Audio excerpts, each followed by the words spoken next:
Welcome to Fiction Audiobooks. If you enjoy the content, like and subscribing would be greatly appreciated. If you have any recommendations for novels, comment below. Please join my Patreon at https://www.patreon.com/fictionaudiobook. Chapter 259, Danzo's Intent. The launch of the Hokage selection process caused a huge stir in Konoha village.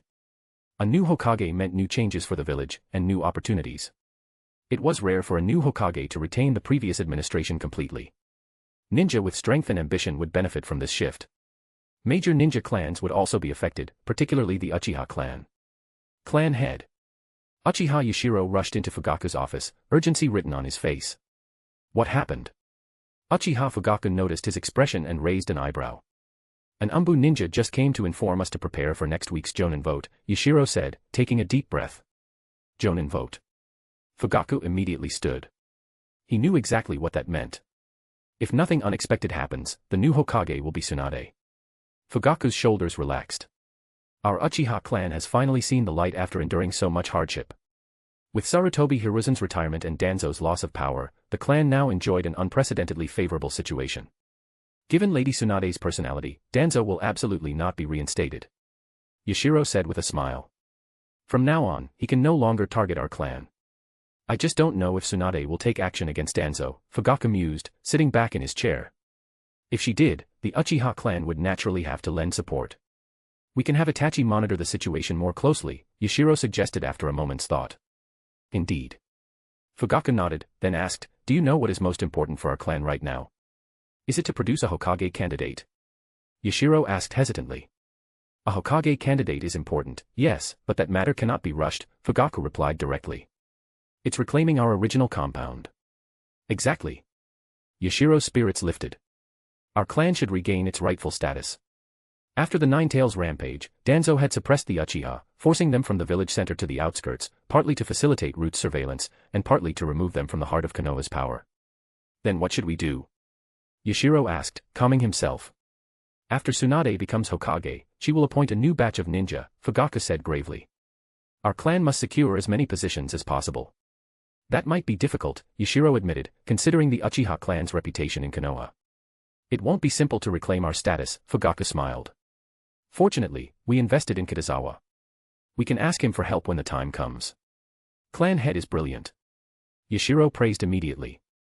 I didn't do much, Fugaku said with a sigh. It's mainly Kitazawa's rapid rise in strength and status over the past 2 years that makes him impossible to ignore.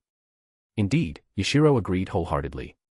The last ninja to rise like a comet was the 4th Hokage. Do you think Kitazawa could be the 6th Hokage? Fugaku asked, narrowing his eyes. Though the Uchiha desired a Hokage from their clan, they had to weigh the current reality. Kitazawa was at the peak of his power, and very few among the younger generation could surpass his fame. I feel there's a high possibility, Yashiro said thoughtfully. Itachi's strength is formidable, but in fame, he is far below Kitazawa. Investing in Kitazawa was indeed wise, Fugaku admitted. If Kitazawa became Hokage, Uchiha Izumi would become his student. And with Sasuke's age, when he graduated, he too could train under Kitazawa. This way, the Uchiha would have 2 potential Hokage candidates, though Izumi's chances were slim. Sasuke, however, only needed to stand out among his peers. Given his talent, it wasn't impossible. While Konoha prepared for the new Hokage, Kitazawa worked overtime. With only Wednesday and Thursday left to finish tasks originally scheduled for 5 days, he deployed 5 shadow clones to assist. As the sun set and the clones returned, Kitazawa felt the weight of accumulated fatigue and experience. Everyone worked hard today. Let's continue tomorrow, Tsunade said, rising. Nara Shikaku and Nara Suzaku exchanged greetings and left the office. Tsunade looked at Kitazawa, noting his weary expression. She reached out and placed her hand on his forehead. Kitazawa froze, instinctively looking up, though too close to see her full expression. Light green chakra flowed into him, refreshing his body and mind. Go back and rest, Tsunade said, stroking his head gently. Thank you, Lady Tsunade, Kitazawa replied. He rarely experienced such tenderness from her. The two returned home. I'm home. Kitazawa opened the door and called into the living room. Hearing him, Kurenai immediately paused her training, stepping barefoot across the floor as she walked toward him. Kitazawa closed the door, changed his shoes, and embraced her, giving her a playful pat. When I went out this afternoon, I heard everyone discussing the new Hokage. Kurenai didn't mind his teasing and asked curiously, do you know who the new Hokage is? Sarutobi Hiruzen had only instructed the ANBU to announce the villagers and Jonin's votes for next week. He hadn't directly announced Tsunade as the next Hokage, procedures had to be followed. Yet most ninja had already guessed, including Kurenai, who only asked Kitazawa to confirm. Who else could it be? Kitazawa said with a smile. It's naturally Lady Tsunade. It really is Lady Tsunade. Kurenai exclaimed happily. Then you'll be the Hokage's student from now on. She knew the significance of being the Hokage's student. It automatically marked one as a potential Hokage candidate. With Kitazawa's current strength and fame, he might even succeed Tsunade, and her own status would rise alongside him. The thought of possibly becoming the Hokage's wife made Kurenai want to spar with Kitazawa for 300 rounds. But she understood the gap between them and suppressed the impulse. I'll cook tonight, she said, standing on tiptoe to kiss him on the cheek. Let's celebrate. If we're really celebrating, why not wear black stockings tonight? Kitazawa blinked. I'm talking about something serious. Kurenai rolled her eyes. This is serious too, Kitazawa said, expression unchanged. Then you'll have to hope I'm feeling merciful. Kurenai snorted lightly and turned toward the kitchen. After dinner, Kitazawa, as usual, began researching his limb regeneration medical ninjutsu.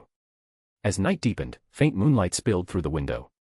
Footsteps echoed, and Kitazawa turned to see two long legs in black stockings. Do they look good? Kurenai walked in front of him. Before he could reply, she lifted a leg, pressed it to his thigh, and plopped onto the table, smiling with sparkling eyes that radiated an indescribable charm. They look good, Kitazawa said, standing to lift her elegant legs. The night passed quietly. The next day, as usual, they headed to the Hokage building for work. Lady Tsunade, Kitazawa asked suddenly, will you move after you become Hokage? I'm used to living here, too lazy to move, she replied casually. Besides, I can freeload on your meals when I have nothing to do. Her home, the Senju clan compound, held many beautiful and painful memories. Most importantly, it was empty and desolate. All right then, Kitazawa said with a smile. If Lady Tsunade and Shizen-senpai moved away, it would feel like a lot of the fun was lost. Just come over for meals whenever you want, Tsunade said, glancing at him. No problem, Kitazawa agreed immediately. Shizen looked puzzled.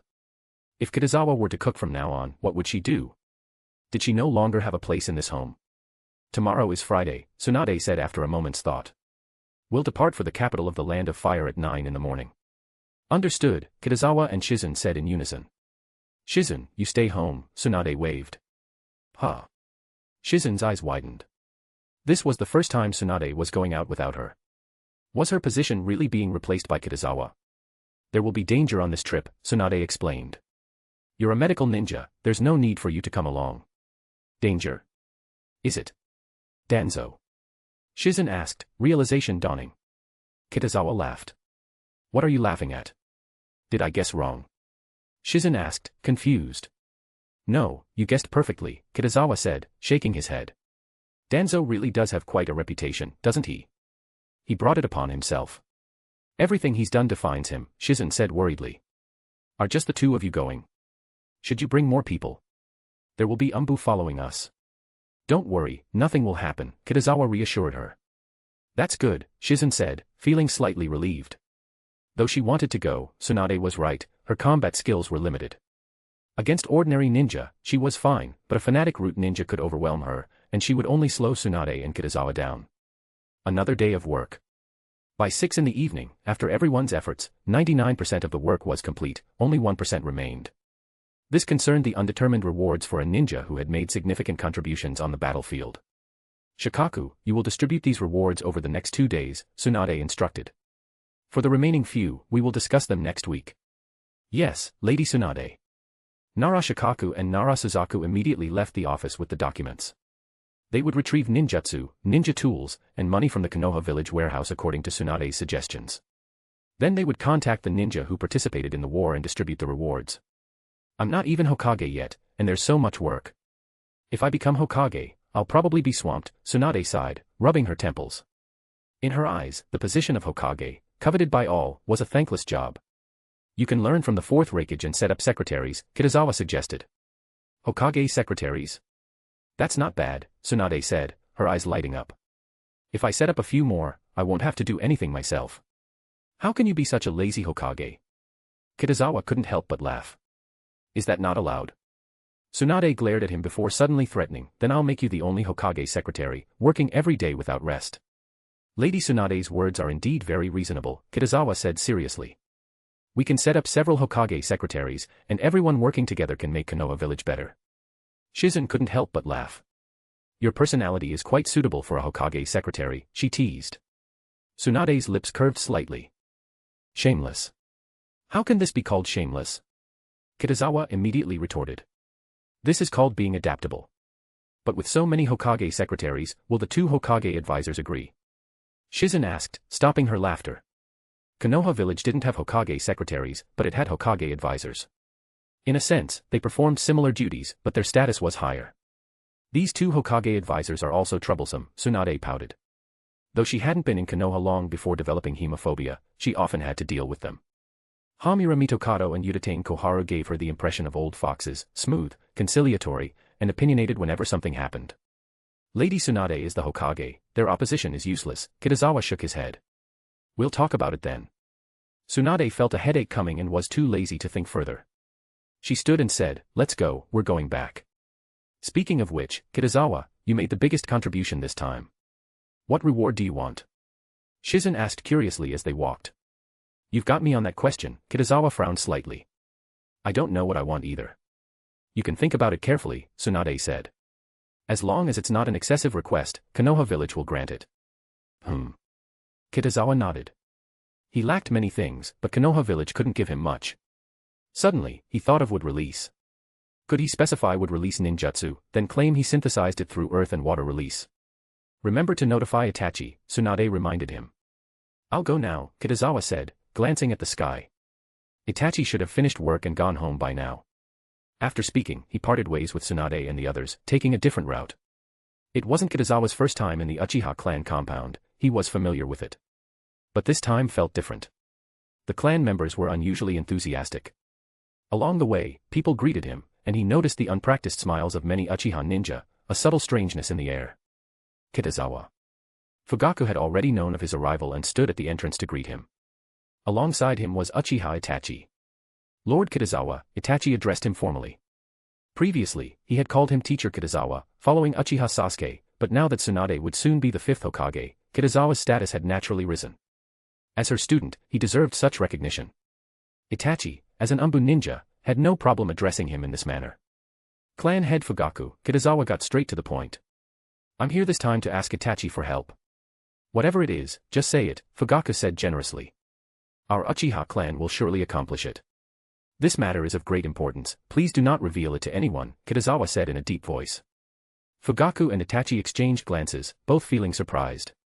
Could it be that before Tsunade even became Hokage, their Uchiha clan was already being given important tasks? Of course, Fugaku said with a solemn expression. Absolutely no one else will know the contents of our conversation today. Lady Tsunade is departing for the capital of the Land of Fire tomorrow. Kitazawa nodded and said, Itachi, you and your men will provide covert protection. Yes. Itachi immediately responded. But at this moment, like Fugaku, various conjectures surfaced in his mind. Kitazawa was treating this so cautiously, could it be that he knew someone was going to attack Tsunade? Then who was this person? The only possibility was Danzo. Itachi's heart trembled. He felt an opportunity to avenge Uchiha Shursui. Fugaku was also overjoyed. As long as Danzo died, no one in Konoha village would target the Uchiha clan anymore. Departure is at 9 a.m. tomorrow, Kitazawa said with a slight smile. See you then. He didn't linger, leaving after he had said what needed to be said. Itachi, our chance has come, you must seize it. Fugaku watched the departing Kitazawa and exhorted. I understand, Itachi said with a serious expression. If Danzo truly dares to assassinate Tsunade, try your best to eliminate him, Fugaku said in a low voice.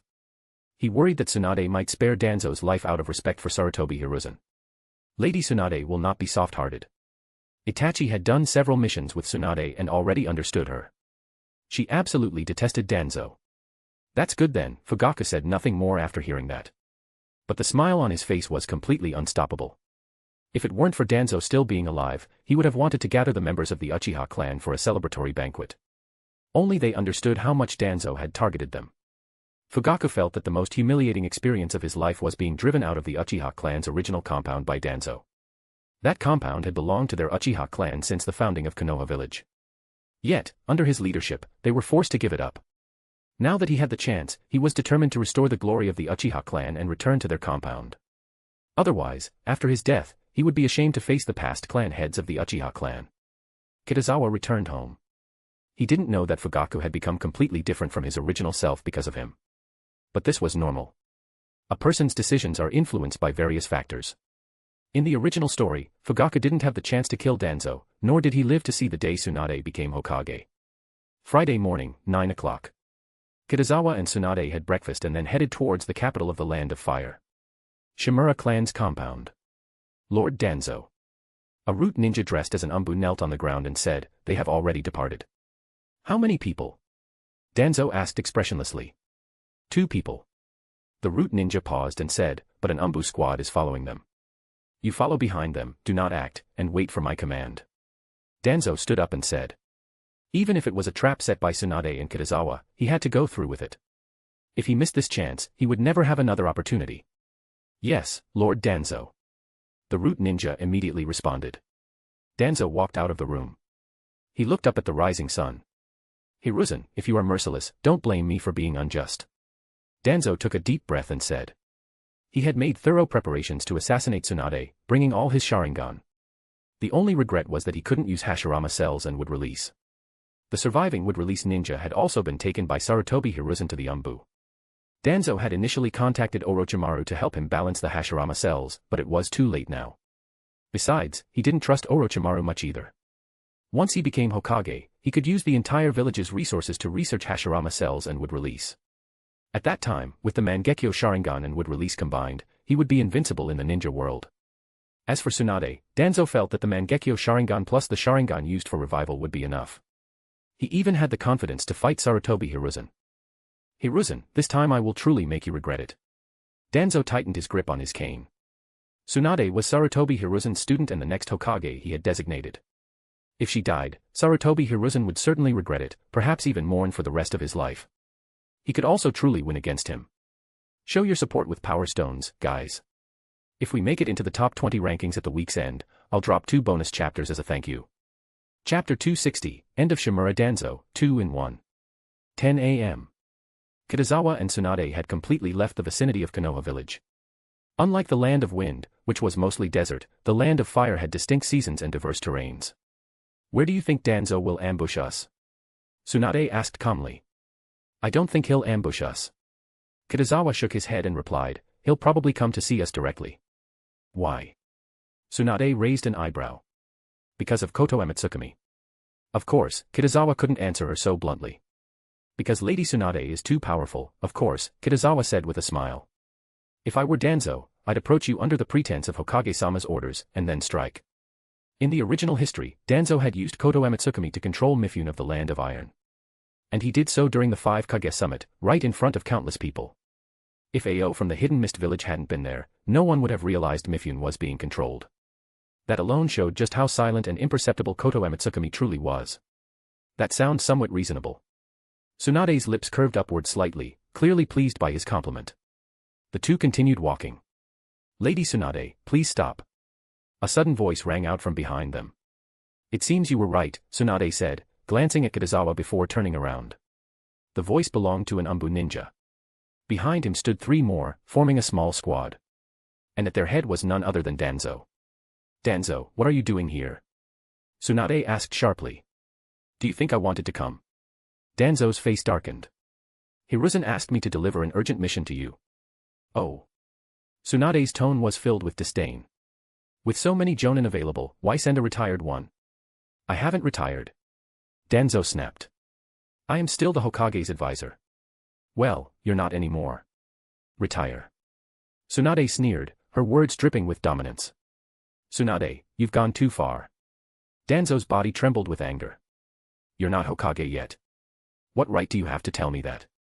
"It's only a matter of time," Tsunade said coldly. "If not me, then who?" "You.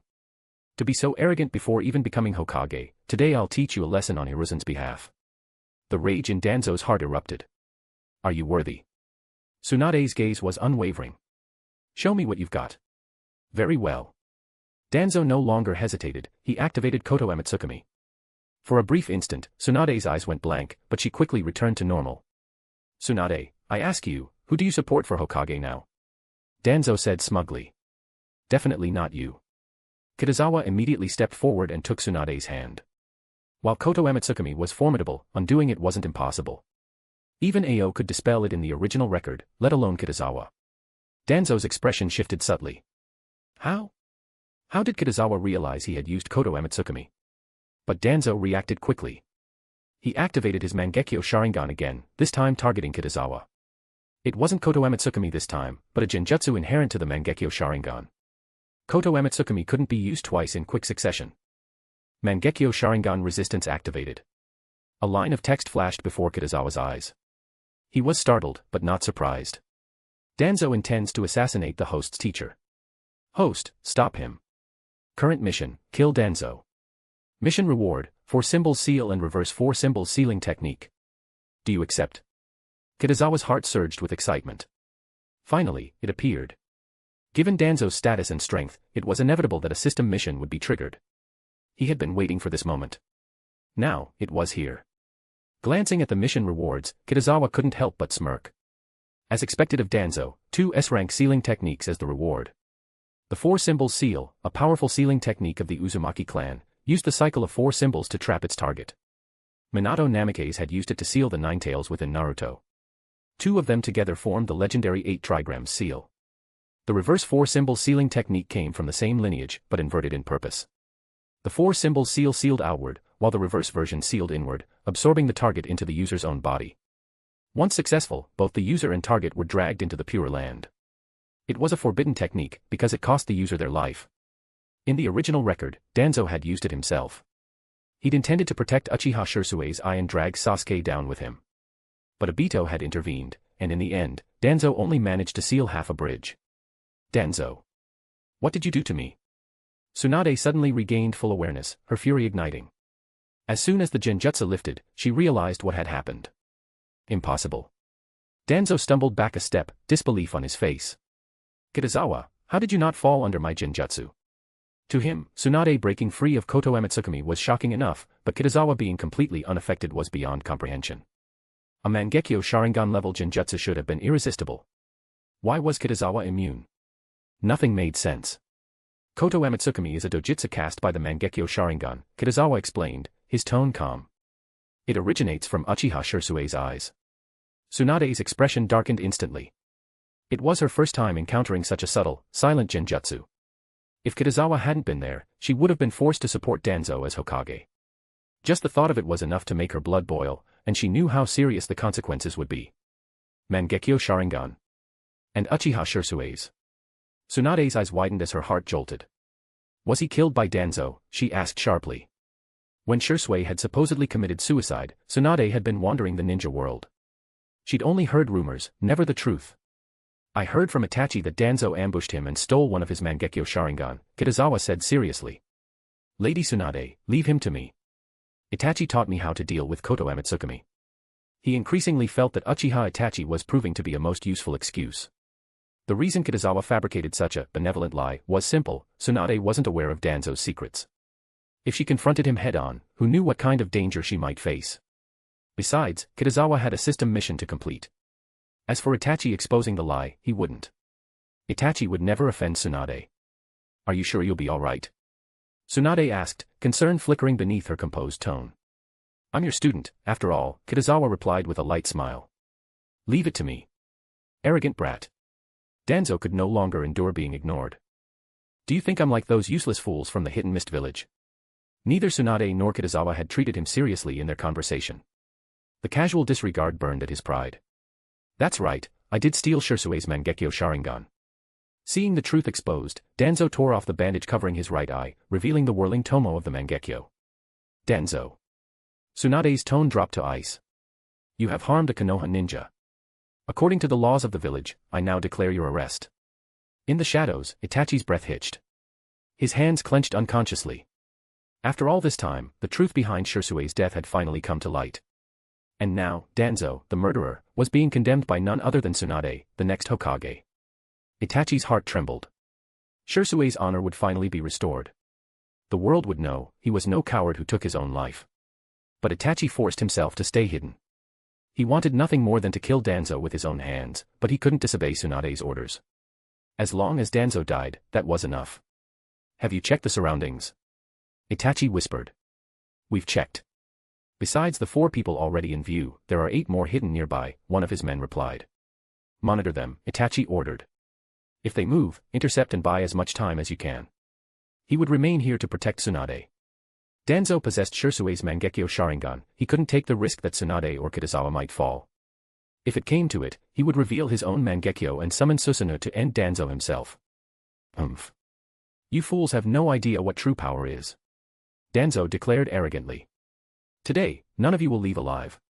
Even if Koto Amatsukami failed, the Mangekyo Sharingan itself was more than enough. Kitazawa, Tsunade said, pausing briefly. Be careful. Since he had chosen to face Danzo, she would trust him, for now. If the situation turned dire, she'd intervene, with Itachi and the ANBU ready to strike. All right, Kitazawa replied, unsheathing his blade, Zangetsu. A faint smile touched his lips. Please enlighten me. The Mangekyo Sharingan was powerful, but Danzo's wasn't even his own. And with outward release, he was far from the monster he'd been during his battle with Sasuke. Since you seek death, I'll grant it. Danzo roared.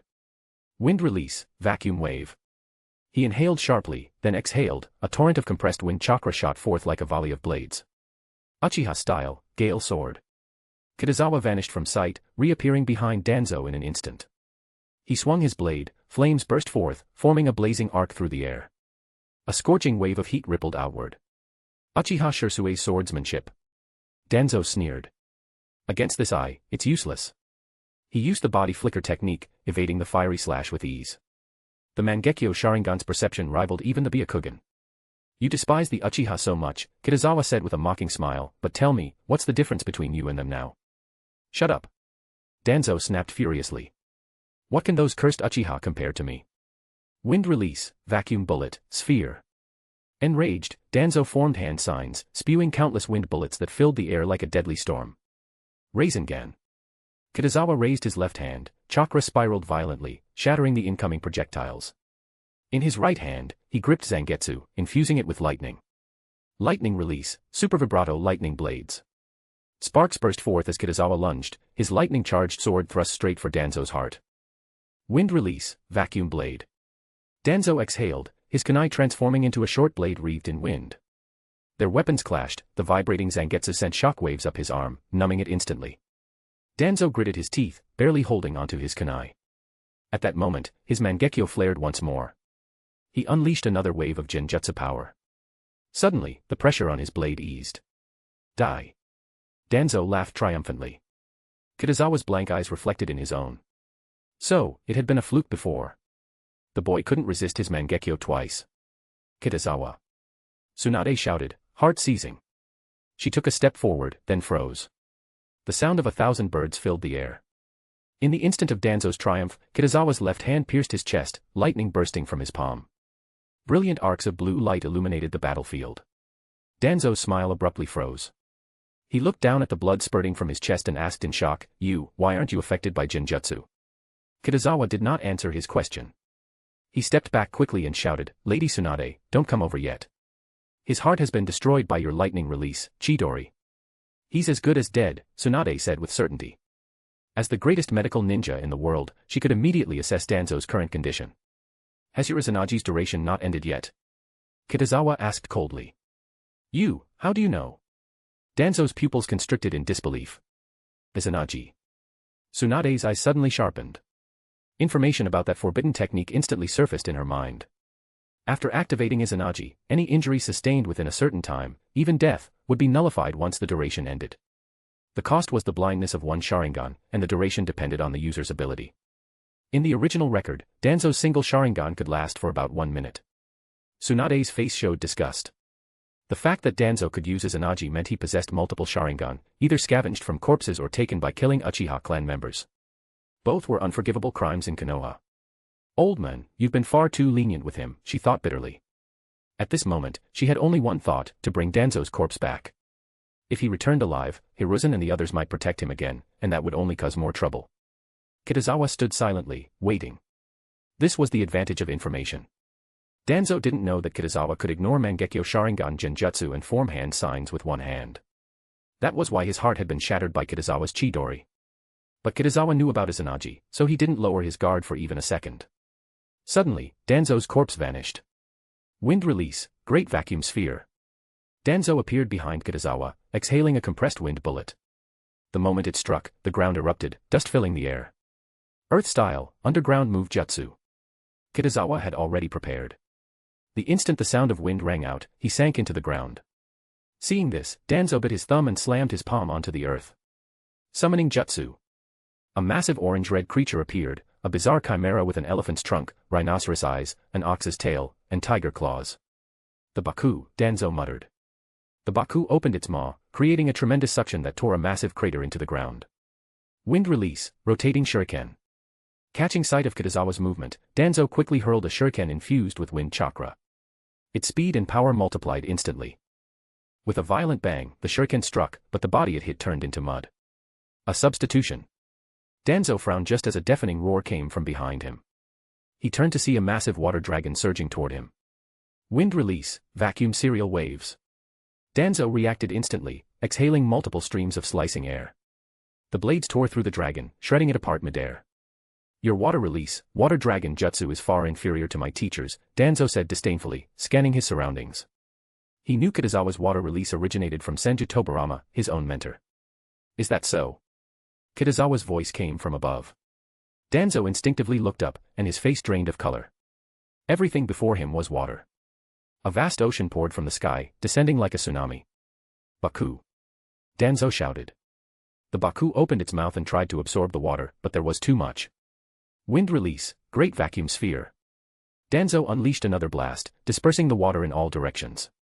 Then, the sound of 1,000 birds. Lightning flashed across his vision. Danzo gritted his teeth, lunging forward instead of dodging. He seized Kitazawa's wrists with both hands. Blood sprayed. Lightning release, Chidori once again pierced through his heart. Self-cursing seal. Black curse marks crawled up Kitazawa's arm. Danzo intended to sacrifice another Sharingan to activate Izanagi and kill him. But Kitazawa drew Zangetsu in an instant, slashing cleanly, cutting off Danzo's arms. Ha ha ha. Too late. Danzo laughed wildly before vanishing. Kitazawa didn't dispel the curse seal immediately, instead, he stood motionless, pretending to be trapped. After all, he had already obtained the self-cursing seal through his system, and understood it even better than Danzo. Removing it would take only a thought. But Danzo didn't know that. A moment later, Danzo reappeared. He was very cautious after using Izanagi. He rushed forward, kunai in hand, stabbing toward Kitazawa's heart. Kitazawa turned sharply, and Zangetsu pierced through Danzo's chest instead. Blood gushed forth. You, how could you? Danzo's eyes widened, his expression frozen in disbelief. This battle had completely shattered his understanding.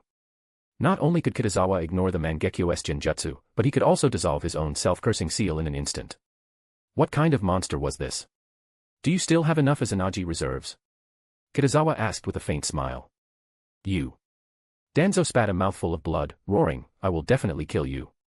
As he died once more, Izanagi triggered, and his body vanished completely. Kitazawa calmly flicked Zangetsu, scattering droplets of blood onto the ground. The blade gleamed clean and sharp once again. Tsunade looked at the composed Kitazawa, her expression filled with the same disbelief Danzo had shown moments before. In just a few minutes, Danzo, an elite Jonin, had died 3 times. It was simply absurd.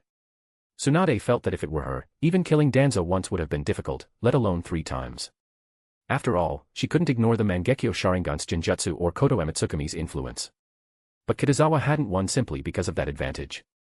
As she recalled his battle, she realized that from start to finish, Kitazawa had calculated Danzo's every move with precision. Why did he know Danzo so well?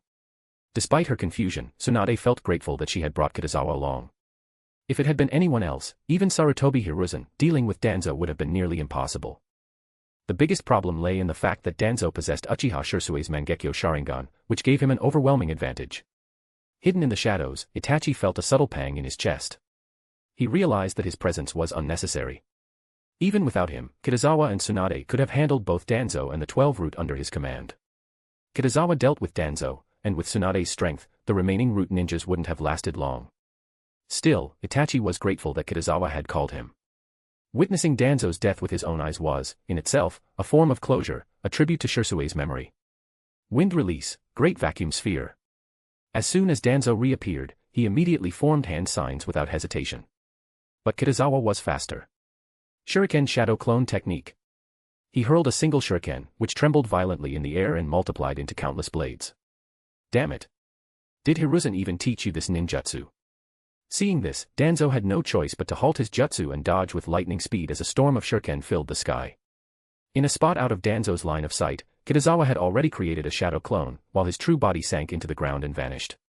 The shuriken rained down, embedding themselves densely into the earth. Then, Danzo suddenly threw a smoke bomb. Bang. The explosion filled the battlefield with dense smoke. His silhouette disappeared within it. Wind release, great vacuum sphere. Kitazawa didn't panic. Tilting his head back, he exhaled a burst of wind release chakra. Invisible gales swept forward, tearing through the smoke in an instant. You even learned my wind release, great vacuum sphere? Danzo asked, his face darkening. I've learned many ninjutsu, Kitazawa said calmly. And this time, I'll finish our battle using the ninjutsu of second Hokage-sama. Consider this a lesson, from teacher to unworthy disciple. What did you say? Danzo's killing intent exploded. It seems you still care about second Hokage-sama, Kitazawa continued, his words like blades. If he could see you now, he definitely wouldn't regret choosing Hiruzen as Hokage. Shut up. Danzo's composure was shattered. Die. He appeared in front of Kitazawa in an instant. Reverse 4-symbol sealing technique. Blood burst from every pore of his body, forming black sealing marks that spread across the ground. The air trembled, all matter around him was being drawn into the vortex of chakra. Tsunade's pupils contracted sharply. She recognized it immediately, the reverse 4-symbol sealing technique, a forbidden jutsu of the Uzumaki clan, capable of sealing everything within several hundred meters. She silently thanked herself for letting Kitazawa face Danzo earlier. You actually prepared the reverse 4-symbol sealing technique. Kitazawa felt the pull closing in on him, then bang. His body dispersed into smoke. A shadow clone. Danzo froze. A mouthful of blood surged up his throat. The shock and fury combined, and he literally died of rage. Of course, the main reason was the jutsu itself, a suicidal forbidden technique. But realizing that he had sealed nothing more than a clone made his anger unbearable, hastening his end. As Danzo's life faded, the sealing formation collapsed, leaving behind pools of blood and black talismans. Kitazawa, the real one, appeared not far away. Suddenly, bang. A massive gust of wind burst behind him. Konoha-style body flicker technique. Kitazawa's figure blurred, transforming into swirling leaves that rose into the air. From above, he locked onto Danzo's position in an instant. Water-style, water dragon jutsu. He formed hand seals, summoning a roaring dragon of water that surged forward. You are not worthy of using my teacher's water release. Danzo screamed in madness. Infusing his shuriken with wind release chakra, he hurled it into the dragon's chest. The moment it struck, the water burst apart into 1,000 droplets. Danzo's instincts screamed danger. Something was wrong with that water spray. In a flash, he realized what it was, a water release technique devised by Senju Tobarama himself. Water release, heavenly weeping. Hidden within the spray, 4 water needles shot toward him. Danzo's Mangekyo spun furiously as he dodged with inhuman speed. In front of the Mangekyo Sharingan, your attacks are useless, he shouted coldly. Is that so?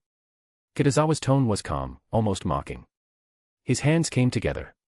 Genjutsu, infinite darkness jutsu. Invisible chakra rippled outward. Darkness fell like night. Infinite darkness jutsu. Danzo froze. Even with his Mangekyo Sharingan, he couldn't see a thing. Panic crept into his heart, genuine fear. Tsunade raised an eyebrow. Seeing the infinite darkness jutsu, her tension eased slightly. The infinite darkness jutsu, a genjutsu that neutralized visual prowess, was a natural counter to the Uchiha clan. If nothing went wrong, this battle would end in Kitazawa's victory. It's time to end this, Danzo, Kitazawa said calmly as he brought his hands together, entering Senju chakra mode. He's there. Danzo heard his voice and quickly spat out a massive sphere of wind. With a deafening boom, the wind release struck the ground, but the expected scream never came. Instead, a thunderous roar of water erupted as a great water dragon descended from the sky, engulfing him completely. Danzo was hurled backward, crashing violently into the ground. Though gravely injured, he wasn't dead. Gritting his teeth, he forced himself up, but before he could even stand, a torrent like a raging waterfall came crashing down on him. Caught off guard, Danzo swallowed a mouthful of water, his lungs burning. Could it be? I'm going to die by water release. And it's my teacher's water release. No, not like this. He leaped toward the surface, gasping for breath, but the surrounding darkness swallowed his vision whole. Wind release, vacuum wave. Wind release, vacuum serial waves. Wind release, vacuum bullet. Wind release, great vacuum sphere. In his panic, Danzo unleashed wind release techniques in every direction, firing wildly as if driven mad. Then, two hands emerged silently from the water beneath his feet. Kitazawa's grip was iron. He seized Danzo by the ankles and yanked him down into the depths. Drawing Zangetsu, he plunged the blade straight into Danzo's body. Danzo's mouth opened in shock, bubbles and blood spilling into the water. Within seconds, his vision darkened, and everything turned still. Kitazawa stood motionless in the pitch-black void. The infinite darkness jutsu was still active. When Danzo's form reappeared, Kitazawa's body flickered behind him in an instant. This time, it wasn't Danzo who had found him first, it was the other way around. Lightning release, super vibrato lightning blades. Uchiha style, blazing sword meteor. Zangetsu pierced through Danzo's chest from behind, while lightning surged from Kitazawa's front strike, their combined force tearing through his body. Danzo froze mid-seal. His trembling hands fell as his strength drained away. Do you still have Izanagi this time? Kitazawa asked, his voice calm and cold. You. Danzo's words faltered. His chakra wavered. He could no longer weave seals, without them, Izanagi was useless. Before, he had always revived with time to prepare. But this time, trapped within the infinite darkness, he had lost that chance. His eyes grew distant. In his final moments, he seemed to see his teacher, Senju Tobarama. Water release, great waterfall technique. Water release, water dragon jutsu. Water release, heavenly weeping. Genjutsu, infinite darkness jutsu. So this was his end, killed by the very techniques of his own master. Teacher, is this your rejection of me? Danzo closed his eyes. His body went limp, sinking lifelessly to the ground. Current mission, kill Danzo. Mission reward, 4 symbols seal and reverse 4 symbols sealing technique. Host has completed the mission. Rewards issued. Kitazawa gazed at the glowing text before him and exhaled deeply. The mission's completion meant only one thing, Danzo would never rise again. Tsunade stared at Danzo's corpse in disbelief. Only when she confirmed the body hadn't vanished did she allow herself to relax. After a moment of stunned silence, a wave of relief and satisfaction washed over her. That stubborn old fool, he finally got what he deserved. A weight she hadn't realized she'd been carrying lifted from her shoulders. For years, Danzo had been a thorn in Konoha's heart, and in hers. Now, at last, that darkness was gone. Is Danzo really dead? Uchiha Itachi's voice was quiet, his expression unreadable. His emotions twisted between vengeance fulfilled, hope for Konoha's future, and the lingering grief of losing Shursui. If only Shursui had lived 2 more years, until Tsunade returned to the village, maybe things would have been different. Kitazawa, are you all right? Tsunade asked, snapping back to reality as she hurried toward him.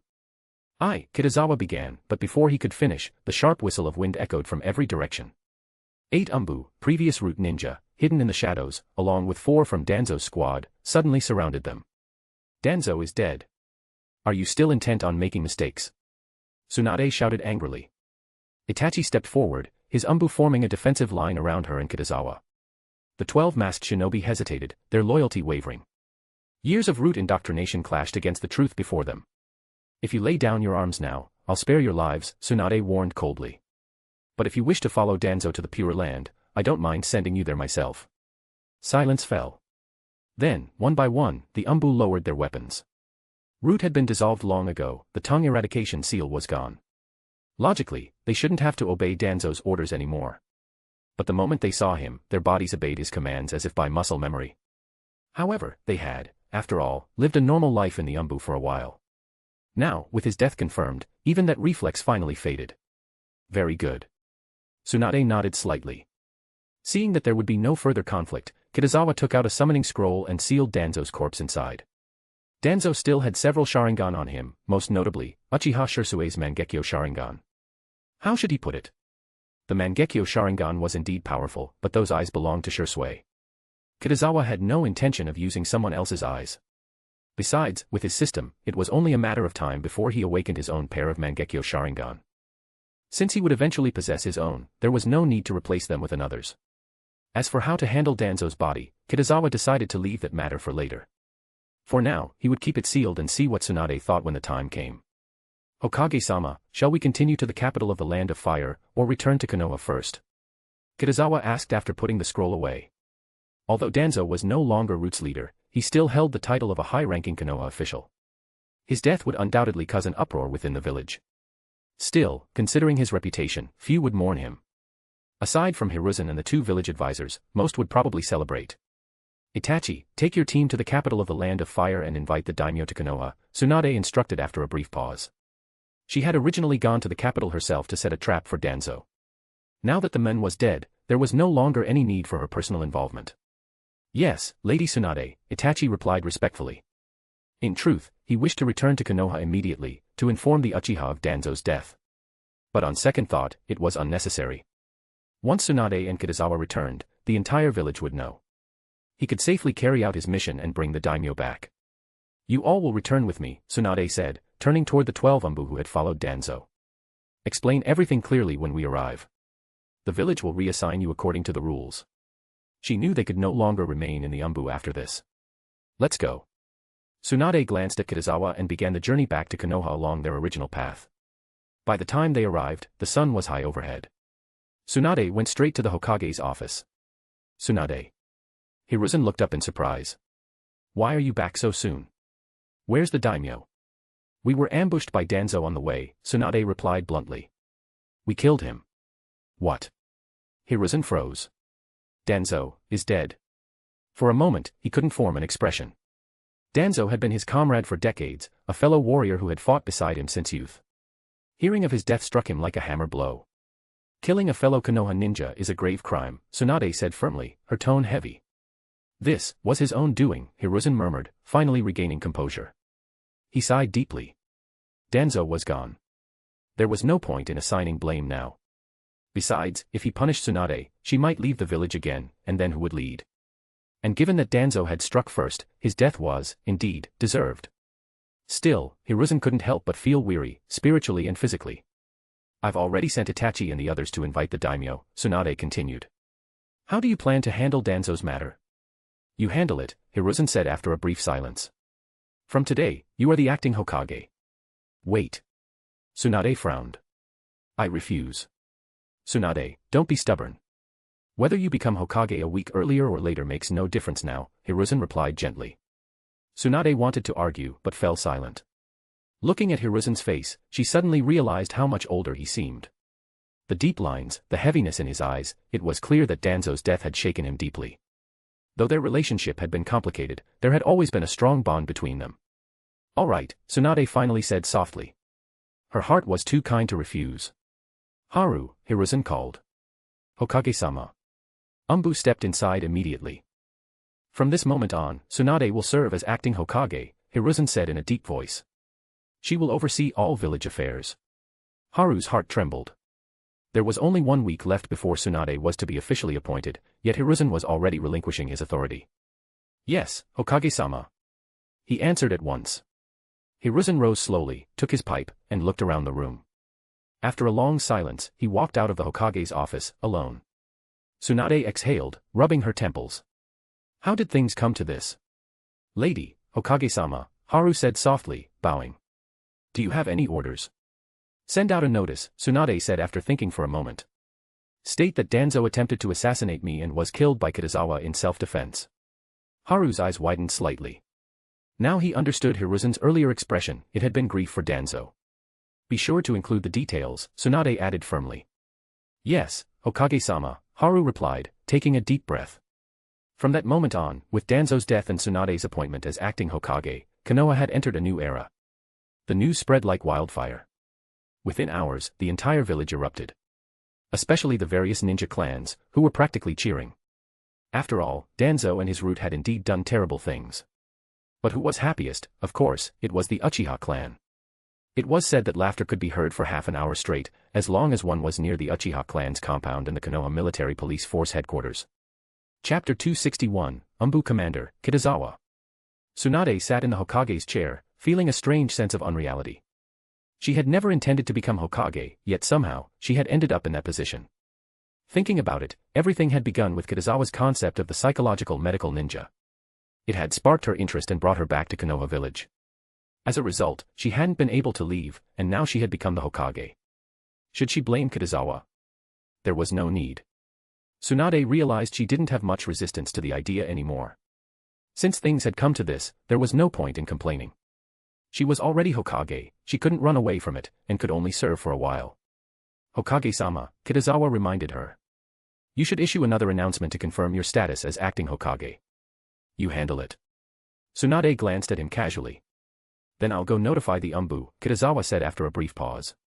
Normally, such an announcement should be made directly by the Hokage, but since Tsunade had said so, Kitazawa could only run the errand on her behalf. Kitazawa. Tsunade suddenly realized her earlier instruction was inappropriate. She smiled and asked offhandedly, do you want to be the ANBU commander? The ANBU reported directly to the Hokage, and the position of commander was one of the most critical in the village. This was evident from those who had held the role before: Yamato, Hiruzen's eldest son, and Kakashi, all trusted confidants of their Hokage. Didn't you ask me to be the Hokage's assistant before? Kitazawa raised an eyebrow. With your abilities, being the Hokage's assistant would be a waste. The ANBU commander position suits you better, Tsunade replied. After spending so much time with Kitazawa, she had come to understand his nature well: meticulous, capable, and most importantly, unflinching when decisive action was needed. If compared to Danzo, Kitazawa was a Danzo who hadn't been corrupted and still held his principles. It's possible, but I still have to teach classes, Kitazawa said after a moment's thought. Still have to teach classes? Tsunade asked in surprise. The genius class is the future of Konoha village, Kitazawa replied seriously. Whether for personal reasons or for the village's future, I must continue teaching. The personal reason, of course, was to trigger system missions and strengthen his bonds with his students, but from Tsunade's point of view, it seemed like pure devotion to his pupils. That loyalty and sense of responsibility only made her respect him more. The ANBU commander doesn't need to go on frequent missions, so you'll have plenty of time to teach, Tsunade said generously. When I need you for something, I'll notify you. Thank you, Lady Tsunade. For Kitazawa, this was the best possible outcome. He had long planned to build his own force, and as ANBU commander, he could now begin doing so legitimately. Although the ANBU reported directly to the Hokage, there was nothing wrong with cultivating a few trusted subordinates of his own. The host has become the ANBU commander and should have subordinates loyal to him. Current mission: cultivate 4 trusted subordinates. Mission reward: improved curse mark, caged bird. Do you accept? Kitazawa was momentarily stunned. It was unexpected for a system mission to trigger at such a time, but even more surprising was the reward. The curse mark, caged bird, was a sealing technique used by the Hyuga clan to protect the Byakugan. Those marked with it were considered members of the branch family, while the main family avoided the curse. It served 2 purposes: 1, to destroy the Byakugan upon death to prevent its theft, and 2, to allow the main family to punish or even kill branch members. A mark born of good intentions had become a tool of control. But what was the improved caged bird curse mark? From the system's description, it seemed the new version might be used on his loyal subordinates, but his subordinates wouldn't have the Byakugan. Could it be similar to the cursed tongue eradication seal once used by Root? Kitazawa couldn't guess, so he stopped trying. He would find out when the mission was done. The task's difficulty was moderate. Cultivating true loyalty was never easy. He suddenly noticed that a quarter of the mission progress had already been completed. A trusted subordinate. Who could that be? Was it Kurenai? She was the only one who seemed to fit. When the system had triggered her mission to learn the chakra-enhanced strength, it had referred to her as his subordinate. Either way, it was a free quarter of progress. You should call her Hokage-sama, Shizen said with a cheerful smile. The happiest person about Tsunade becoming Hokage wasn't Kitazawa, it was Shizen. Because now, she could finally stop wandering the ninja world. After all, with Tsunade as Hokage, she wouldn't be gambling all over the continent anymore, and Shizen wouldn't have to live a life of constant debt collection. You can keep your original titles, Tsunade said, waving her hand. I'm more used to it. Me too, Shizen agreed with a nod. Shizen, you'll be the Hokage's assistant and help me with village affairs, Tsunade said. Okay, Shizen replied without hesitation. She had already guessed this would be her new role, and even if it weren't, she would still remain by Tsunade's side. Kitazawa, the 12 ANBU ninja who were with Danzo today are for you to handle. Tsunade paused and added, after they leave the ANBU, remember to recruit new ANBU to fill the vacancies. Yes, Hokage-sama. Kitazawa thought to himself, isn't this an opportunity to cultivate trusted subordinates? There were suddenly 12 ANBU member vacancies. However, he hadn't yet decided who to choose as his trusted subordinates. After all, his social circle was all at the Ninja Academy. But Sasuke and the others were too young to join the ANBU. At most, Kabuto could be considered a candidate. For now, that's all. The appointments of other people will wait until I officially become Hokage, Tsunade thought for a moment and said. Hokage-sama, Kitazawa thought of Danzo and asked, how should Danzo's body be handled? Just find a place to bury him, Tsunade said indifferently. He still has the Sharingan and Mangekyo Sharingan on him, Kitazawa reminded her. I had forgotten about that. Tsunade frowned upon hearing this. Logically, the Sharingan and Mangekyo Sharingan should be returned to their rightful owners. But Koto Amatsukami made her feel uneasy. What if a villain from the Uchiha clan obtained Koto Amatsukami? These are your spoils of war. Keep them for now, Tsunade pondered for a long time and said. We can discuss it with the Uchiha clan when they come forward. Kitazawa probably understood what she was thinking upon hearing this. Koto Amatsukami indeed sounded too intimidating. In the original work, the reason Danzo so decisively ambushed Uchiha Shisui was because he heard about the effects of Koto Amatsukami. Kitazawa nodded. If it were him, he wouldn't return Shisui's Mangekyo Sharingan to the Uchiha clan either. After all, the Uchiha clan occasionally produced one or two ninja with unstable minds. As for the latter part of Tsunade's statement, it was unlikely to happen. Because only Itachi knew that Uchiha Shisui's Mangekyo Sharingan was on Danzo, Itachi most likely wouldn't ask for them. Kitazawa was thoughtful. Keeping them was fine, he could give them to Sasuke later, and it might allow him to awaken the eternal Mangekyo Sharingan. In the original work, transplanting another person's Mangekyo Sharingan could awaken the eternal Mangekyo Sharingan. The closer the blood relation, the higher the success rate. Conversely, a lower blood relation was also possible, but the success rate was extremely low. Kitazawa had the system, so he wasn't worried about not being able to awaken the eternal Mangekyo Sharingan himself. Of course, if he really couldn't, he would find a way to use them for himself. In short, he would deal with it later. When you have the ANBU issue the announcement, include Shizen's new position as well, Tsunade suddenly remembered something and reminded him. Once the announcement was made, Shizen could officially take office. As for her being Hokage, it still required 3 procedures. The reason why Kitazawa's position wasn't announced was simple, he was ANBU. Ninjas who join the ANBU need to maintain secrecy, including the ANBU commander. However, since the ANBU commander is a high-ranking official of Konoha village, a few people would eventually know over time. You've worked hard today. After you issue the announcement, go back and rest, Tsunade sighed and said. I still have things to do. She had just become Hokage, and many tasks were waiting for her to handle. Besides that, she also had to meet with ninja from various departments to understand their situations. Kitazawa couldn't help her with these matters. After all, it was the Hokage's work, and he couldn't do it on her behalf. After greeting them, Kitazawa went to the ANBU office. Kitazawa. A familiar voice rang out. Hearing this, Kitazawa looked at the ANBU sitting in the ANBU office. He had already recognized that it was Asuma Sarutobi. After the civil strife among the 12 guardian ninja of the Land of Fire ended, he returned to Konoha village and was assigned to the ANBU by Sarutobi Hiruzen. Kitazawa remembered that he was currently the ANBU vice commander. With his Jonin strength, plus his identity, it was normal for him to be the ANBU vice commander. Why are you here? Asuma asked with a smile. Are you here to see me? Or do you need my help with something? Captain Asuma, Haru, who was behind Kitazawa, spoke up. Lord Kitazawa has been appointed as the ANBU's commander by Hokage-sama. Ah. Asuma's eyes widened, and he asked, why did the old man make you the ANBU's commander? It wasn't that Kitazawa wasn't qualified to be the ANBU's commander. During the war between Konoha village and the Hidden Mist village, he had achieved numerous merits and was considered outstanding among many Jonin. Asuma thought that after Tsunade became Hokage, Kitazawa would become something like a Hokage's assistant. At that time, he would be the ANBU commander and manage Konoha alongside Kitazawa, which would also be a good story. But who would have thought that in the blink of an eye, Kitazawa would become his direct superior? This made him feel very subtle. Just now, Hokage-sama has already made Lady Tsunade the acting Hokage, Haru continued. Because it had just happened, Asuma didn't know about it. What? Asuma was stunned by the 2 explosive pieces of news, freezing on the spot. Let's work together more in the future, Kitazawa extended his hand and said with a smile. This is truly beyond my expectations.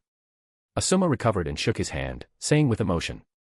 Kitazawa had risen too quickly, reaching the position of ANBU commander in less than 2 years. Compared to him, Asuma felt that he had wasted a lot of time. However, he couldn't feel jealous. After all, Kitazawa's current strength already far surpasses his.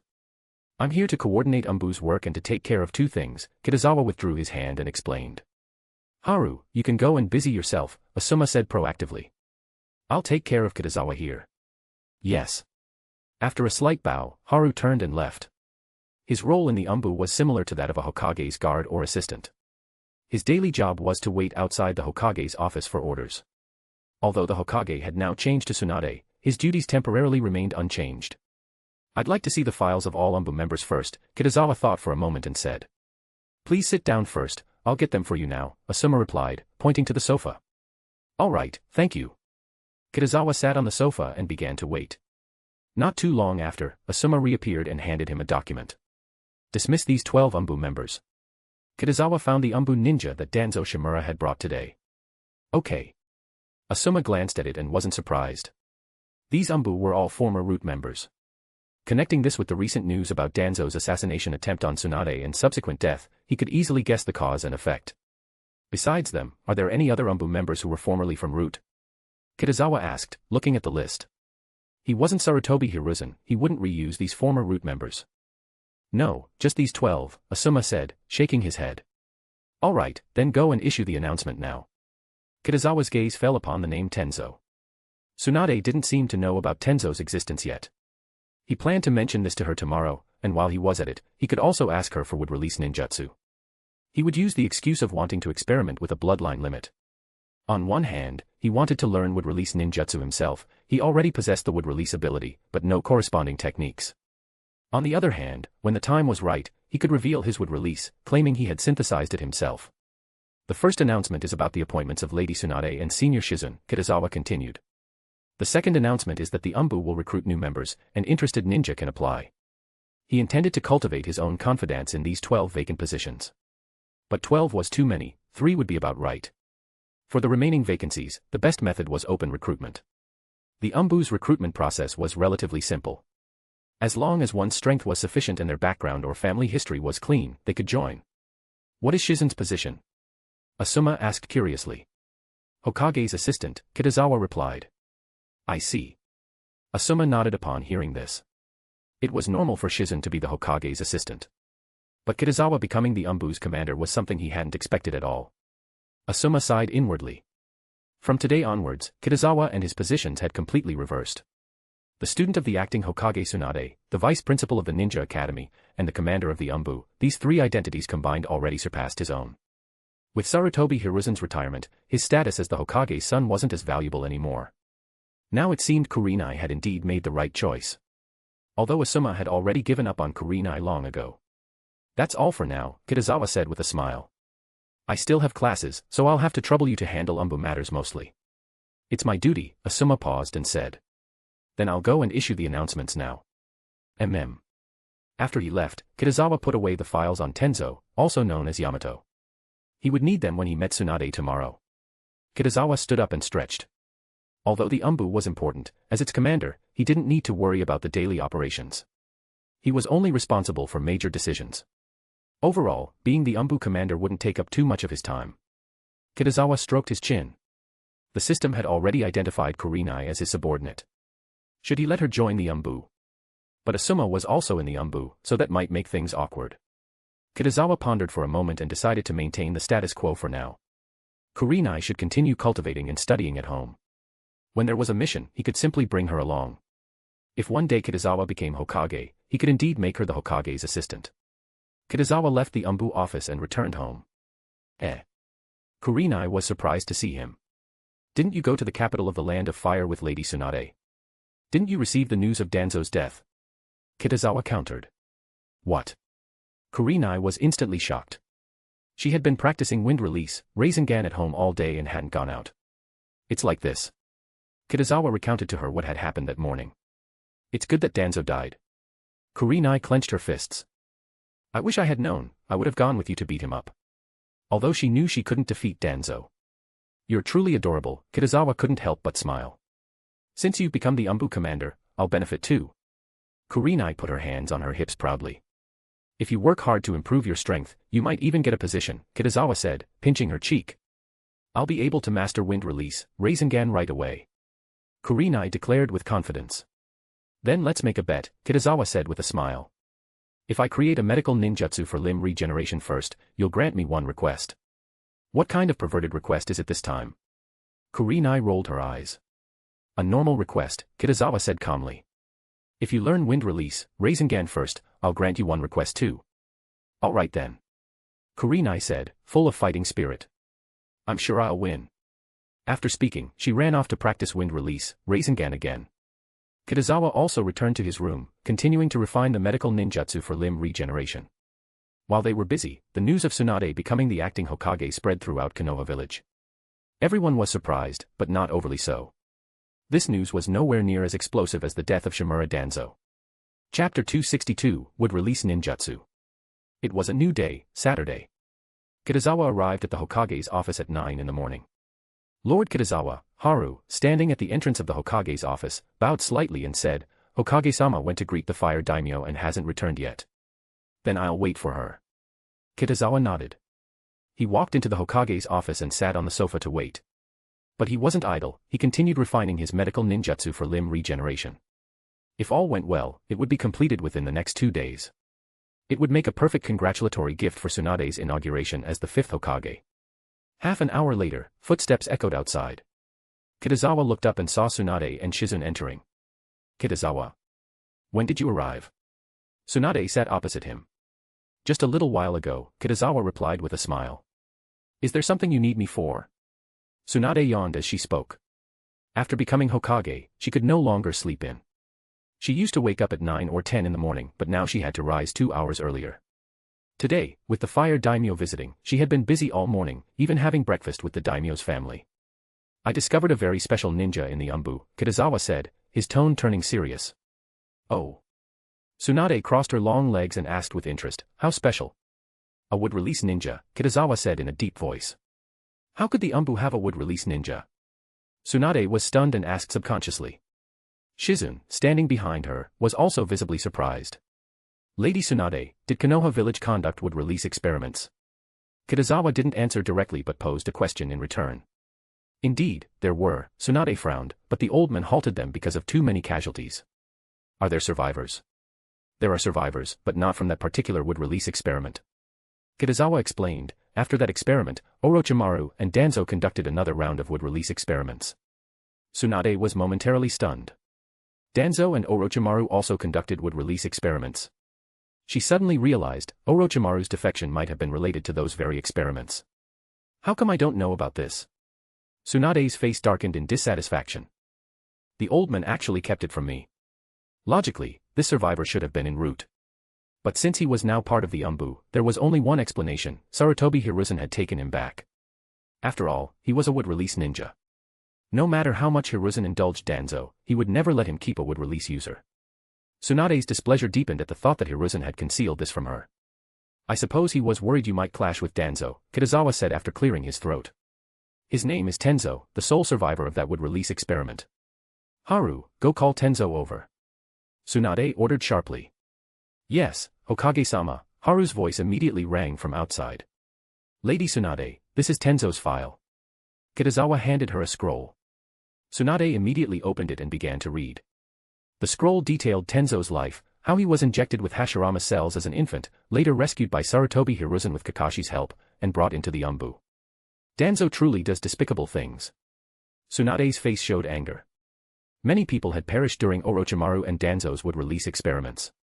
Out of 60 infants, only Tenzo had survived. I never thought I'd see a wood-release ninja again, Tsunade murmured, closing the scroll as her tone softened. Wood-release held great significance for Konoha, and even more for her, the granddaughter of the first Hokage, Hashirama Senju, the original wielder of that power. Lady Tsunade, how do you plan to arrange for Tenzo? Kitazawa asked. From the data, his wood-release seems to be just an ordinary Kekkei Genkai, Tsunade said thoughtfully. The scroll listed the wood-release techniques Yamato had mastered, but it lacked the core jutsu, such as the wood golem jutsu or sage art wood-release, true several thousand hands. Without these, Tenzo's power was far from comparable to Hashirama Senju's. Tsunade now understood why Sarutobi Hiruzen had kept Tenzo's identity quiet, letting him serve only as an ANBU operative. His strength was limited, and he couldn't bring about a major change to the village. His wood-release, after all, comes from the first Hokage's cells, not through natural means, Kitazawa said, shaking his head. There were only 2 legitimate ways to gain a Kekkei Genkai. One was through synthesis, an almost impossible feat, as no one had ever succeeded. Even Sarutobi Hiruzen, who mastered nearly every jutsu in Konoha, couldn't create a Kekkai Genkai himself. The other was through inheritance, passed down from parents, like the Sharingan of the Uchiha clan or the Byakugan of the Hyuga clan. But even then, awakening it wasn't guaranteed. Some bloodline abilities, like Yakumo's genjutsu power, appeared only after generations. That's true, Tsunade nodded. Let him continue to stay in the ANBU. Just then, a knock sounded at the door. Come in, Tsunade said, looking toward it. Haru and Tenzo entered. You are Tenzo? Tsunade asked, her gaze sharp. Take off your mask. Tenzo immediately obeyed, removing his mask to reveal a dull, expressionless face. As expected of a ninja from Root, Tsunade sighed, shaking her head. Yamato's demeanor carried that same cold, unapproachable aura, one that made others uneasy. Since you possess wood release, you must use it well, Tsunade said firmly. You must remember, wood release exists to protect Konoha. Yes, Hokage-sama. A faint ripple flashed through Tenzo's eyes. Though he didn't fully understand her words, he nodded solemnly. Lady Tsunade, I think you could give him a name, Kitazawa suggested. Tenzo was not a true name, it was merely a codename assigned to him by Sarutobi Hiruzen after he joined the ANBU. Before that, when he was en route, his codename had simply been Kino. A name.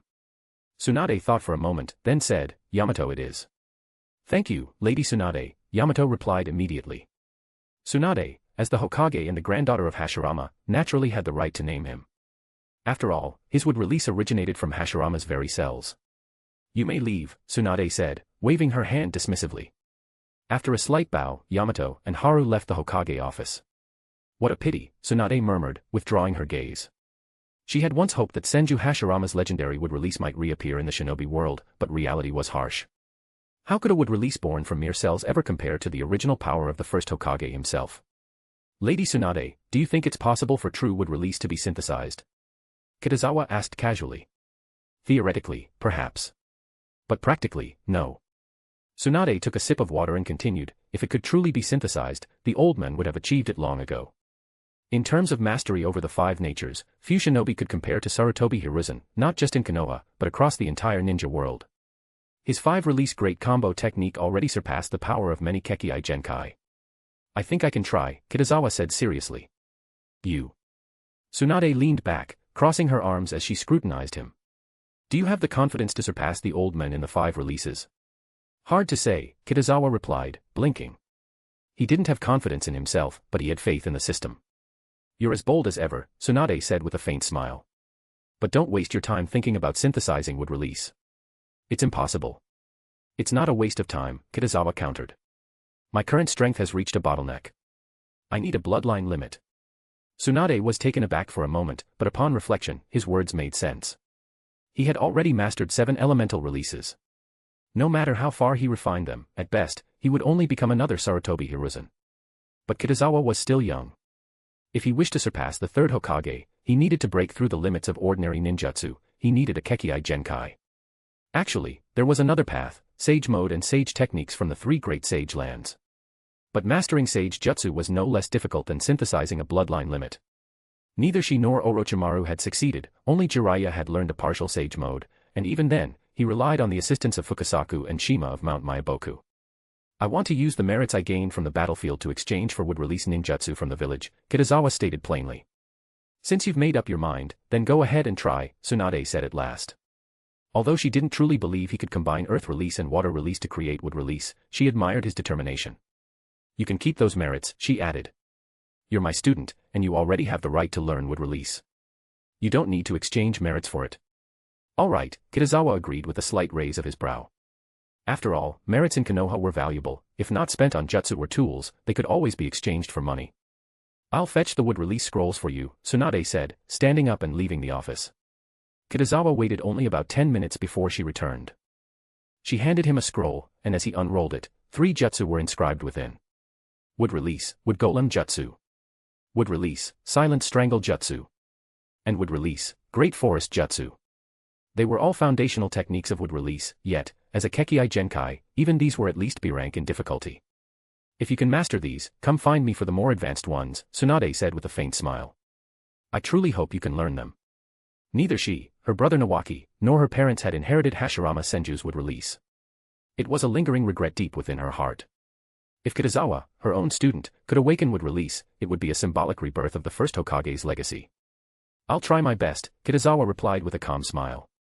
Do you have anything else? Tsunade asked, massaging her temples. If not, I need to get back to work. This paperwork is driving me mad. No, that's all. I'll head to the ANBU, Kitazawa said, bowing before leaving the office. Kitazawa. Asuma greeted him with a grin the moment he arrived. Look how popular our ANBU's become, we've received over 100 applications in just one day. That many? Kitazawa stepped forward and glanced over the pile of documents on the desk. They were all applications from shinobi seeking to join the ANBU, and their abilities were impressive.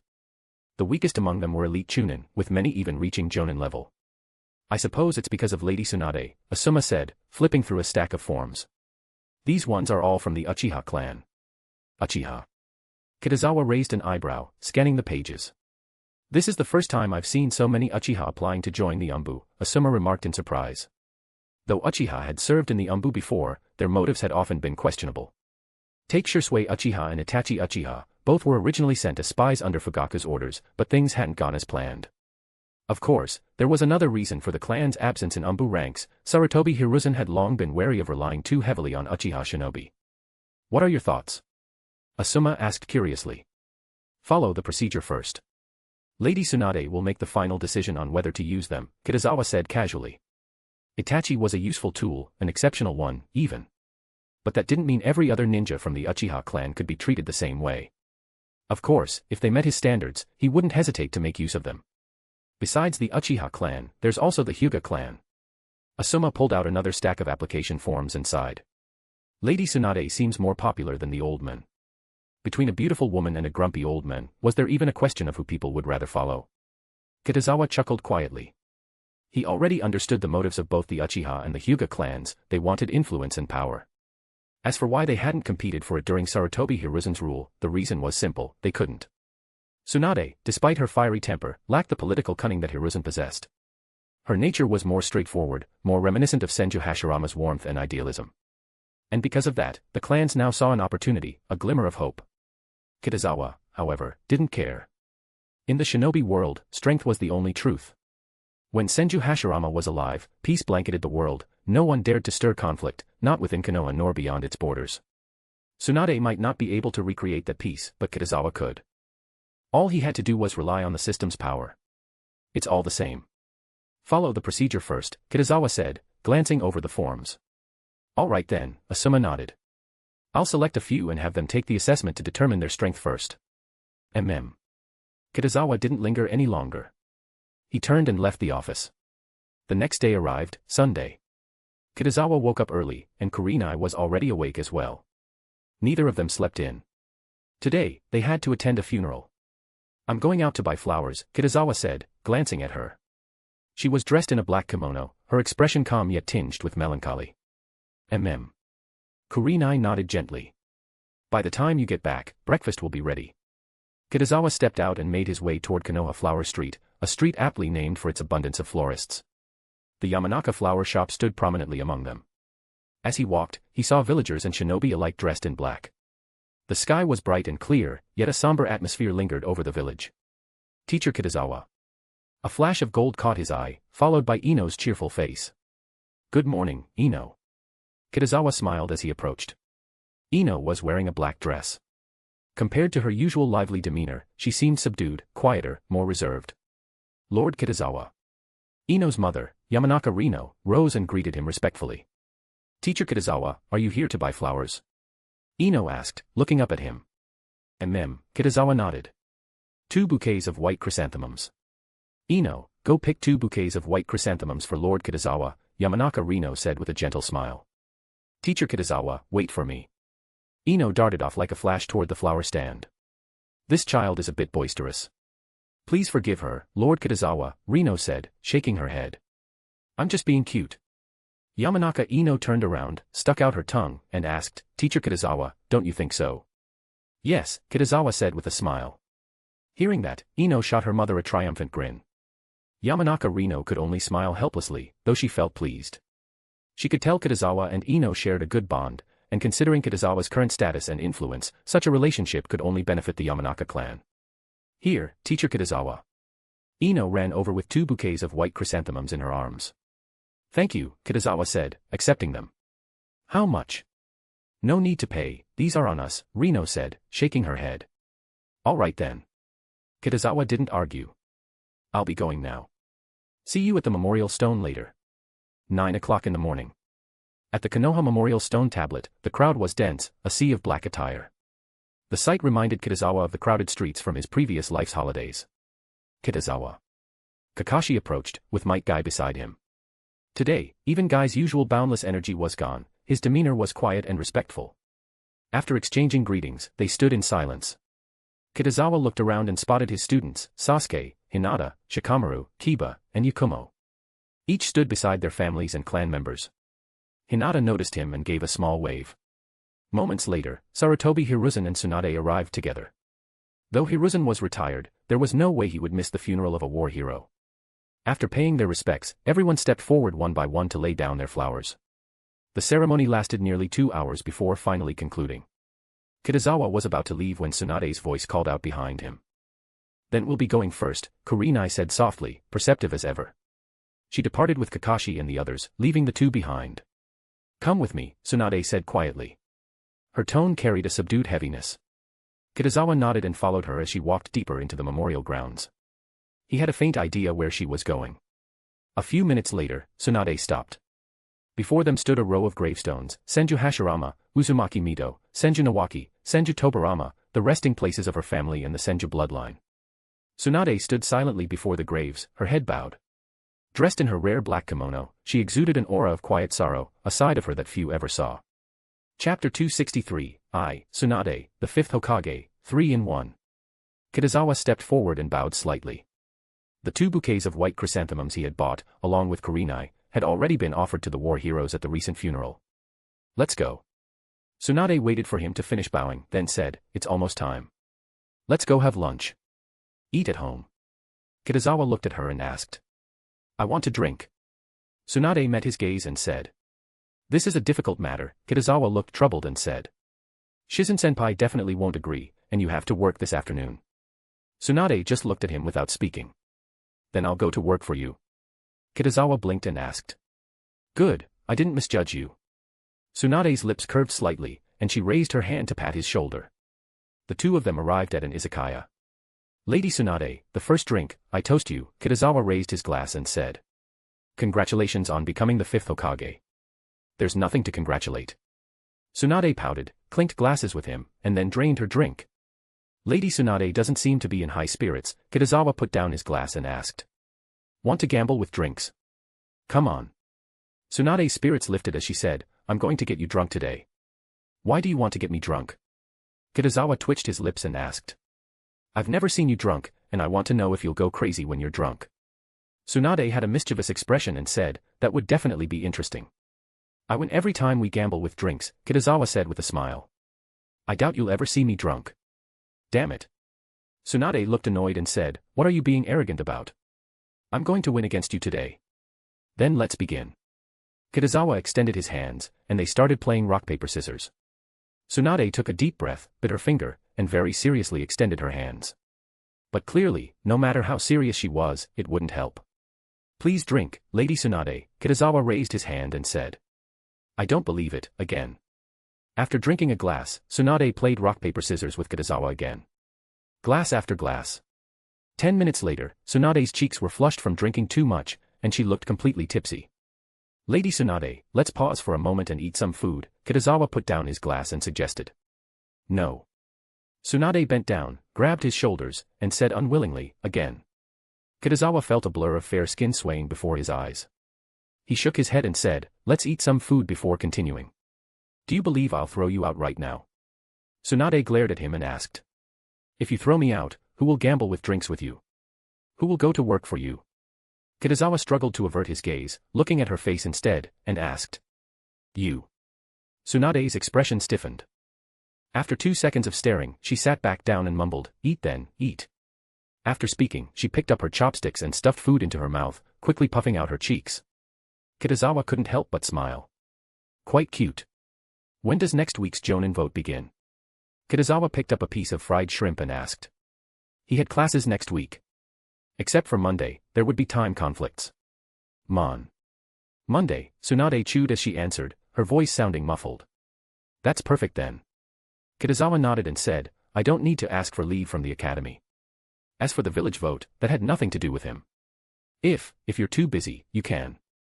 You can send a shadow clone. Tsunade licked the corner of her mouth, her face flushed, and said. Of course, I have to be there in person for such an important matter, Kitazawa said with a smile. It's just a formality anyway. Tsunade raised her glass and said, pour me a drink. I'll give you a congratulatory gift then. Kitazawa poured her a drink and said, you'll definitely like it. Is that so? Tsunade's face broke into a brilliant smile, and she said, it's very difficult to make me like something. After she spoke, she tilted her head back and downed a glass of wine. Drops of liquid ran down the corner of her mouth, sliding along her fair skin. The originally cold wine became warm again. What day is the Hokage inauguration ceremony? Kitazawa withdrew his gaze and asked again. Saturday. Tsunade put down her glass, her eyes a little hazy, and said, there will be more villagers and ninja available. Indeed. Kitazawa picked up a piece of fried fish and placed it in her bowl, saying. Tsunade straightened up and shook her head. With her movements, her clothes showed a defined elasticity. Kitazawa stared blankly. Let's continue gambling with drinks. Tsunade bit into the fried fish and said, I'm going to win against you today. How about we drink another time? Kitazawa looked at her slightly trembling body and asked. What kind of talk is that? Tsunade glared at him and said, drinking should be done all at once until you're satisfied. Kitazawa, helpless, could only continue playing rock paper scissors with her. In less than 5 minutes, Tsunade had drunk 6 more glasses. She swayed and then collapsed onto the table, her clothes pressed into a flattened curve by her weight. Drink, keep drinking. Tsunade raised her glass to her mouth. But because she was currently lying down, her posture was wrong, making it difficult to drink. She simply stuck out her tongue, like a cat, licking the wine. Kitazawa subconsciously swallowed. The scene before him was too impactful. A mature and voluptuous woman, her face flushed, her eyes unfocused, licking wine. It was truly full of sexiness and temptation. Lady Tsunade, let me take you home to rest, Kitazawa composed himself and said. I don't need to rest. Tsunade straightened up again, shoved a glass of wine to Kitazawa's mouth, and said, you drink too. The glass was half full because she had just licked half of it. We'll drink next time, Kitazawa grabbed her wrist and said. Next time, you say this every time we drink. Tsunade snorted lightly and said, you're too weak. You're clearly already drunk, and you're calling me weak. Kitazawa took the glass from her hand, drank it, and said, the wine's gone, let's go home. No. Tsunade leaned back, resting against the seat, and said. Kitazawa looked at her for a moment, then simply cleared the wine from the table. Wait. Tsunade quickly stood up, grabbed his hand, and said somewhat angrily, get the wine out. But because she couldn't stand steadily while drunk, she stumbled right into his arms. We'll go back and drink, Kitazawa supported her waist and said. You better not lie to me. Tsunade leaned against his embrace, asking in a loose manner. Let's go. Kitazawa smiled gently and said, you'll know if I lied to you once we get home. I'll trust you this once. Tsunade poked him with her finger, let go of him, and walked out, her body swaying slightly. Kitazawa quickly followed her. Drinking with you is good, better than Shizen, Tsunade said as a gust of wind outside sobered her up a bit. Shizen-senpai would be sad to hear that, Kitazawa couldn't help but laugh. Whose fault is it that she never lets me drink to my heart's content? Tsunade said righteously. Shizen-senpai is also doing it for your own good, Kitazawa coughed lightly and said. Humph. Tsunade glanced at him but didn't retort. Lady Tsunade, Kitazawa suddenly remembered something and asked, I'm going to work for you this afternoon. Is there anything I should pay attention to? No, nothing, Tsunade thought for a moment, shook her head, and said, if there is, just go find Shikaku. The two chatted and walked, quickly arriving home. Kitazawa. Tsunade stood at the door, leaning against it, looking at him. What's wrong? Kitazawa met her gaze and asked, is there anything else? I'll give you a gift. Tsunade suddenly smiled and said, this will increase your luck. Luck. Kitazawa's lips twitched. Do you have anything to do with luck? Tsunade walked up to him, raised her head, and looked at him. She extended her hand, beckoned, and said, you're too tall, come down a bit. Kitazawa paused slightly. He suddenly realized. Could this be Tsunade's forehead kiss from the original story? The first Hokage's necklace plus Tsunade's forehead kiss, he felt he was completely maxed out. He'd have to pick an auspicious day just to go out. Kitazawa bent down. Tsunade reached out and placed her hands on his shoulders. She looked at Kitazawa, her eyes a little unfocused. She bit her red and luscious lips. She suddenly remembered the beautiful dream Kitazawa had woven while treating her hemophobia, and his warm embrace after the treatment ended. Tsunade, as if possessed, kissed him. Suddenly, her eyes widened. She froze in place, completely sobered up. A kiss on the forehead and a kiss on the lips had completely different meanings. Tsunade looked at Kitazawa, feeling her heart pound rapidly. A feeling she had never experienced before surged through her. After a few seconds of stunned silence, she pushed Kitazawa away and turned to enter the house. She closed the door, leaned against it, and gasped for air. How could this happen? Tsunade raised her hand to her mouth. Outside the door, Kitazawa subconsciously exhaled. How did a forehead kiss turn into a real kiss? He hesitated for a moment, then didn't go back to find Tsunade.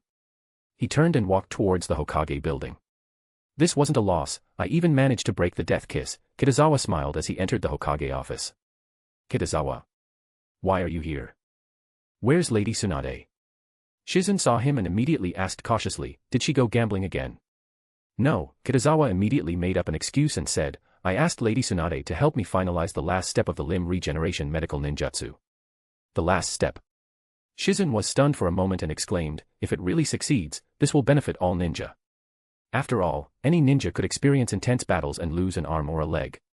If they had a medical ninjutsu for limb regeneration, they wouldn't have to worry anymore. Lady Tsunade thinks so too, Kitazawa said without changing his expression. I'll be working for her this afternoon. Shizen nodded, no longer suspicious, and said, then have a seat. It's not appropriate for me to sit in the Hokage's chair, Kitazawa raised an eyebrow and said. Are you not interested in the position of Hokage? Shizen retorted. Lady Tsunade hasn't officially become Hokage yet, and we're already discussing this. Kitazawa stepped forward and teased, Shizen-senpai, you're plotting something. I think you could become the 6th Hokage, Shizen smiled and said. That's too far off to talk about. Kitazawa looked at the documents on the table and said, let's work first. Time slowly passed. The afternoon quickly went by. Your work efficiency is good, better than Lady Tsunade's, Shizen praised him. You and Lady Tsunade really do hurt each other, Kitazawa paused slightly and said. He was thinking of Tsunade's evaluation of Shizen after they finished drinking at noon. What mutual harm? Shizen let out a soft, and asked. Nothing. Kitazawa changed the subject and asked, what are the plans for tonight? My place. That works too, Shizen thought for a moment and said, then I'll go buy groceries. I won't say any more polite words, I'll go home and wait for you first, Kitazawa stood up and said. When you get home, go check on Lady Tsunade first, Shizen clenched her fists and said, if she's not there and ran off to a casino, I will not let her off lightly. You're really well suited to be the Hokage's assistant, Kitazawa couldn't help but smile and said, see you later. He left the Hokage office. After returning home, he went to the next door. He hesitated for 2 seconds at the door, then raised his hand and knocked. But after waiting for a moment, Tsunade didn't open the door. Did she really go to a casino? Kitazawa thought about it, took out his key, and opened the door. He took off his shoes and walked into the living room. Kitazawa arrived at Tsunade's bedroom door. The door was not closed. He saw Tsunade lying on the bed at a glance. She hadn't taken off her clothes, just sprawled out ungracefully, fast asleep. Kitazawa subconsciously glanced at the clothes rising and falling with her breathing. For words appeared in his mind, highest while lying down. Kitazawa withdrew his gaze, stood in place, and knocked on the door. Which bastard is it? Tsunade's displeased voice rang out. It's me, the bastard, Kitazawa said with a smile. Tsunade's eyes immediately opened. She sat up and rubbed her brow. The memories from before she fell asleep rushed back into her mind. Her face instantly stiffened, and she subconsciously bit her red lips. Lady Tsunade, Shizen-senpai went to buy groceries, we're eating at our place tonight, Kitazawa said. Tsunade waved her hand and said, you go back first, I'll be there shortly. Don't be too late, so Shizen-senpai doesn't get suspicious. Kitazawa reminded her, then turned and left. As expected, he's thick-skinned. Tsunade watched Kitazawa act as if nothing had happened and couldn't help but let out a soft snort. But she quickly regained her composure. After all, she was Tsunade. Night fell. Kitazawa, Tsunade, Shizen, Kurenai, Karen, and her mother gathered for dinner. It was the same as usual, with no major differences. A night passed, and it was a new week. Monday. The Jonin were unusually lively, because today was the long-awaited Jonin vote. Since Konoha village was established, there had only been 4 Jonin votes, this was the 5th. I should have applied for the Jonin exam as soon as the war ended, Kurenai said with a regretful look. Since she wasn't a Jonin, she couldn't participate in the Jonin vote. Anyway, the outcome is already decided, so it doesn't make any difference whether I participate or not, Kitazawa said with a smile. There's still a difference, Kurenai retorted, giving him a look. At least it shows her our support in front of Lady Tsunade. If you truly want to support her, you can become the first Jonin after she becomes Hokage, Kitazawa suggested after a moment's thought. That's a good idea. Kurenai's eyes lit up. I'll apply next week. By then, I should have already learned wind release, Rasengan. Then I wish you success in advance, Kitazawa said, picking up his milk. With Kurenai's current strength, becoming a Jonin wouldn't be difficult. Besides Genjutsu, she had also mastered sealing technique, chakra-enhanced strength, and ninjutsu like wind release, Rasengan. Her overall strength had already met the Jonin standard. Just don't forget our bet, Kurenai said with a smile. I haven't forgotten, Kitazawa said, taking a sip of milk. But you've already lost. I'll be able to complete the medical ninjutsu for limb regeneration before next week. No one can say for sure until the last moment. Kurenai's expression shifted slightly, and she snorted softly. Then let's wait and see. Kitazawa finished breakfast and was about to speak when he heard a knock at the door. I'll do the dishes, Kurenai offered. You go see who it is, and then you can head to the Hokage building for the Jonin vote. Okay. Kitazawa went to the door. Kitazawa-sensei. Standing outside the door was Yakushi Kabuto. Good morning, Kabuto, Kitazawa nodded slightly. He had been busy with ANBU matters these past 2 days and hadn't seen Kabuto and the others. Kitazawa-sensei, I'll go to the Hokage building with you, Kabuto explained his purpose. He was a Jonin and also had to participate in the Jonin vote. Then let's go. Kitazawa closed the door and walked with him towards the Hokage building. Kitazawa-sensei, Kabuto asked as they walked, when will our squad have new missions? You've only rested for a week and you already want to do missions again. Kitazawa glanced at him. You're even more diligent than I am. We want to improve our strength as quickly as possible by doing missions. That way, we won't be a burden to Kitazawa-sensei. Kabuto's answer was, as always, flawless. I recently became the ANBU commander, Kitazawa said, a thought stirring in him. ANBU commander.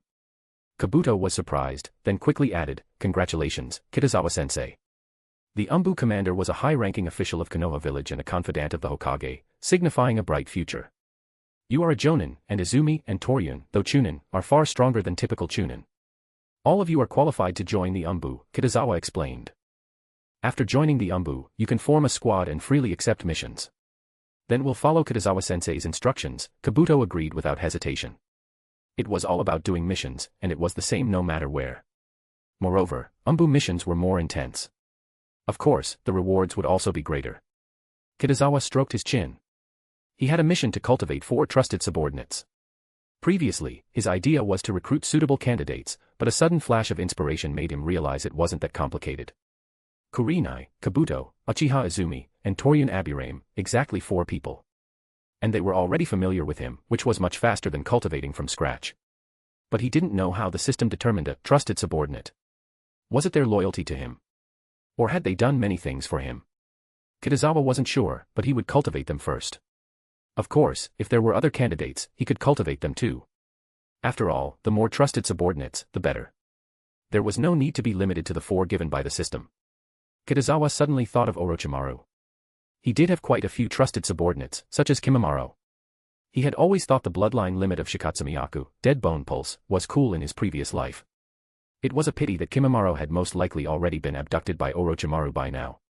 Kitazawa. Might Guy's voice came from not far away. Kitazawa looked up and saw him, Kakashi, and Asuma. Kitazawa, Might Guy asked as soon as he approached. Asuma told me that the ANBU is recruiting lately. You want to join the ANBU? Kitazawa asked with a strange expression. How about it? Can I? Might Guy gave a thumbs up. I'm willing to bring my youth to the ANBU. Behind him, Asuma was frantically winking at Kitazawa. Clearly, he had already rejected Might Guy.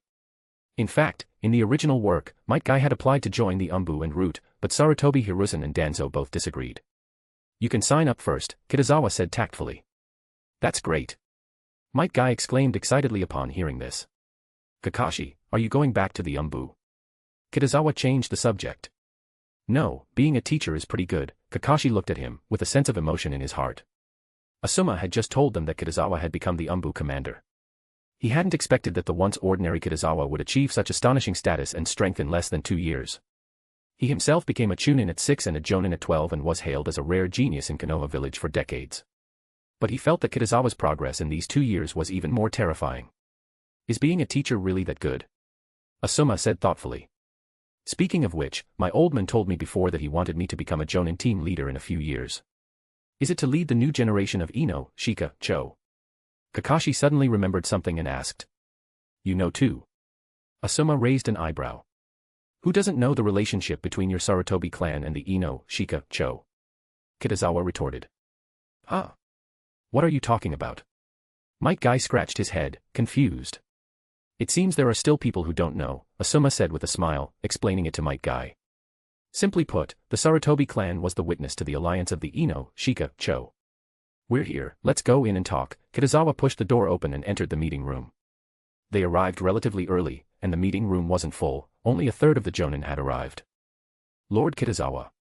Many Jonin greeted him proactively upon seeing him.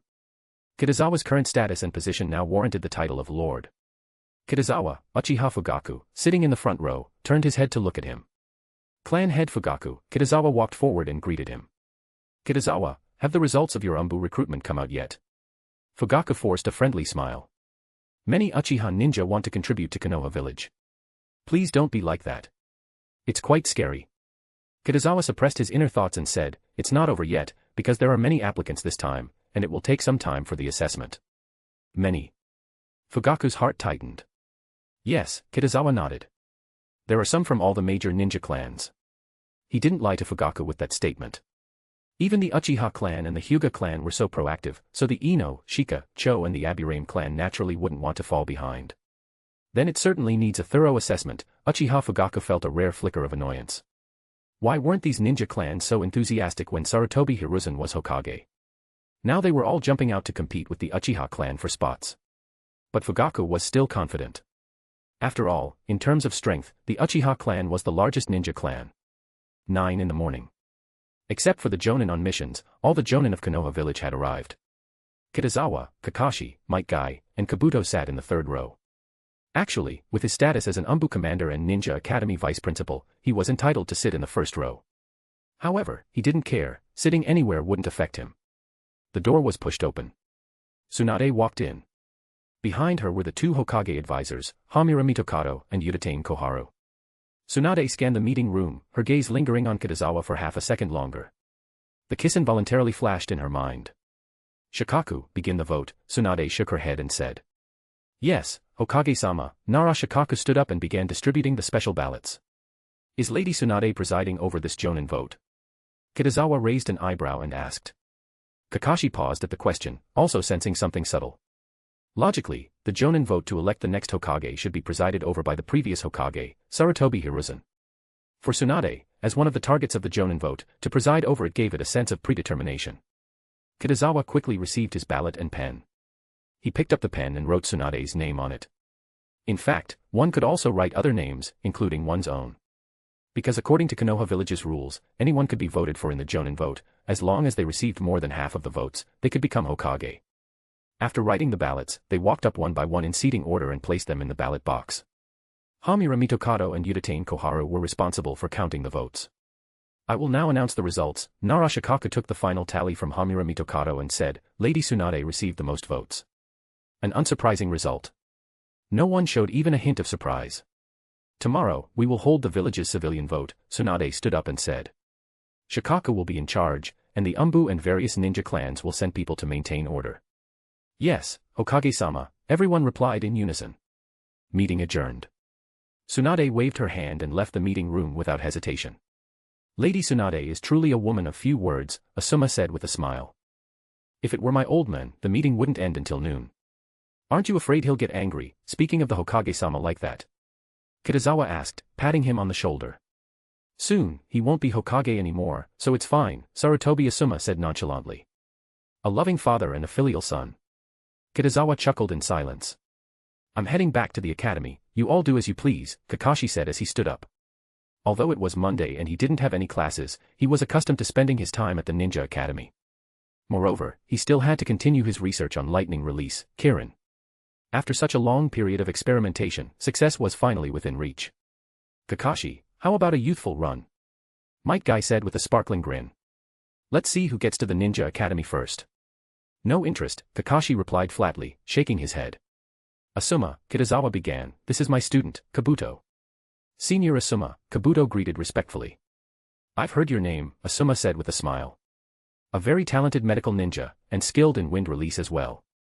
During the war between Konoha and the Hidden Mist Village, not only Kitazawa but also Kabuto and Torian had gained fame. Though not at Kitazawa's level, their names were still far more recognized than those of ordinary Jonin. Today, please help my 3 students process their applications to join the ANBU, Kitazawa stated his purpose. No problem, Asuma agreed readily. The minimum requirement for joining the ANBU was the rank of Chunin. Kabuto, Torian, and Uchiha Izumi easily met that standard. Considering they were Kitazawa's disciples, there was no reason to refuse. Kabuto, go call Torian and Izumi. Then head to the ANBU together and find Asuma, Kitazawa instructed. Yes, Kitazawa-sensei, Kabuto replied with a nod. Then I'll be going. See you next time. After leaving the meeting room, Kitazawa made his way toward the Hokage's office. Come in, Tsunade said as she looked up from her desk upon hearing the knock. When she saw Kitazawa, a strange feeling flickered in her chest, but it quickly faded. Kitazawa, what do you need me for? Tsunade asked with her usual composed expression. Lady Tsunade, do you remember what I told you yesterday at noon? Kitazawa asked with a faint smile. I forgot. Tsunade paused, glared at him, and snapped, just say what you want to say. This is my gift to you, Kitazawa said, taking out a scroll and handing it to her. Medical ninjutsu for limb regeneration. Tsunade opened the scroll, her brows lifting in surprise. Did you actually succeed? By chance, Kitazawa said modestly. How can an S-rank medical ninjutsu be by chance? Tsunade muttered as she examined the scroll carefully. I still have to thank Lady Tsunade for her help and guidance, Kitazawa said with a calm smile. I didn't do much, it's mainly your credit, Tsunade said, exhaling softly after finishing her review. With this medical ninjutsu, many ninja will be able to regain their lives. Her words were no exaggeration. Losing a limb for a ninja was akin to losing half or more of their combat ability. If both hands were gone, they could no longer even qualify as a ninja. Such a technique shouldn't just be locked away like other ninjutsu, Tsunade mused. It should be promoted, all medical ninja jonin should have the opportunity to learn it. I think so too, Kitazawa agreed. The greater the reach of the limb regeneration technique, the more generous the system's reward would ultimately be. He couldn't help but wonder what kind of reward awaited him this time. You're quite generous, Tsunade remarked, gazing at him with a mix of admiration and curiosity. To hand over such a precious medical ninjutsu so freely was nearly unheard of in Konoha's history. Since Lady Tsunade has become Hokage, I naturally have to present a congratulatory gift, Kitazawa said seriously. Have you already mastered this technique yourself? Tsunade asked, averting her gaze slightly. Yes, Kitazawa nodded. There shouldn't be any issues. After the Hokage succession ceremony, you'll perform the first surgery at Konoha Hospital, Tsunade decided after a pause. All medical ninja and jonin will attend to observe. She wasn't just promoting the limb regeneration ninjutsu, she was also building momentum for Kitazawa's reputation. Thank you, Lady Tsunade, Kitazawa said, his eyes lighting up. This arrangement was perfect. By then, I imagine ninja from other villages will approach us, perhaps even from the Hidden Mist Village, Tsunade added. We could treat their wounded, for a reasonable fee. During the war, the Hidden Mist had suffered countless casualties, many of them missing limbs. That's certainly possible, Kitazawa nodded. I believe they'd be willing to pay the proper price. Who do you plan to perform the first surgery on? Tsunade asked, setting the scroll aside. Kosuke-senpai, Kitazawa answered. A good choice, Tsunade said after a thoughtful pause. He's well known and meets the requirements, it'll have the greatest public impact. As expected of Lady Tsunade, you think of everything, Kitazawa said with genuine admiration. All right, stop flattering me, Tsunade sighed, rolling her eyes. You've contributed such an important technique. What reward do you want in return? I don't know, Kitazawa replied with a faint smile. Just owe it to me for now. If I need something later, I'll come find you. That works too, Tsunade said with understanding. She knew Kitazawa didn't really lack anything. It was similar to the situation with the 3 legendary Sannin, their merits far outweighed what Konoha could ever repay. But such debts could be reserved for the future, to benefit one's students or kin. Then I'll take my leave, Kitazawa said, bowing slightly before turning to go. Kitazawa, Tsunade called after him. He stopped and turned back slightly. I really like this gift, Tsunade said softly, brushing a strand of golden hair behind her ear. Thank you. It seems Lady Tsunade remembers it quite clearly, Kitazawa said with a teasing smile as he waved. See you next time. Tsunade's expression turned slightly unnatural, though the corners of her lips hinted at a faint smile. Kitazawa left the Hokage office and, instead of returning to the ANBU headquarters, went home. Since Asuma was in charge there, Kitazawa didn't need to manage things for now. Now that the limb regeneration medical ninjutsu was complete, it was time for him to begin his journey of mastering wood release. He arrived at the open training ground behind his house. The first technique he decided to learn was wood release, wood locking wall, a defensive jutsu that summoned a row of wooden stakes curving to form an arch-like barrier to shield the user. The day's training ended quietly. Tuesday. Kitazawa welcomed a long-awaited class day. After breakfast, he arrived at the Ninja Academy. Kitazawa-sensei, welcome back. All the students of the genius class had arrived at the training ground half an hour early. Upon seeing him, they shouted in unison. Kitazawa was slightly startled, a warm feeling rising in his chest. These students really were excellent. Kitazawa-sensei. Naruto rushed forward, his curiosity plain. Is Old Man Hokage really retiring? I saw villagers voting on the way here. Hinata, Kiba, Shino Aburame, and several others gathered around as well. Since it wasn't official class time yet, their excitement over the new Hokage was palpable. Yes, Kitazawa nodded. The Hokage-sama is getting old, so he decided to retire. Who's the new Hokage? Kiba asked eagerly. It must be Lady Tsunade. Ino said with admiration. The first female Hokage. And the first medical ninja to become Hokage. Sakura added excitedly. It is indeed Lady Tsunade, Kitazawa confirmed with a smile. It seems I can only aim for the sixth Hokage, then. Naruto declared, full of fighting spirit. Are you planning to compete with Kitazawa-sensei for the sixth Hokage? Shikamaru's lazy voice chimed in. Huh. Naruto froze, eyes wide. Sasuke, who had been about to speak, immediately closed his mouth. Considering the age difference, it really would be Kitazawa-sensei who becomes the sixth Hokage. Ino's eyes sparkled.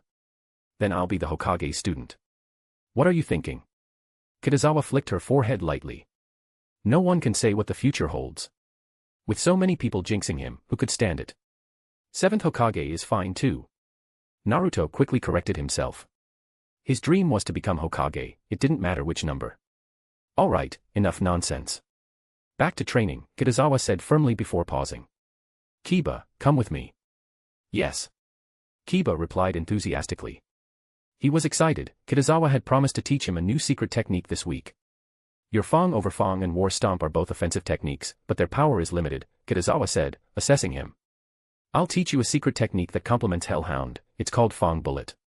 The Fong Bullet was inspired by Fire Release, Great Fireball technique. Simply put, the three heads of Kiba's Hellhound would simultaneously fire 3 chakra-formed cannonballs. Kiba's chakra nature was Earth, and while Kitazawa initially considered having him fire Earth bullets, that required nature transformation training. So for now, he decided to let Kiba start with the neutral version. This is great. Kiba's eyes gleamed with excitement. 3 dog heads shooting chakra cannonballs, just thinking about it was thrilling. Then train hard, Kitazawa said with a smile. Once you add chakra nature to it, the Fong Bullet's power will increase even more. Yes, Kitazawa-sensei. Kiba answered seriously. After half an hour of instruction, Kitazawa allowed him to practice on his own. Looking around, he saw that the students from the 3 study groups he led were already busy with their training. Once he confirmed that everything was in order, Kitazawa made his way to the artificial lake. There were 3 people there, Mariboshi Kosuke, Sakura, and Shino Aburame. Kitazawa-sensei. Sakura, who was practicing water release, greeted him with a bright smile. Kosuke-senpai, Kitazawa said, are you free next Monday? No, Kosuke replied, puzzled. Why? Do you need my help? I do. Kitazawa smiled slightly. Would you like to have a healthy left leg again? Kosuke froze. What do you mean? I've created a medical ninjutsu for limb regeneration, Kitazawa explained. What? Kosuke was stunned. How is that even possible? Sakura's eyes widened in shock. Having studied under Kitazawa, she was now half a medical ninja herself, and she understood perfectly just how revolutionary a limb regeneration technique would be. Well. Want to try it? Kitazawa asked with a calm smile.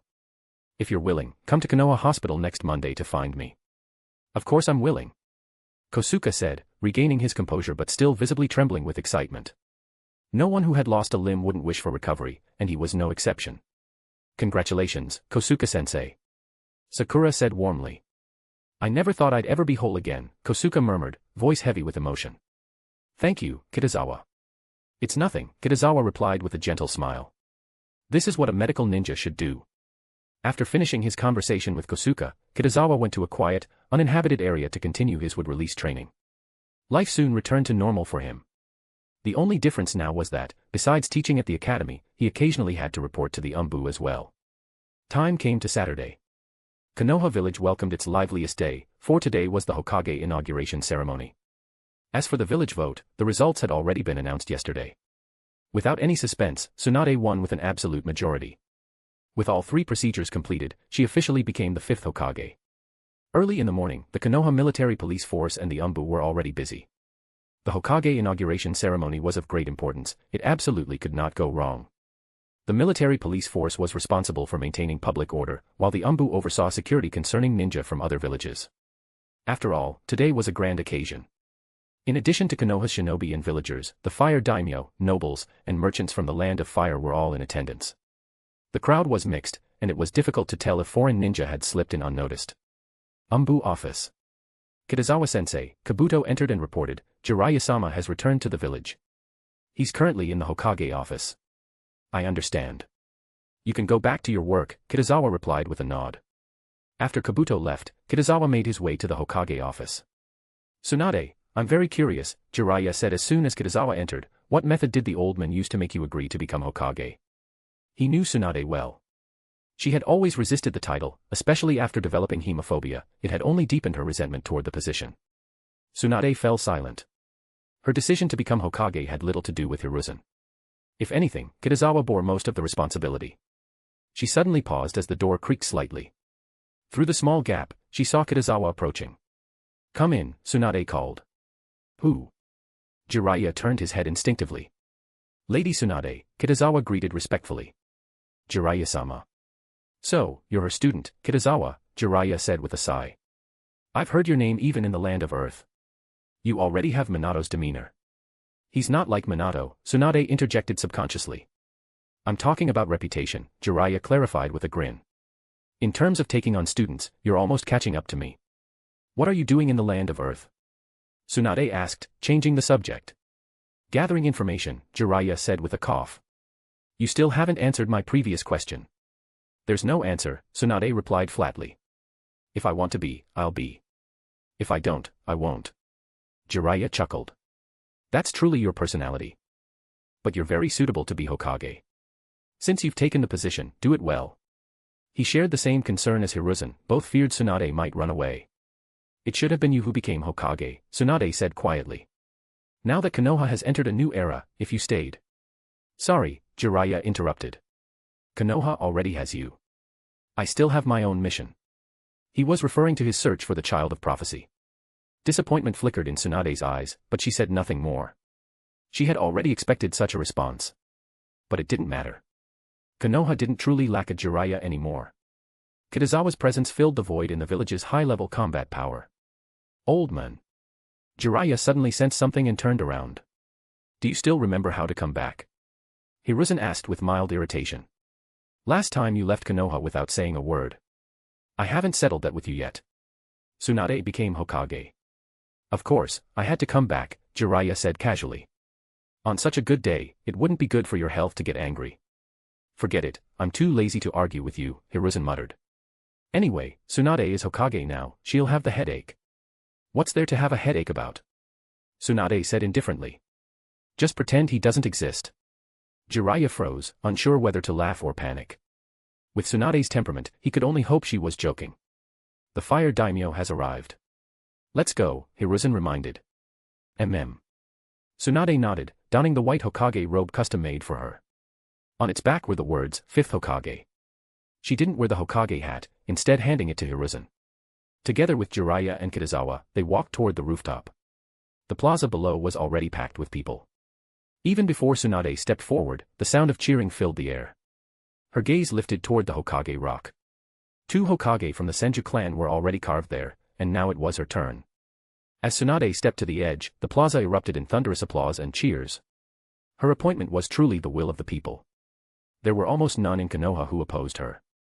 Danzo Shimura, the only one who had, was long gone to the Pure Land.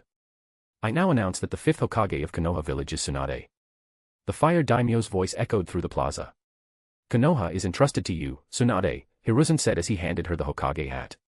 I will do my best, sensei. For the first time, Tsunade addressed him formally rather than calling him old man. She placed the Hokage hat upon her head and turned to face the crowd. Say something, Hiruzen said with a smile.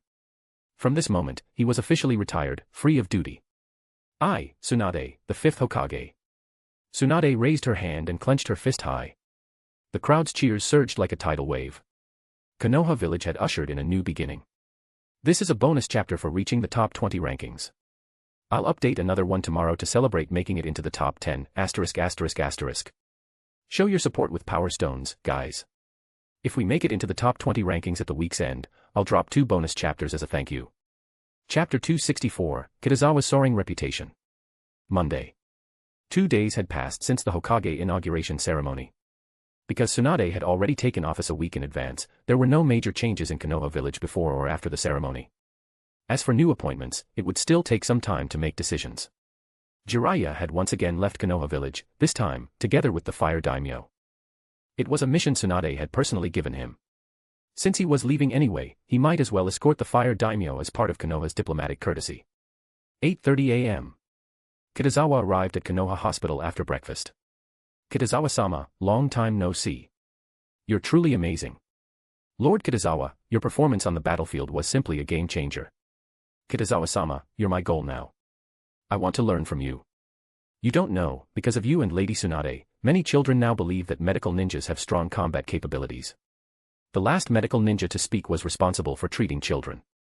Kitazawa hadn't expected to be surrounded the moment he entered Konoha Hospital, but thinking about it, it was understandable. This was his first time returning since the war between Konoha and the Hidden Mist village had ended. The medical ninja and nurses hadn't seen him for a long while, so their enthusiasm was natural. Of course, the main reason was his immense fame now. Just then, Yakushi Nono suddenly appeared and walked up to him. She had been in her office, but upon hearing the commotion, thought something had happened and came out to check. Don't bother, Kitazawa, everyone. Get ready, don't forget there's something to do at 9 o'clock, Nono said gently.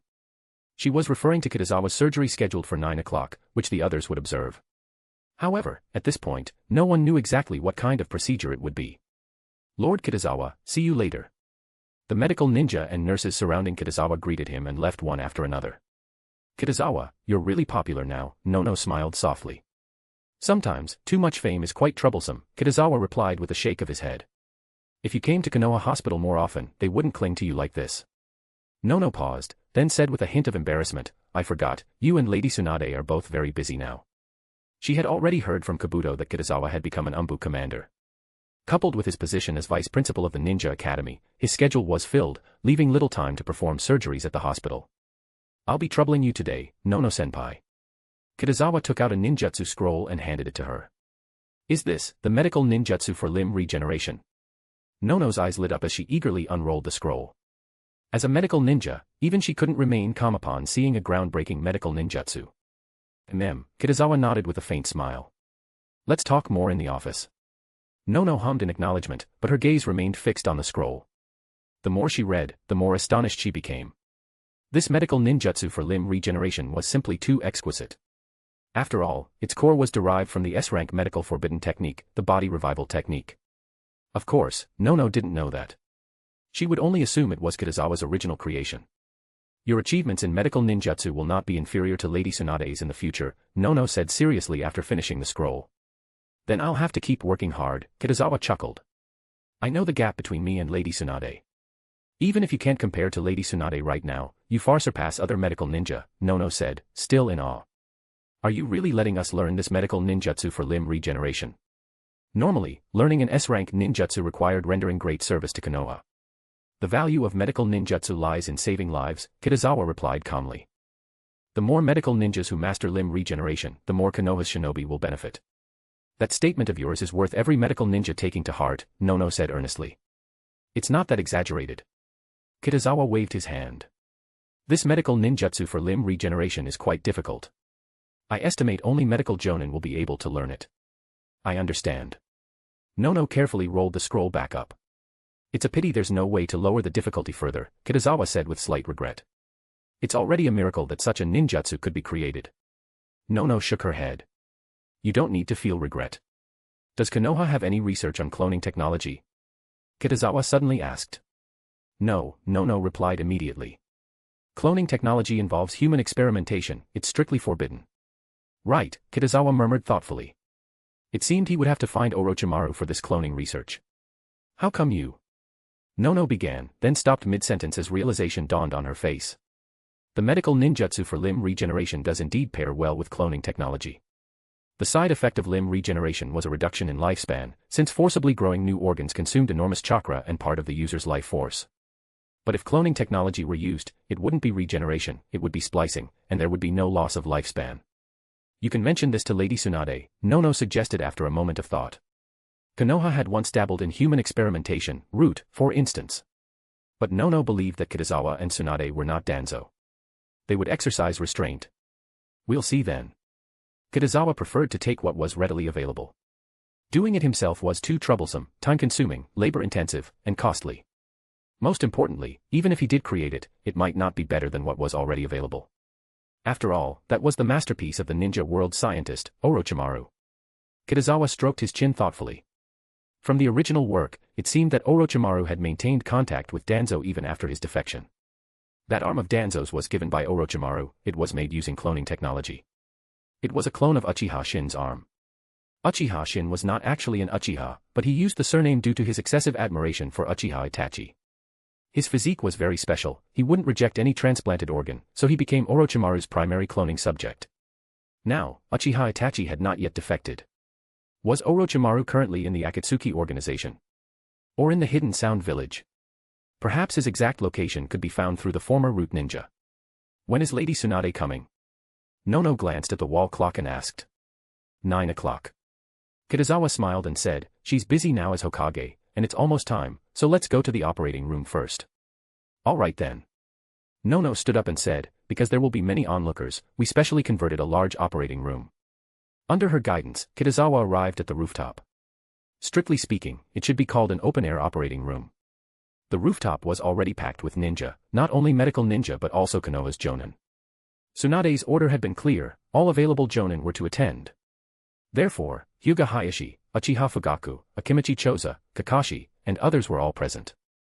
In fact, they had been discussing it for a while, but since Tsunade's order hadn't specified the reason, none of them knew what it was about.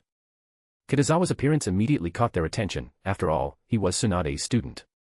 Kitazawa, Hayashi called out, do you know Hokage-sama's purpose in having us come here? To watch a surgery, Kitazawa replied with a faint smile. A surgery? Hayashi's face showed clear confusion. What kind of surgery warranted the presence of so many clan leaders and Jonin? What kind of surgery is it? Akimichi Choza asked curiously. Let's wait for Lady Tsunade to give us the answer, Kitazawa said, keeping them in suspense. So mysterious? Everyone looked at one another in puzzlement. On the other side stood Konoha's medical ninja. Among them were Sakura and Kabuto. What's wrong? Kabuto asked, noticing Sakura's expression. I really want to say it. Sakura clenched her small fists and shook them, visibly restraining herself. She already knew in advance what the surgery was going to be, but unfortunately, she couldn't reveal it to outsiders. Kitazawa-sensei must have his reasons for arranging this, Kabuto said, adjusting his glasses. Although I haven't guessed it yet. But it's a great honor to witness such medical ninjutsu, Sakura said, suppressing the excitement in her voice, her bright eyes fixed on Kitazawa. Kabuto nodded. Since the advent of medical ninja, this is the first time medical ninjutsu for limb regeneration has appeared. In the ninja world, let alone limb regeneration, there wasn't even anything similar. And we even have a chance to learn it. Sakura exclaimed, barely containing her excitement. Her idol was Tsunade, and now, she was walking the same path her idol had walked. You have great talent in medical ninjutsu, Kabuto said. Learning the limb regeneration medical ninjutsu is only a matter of time. Sakura's talent in medical ninjutsu surprised even Kabuto. He had always believed he possessed remarkable aptitude, but he hadn't expected Sakura to be no less gifted than he was. It should be said that the students of the genius class had given him many surprises. Geniuses seemed to appear in clusters. And with Kitazawa, who might one day become the next Hokage, the future of Konoha truly filled him with anticipation. Lady Tsunade has arrived. Sakura suddenly said, her spirits lifting as excitement flashed in her eyes. Hokage-sama, Uchiha Fugaku and the other Jonin greeted in unison. Kitazawa, begin, Tsunade said, giving him a nod. Kosuke-senpai, please, Kitazawa raised his hand and said. Mariboshi Kosuke stepped out from the crowd. Uchiha Fugaku and the others noticed him only then. After a brief moment of surprise, they all recognized him. After all, a genin with elite Jonin strength who had close ties with successive Hokage was unforgettable. But he was going to be operated on. Everyone's confusion deepened. Kosuke sat on the operating table and removed his prosthetic leg. His left leg had been completely amputated below the knee. After setting the prosthetic aside, he lay down on the operating table. Nono-senpai, Kitazawa said as he stepped forward, please handle the initial treatment. All right, Nono replied, extending her hands toward Kosuke's left leg. After putting on gloves, Kitazawa took out a summoning scroll. He planned to use white Zetsu cells on Mariboshi Kosuke. After all, Kosuke was old. If he consumed too much life force and died, it would be a huge problem. Kitazawa's surgical demonstration would then only be declared a failure. When Kosuke's left leg began to regrow flesh and blood bit by bit, everyone finally understood. Is this medical ninjutsu for limb regeneration? Akimichi Choza widened his eyes in disbelief. How is that possible? Even the usually composed Fugaku couldn't hide his surprise. His first thought was whether the Sharingan could also be regenerated. The Uchiha clan didn't have the caged bird curse seal, and it was common for their Sharingan to be taken by enemies. If it could be regenerated, that would undoubtedly be an enormous advantage. Theoretically, if hands and feet could regenerate, eyes could too. However, theory was theory, and in practice, it was hard to say. After all, the Sharingan wasn't an ordinary eye, it was a bloodline limit. Compared to Fugaku, the other Jonin's thoughts were much simpler. With this medical ninjutsu for limb regeneration, they no longer had to worry about losing an arm or a leg. Many even thought of their disabled comrades and friends, and their faces couldn't help but light up with excitement. They were finally saved. Time slowly passed. After a 3-hour surgery, Kosuke's left leg was completely restored. Congratulations, Kosuke-senpai, Kitazawa wiped the sweat from his forehead and said with a smile. Thank you. Thank you. Thank you so much. Kosuke looked at his newly healthy left leg, incredibly excited, his words somewhat incoherent. But no one blamed him, everyone could understand why he reacted that way. This is medical ninjutsu created by Kitazawa, and its effect is limb regeneration, Tsunade said, turning her gaze toward Fugaku and the others. It really is limb regeneration. Akimichi Choza exclaimed. As expected of Hokage-sama's student. Kitazawa is truly a genius among geniuses, to be able to create limb regeneration medical ninjutsu, which has never existed in the ninja world. Shibi Aburame praised. Lord Kitazawa's single medical ninjutsu can save countless lives. Hokage-sama's judgment is still excellent, able to recognize true talent. With Hokage-sama and Lord Kitazawa here, why would Konoha not prosper? The Jonin all began to praise him. Besides the fact that limb regeneration medical ninjutsu was indeed extremely useful, there was also the fact that Kitazawa was the Hokage's student. Furthermore, since it was in front of Tsunade, who had just become Hokage, they naturally had to speak well of him. Tsunade's lips curled slightly. Her goal had been achieved. Kitazawa had first performed great deeds on the battlefield, and now, with the addition of limb regeneration medical ninjutsu, his reputation had reached its peak. If it weren't for her and Jiraiya, he could have directly become the 5th Hokage. Although he couldn't be Hokage now, he could in the future. She could serve as Hokage for a few years and then leave, entrusting Konoha village to Kitazawa. It has a certain side effect, Tsunade added, which is that it consumes a portion of one's lifespan. This small side effect is nothing compared to limb regeneration, Akimichi Choza immediately said. Many ninjas in their Akimichi clan had missing limbs, it was related to their secret technique. After using the multi-size technique and partial multi-size technique, enemies often prioritized attacking their limbs. Indeed, Fugaku echoed. Being a ninja was a very cruel profession, and most ninjas did not live to a ripe old age.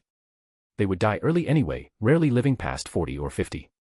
Sacrificing some lifespan for limb regeneration might even allow them to live longer. I am now announcing 2 things, Tsunade raised her hand, interrupting their discussion. First, Konoha Hospital will compile a list of all disabled ninja in the village. Yes, Lady Tsunade, Nono quickly responded. You can also report, make sure no one is missed, Tsunade said in a deep voice. Yes, Hokage-sama, everyone said in unison. They all had some disabled friends or teammates, more or less. Second, establish a medical ninja training class, Tsunade continued. Kitazawa will teach, medical Jonin will participate, and the content taught will be limb regeneration medical ninjutsu. Fugaku and the others were surprised to hear this. Such medical ninjutsu would be publicly taught. They had thought Tsunade and Kitazawa would monopolize it. Because if they monopolized it, it would completely solidify their position. After all, anyone could lose an arm or a leg, no one would dare to easily offend Tsunade and Kitazawa. Now that it was shared, its effect was much smaller. Of course, for the vast number of Konoha village ninja, it was a huge blessing. Fugaku and the others all had the same thought. Tsunade was indeed different from Sarutobi Hiruzen. Undoubtedly, such a Hokage was far more worthy of their trust. Current mission: have 5 medical ninjas learn limb regeneration. Mission reward: Master level Yang release chakra nature transformation. Accept. Kitazawa, who was listening, couldn't help but narrow his eyes. The sudden system mission gave him quite a surprise. He had already experienced the power of proficient level Yang release chakra nature transformation, so he naturally knew how terrifying it would be once it reached the master level. Kitazawa also had a system mission to modify the medical forbidden technique, cellular activation. If he gained master level Yang release chakra nature transformation, the required time could be cut in half. However, getting 5 medical ninjas to learn limb regeneration would not be easy. 4 names immediately came to Kitazawa's mind: Tsunade, Shizun, Yakushi Nono, and Kabuto. Those 4 should be able to learn it, he just needed to find one more. The surgery is over, everyone, please go home, Tsunade said after a pause, reminding them, the list must be submitted as soon as possible, and surgeries will be arranged for them then. Yes, Hokage-sama, everyone bowed slightly and left Konoha Hospital. But the impact of this surgery had only just begun. As the Jonin spread the news, it swept through Konoha village at an astonishing speed. Everyone soon knew that Kitazawa had created a medical ninjutsu capable of regenerating limbs. And not only Konoha village, even many ninja from other villages learned about it through various channels. For a time, Kitazawa became the medical ninja whose reputation was second only to Tsunade, making him arguably the second best medical ninja in the entire ninja world. Chapter 265, Becoming Tsunade's Student, Getting the IN Seal. Everyone else had already left, but Uchiha Fugaku hadn't. Fugaku, is there something else you need? Tsunade noticed him lingering and asked proactively. Can this medical ninjutsu for limb regeneration work on the Sharingan? Fugaku asked directly. Sharingan. Tsunade paused slightly, then understood. She instinctively looked at Kitazawa. Although she was the best medical ninja in the ninja world, she hadn't yet mastered limb regeneration herself, so she couldn't answer Fugaku's question. No, Kitazawa said with a calm shake of his head. The current limb regeneration technique can only regenerate ordinary organs. It can't now, Fugaku pressed, catching the unspoken meaning in his words, but does that mean it might be possible in the future? I can try to improve it, Kitazawa replied. But whether it will succeed, I don't know either. That would be troublesome. If it succeeds, our Uchiha clan would owe you a huge favor, Fugaku said, his voice filled with anticipation. I'll do my best, Kitazawa said with a slight smile. Hokage-sama, I'll take my leave first. After getting his answer, Fugaku didn't stay long and turned to leave. Can it really regenerate bloodline limit organs? Tsunade asked curiously once he was gone. It's difficult, Kitazawa admitted honestly. I'll try when I have time. He had too many things to handle at the moment, so improving limb regeneration would have to wait. It's already quite remarkable that it works for most ninja, Tsunade said with a nod. Although Konoha had bloodline limit ninja, they were ultimately the minority. When will the medical ninja training class start? Kitazawa asked, glancing toward Nono and the others, who were still examining Kosuke's condition. It depends on your schedule, Tsunade said after a pause, smiling slightly. You're not going to blame me for suddenly giving you a teaching assignment, are you? Teaching students is my strong suit, a few more won't hurt, Kitazawa said with a playful blink. But if Lady Tsunade really feels bad about it, you can always compensate me. What compensation do you want? Tsunade raised an eyebrow. Let me think. Kitazawa looked at her, his gaze unconsciously falling to her lips. That previous kiss, because Tsunade had been drinking, carried mostly the scent of alcohol, and he hadn't truly tasted her flavor. What are you looking at? Tsunade's heart skipped, and her beautiful face instantly turned stern. I wasn't looking at anything, Kitazawa said quickly, shifting his gaze. I can't think of anything for now. I'll tell you when I do. I do have a compensation I can give you, Tsunade said with a light snort. I'll teach you the IN Seal. On the battlefield between Konoha and the Hidden Mist, she had promised to teach Kitazawa the IN Seal. Now that she was Hokage and things had settled, she finally had time to make good on that promise. When Kitazawa heard the words IN Seal, he immediately thought of his system mission. To be fair, he and Tsunade were no different from teacher and student now, so why hadn't the mission been completed yet? Lady Tsunade, Kitazawa said after a moment's thought, can I call you teacher now? Call me whatever you like, Tsunade replied after a brief silence. Tsunade-sensei, Kitazawa said at once, smiling. When do we begin learning the Yin seal? Come find me in the afternoon if you're free, Tsunade mused. I'll try to finish my work in the morning. Okay. Kitazawa nodded, then suddenly thought of something. Tsunade-sensei, how about I teach you limb regeneration? Tsunade agreed without much thought. Limb regeneration was a highly practical medical ninjutsu, she naturally wanted to learn it. I'm going back to my office now. Remember to come find me this afternoon. With that, Tsunade walked down the stairs. Nono-senpai. After watching her leave, Kitazawa walked over to the operating table. How is Senior Kosuka's condition? Very good, Yakushi Nono replied with a smile. No problems were found during the examination. Kosuka-senpai, try walking a few steps, Kitazawa said, turning to him. Kosuka took a deep breath, placed his feet firmly on the ground, and stood up. A smile spread across his face. After so many years, he was finally standing on his own two legs again. Slowly, he began to walk. From stiffness to ease, each step filled him with overwhelming emotion. Currently, the surgery seems very successful, Kitazawa said thoughtfully. But for safety, Senior Kosuka, please come to Konoha Hospital for checkups several times this month. Okay, I'll come regularly. Kosuka nodded, then bowed deeply. Kitazawa, thank you. You're too kind, Kitazawa said quickly, helping him up. You deserve it, Kosuka said warmly. Then I'll be going now, I won't disturb you. I'll come back in a couple of days.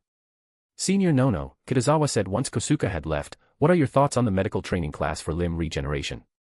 Learning together isn't realistic, Konoha Hospital needs medical Jonin on duty, Nono replied gently. I think we can do it in shifts. That's a good idea. Kitazawa nodded approvingly. Then let's divide them into two groups, alternating their studies. The location will be the Ninja Academy. The Ninja Academy? Nono asked, surprised. It's quieter there, Kitazawa explained with a smile. The main reason is that I also have to teach at the Ninja Academy. Alright then, Nono said. I'll bring the first group of medical Jonin to the Ninja Academy to find you tomorrow. Good. Kitazawa clapped his hands lightly. Today's surgery was a complete success.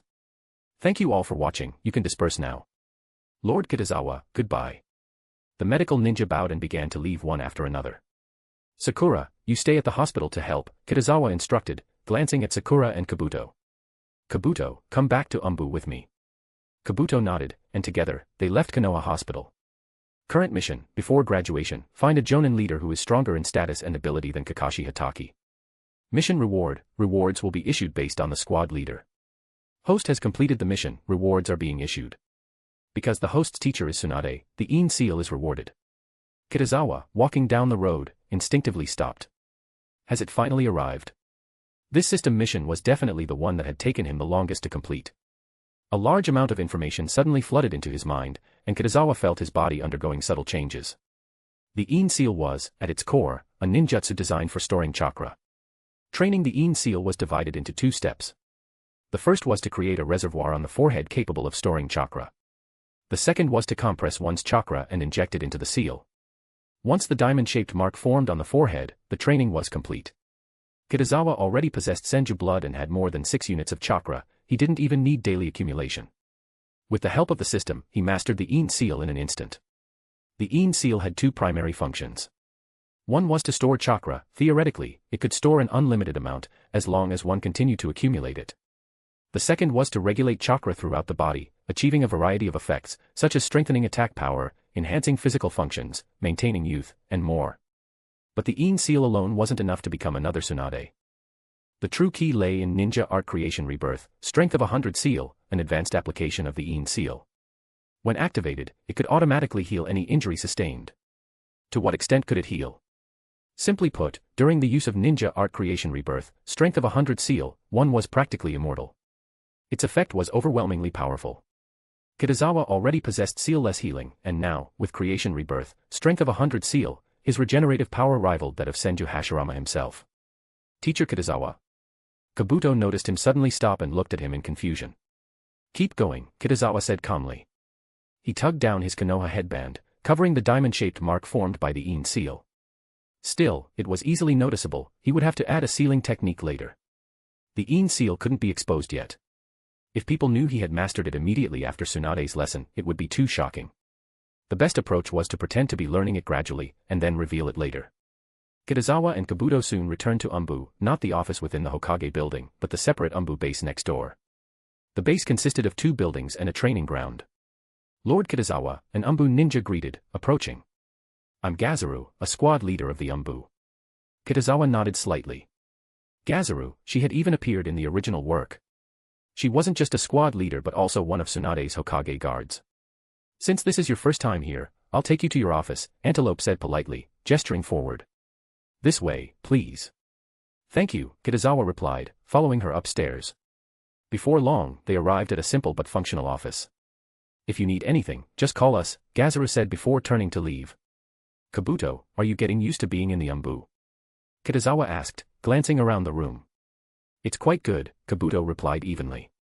The ANBU operated directly under the Hokage. Naturally, its rules were strict and its demands high. But Kabuto had come from root. For him, this level of discipline was almost relaxing. Toryun was the same. Only Uchiha Izumi seemed somewhat unaccustomed to the ANBU's high-intensity operations. "That's good." Kitazawa picked up a document from the desk. It was a report on recent ANBU recruitment. Because of the large number of applicants, 7 rounds of assessments had already been conducted, and many had passed the strength test. He counted, there were more than 50 names. That made it hard to choose. Kitazawa frowned slightly, lost in thought as he studied the list of those who had passed. "Kitazawa-sensei," Kabuto suddenly said, remembering something. "Asuma-senpai mentioned that the ANBU needs 4 people for a mission, but we're still short 1. "I've been quite busy lately," Kitazawa said after a brief pause. "How about this, I'll find someone to lead you." The first person who came to mind was Itachi. Kitazawa's team already included Uchiha Izumi. As a fellow Uchiha, Itachi surely wouldn't refuse. Moreover, Izumi's strength had reached a bottleneck. She was close to awakening her 3-tomo Sharingan. More missions might just push her over that edge. Still, relying on Itachi to lead them every time wasn't a permanent solution. He had his own team, after all. Kitazawa thought perhaps he could recruit someone else, someone like the ice-release ninja, Haku. Since Zabuza Momochi hadn't yet defected from the Hidden Mist Village, Kitazawa couldn't encounter Haku there. Haku was likely still wandering somewhere. With proper training, his bloodline limit could easily elevate him to Jonin level. And most importantly, Haku was loyal. "Go call Itachi," Kitazawa said finally. He no longer hesitated. His trusted subordinate, System Mission already had a clear solution. He picked up a pen and circled 8 names on the recruitment list. There were 12 ANBU vacancies this time. Kabuto, Toryun, and Uchiha Izumi already occupied 3. He decided to leave 1 position open, and selected 8 others. Kitazawa's selection method was simple, 1 each from the Uchiha, Hyuga, Sarutobi, 1 from Ino, Shika, Cho, 1 Aburame, and 1 Inuzuka. Overall, it was very fair, everyone was taken care of. Except for the Shimura clan. The Shimura clan held considerable power in Konoha village and was an elder ninja clan that had joined Konoha since its founding. But because of Danzo, Kitazawa had no good impression of them. Not settling accounts with them was already him being magnanimous. "Kitazawa-sama." Itachi walked in. "Itachi, there's something I need your help with." Kitazawa explained the situation with Yakushi Kabuto and the others and hoped he could take them on missions when he had time. "No problem." Itachi agreed without hesitation. "Thank you, Itachi." Kitazawa expressed his gratitude and said, "You help me lead them for this period, and it will stop once I find new teammates. It's a small matter." Itachi suddenly showed a hesitant expression. "Is something wrong?" Kitazawa raised an eyebrow and asked. "There is something." Itachi hesitated for 2 seconds and said, "My father approached me 2 days ago. He wants the Uchiha clan to return to their original compound." Kitazawa understood immediately. The Uchiha clan wanted to return to the center of power. However, this was also normal. If they remained on the outskirts of Konoha village forever, they would never produce a Hokage. This matter was both difficult and not difficult.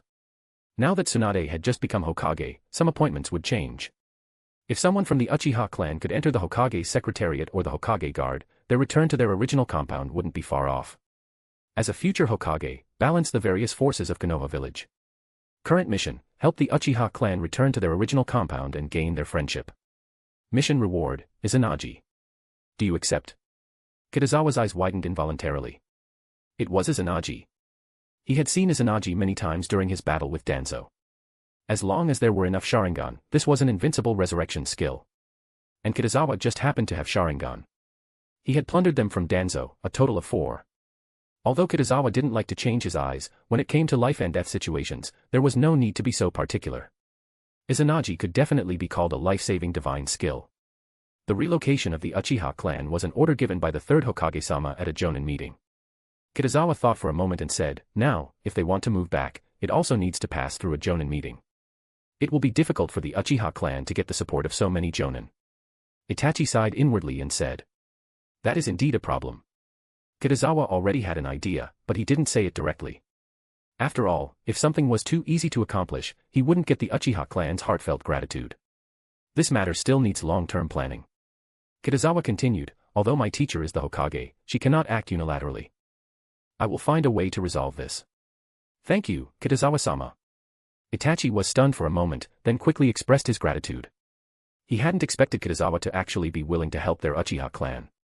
After all, the difficulty of this matter was indeed very high. Just as Kitazawa said, even if Tsunade agreed, other ninja clans and Jonin would not, because the Uchiha clan had been too assertive in the past and had offended many people. It's nothing. You've helped me so many times, it's my turn to help you once. Kitazawa said with a slight smile. Itachi couldn't help but be taken aback, thinking that Kitazawa was truly an honest person. Hidden Rain Village, Land of Rain. Even though it was almost June, the weather here remained unchanged, continuous gloomy rain. Konan glanced at Devapath Pain standing on the tall tower and walked into the rain. She used her chakra to block the falling raindrops and successfully arrived at her destination, a house not far from the tall tower. Kakuzu, how have things been recently? Konan pushed open the door and walked in. Sitting in the living room was a male ninja with a masked face. He was holding an old book and flipping through it. All right. Kakuzu said casually, I've completed 3 more bounties, earning 20 million ryo. Have there been any changes in the ninja world? Konan nodded and asked again. Konoha village has a new Hokage, Tsunade has become the 5th Hokage. Kakuzu thought for a moment and said. He was active in the underground black market, and major events like the change of Kage in the 5 great villages had naturally spread far and wide long ago. Tsunade, huh? Konan sighed inwardly. She also thought of her teacher, Jiraiya. But with Yahiko's death, they were destined to become enemies with Konoha village. Just then, the ground swelled, and a white Zetsu appeared before them.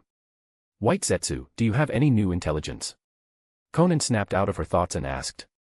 Tsunade's student Kitazawa has created a medical ninjutsu for limb regeneration. White Zetsu replied. What did you say? Konan's gaze sharpened involuntarily. Are you sure? Kakuzu also looked at it and asked, how can there be such a medical ninjutsu as limb regeneration? Absolutely true. White Zetsu explained, Kitazawa publicly performed an operation, helping a ninja named Kosuka recover his left leg. Konan subconsciously clenched her fists, then quickly released them.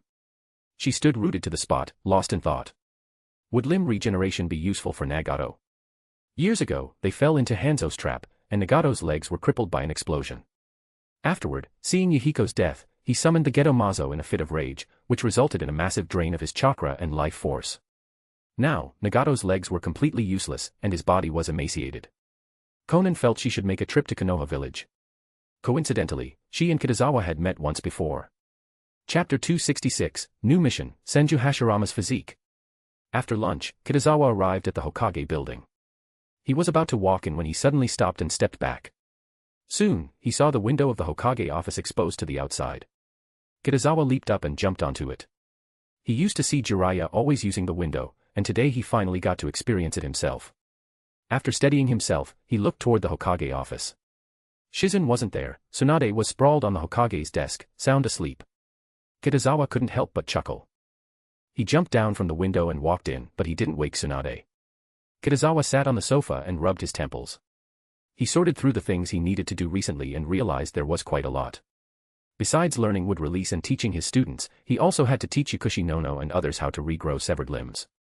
Fortunately, the ANBU side didn't require much of his attention. Only the Sword of the Thunder God, making puppets, and finding Zetsu had to be temporarily postponed. At least until next week, he wouldn't have time for them. Kitazawa's brow suddenly twitched as he thought. He had forgotten one thing, the genius class's monthly exam. He planned to make some changes to this monthly exam. Kitazawa glanced at Tsunade.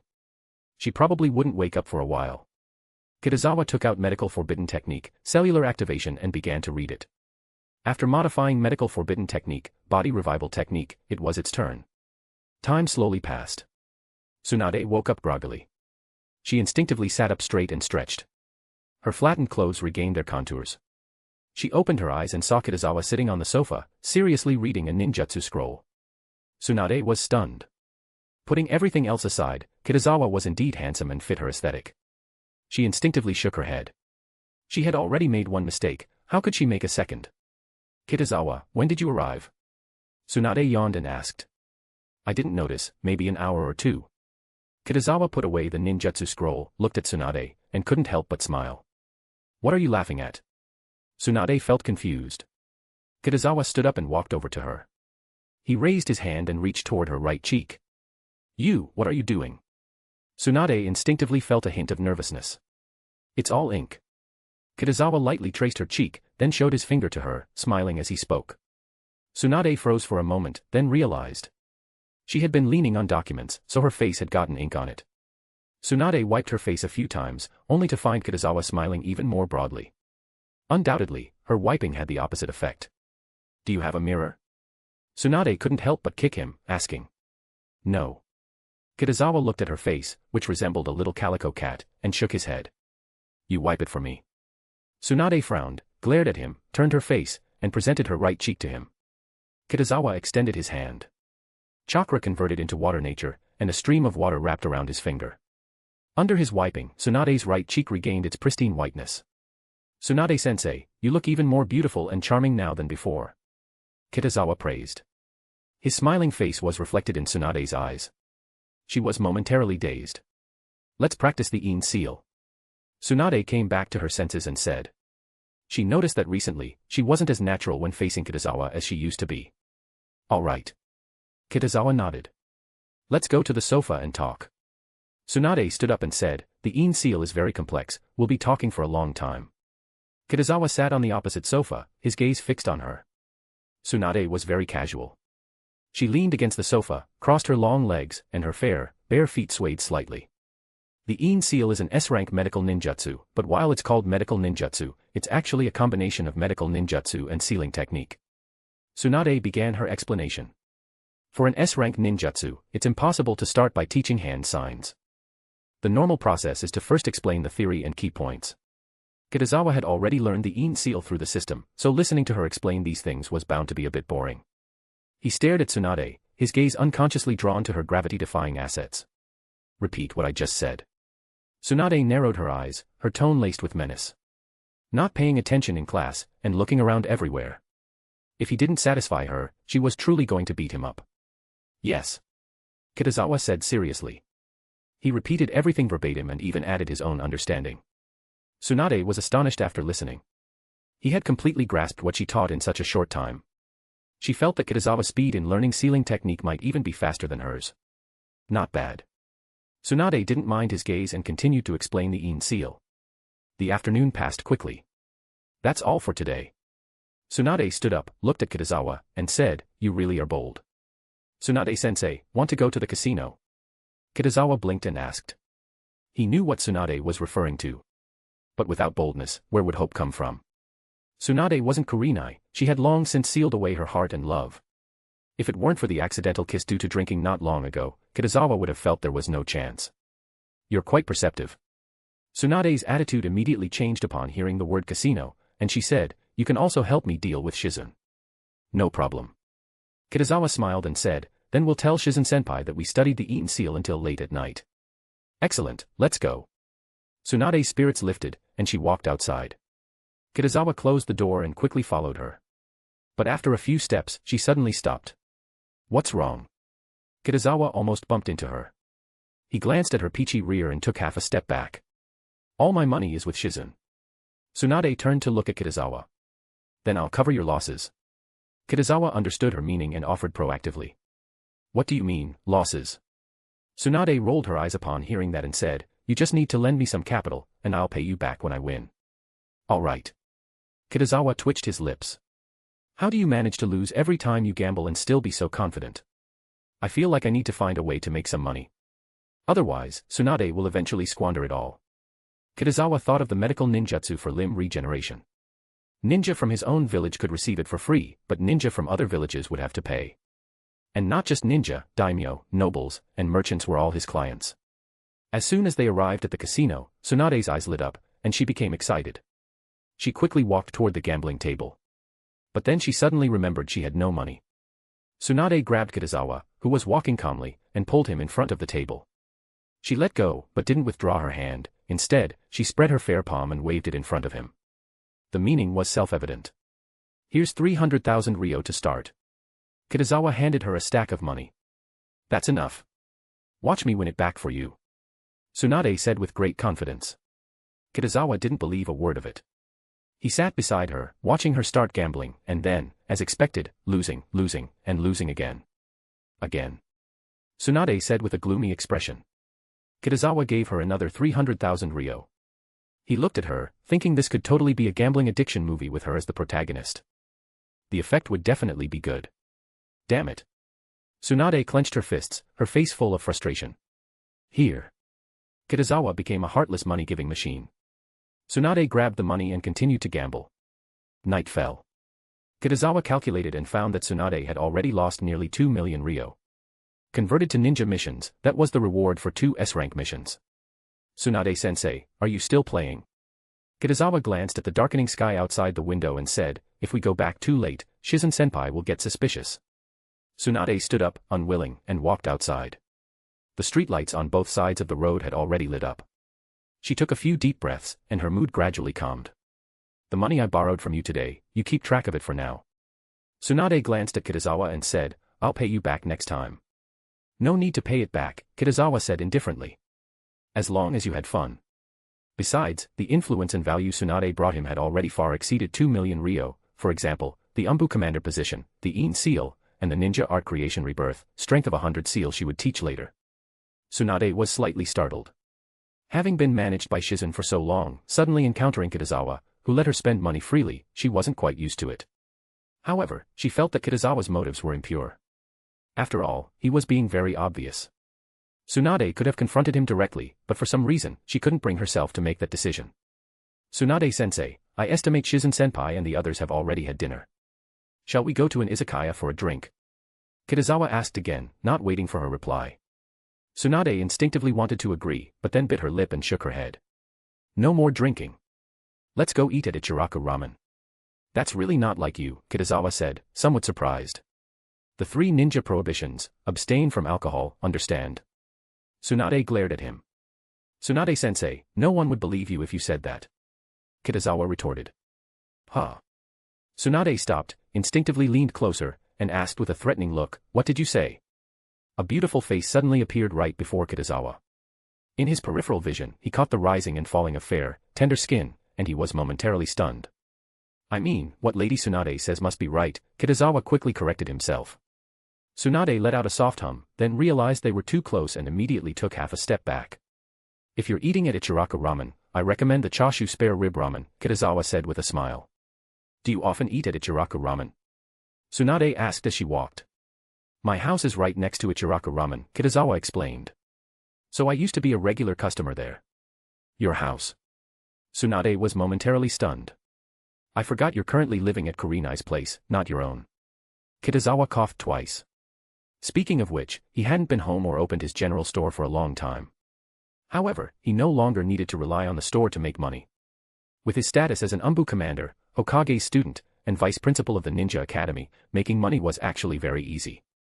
Tuchi, 2 bowls of chashu spare rib ramen. Kitazawa shouted as he entered Ichiraku Ramen. Kitazawa. You haven't been here for a long, Hokage-sama. Tuchi said as he walked out of the kitchen, suddenly freezing when he saw Tsunade. Tuchi, Hokage-sama rarely comes, so you must make your best ramen, Kitazawa said with a smile. Absolutely. Tuchi immediately guaranteed. Hokage-sama will not be disappointed.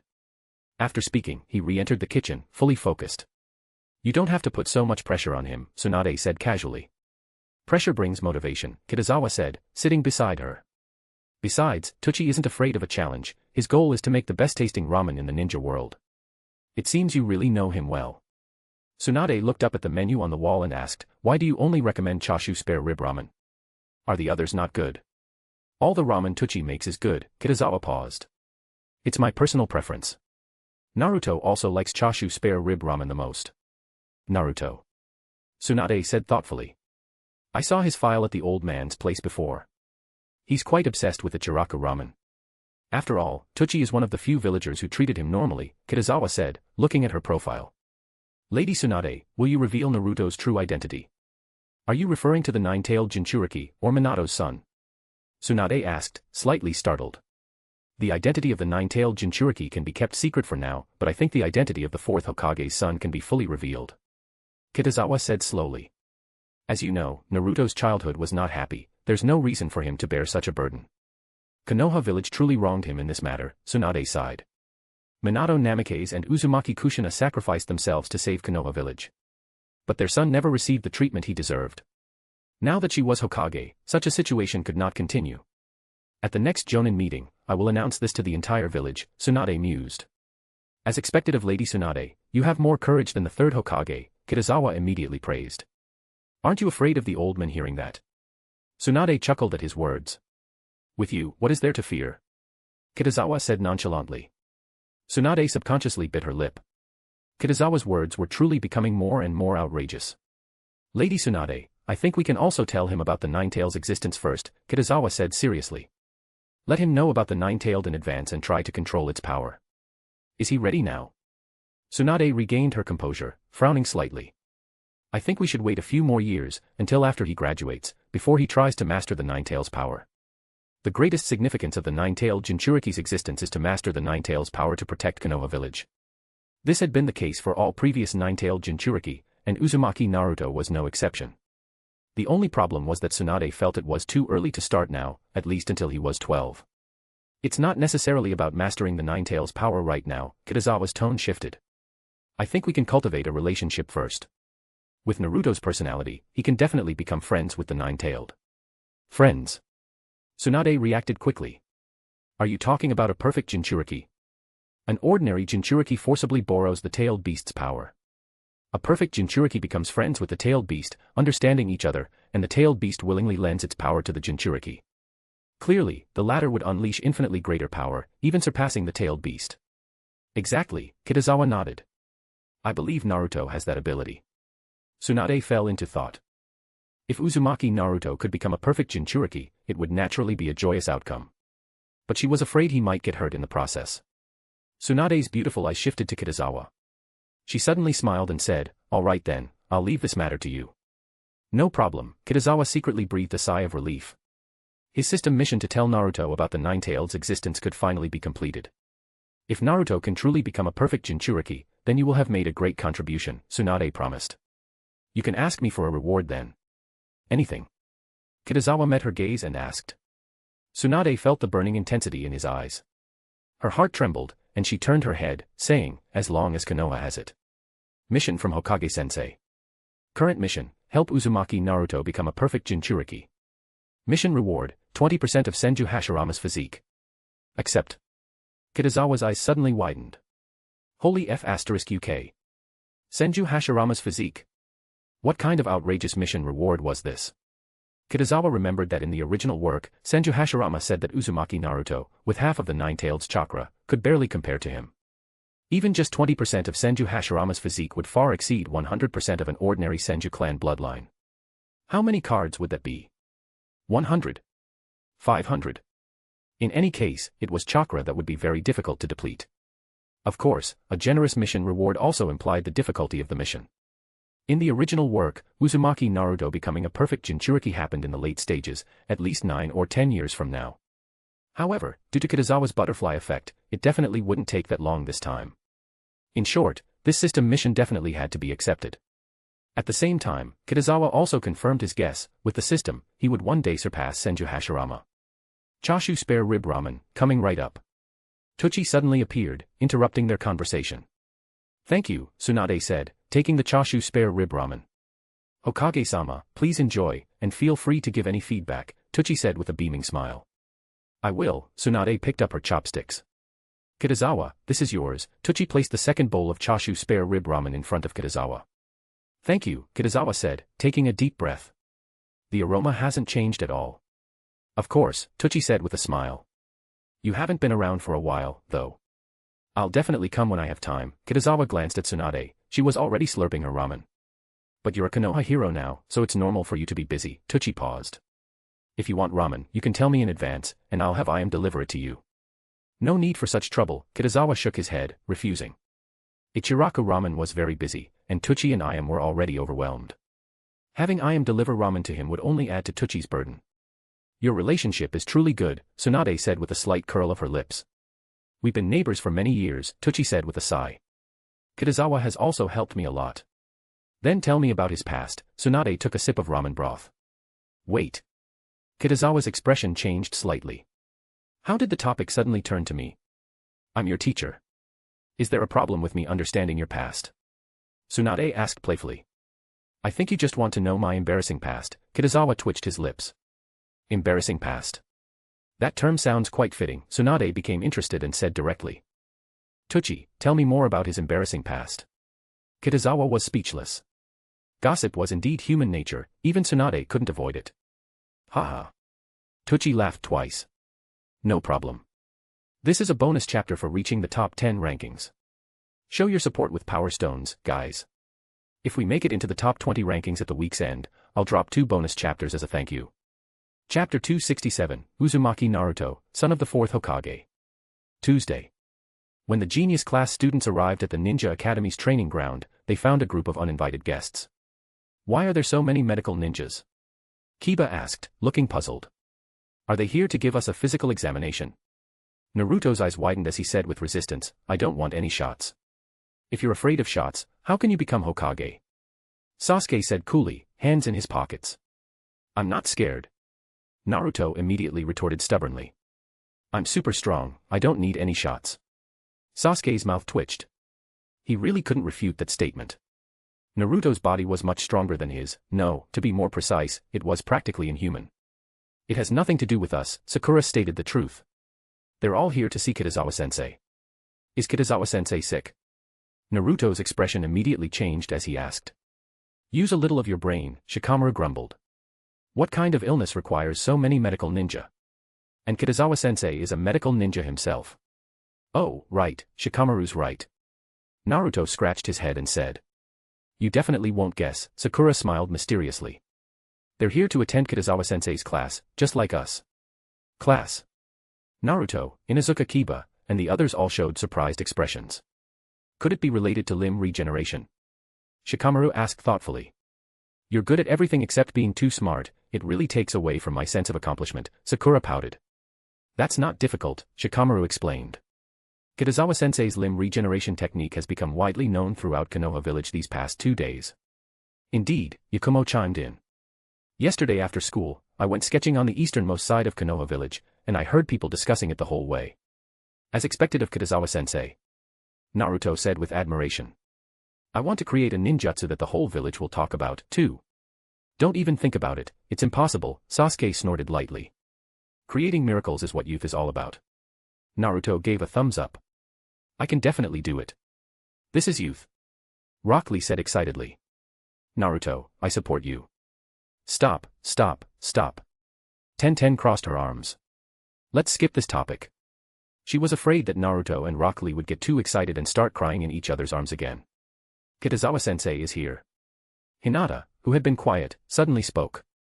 Everyone subconsciously looked toward the school gate. A moment later, Kitazawa came into view. But just as they were about to go greet him, Yakushi Nono and the others got there first. Kitazawa-sama.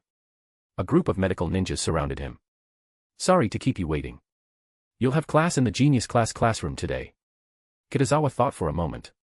The Genius class students only had theoretical lessons on Mondays. All other classes were training on the training ground, so the classroom wasn't needed. Limb regeneration is an S-rank medical ninjutsu.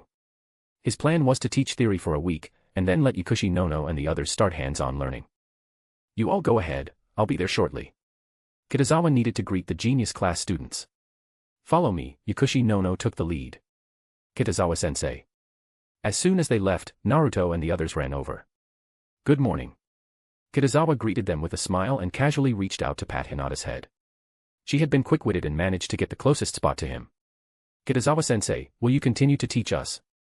Naruto asked impatiently. Of course. Kitazawa guessed his thoughts and explained, this medical ninja training class is only temporary, lasting at most 6 months.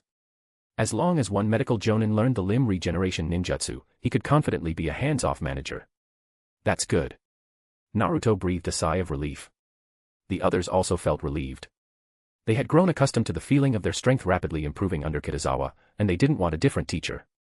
Of course, it wasn't just about strength, but also trust and affection. Kitazawa. Kosuke's voice rang out. Compared to before, there was a newfound sense of enthusiasm. Kosuke-senpai. Kitazawa looked him over. It seemed that regaining his left leg had a significant impact on him. But it was all positive, making him feel reborn. This was even more evident when compared to Kakashi next to him. Alright, everyone, class is starting. Kitazawa clapped his hands and said. Naruto, Sasuke, and the others each found a spot and began their training. Kakashi. Kitazawa walked over and asked, how is your lightning release, Kirin, progressing?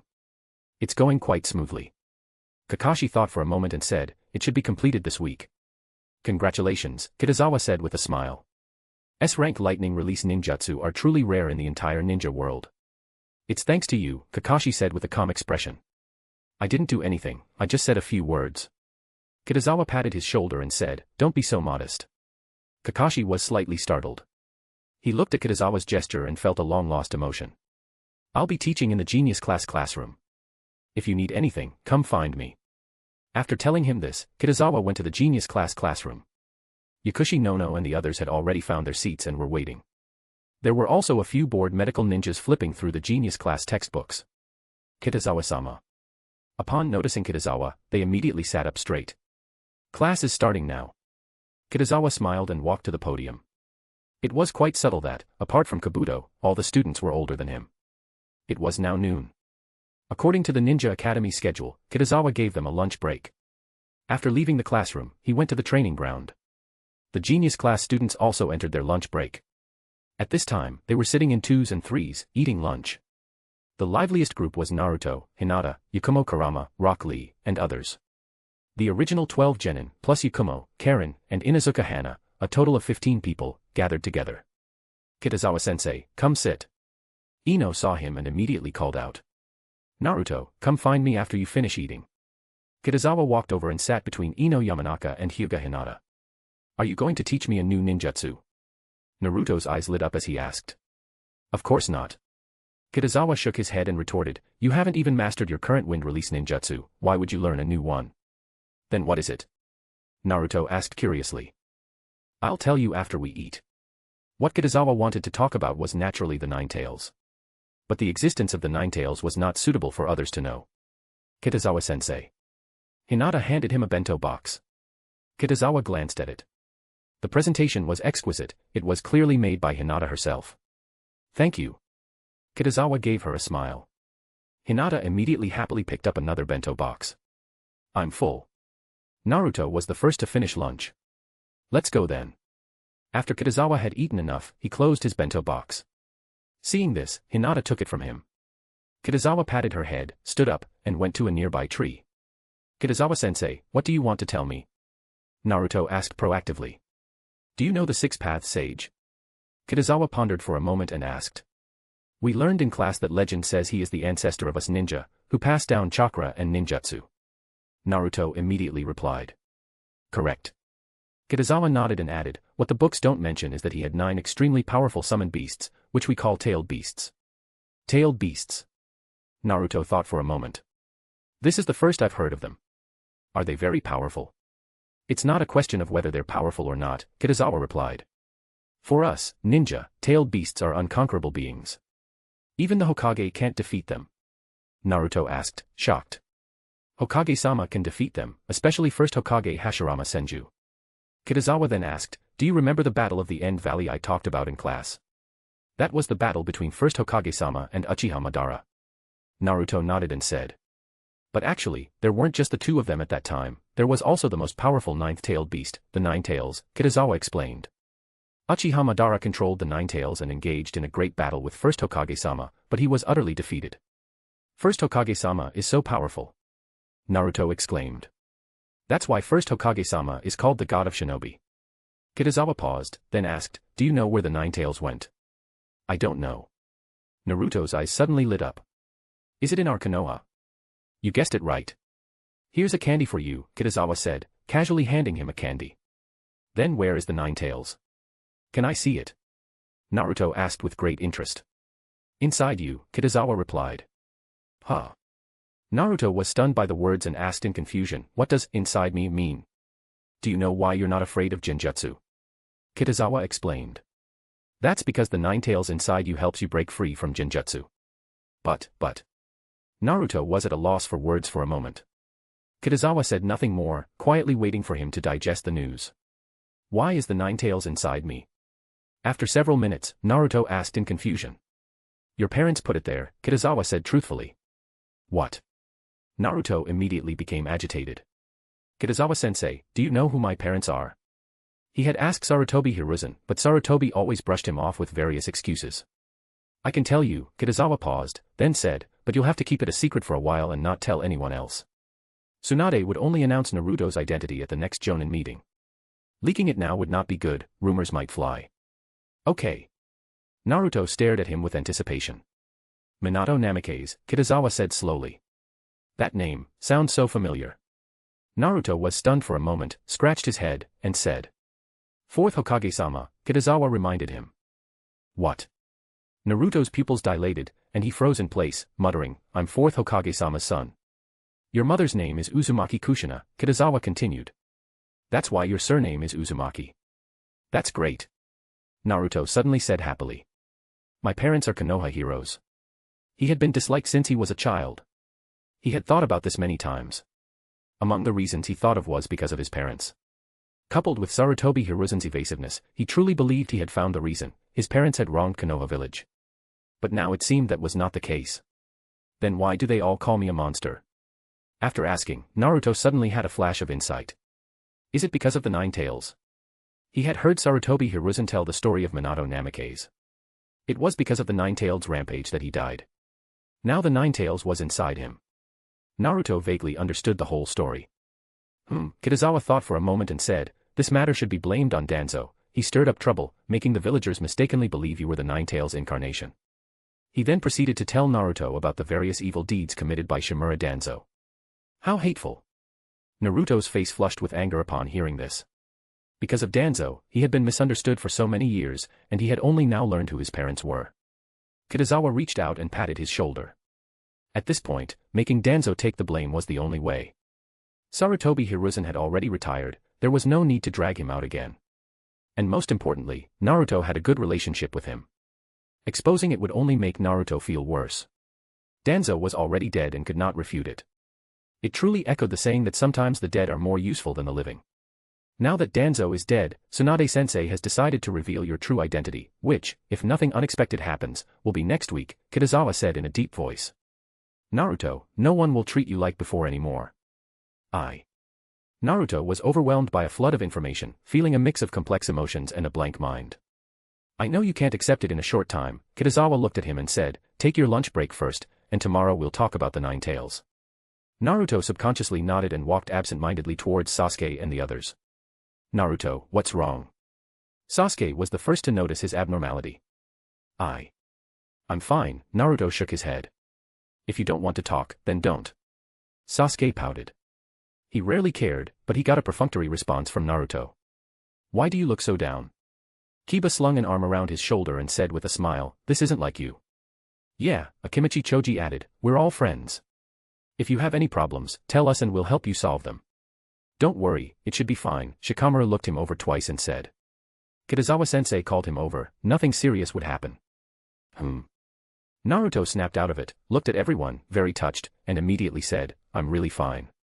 Whether he was the fourth Hokage's son or not, he had a group of friends who cared about him. Besides, having a Hokage dad sounded pretty cool. The only pity was that he had never seen him, he had only seen him on the Hokage Rock. That's good, Rock Lee gave a thumbs up and said, whatever difficulties you encounter, youth will solve them. That's right. Naruto cheered up and said with a smile, youth can't lose its fighting spirit. It's fine, everyone continue eating, Ino said, relieved at the sight. After the lunch break, classes resumed. Kitazawa's main body went to the Hokage office to learn the Ine seal, and his shadow clone returned to the genius classroom. The sun set. Tuesday's classes came to an end.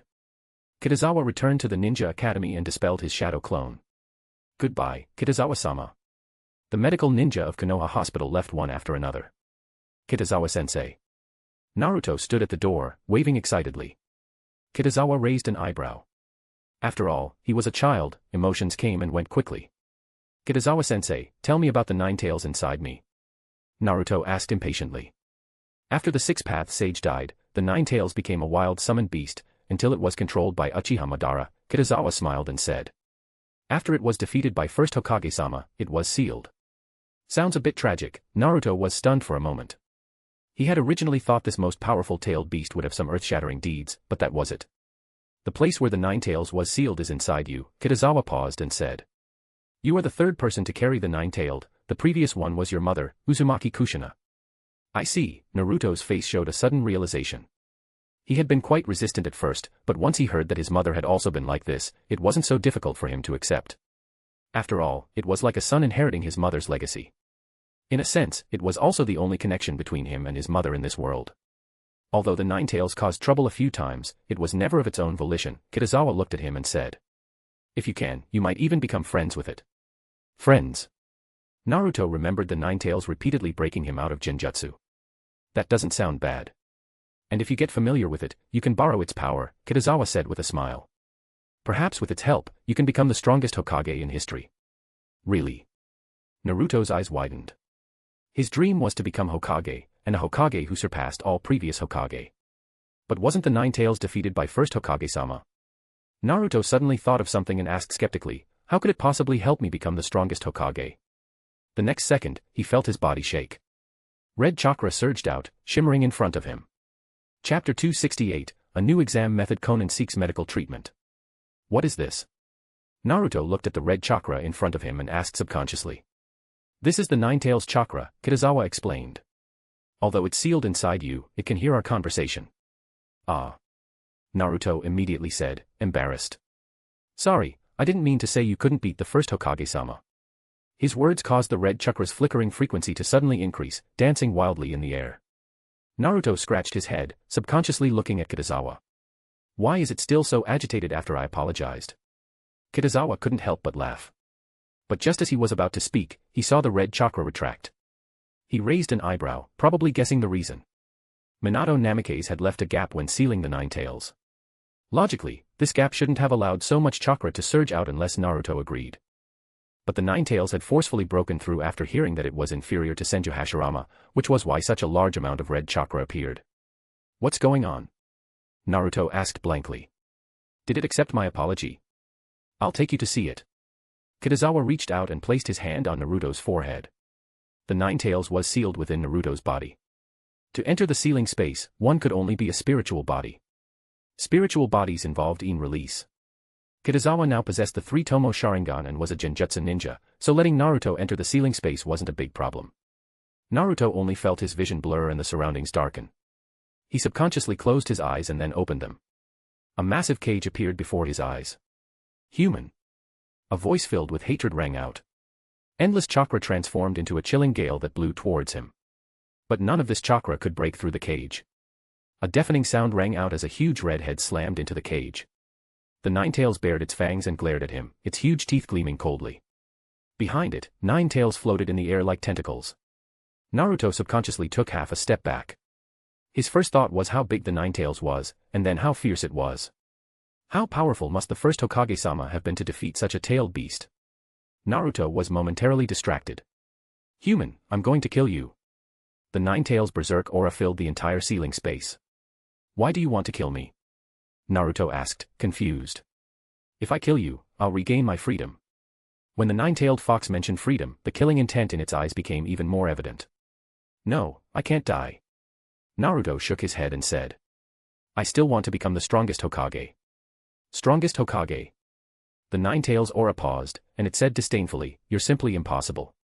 It had personally experienced Senju Hashirama's power. No one in the entire ninja world could ever be stronger than him. Unless the six-path sage was resurrected. Why is it impossible? Naruto raised his thumb, his teeth gleaming as he said, youth holds infinite possibilities. Because you simply can't beat Senju Hashirama. The nine tails said with indignation. It had been beaten too badly by Senju Hashirama back then. I can't beat him now, but that doesn't mean I can't beat him in the future. Naruto said with great confidence. Ignorant human. The Nine-Tails said contemptuously. You seem very afraid of the first Hokage-sama. Naruto tilted his head and said. Nonsense. The Nine-Tailed seemed to have had its tail stepped on, and it said furiously, I'm the strongest tailed beast, why would I be afraid of him? The ceiling space shook violently, and a red gale swept through, as terrifying as the end of the world. Naruto was a little worried. Is this seal stable? But fortunately, nothing happened. In the gloomy ceiling space, one person and one fox stared at each other, the atmosphere inexplicably awkward. Just as Naruto was about to speak, he suddenly felt his vision go black and was kicked out. He was back on the training ground. How was it? Kitazawa asked. I feel like it's very difficult to communicate with it, Naruto thought for a moment and said. It's normal for it to be difficult to communicate with, Kitazawa said with a smile. You can chat with it when you have nothing to do, it can't harm you anyway. Current mission, inform Naruto of the Nine-Tails' existence. Mission reward, 1/2 card of chakra limit. Host has completed the mission, reward issued. A simple and unadorned mission reward. Kitazawa's total chakra amount was about to reach 7 cards. Naruto nodded vigorously. He was used to being alone, so suddenly discovering a Nine-Tails that he could communicate with inside him felt novel. Let's go, we're going to the training ground. Kitazawa led him there. The genius class had already finished their training, but none of them had left. Kitazawa had specifically instructed them earlier to stay and wait for him. Besides the students, Kakashi and Kosuke were also there. This semester's first monthly exam will be held next Thursday and Friday, Kitazawa looked at them and said. Is it time for the monthly exam again? Kiba said with a look of regret. Too bad I haven't learned my Fang bullet yet. Sasuke frowned slightly. His lightning release, Chidori, was also almost ready. Compared to the last final exam, his strength hadn't significantly improved. But Naruto was different. He had received Samahata from Kitazawa. Sasuke hadn't beaten him in the last final exam, and it would be even less possible this time. Forget it, I'll hold back for now. Sasuke could only hope to master lightning release, Chidori, soon. For this monthly exam, I plan to add a special practical combat exam, Kitazawa said with a slight smile. Everyone looked at each other in dismay. This news was too sudden, catching them off guard. Kosuke and Kakashi exchanged glances, both surprised. They also didn't know about this. Kitazawa hadn't told them in advance. Kitazawa-sensei, what kind of method is it? Kiba raised his hand and asked. A practical combat exam would definitely involve actual combat. In Kitazawa's opinion, for students like them, besides sparring with each other, there were no other forms of practical combat. Were they going to have a full class melee? Doing missions, Kitazawa replied. I, Kakashi, and Kosuke-senpai will lead teams, allowing you to experience true ninja life in advance. His decision wasn't made on a whim. He had thought of it when planning to obtain the Sword of the Thunder God. Kitazawa had originally planned to take Sasuke on this mission, but taking one was the same as taking 3. A ninja's only job was to execute missions, and letting Sasuke and Naruto adapt in advance would do no harm. Besides that, there was another reason: the genius class's monthly exam rankings had become stable, and it was difficult for there to be any significant changes, especially in the top 20. It was still Naruto and Sasuke going back and forth. The previous highlight was who could get first place, but with Naruto's rapid increase in strength, this suspense was gradually disappearing. The top 3 were basically fixed as Naruto, Yakumo, and Sasuke. The rest, such as Neji, Hinata, and Shino Aburame, were also quite fixed. What? Kiba's eyes widened. Everyone else also showed surprised expressions. This type of practical combat exam method was unheard of. According to Konoha Village's rules, only official ninjas could execute missions. If the Hokage were still Hiruzen, Kitazawa wouldn't even dare to mention it. But now it was Tsunade, so it was easier to discuss with their own people. It seems I'm not ready to retire yet, Kosuke smiled upon hearing this. He had recently wanted to go out and stretch his muscles and bones to test his new left leg. Kakashi was a little surprised, but not overly so. He came from ANBU and was used to obeying orders. Kitazawa was now the ANBU commander and vice principal of the Ninja Academy, so he was his leader everywhere. I like this kind of practical combat, Naruto said excitedly. He had wanted to become a ninja for a long time, but because he couldn't bear to part with Kitazawa's teachings, he didn't want to graduate early. Now that there was a way to be a ninja without graduating, he was naturally very excited. I feel youth burning. Rock Lee clenched his fists, wishing he could go on a mission immediately. Oh no, it's going to be even more troublesome. Shikamaru's eyes went dark upon hearing this, feeling that his future was bleak. Doing missions was dangerous, time-consuming, and exhausting, often involving living in the wild for 10 days or half a month. For a lazy person like him, it was torture. Looks like I'll have to bring more potato chips, Akimichi Choji chuckled naively. He had an easygoing personality, as long as he had potato chips to eat, he was fine. I think it's pretty good. Ino smiled. It would be even better if Kitazawa-sensei led the team. Hinata nodded in agreement. Sasuke was stunned for a moment, then his eyes suddenly lit up. Given the current situation, it would be difficult for him to defeat Naruto in a head-on sparring match. But if it were a mission, it was hard to say who would win or lose. Perhaps he would regain first place. Niji had a similar thought. If they went out on missions, their Hyuga clan would have the biggest advantage because they possessed the Byakugan. Overtaking Naruto and Sasuke wouldn't be a dream then. So how do we form teams? Sakura suddenly thought of something and asked with an expectant look. Can I team up with Sasuke-kun? Sasuke instinctively wanted to refuse, but quickly changed his mind. Because Sakura was a rare medical ninja, with her joining, their team might perform even better. This involves the rules of this special practical exam, Kitazawa began to explain. First, only 18 students are eligible to participate in the special practical exam, 1 team, Jonin, leader and 3 student members per team, which means a total of 6 teams. Kitazawa, Kakashi, and Kosuke would each lead 2 teams. Second, the missions undertaken would, in principle, not exceed B rank. In other words, only D rank and C rank missions could be accepted. Although Sasuke and the others' strength was already comparable to a Chunin, they were still young and had poor psychological endurance. Especially B rank missions and above, which would most likely involve killing. If it left them with psychological trauma, that would not be good.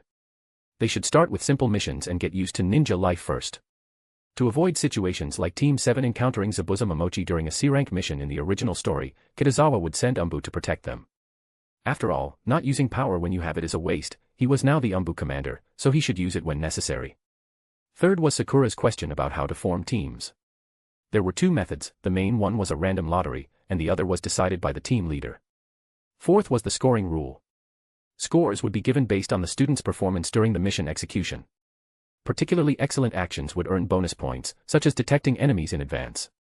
Finally, rankings would be determined based on the scores. Did you understand? If you have any questions, please raise your hand, Kitazawa asked after finishing his explanation. What is the standard for selecting these 18 students? Shikamaru's eyes darted around, and he raised his hand. Is it based on overall academic performance? He was already thinking about how to keep his score outside the top 18. No. Kitazawa shook his head. It's selected by us 3 teachers based on your usual training performance. Shikamaru's face immediately stiffened. How was he supposed to manage that? During regular training, Kitazawa or his shadow clone constantly watched him, making it difficult for him to slack off. No matter how he thought about it, he felt he couldn't escape. He looked utterly dejected, like a frostbitten eggplant. Seeing this, Kitazawa couldn't help but chuckle. This little guy was always thinking about how to slack off. But the cruelty of the ninja world wouldn't allow slacking. In the original story, Shikamaru only truly matured after Asuma Sarutobi's death. Such a thing was unlikely to happen now, so Kitazawa could only push him a bit. Current mission, achieve first place in the new practical exam. Mission reward, proficient fire release chakra nature transformation. Do you accept? As expected, a new system mission was triggered. This mission reward was also good. Kitazawa's current proficient chakra nature transformation lacked only fire release among the 7 natures. Lightning release was his only master-level chakra nature transformation. If there are no other questions, then class is dismissed. Kitazawa waited for a moment before saying, "Goodbye, Kitazawa-sensei." Naruto and the others greeted him, then turned and walked toward the school gate. Kosuke-senpai, Kakashi, I forgot to tell you about this in advance, I hope you don't mind. Kitazawa looked at Kosuke and Kakashi and said, "This matter suits me perfectly," Kosuke said with a smile. "It's good to get some fresh air." Kakashi said calmly, "Doing D-rank and C-rank missions is like going out for a stroll for me." Although he had neglected training, it was nothing to him. That's good. Kitazawa thought for a moment and said, "After the theory exam on Thursday, we will officially begin this new practical exam. As for the students who were not eligible to participate, they would continue with the original practical exam under the guidance of Irika." Kosuke and Kakashi nodded. They had no objections. "See you tomorrow." Kitazawa bid them farewell and left the Ninja Academy. He headed toward Yui's house. Halfway there, he suddenly frowned. Someone was following him. But what surprised him was that this person made no effort to hide their tracks, appearing quite blatant. "Come out." Kitazawa walked into a secluded alley. If it were an enemy, at least fighting wouldn't affect the villagers.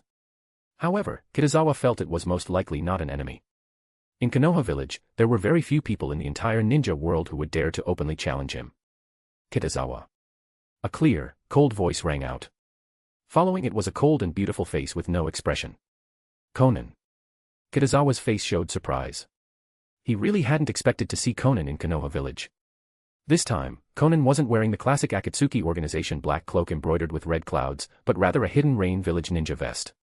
Kitazawa roughly understood how she got in. She had disguised herself as a hidden rain village ninja. During non-ninja war periods, ninja from different villages were allowed to travel between them. Of course, ninjas from other villages entering Konoha village would be monitored by the Konoha military police force or ANBU to prevent them from causing trouble. Conan must have used some method to bypass them and come to see him alone. Is there something you need me for? Kitazawa asked with a smile. He thought of Midori Aoi and the Sword of the Thunder God, a ninja from Hidden Rain village. If Conan had a request for him, a trade could be made. As for whether she cared about the Hidden Rain village ninja, one could only say it was Schrodinger's care. In the original story, there was such a plot. A Hidden Rain village ninja named Ajisai was sent on an S-rank mission right after passing the Chunin exams, and then tragically died. After her death, her corpse was made into the animal path, one of Nagato's 6 paths of pain. It was clearly unreasonable for a Chunin to go on an S-rank mission. It seemed more like she was deliberately sent to her death. Midori Aoi was also a Konoha village rogue ninja, so Conan, or rather the Akatsuki organization, would care even less. I heard you created a medical ninjutsu that can regenerate limbs. Conan asked in a calm tone. Although she cared deeply about this limb regeneration medical ninjutsu, she knew that the more obvious her expression, the easier it would be to manipulate her. Indeed, I have. Kitazawa's heart stirred, and he thought of Nagato. The only person who could make Conan travel thousands of miles to Konoha village was Nagato. And his legs had been destroyed by Hanzo's explosive tags a long time ago. One of our Akatsuki organization members has problems with his legs, Conan said unhurriedly. I would like to ask you to treat him. Our Akatsuki organization can pay a sufficient amount of money. What exactly is wrong with his legs? Kitazawa looked at her unchanging expression. I must understand clearly before I can know if I can save him. Conan briefly described Nagato's leg condition. She replaced Nagato's chakra and life force being extracted by the Geto Mazo, with a side effect of having used a certain forbidden ninjutsu. I'm afraid it will be very difficult to treat, Kitazawa said with a solemn expression. This is not just a problem of leg disability, but also a problem of life force depletion. You don't need to worry about the life force depletion, Conan shook her head. Although Kitazawa was an excellent medical ninja, she didn't think he could heal the damage caused by the Geto Mazo. I can ignore other parts, but I can't ignore the legs, Kitazawa explained. The principle of limb regeneration is to consume life force for organ regeneration. So, it can't be cured. A flash of disappointment crossed Conan's heart, but her face still showed no significant change. That's not necessarily true, Kitazawa said with a slight smile. How can it be cured?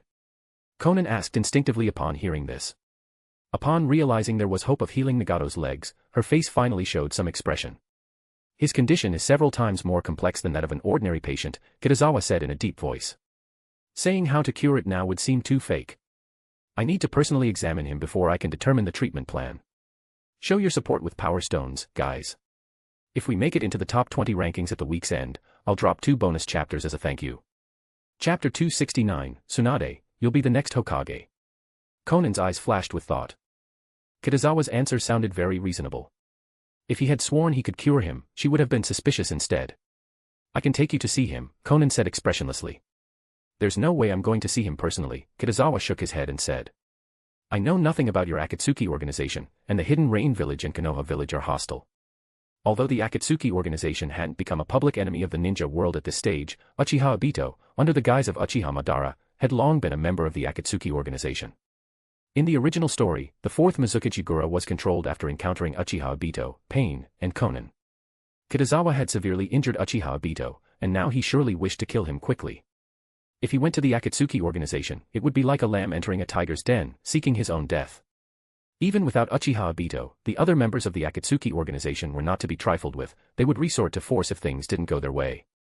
All things considered, Conan was the only relatively normal person in the Akatsuki organization. I guarantee you'll be absolutely safe, Conan said seriously. We've only met twice, there's no trust between us, Kitazawa refused again.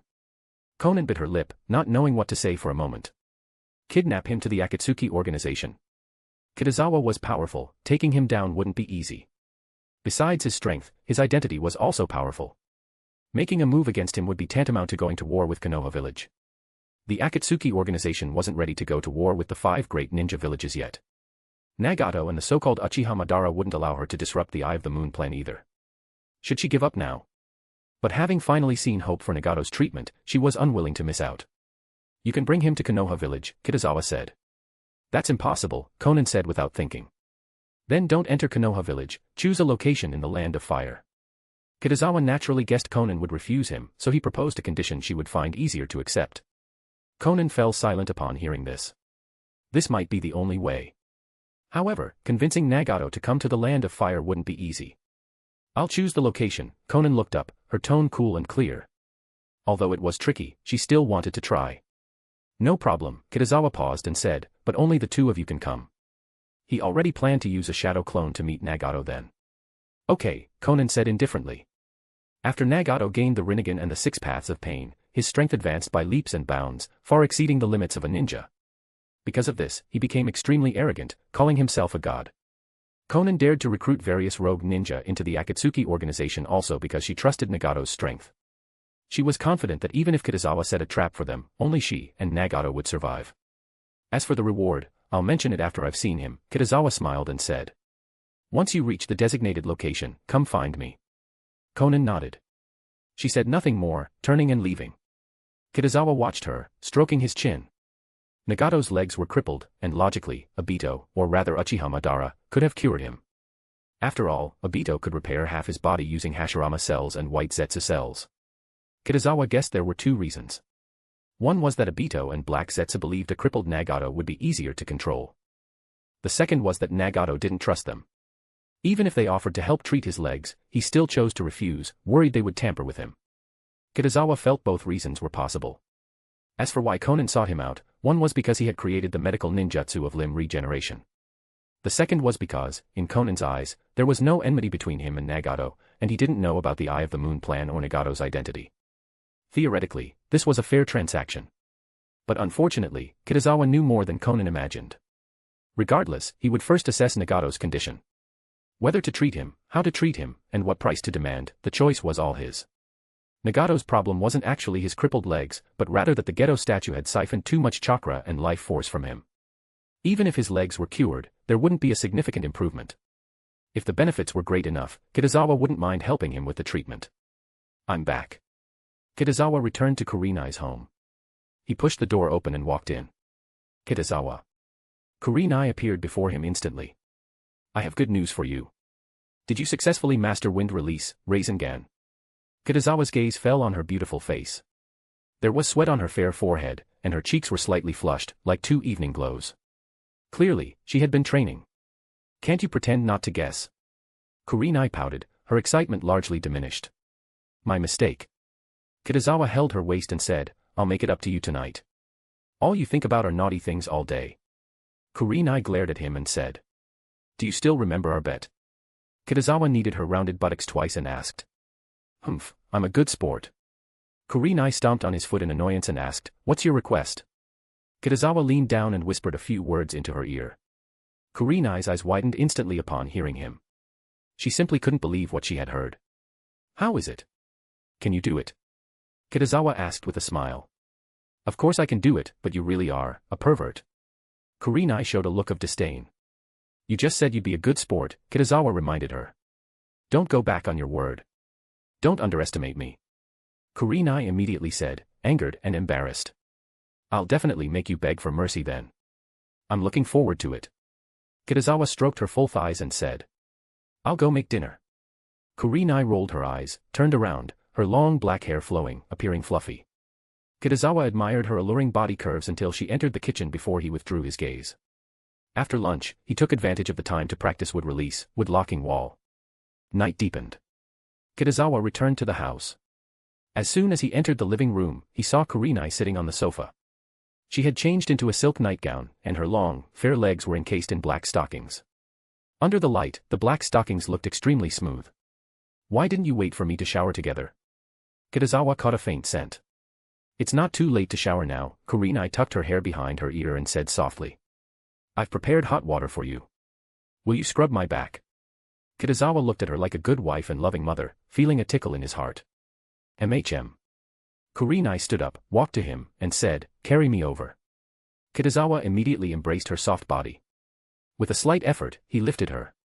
Kurenai's long, black-stockinged legs rested against his arm, swaying in the air. Aren't you afraid of getting your nightgown and stockings wet? Kitazawa asked with a smile. It's already like this, are you still concerned about such things? Kurenai's lips curved slightly as she asked. You're right. Kitazawa came to the bathroom and set her down. Raise your arms. Kurenai reached out and helped him take off his clothes. She glanced at him, and a blush appeared on her face. I'll help you too. Kitazawa felt for the clasp on her back. The silk nightgown immediately fell to the floor. Her exquisite body came into Kitazawa's view. Should I take off the stockings? Kurenai paused, then said, never mind, I shouldn't have asked that question. She lifted her black-stockinged, beautiful legs and entered the bathtub. The black stockings immediately became wet, their color deepening a few shades, forming a stark contrast with her fair skin. Right here. Kitazawa embraced her voluptuous body and said, let me see your mastery of the chakra-enhanced strength. If I knock you unconscious, don't blame me. Kurenai clenched her fists and said. You're dreaming, Kitazawa said without ceremony. With his seal and seal-less healing, Kurenai's chakra-enhanced strength only made him more excited. Damn it. Kurenai was enraged by his attitude. I'm definitely going to teach you a good lesson today. She bit her rosy lips, her black thighs tensed, and directly used monster strength. Kitazawa's heart jolted, and he couldn't help but wince. Kurenai was indeed very skilled with monster strength, immediately finding his most vulnerable spot. But it was still useless. Kitazawa quickly adapted. Instead, Kurenai was exhausted from using her monstrous strength multiple times, consuming a large amount of stamina in advance. Amidst heavy panting, she was drenched in sweat and lost the ability to move. The time came to Wednesday. Kitazawa got out of bed. He glanced at Kurenai, who was sprawled out, and couldn't help but smile. After making breakfast for her, Kitazawa went to the Ninja Academy. He noticed that Naruto and Sasuke all looked more serious than usual. Kitazawa thought for a moment and understood their thoughts. It was most likely because of the practical exam he proposed yesterday. The first place in the genius class once again became a suspense. When going out on missions, to get first place, personal strength was no longer the only factor. It also depended on the performance of teammates and the completion of the mission. In terms of requirements, it tested their comprehensive abilities. If it were the previous type of practical exam, Sasuke and Neji would not be so proactive, because the first and second places were basically reserved for Naruto and Yakumo. Kitazawa smiled, thinking that this method was quite good. After leaving a shadow clone, he went to the genius class classroom to teach the medical ninjas from Konoha Hospital. In the afternoon, he left another shadow clone, while his main body went to the Hokage office. Kitazawa raised his hand and knocked on the door. Come in. Tsunade's voice rang out. Kitazawa pushed the door open and walked in. It's you. When Tsunade saw him, she immediately revealed her true nature, leaning against the Hokage chair without any pretense. She even put her two legs together on the Hokage's desk. From Kitazawa's perspective, her long legs and ample buttocks were fully visible. Such a breathtaking scene made it hard for him not to notice. Tsunade-sensei, if someone sees you sitting like that, it will damage your image as Hokage, Kitazawa lightly coughed and said. It's fine, anyway, only you and Shizen can see it. Tsunade closed her eyes and said. I'll take a nap first, you can cultivate the seal yourself. After she finished speaking, steady breathing soon followed. Kitazawa looked at her rising and falling clothes, thinking that she was really tired. But on second thought, it was normal. She had just become Hokage, and it was her busiest time. After this week, when the Hokage's secretary takes office, it will be much easier. Kitazawa did not disturb her and went outside the Hokage building. He was not cultivating the seal, but would locking wall. 4 in the afternoon. Kitazawa finished his cultivation and returned to the Hokage building. Did you encounter any problems? Tsunade had finished her nap and was back to work. No, Kitazawa shook his head and said. I have something I want to tell you. He recounted the new method for the genius class practical exam. You are as bold as ever, Tsunade frowned and said. Although their strength is sufficient, they are still too young. It's just some low-level missions, there won't be any danger, Kitazawa replied. I will also send ANBU to follow them. Then let's try it for 2 months first. Tsunade pondered for a moment and made a concession. Kitazawa had considered everything so thoroughly that it was hard for her to refuse. Coincidentally, I also have something to tell you. Tsunade looked at him and asked, 2 weeks later, the negotiation with Hidden Mist Village, will you go? Shikaku-senpai is more suitable than I. Kitazawa paused and said, if you want me to be a representative, that's fine. You truly are my student. Tsunade smiled. As lazy as me. This is not called laziness, it's called efficiency, Kitazawa corrected her. As Hokage, what you should consider is not doing everything yourself, but who can complete this matter the fastest. Tsunade was stunned. She bit her finger and said, that sounds very reasonable. How many Hokage secretaries are you planning to set up? Kitazawa asked with a smile. 3. Currently, it's you, Shizun, and Shikaku. Tsunade crossed her arms thoughtfully. Now that you mention it, I think I should add 2 more. Why am I involved again? Kitazawa asked, somewhat puzzled.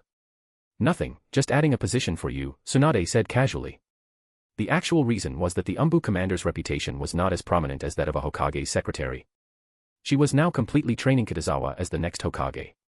Do you have any suitable candidates for the Hokage secretary? Tsunade asked again without waiting for his answer. Since there are already so many Hokage secretaries, why not establish a department for Hokage secretaries? Kitazawa suggested. Is there a difference? Tsunade asked with a puzzled expression. Of course, there's a difference, Kitazawa explained. A department emphasizes division of labor and cooperation. He told her about the functions of a secretariat in his previous life. First, it handles the daily work of Konoha Village, minor matters can be dealt with directly without reporting. Second, it acts as a transit station between the Hokage and various agencies. Third, it drafts various rules, regulations, and documents. Fourth, it supervises the operation and implementation of various agencies. Fifth, it mediates and connects various agencies. You be the Hokage, Tsunade said directly after listening. Although she knew many uses for a Hokage secretary, this detailed and systematic summary was the first time she had heard it. Tsunade-sensei, is this really the time for jokes? Kitazawa retorted. You're right. Then you can be the next Hokage, Tsunade thought for a moment and said. Let's talk about serious matters, Kitazawa glared at her. Do as you say. Tsunade said excitedly. If the Hokage Secretariat could truly fulfill the role Kitazawa described, then the things she, as Hokage, needed to do would be cut by at least 2/3. Simply put, she could happily slack off. I have another idea, Kitazawa said with a slight smile. Why not call the head of the Hokage Secretariat the Hokage Advisor? You want to take away the power of those 2 Hokage advisors. Tsunade couldn't help but be tempted by this. Hamura Mitokado and Uchiha Koharu's Hokage Advisor positions were actually honorary. But the Hokage Advisor of the Hokage Secretariat would not be. In the long run, this would minimize the influence of Mitokado and Koharu. After all, everyone could clearly see who was actually doing the work. That's right, Kitazawa nodded. The deputy head of the Hokage Secretariat will still be called the Hokage Secretary, and the other members will be ordinary secretaries. Should Shikaku be chosen as the new Hokage Advisor? Tsunade mused. He has the Ino, Shika, Cho behind him and won't be afraid of the other 2 Hokage Advisors. This is the best choice, Kitazawa paused and said. There can be 3 Hokage Secretaries. Besides Shizun-senpai, add 1 Uchiha and 1 Hyuga. Uchiha and Hyuga. Tsunade tapped on the desk. They basically had no chance of reaching such a position before. At least 1 Uchiha, Uchiha Kagami, joined the Hokage Guard platoon. But the Hyuga clan had never truly produced core members of Konoha Village. Times have changed, giving them a position will make them more loyal, Kitazawa chuckled. This ninja world is ultimately a world where strength is respected. You have more courage than I and the old men, Tsunade said after a brief pause, with genuine emotion. Kitazawa's style of behavior inexplicably reminded her of Senju Hashirama. He was confident enough to overpower anyone, so he didn't care about their power struggles. I learned from you, Kitazawa said with a smile. After all, I am your student. I like hearing that, Tsunade's lips curved slightly. She asked again, how will you solve the Uchiha clan's reputation problem? The position of Hokage Secretary is considered a high-ranking position in Konoha Village. For the Uchiha clan to produce a Hokage Secretary, it would require the agreement of most Jonin. Decentralization of power and cooperation, Kitazawa proactively said. I will go and talk to the Uchiha clan. Aren't you going to explain? Tsunade rolled her eyes. Who exactly is the Hokage? Actually, it's nothing, Kitazawa replied. It's just to have the Uchiha clan relinquish some of the Konoha military police force's power in exchange for the support of other ninja clans. Alright, no need to say more. You go and handle it. Tsunade, after hearing this, immediately became a hands-off boss. Tell me the results afterward, and we'll announce it at next week's Jonin meeting. Show your support with Power Stones, guys. If we make it into the top 20 rankings at the week's end, I'll drop 2 bonus chapters as a thank you. Chapter 270, Uchiha Clan Changes Lightning Release, Kirin. Before we clock out, I'll teach you the medical ninjutsu for limb regeneration first. Kitazawa wasn't in a hurry to find the Uchiha clan. It didn't matter whether he went early or late. If Tsunade mastered limb regeneration, the progress of his system mission would advance significantly. Teach me. Tsunade nodded, setting aside the documents in her hand. Kitazawa began explaining the key points and principles behind limb regeneration.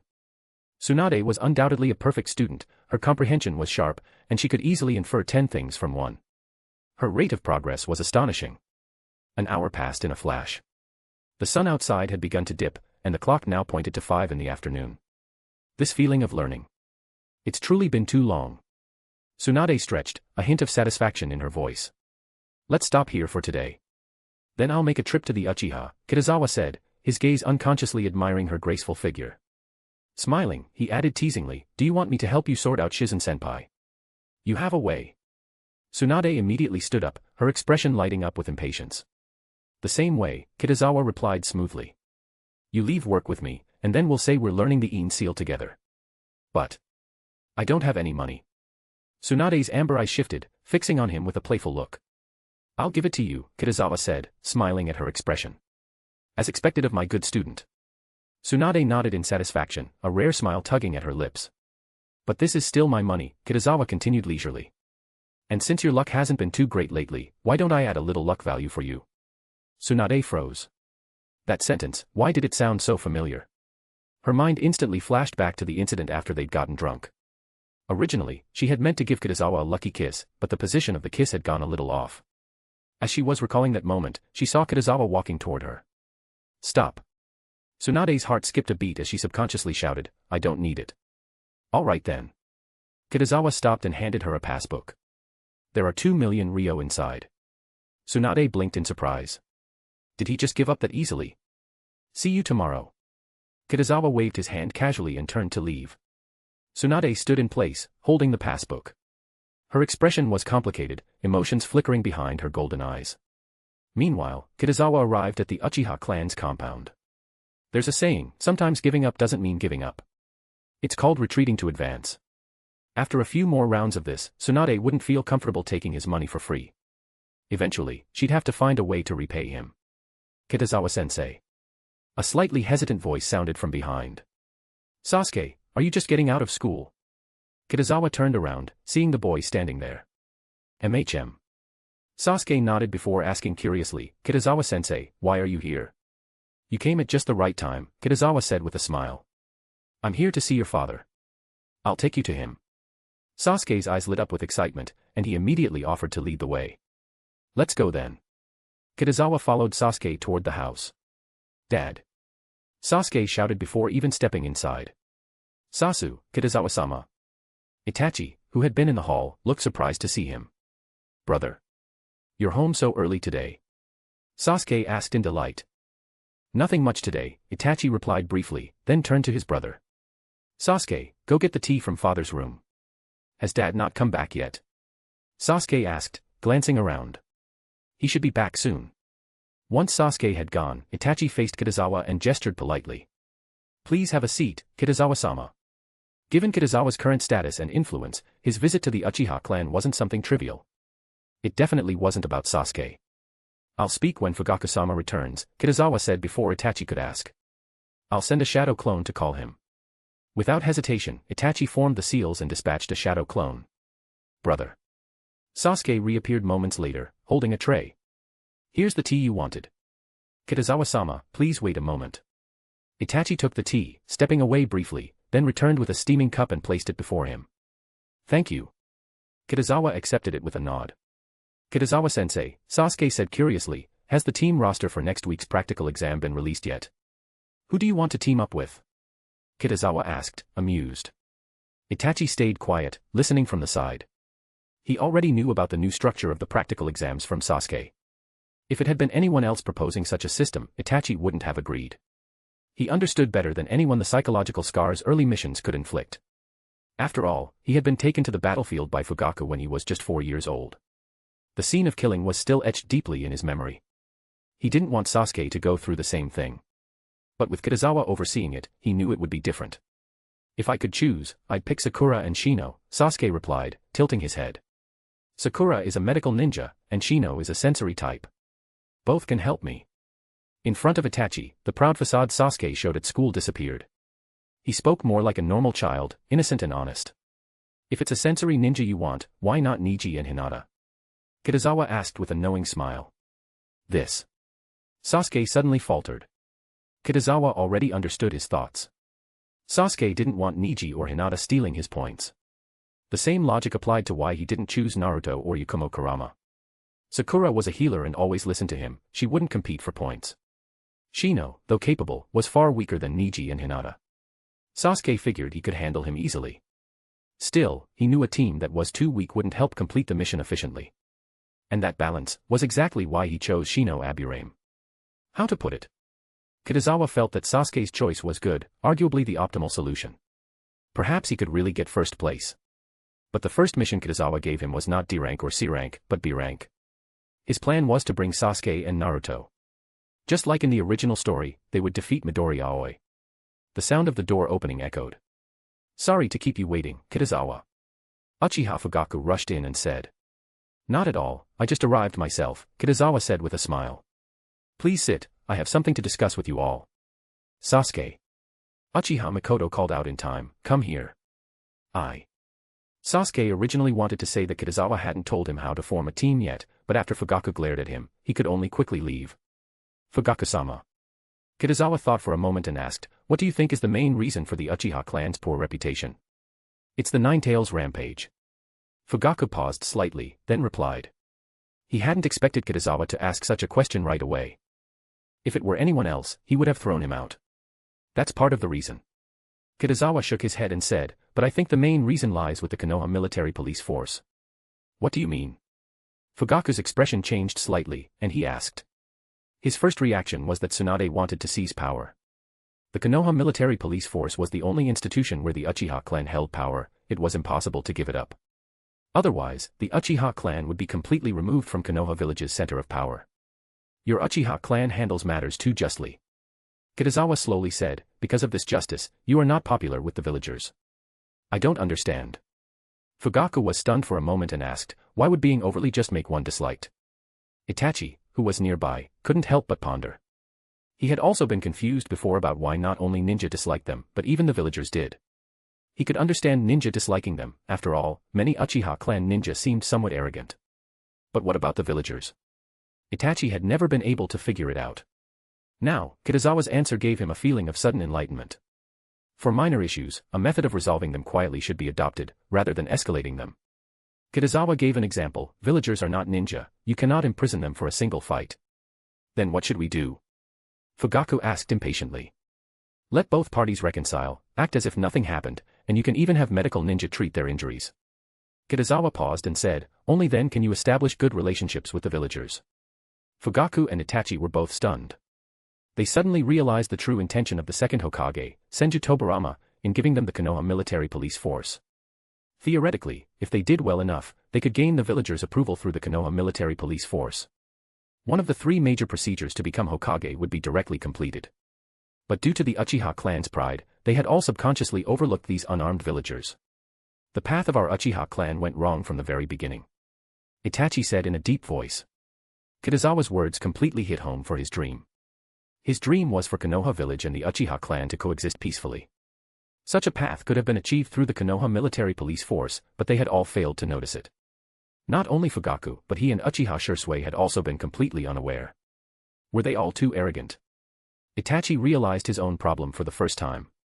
Is it too late now? Fugaku sighed and said, besides, the personalities of the clan members are difficult to change in a short time. Then introduce ninja from other clans, Kitazawa stated his true purpose, which was the power sharing he and Tsunade had discussed. That's impossible.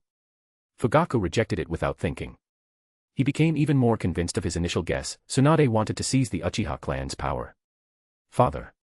Itachi held a completely opposite opinion, I think we can try it. No. Fugaku said with a firm attitude. Father, the Uchiha clan has reached a point where it must make changes. Itachi retorted sharply. I think you both misunderstand. Tsunade-sensei is a Hokage who values fairness. Kitazawa stopped their argument. She is willing to give the Uchiha a position as Hokage secretary.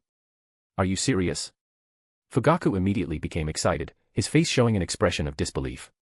Second Hokage, Senju Tobirama, had established the Hokage Guard platoon, and Hiruzen Sarutobi, Danzo Shimura, Hamura Mitokado, and others had all joined it. Although the current fifth Hokage, Tsunade, had not established a Hokage Guard platoon, she had a Hokage secretary.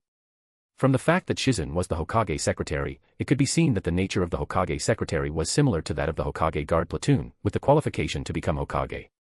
Even if one couldn't become Hokage, a position in the Konoha village's higher echelons was guaranteed.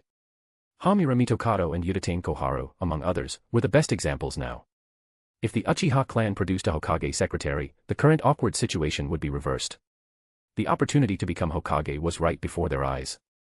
Not only that, but the Uchiha clan might even be able to use this opportunity to return to their original compound. Of course it's true. Kitazawa nodded and said, Tsunade-sensei will announce it at next week's Jonin meeting.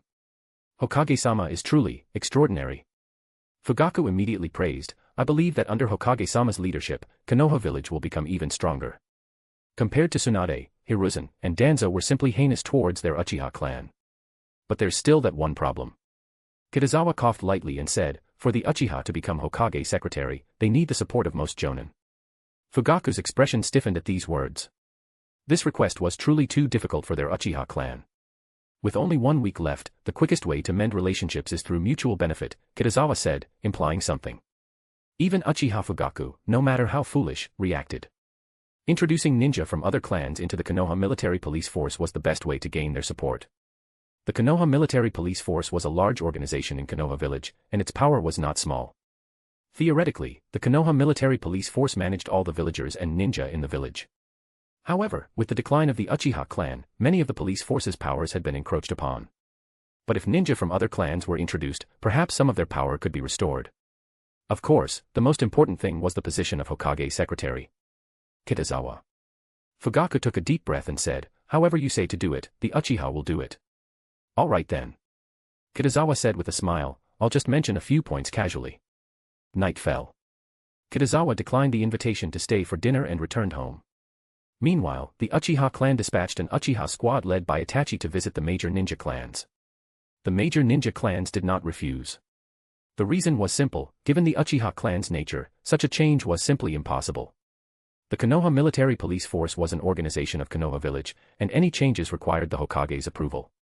In other words, the mastermind behind all this was Tsunade. Tsunade's message was already very clear, the Uchiha clan would give up some power, allowing others to change their attitude toward the Uchiha clan. With the benefits gained and the Hokage's approval, the major ninja clans had no reason to make things difficult. Under the cover of night, the structure of Konoha village quietly underwent a change. Time came to Friday.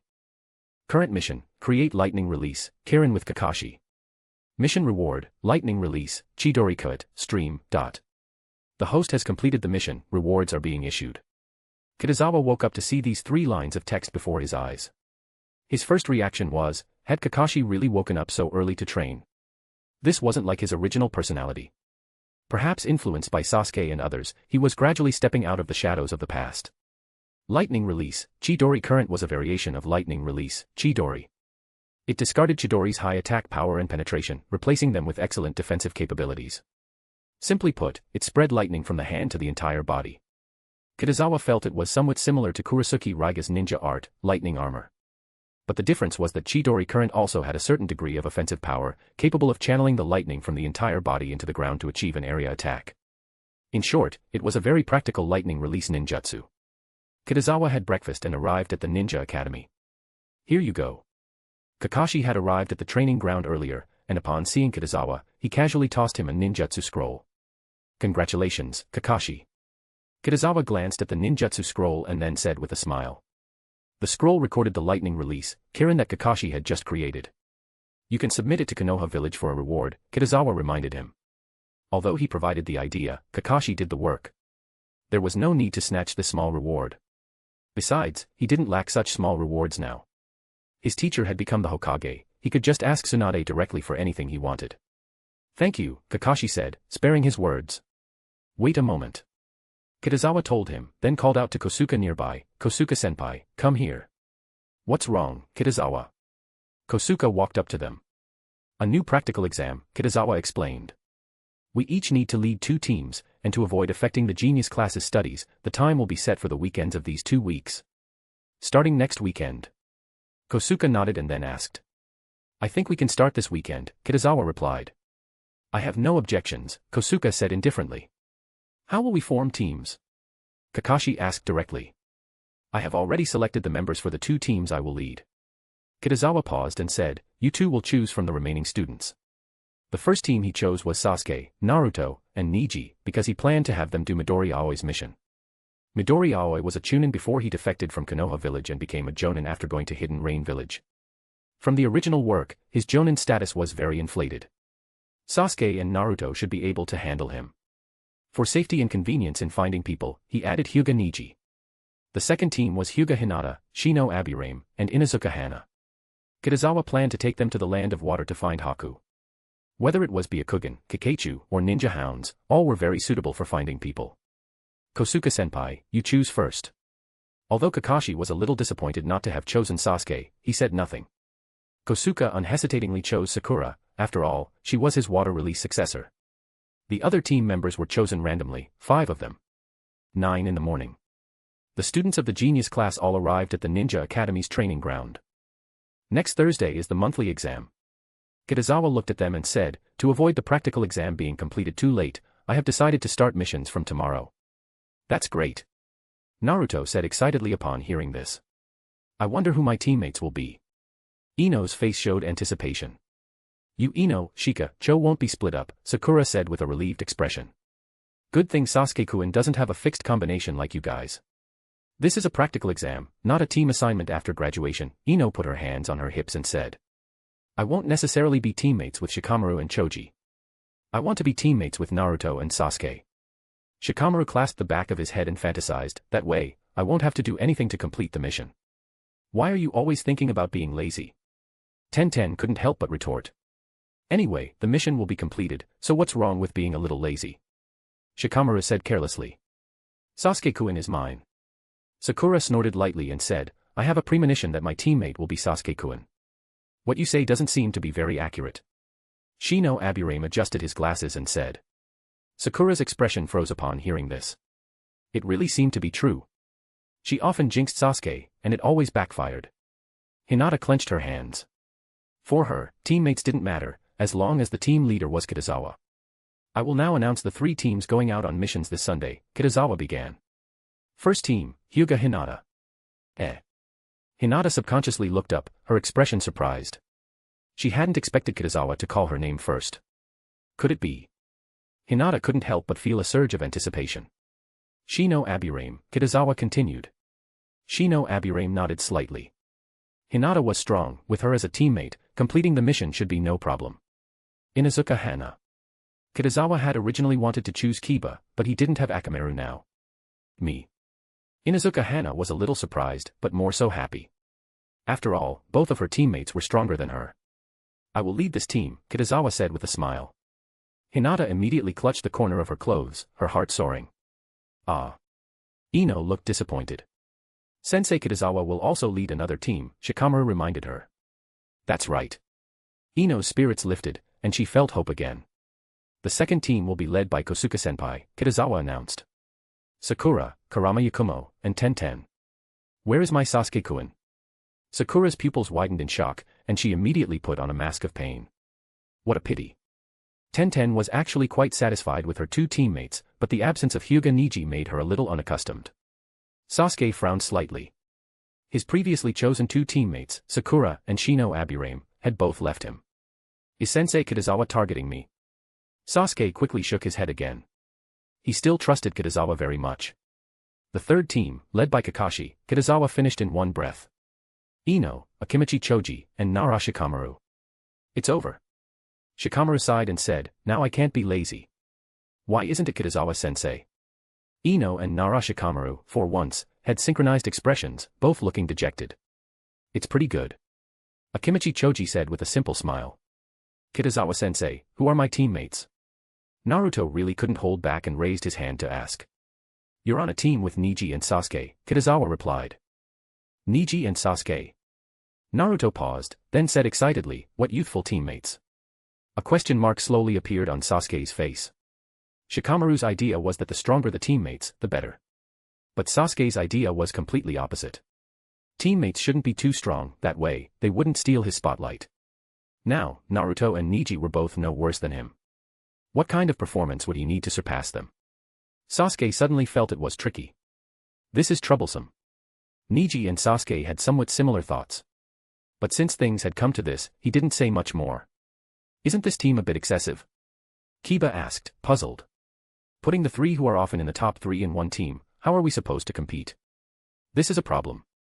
Sakura immediately said, I think I should swap with Neji. Sensei Kitazawa must have his reasons for doing this. Ino glanced at her and said, don't always think about your Sasuke. This allocation method is not necessarily advantageous. Shikamaru shook his head and said. Those three will definitely compete for points, and in the end, when averaged out, they might not be as good as us. That makes sense. Yakumo agreed. Sasuke fell silent upon hearing this. Was Sensei Kitazawa really planning that? Then it would be dangerous. Lest their three rankings all drop sharply. But would the other two give him the chance to perform? Kitazawa-sensei. Ino raised her hand and asked expectantly, will we be regrouped for the next monthly exam? Yes, Kitazawa nodded and said. Each monthly exam will have different team groupings. Yay. Ino's face immediately lit up with a smile upon hearing this. Many others also secretly breathed a sigh of relief. All right, everyone, go train, Kitazawa clapped his hands and said. Students from the first three teams, remember to gather here at 9 tomorrow morning. Yes, Kitazawa-sensei. The students of the genius class began their respective training. Kosuke-senpai and Kakashi, Kitazawa looked at them and reminded, I will have ANBU follow you then, just act as if they don't exist. Kosuke and Kakashi nodded. They could all understand why Kitazawa was so cautious. Not to mention the talent of these students, their identities alone were enough to make them very important. Each one was an heir to a major ninja clan. If anything happened, it would affect the future of Konoha village. I'm going to class, see you later. Kitazawa turned and walked toward the genius class classroom.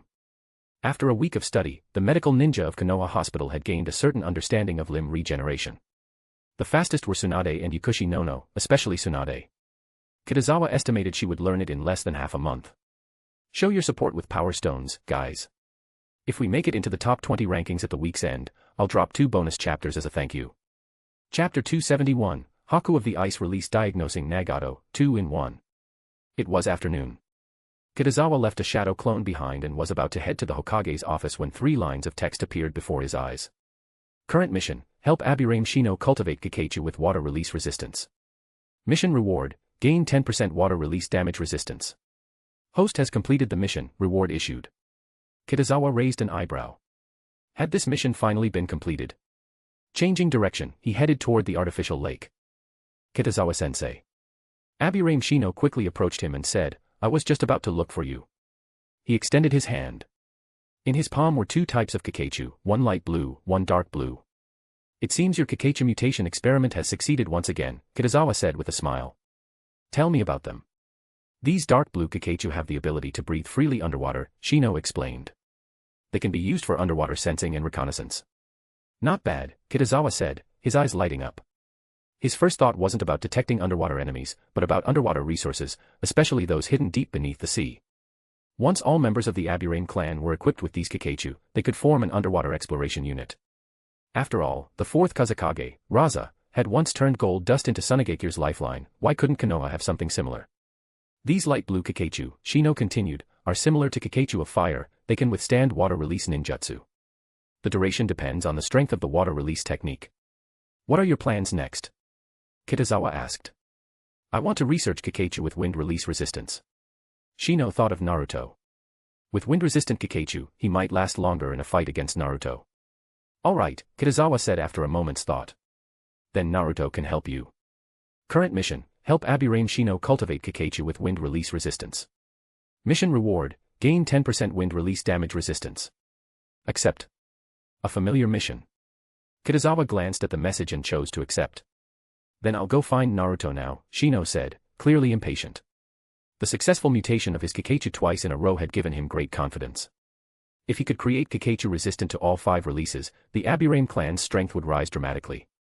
By then, he would become the first person in clan history to achieve such a feat. Kitazawa bid him farewell and headed to the Hokage's office.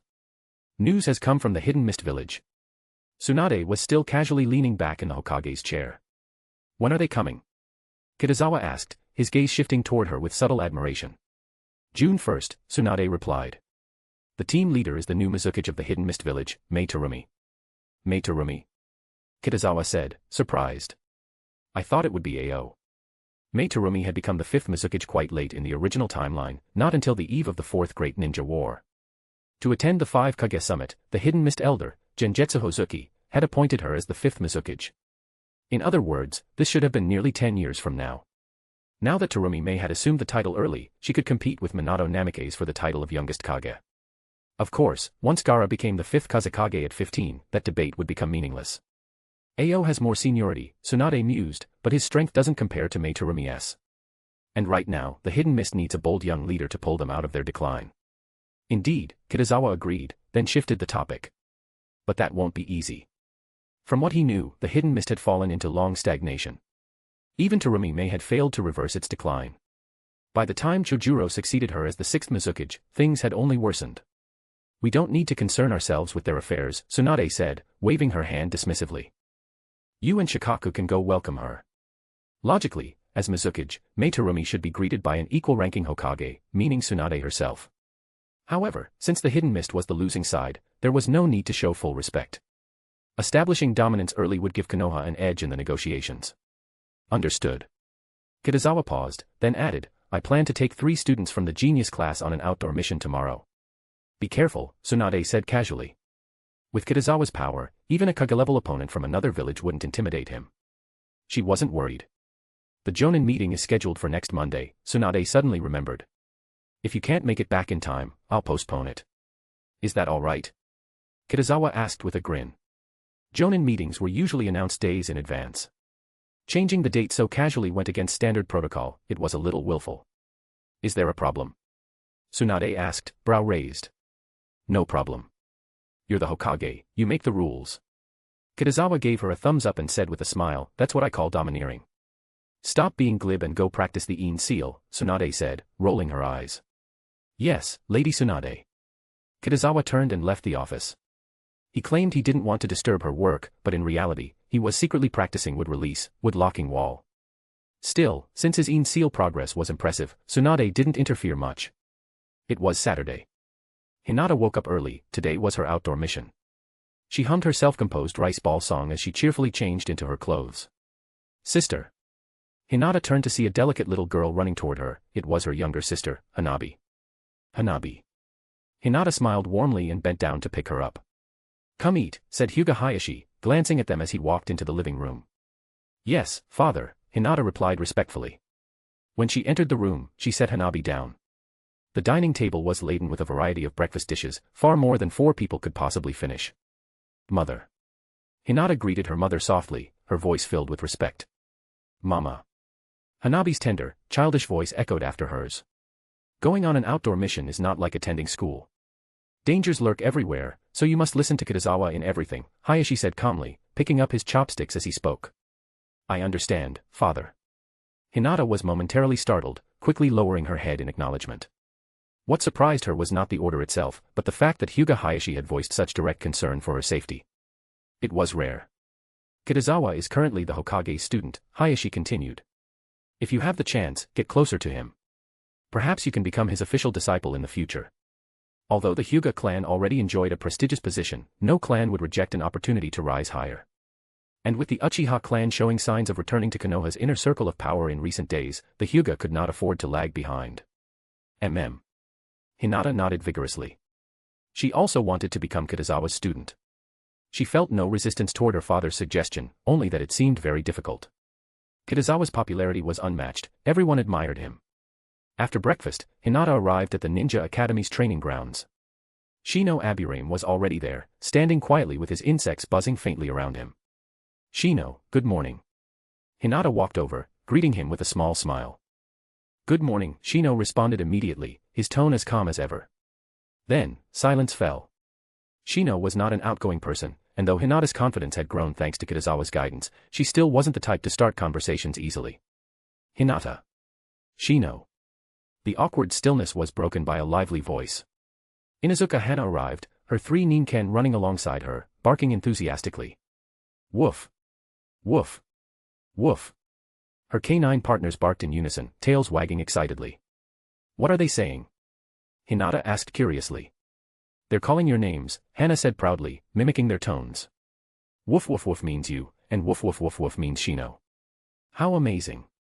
Hinata tilted her head in admiration, then added softly, but I can't tell the difference. I couldn't either before, Hana said with a grin. But after spending enough time with them, I learned to understand. If you like, I can even give you a ninken. Hinata blinked in surprise. She knew Hana's offer wasn't only out of kindness, befriending the Hyuga heiress was always a smart move. Thank you, Hinata said, shaking her head gently. But, following me would be a waste. Woof. Woof. At that moment, the 3 ninken barked again, their noses twitching. They smell Kitazawa-sensei, Hana translated quickly. A familiar, steady voice followed soon after. It seems you're having a good chat. Kitazawa approached with a smile, his presence instantly commanding attention. Kitazawa-sensei. Hinata, Shino, and Hana greeted him in unison. Are you all ready? Kitazawa asked, scanning them with an approving nod. If you are, then let's head out. He turned and began walking toward the village gate. The 3 students quickly followed behind him. Your mission this time is very simple, Kitazawa explained as they walked. Find a young boy named Haku. He's about your age and currently wandering alone in the Land of Water. Land of Water? Hana asked in disbelief. That far? Hinata and Shino exchanged looks of surprise as well. None of them had expected their first real mission to take them so far from the Fire Country. Distance is not the issue, Kitazawa said casually. As a ninja, you must learn to reach even the most distant lands. Today, I'll teach you your first lesson, how to allocate stamina for long-distance travel. His tone carried quiet authority, and all 3 immediately straightened, taking his words seriously. After finishing his explanation, Kitazawa set the pace himself, leading them into a steady run. At a trained ninja speed, it would take about 3 days to reach the Land of Water /. However, since their destination was only near the border between the Land of Fire and the Land of Water, they could cut that time in half, less than 2 days. Hinata, your breathing is too fast, Kitazawa said after a while. Don't rush it, control your rhythm. Hinata quickly adjusted her breathing, matching his guidance. Hana, your steps are uneven. Maintain a consistent stride, he continued, smiling faintly. Akamaru is doing great, though. Woof. Woof. Haimaru wagged his tail happily, barking in response. By the time the sun set in the west, the group reached the coastline. Kitazawa pulled out a small boat he had prepared in advance. Everyone, take a rest. I'll handle the rowing. The 3 students immediately collapsed onto the boat, exhausted after a full day's journey. They no longer cared about their appearance, simply grateful to rest. The ninken, too, panted heavily, tongues lolling from fatigue. Only Kitazawa seemed completely unaffected. And in truth, he was. With the Senju bloodline and the Een seal enhancing his endurance, running for 3 days and nights without rest would not trouble him in the slightest. Kitazawa placed his palm on the water's surface. Chakra flowed outward, propelling the small boat smoothly across the sea. For a moment, he recalled how Jiraiya had once taught Naruto to row a boat using the Rasengan. Shaking his head with a faint smile, Kitazawa's thoughts drifted to the one they were seeking, Haku. Haku lived in a village where snow never ceased to fall. Because of the Bloody Mist's cruel policies, villagers there hated all bloodline limit users. Haku's mother had hidden her ice release to survive, but once her husband discovered her secret, he gathered the villagers to kill her. In that moment of despair, young Haku had awakened his ice release, and used it to annihilate them all. From that day on, he wandered the frozen lands of the water country, until the day he met Momochi Zabuza. Before setting out, Kitazawa had already sent ANBU scouts to locate the general area of Haku's village. His plan was simple, use the village as a center point and search outward in expanding circles. Time passed quietly as the waves lapped against the boat. When night finally fell, Kitazawa docked on a small, uninhabited island. Hinata and the others had rested for 2 hours and regained much of their strength. Hana, set up 2 tents, Kitazawa instructed. Shino, check the surroundings and set traps. Hinata, prepare tonight's dinner. Yes, Kitazawa-sensei. The 3 responded in unison and began their tasks. Kitazawa stood nearby, watching and offering occasional guidance. The tents were quickly set up. Hinata, meanwhile, had learned how to cook, though she usually only did so at home. This was her first time preparing food in front of Kitazawa. She even considered using her Byakugan to help monitor the cooking process, but she remembered Kitazawa's strict rule: no unnecessary chakra used during missions. So, she suppressed the urge and continued patiently. Fortunately, after some effort, Hinata managed to complete the dinner without any incident. "Hinata, you're really amazing." Inuzuka Hana exclaimed in admiration, "I can't even cook." "Me neither," Shino Abirame added calmly, adjusting his glasses. "It's nothing special," Hinata said softly, her cheeks slightly flushed with shyness. After dinner, Kitazawa stood up, his gaze sweeping across the group. "We've already entered the territory of the Land of Water. We might encounter a hidden mist village ninja at any time. As shinobi, you must remain vigilant even while sleeping." "Yes, Kitazawa-sensei," the three responded in unison before heading into their tents and pulling out their sleeping bags. Kitazawa, however, didn't sleep. He sat silently outside, his back straight against the cold night breeze, keeping watch while gazing up at the starlit sky. He was deep in thought. The system mission required him to get first place in the upcoming practical exam. Although the system itself was idiotic, it still followed some logic. If he wanted to secure first place, he needed to perform exceptionally well on this mission. Since it was a search mission, finding the target before Hinata and the others would naturally be expected. But merely doing that might not be enough to claim first place. To earn additional points, there would have to be an unexpected development, perhaps encountering hidden mist nin. Now that they were deep within the Land of Water's borders, running into enemy ninja wouldn't be difficult. If the situation allowed, Kitazawa could even use this opportunity to train his students. The night passed quietly without incident. By dawn, the group resumed their journey by boat. 3 hours later, they arrived at a remote village where snow fell endlessly from the gray skies. Kitazawa had prepared thick winter gear in advance, and Hinata, Hana, and Shino bundled themselves up before setting out. "You three will search in that direction. I'll take another route," Kitazawa instructed after some thought. Although the three felt uneasy splitting up, they obeyed and began heading west together. Kitazawa quickly formed hand seals, summoning 10 shadow clones. Each clone dispersed in a different direction, activating Byakugan to search for Haku, while Kitazawa's real body quietly followed behind his students. "Any findings yet?" Inuzuka Hana asked after about an hour. "No targets matching the description," Shino Abirame replied with a shake of his head. "Same here." Hinata deactivated her Byakugan and rubbed her tired eyes, using it continuously for so long had strained them. "Let's rest for 10 minutes, Hana suggested after noticing Hinata's fatigue. "Agreed," Shino said. "Searching too hastily won't help. Maintaining your condition is more important." Hinata nodded gently. Just then, Himaru suddenly barked sharply. "Woof! Woof! Woof! There's an unusual scent, underground." Hana's expression turned tense as she spoke. 30 meters to the left. Hinata said quickly, reactivating her Byakugan. "Secret technique, Kikeichu." Shino raised both hands, and a swarm of chakra-eating insects surged out toward the ground. "We've been discovered. Act now," a hidden mist ninja shouted as he burst out of the snow-covered earth. An earth wall immediately rose in front of him, blocking the Kikeichu. "Haha. To think we'd stumble upon 3 Konoha brats here, looks like an easy merit." A middle-aged Miss Jonin stood perched on a tree branch above, smirking. Even though the trio wasn't wearing their Konoha headbands, Hinata's Byakugan had already betrayed their identity. Still, the Miss Jonin didn't attack immediately. He knew most Konoha squads consisted of 4 members, meaning there was likely a Jonin nearby. He just didn't know that Jonin was already behind him. A young Miss Chunin lunged toward Hinata at blinding speed, his fist slicing through the air. Hinata dodged, sliding lightly across the snow. The young ninja frowned, pivoted, and launched a fierce kick, but she evaded again. 2 failed attacks in a row made the Chunin's face twist in frustration. His opponent looked barely 6 or 7 years old, hardly even a ninja in his eyes. Anger burned in him as he unleashed a relentless barrage. Hinata felt immense pressure but gritted her teeth, her Byakugan tracking every motion, waiting for an opening. The Chunin, however, was cautious. He knew about the Hyuga clan's gentle fist and avoided her strikes carefully. Nearby, a female mist ninja formed hand seals. Water release, water dragon jutsu. A massive water dragon rose from the ground, roaring toward Inuzuka Hana. "She's mine!"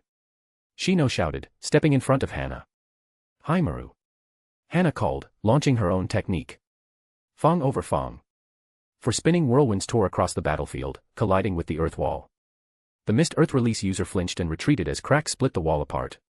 The female ninja's water dragon collided with Shino's Kikeichi midair. Water and insects exploded in a violent clash. The dragon's force tore through many of the insects, but the swarm didn't disperse. Smirking, the mist kunoichi began weaving hand seals again, ready to finish Shino off. But then, the water erupted. A group of shimmering, light blue Kakeju burst through the collapsing water dragon, moving at incredible speed as they enveloped her body. Her eyes widened in horror. Ah! She screamed and tried to tear them off, but it was useless. Within seconds, her chakra was being drained. What's going on? The Miss Jonin above shouted, preparing to intervene. But before he could move, an overwhelming sense of dread washed over him. He turned his head, and froze. Kitazawa stood silently behind him, eyes cold and glowing faintly red with chakra. The Miss Jonin's pupils dilated. At the moment their gazes met, his mind was pulled into an illusion. Demonic illusion, hell viewing technique. Kitazawa moved soundlessly. Covering the man's mouth, he drew a kunai across his throat in one smooth motion. Without a sound, the hidden Miss Jonin died silently in the tree, just like that. With Kitazawa's current level of strength, ambushing an ordinary Jonin was far too easy. It wasn't even a challenge for him. Get lost. The young Mist Ninja who had been fighting Hinata heard the terrified scream of his female comrade and immediately turned to run toward her. An opening. Hinata's eyes flashed. Without hesitation, she used the Konoha-style body flicker technique, her figure vanishing in an instant. Before the young ninja could even react, she appeared behind him like a ghost. Gentle fist, 8 trigrams 32 palms. Her palms struck in a blur, one after another, 32 precise blows delivered in a single breath. The young ninja's eyes widened in disbelief as his body convulsed, chakra flow sealing shut at 32 points. He collapsed onto the ground, powerless. He hadn't expected Hinata to suddenly unleash such incredible speed, nor had he imagined she would know such an advanced Hyuga clan technique. Distracted by his concern for his comrade, he had been completely defenseless, and paid the price. Hinata exhaled softly, relief washing over her. Damn it. The Earth Release user's eyes bulged as he kicked Inuzuka Hana away, quickly retreating to create distance. In the blink of an eye, all his teammates had been defeated. 3 Chunin, all defeated by 3 little brats. It was unthinkable. Sensei. Help, the Earth Release ninja shouted desperately. Aburaim Shino froze for a second. His mind raced, the leader of a team of 3 Chunin had to be a Jonin. If that Jonin intervened, they wouldn't stand a chance. We have to retreat, he decided instantly. You two, fall back first. Shino shouted, pulling a flash bomb from his pouch and tossing it toward the ground. A blinding white light burst out, flooding the snowy clearing. Let's go. Inuzuka Hana immediately stopped her spinning technique, grabbed Hinata's hand, and began sprinting through the mist and glare. Wait. Shino, what about you? Hinata called out anxiously as they ran. Shino's always calm, he must have a plan, Hana said in a low voice, her tone firm despite the tension. Go. Within moments, Shino had caught up to them, his expression steady behind his glasses. Meanwhile, the Earth Release ninja had reacted quickly when the flash bomb detonated. He raised an Earth-style wall, blocking the light in front of him. But there was no attack. They ran. The Mist Ninja blinked, lowering the wall. Then, with a snarl, he used the body flicker technique, dashing after them. Yet, after only a few steps, he froze. Something was wrong. A strange bulge had appeared beneath his uniform, pulsing grotesquely. What the hell? He ripped open his jacket and stared in horror. A mass of small, wriggling insects clung to his abdomen, their movements synchronized as they drained his chakra at an alarming speed. Panicked, he tried to force them off by flooding his body with chakra. Boom. A deafening explosion echoed through the forest. Blood splattered across the trees. The 2 surviving Miss Chunin, the young man and the wounded woman, screamed in horror. Before they could even recover, 2 shuriken whistled through the air, embedding themselves in their throats. Both fell lifelessly into the snow. Shino, what did you just do? Inuzuka Hana caught her breath, her eyes wide. Haimaru says no one's following us. It was the exploding insects that Kitazawa-sensei gave me, Shino explained evenly, his voice calm despite the chaos. Amazing. Hana murmured, or written across her face. Even the 4th Raikage would have suffered a severe wound if struck by those insects, 3 Chunin stood no chance. Shino nodded slightly, then warned in a steady tone, but stay alert. Their Jonin leader is still out there. Kitazawa-sensei. Hinata, who had reactivated her Byakugan, suddenly gasped. I see him. Kitazawa emerged from the mist, calm and unhurried. You all did very well, he said with a faint smile. He had expected Hinata and the others to panic under pressure, facing 3 Chunin for the first time. Although both Hinata and Shino already had Chunin-level skill, this had been their first true life-or-death battle. Yet, their composure and teamwork had far exceeded his expectations, especially Shino's decisive tactics. Hinata ran toward him and hugged his leg tightly. She hadn't been scared during the battle, but the moment she saw Kitazawa, the tension finally broke, and her fear came rushing in. Their Jonin leader has already been dealt with, Kitazawa said gently, patting her head. You don't have to worry anymore. Shino and Hana both exhaled deeply, their shoulders relaxing. This encounter had taught them the true essence of being a shinobi, that death could appear at any moment, without warning. Just then, Kitazawa's eyes narrowed slightly. A flood of memories surged into his mind, the recollection of one of his shadow clones. It had dispelled automatically after finding Haku. Hinata, Kitazawa said softly, looking down at her. Are you all right? I'm fine, Hinata murmured, cheeks flushed as she quickly stepped back. Good. Then let's move. I've found our target. Kitazawa smiled faintly, dispelling his remaining clones before leading the team toward the village from his clone's memory. Not long after, they arrived at a desolate settlement blanketed in snow. There are no ninja stationed in the area, Hinata reported, her Byakugan scanning the surroundings. Our target is in an alley to the north. Let's go. Kitazawa took the lead, the three young ninja following close behind. In the narrow alley, they found a boy sitting in the corner, dressed in tattered, dirty clothes. His eyes were empty, lifeless, as if his soul had already been drained away. It wasn't until their footsteps echoed closer that he looked up. Haku's gaze met theirs, Kitazawa, Hinata, and the others standing before him. With your talent, you shouldn't die in a place like this, Kitazawa said, his tone calm but firm. Do you want to come to Konoha? You'll have companions there, and the chance to nurture your abilities. Talent. Haku blinked, stunned for a moment. His lips trembled as he asked quietly, Am I valuable? Of course you are, Kitazawa replied without hesitation. I'll go with you. Haku didn't even pause to think. In the original story, Zabuza Momochi had never treated him kindly, he had only viewed Haku as a weapon, a mere tool. But Haku had followed him nonetheless, simply because Zabuza was the only one who had ever recognized his worth. Kitazawa sighed inwardly.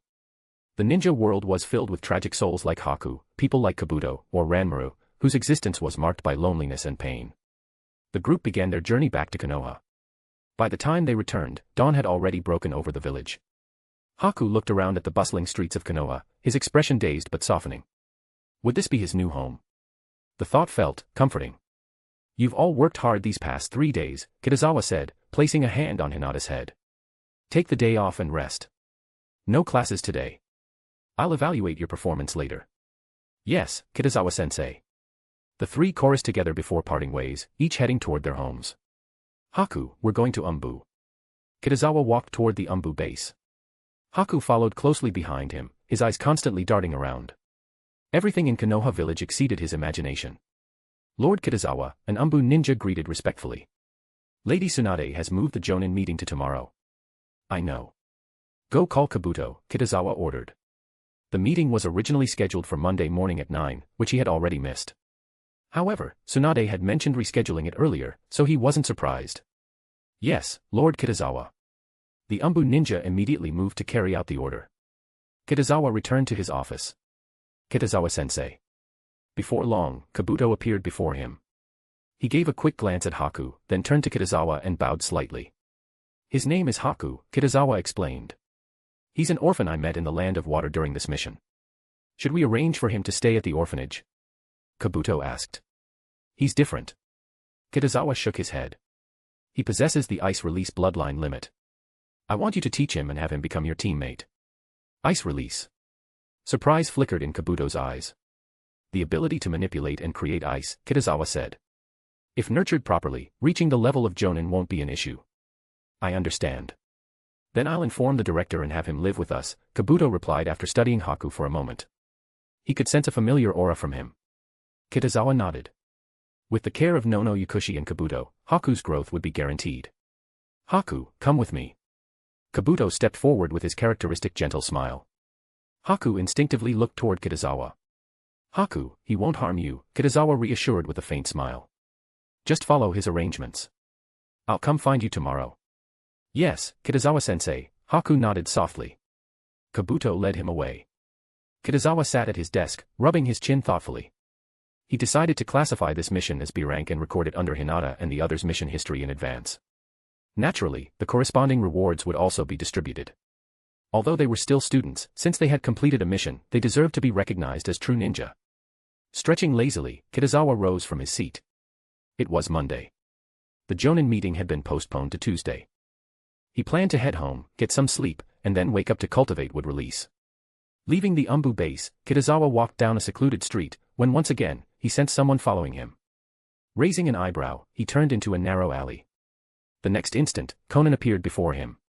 "Long time no see, Conan," Kitazawa greeted with a slight smile. "Are you free now?" Conan's voice was as calm and cold as ever. "So, that Akatsuki member of yours has arrived?"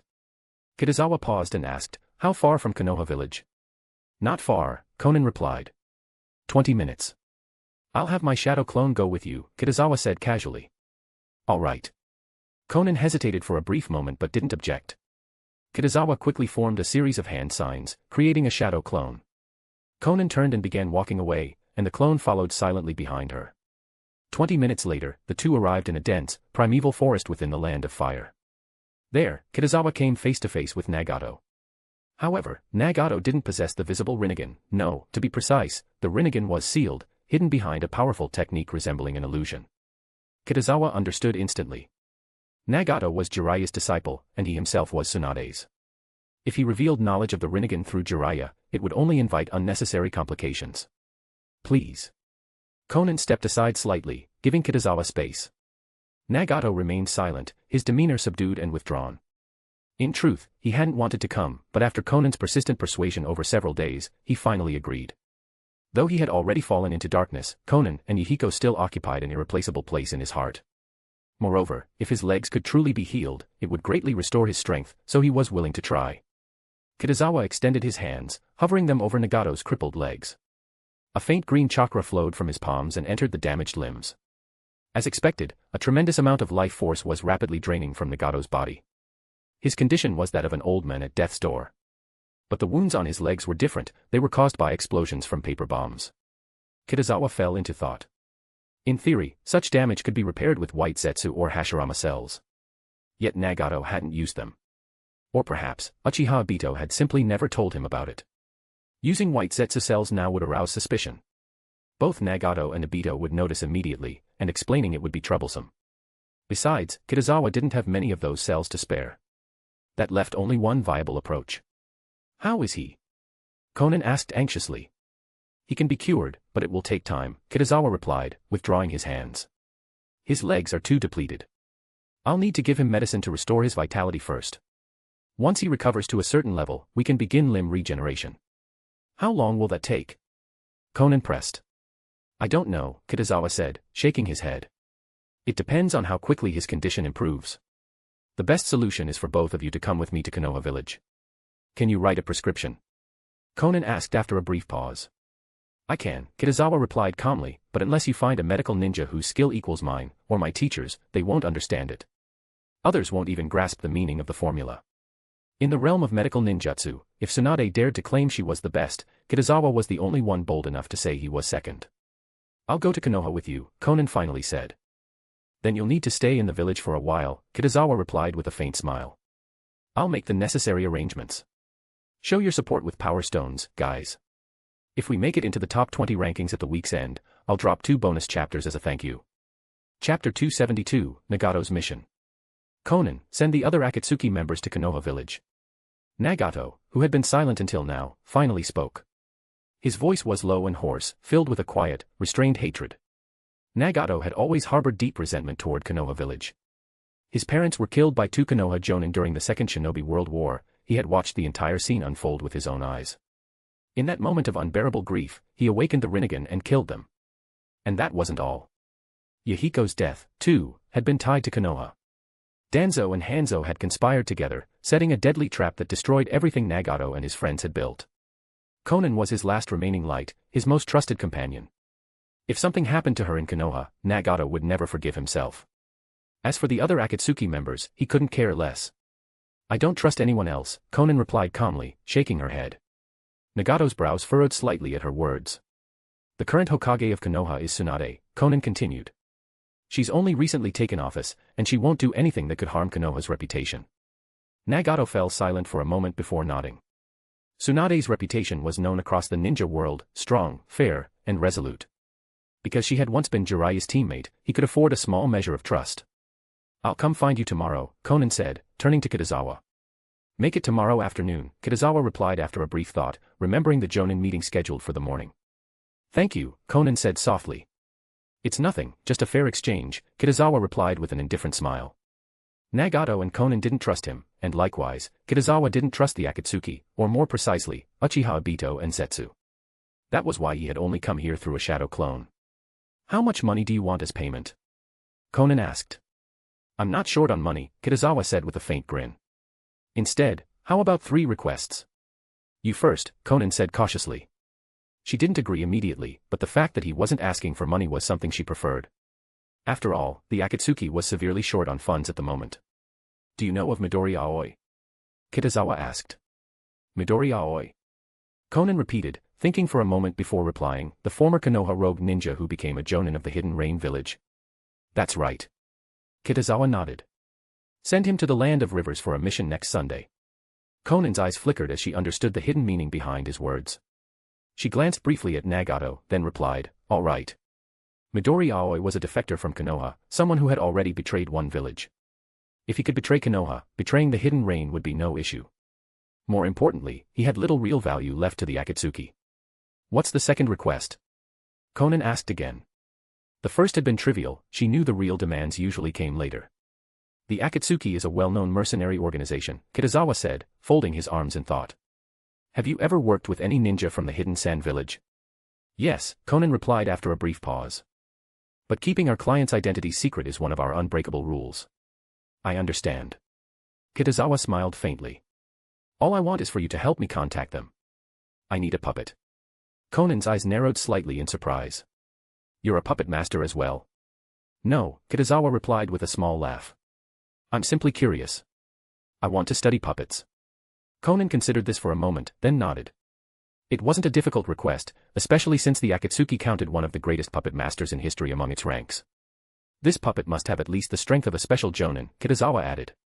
"That won't be a problem," Konan said. With Sasori's skills, creating such a puppet was simple. As for the third request, Kitazawa spread his hands. "I'll tell you once his legs begin the healing process.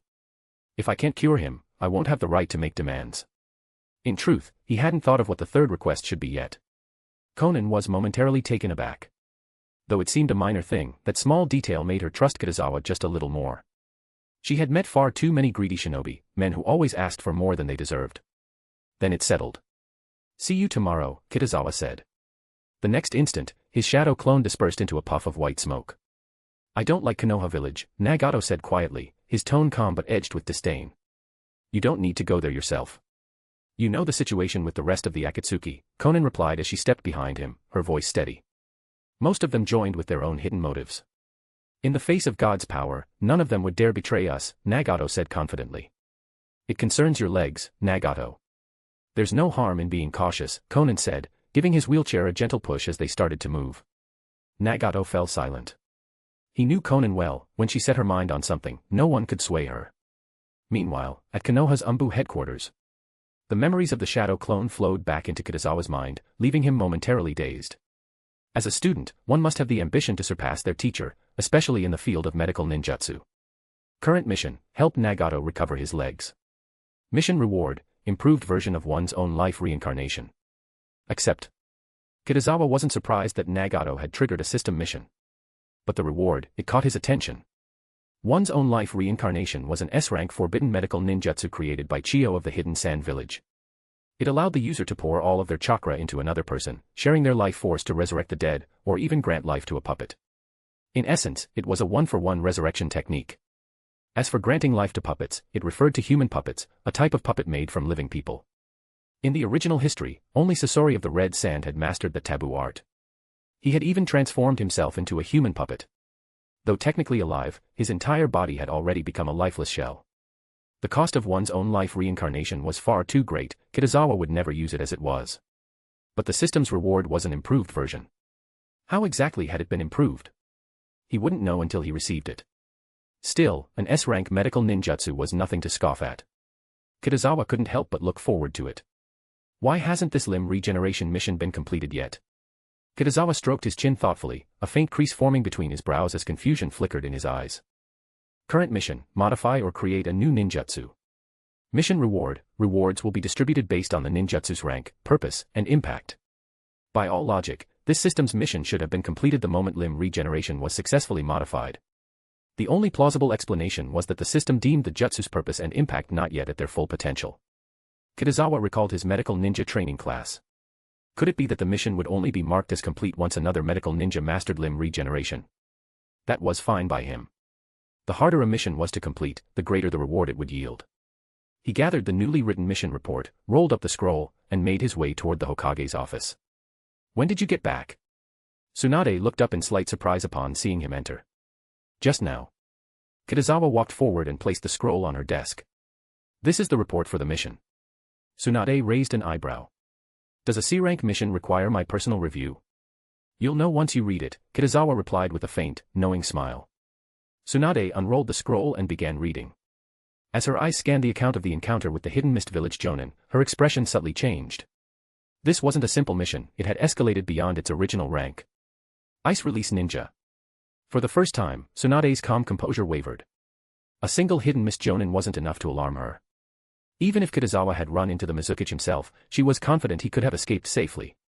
But for Kitazawa to bring back an ice release user, that was far beyond her expectations. Bloodline limits were rare, and every ninja possessing one held power surpassing ordinary elemental users. An ice release ninja would, without question, grow into a Jonin in the future. One more Jonin meant one more pillar of strength for Konoha. This was undeniably a great boon. You did well, Tsunade said at last, closing the scroll. Let Yakushi Nono-senpai take care of him for now, Kitazawa replied after a brief pause. As for his ice release, I'll speak with him tomorrow and help him develop it. He had already established his reputation as a creative and unorthodox ninja. Developing ice release was no great challenge. After all, the concept of ice release was well documented in the records of the shinobi world. He simply needed to teach the boy, Haku, the proper way to shape and control it. Even Zabuza Momochi, who lacked ice release himself, had trained Haku into a formidable user of it. Tsunade smiled faintly. You've already made all the arrangements. There's nothing left for me to add. Kitazawa grinned. Because I know you value efficiency. Her expression darkened instantly. Why does that sound a little off? Are you implying I'm lazy? How could I possibly say that? Kitazawa coughed lightly, taking a step back. Anyway, I'll be off. See you this afternoon. So disrespectful. Tsunade pouted, but the corners of her mouth twitched slightly. Kitazawa returned to Kurenai's home. After mastering wind release, Rasengan, she had begun working on a new compound ninjutsu, the Hurricane Water Vortex technique.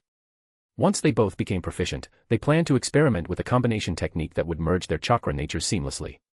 I'm back. Kitazawa called as he entered the living room. Do you want to rest? Kurenai asked, glancing up from her notes. I'm going to take a nap. Kitazawa leaned closer, pinching her cheek playfully. Want to join me? No, Kurenai replied quickly, though her voice wavered slightly. I still have to study ninjutsu this afternoon. Kitazawa chuckled.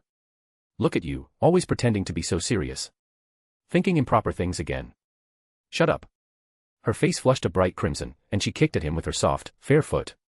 Call me when lunch is ready, Kitazawa said with a teasing glance at her bare feet before retreating into the bedroom. Time flowed quietly. The next morning, Tuesday. Kitazawa arrived at the Ninja Academy after breakfast. There was a Jonin meeting at 9 o'clock, the first one since Tsunade officially assumed the title of Hokage.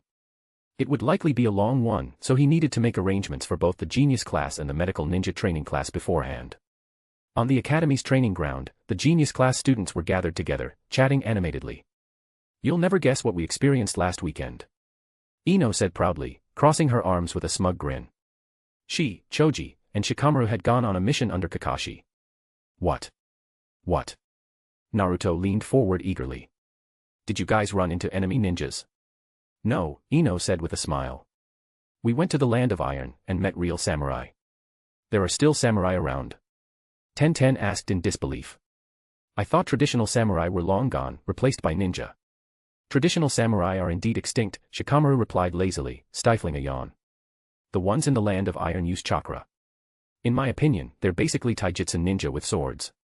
In the world of shinobi, blades and chakra went hand in hand. Anyone who wielded a sword in battle was, in essence, a taijutsu-type ninja. Taijutsu ninja.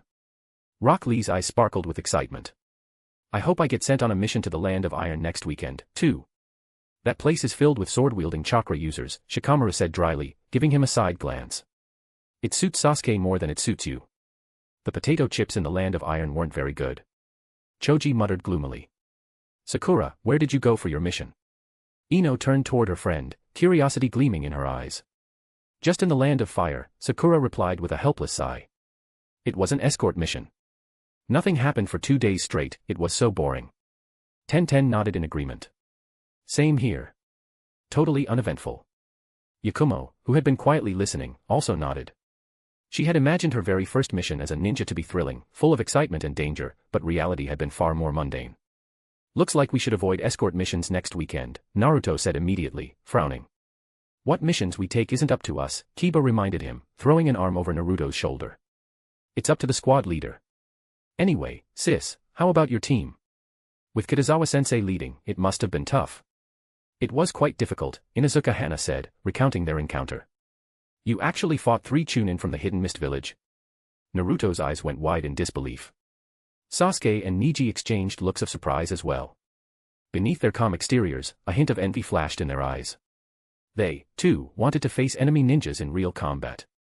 Only then could they truly prove their worth, and raise their team's ranking. That sounds dangerous, Shikamaru muttered, rubbing the back of his neck. Good thing our squad leader isn't Kitazawa-sensei. This is youth. Naruto shouted passionately, his teeth gleaming. As a ninja, how can you avoid danger? But didn't the Hidden Mist Village just lose a war? Why would they still attack you? Karen asked, puzzled. They probably underestimated us because we were young, Shino replied calmly, pushing up his sunglasses. Or perhaps they were tempted by the Byakugan, Shikamaru said with a knowing glance toward Hinata. The ninjas from the Hidden Mist are naturally brutal, Neji added, shaking his head. Have you heard of Zabuza Momochi? He killed all of his classmates during graduation. What? Naruto clenched his fists, his face darkening in anger. How could he do something like that? Killing your own classmates, that's insane. He couldn't even imagine fighting against Sasuke or Neji, much less killing them. The thought itself was unbearable. That's how the Bloody Mist Village earned its name, Shikamaru said with a weary sigh. Compared to that, Konoha really is a paradise. Indeed, everyone murmured in agreement. They had grown up in Konoha all their lives, so they had taken its peace and warmth for granted. But when they compared it to the madness of the Hidden Mist Village, they suddenly felt an overwhelming sense of gratitude for their home. Kitazawa-sensei. Naruto spotted Kitazawa approaching from a distance and waved excitedly. But before he could even move, someone darted ahead of him, Hinata. Good morning, she stammered, cheeks flushed. Good morning, Kitazawa said with a gentle smile, reaching out to lightly pinch her cheek. Hinata quickly lowered her head, her face turning crimson. Kitazawa-sensei. What mission are we doing next weekend? Naruto asked eagerly, bouncing on his heels. You'll find out soon enough, Kitazawa replied with a faint smile. But don't worry, it won't disappoint you. It's gotta be a combat mission. Naruto said confidently, giving a thumbs up. I'll give it my all, for the sake of youth. Kitazawa couldn't help but chuckle. This kid had clearly been brainwashed by Might Guy's enthusiasm for battle. Just stay behind me, Sasuke said suddenly, his hands casually tucked into his pockets. Kitazawa smirked inwardly. Another one eager to steal the spotlight. Midori Aoi might not have been the strongest Jonin, but his experience far surpassed Sasuke's. When the time came, the boy would be in for quite the surprise. Stealing the spotlight. They would need perfect teamwork just to take him down. All right, everyone, back to training, Kitazawa ordered after noticing Kosuke and Kakashi approaching. Kitazawa, Kosuke began, stepping forward. I think we should adjust Yakumo's training regimen. Oh. Kitazawa raised an eyebrow. To what? Since mastering Konoha-style taijutsu, Yakumo had been learning the Konoha Great Whirlwind. She's more suited for Konoha-style swordsmanship, Kosuke said firmly. He had taken Yakumo, Tenten, and Sakura on a mission last weekend. Though they hadn't faced combat, he'd taken the time to spar with them beforehand to assess their abilities.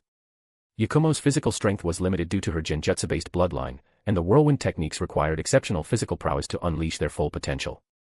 I see, Kitazawa said thoughtfully after a moment, then nodded. All right, make the change. With so many students in the genius class, it was normal for a few mismatched training plans to appear now and then. He didn't dwell on it. Kosuke-senpai, the genius class is in your hands this morning, Kitazawa added. Kakashi and I have to attend the Jonin meeting. No problem, Maraboshi Kosuke replied with a nod. Leaving behind 2 shadow clones to oversee the students, Kitazawa headed to the Hokage building with Kakashi. By the time they arrived, the meeting room was already packed with Jonin. Kakashi. Kitazawa. Might Guy waved energetically from across the room. Beside him were Asuma Sarutobi, Yakushi Nono, and Yakushi Kabuto. I'll go ahead, Kakashi said softly, knowing full well that with Kitazawa's current standing, he'd be sitting among the village's higher-ranking elites. Kitazawa nodded and walked toward the front row. Kitazawa, sit here. Both Uchiha Fugaku and Hyuga Hayashi spoke up simultaneously, gesturing to the seats beside them. The 2 clan heads exchanged sharp glances afterward, each sensing the other's unspoken competitive spirit. Nara Shikaku, Shibi Abirame, and several others observed quietly, exchanging subtle looks. It was rare, almost unheard of, for someone in Konoha to maintain good relations with both the Hyuga and Uchiha clans at once. In the end, Kitazawa chose to sit beside Shizen. You're really popular these days, Shizen whispered with a faint sigh. Kitazawa grinned. What can I say? The trouble of being too handsome. You're impossible, Shizen muttered, rolling her eyes. Though she couldn't deny it, Kitazawa truly had become a central figure in Konoha, admired by many and supported by the most influential clans. Both Uchiha Fugaku and Hyuga Hayashi weren't seeking his friendship for this reason, they were betting on his potential. And perhaps, they were already seeing Kitazawa as Konoha's future 6th Hokage. Chapter 273, I am the Hokage. Shizen-senpai, why aren't you with Tsunade-sensei today? Kitazawa suddenly realized something and asked curiously. She went to see the 3rd Hokage-sama, probably to ask him some things, Shizen replied. I see.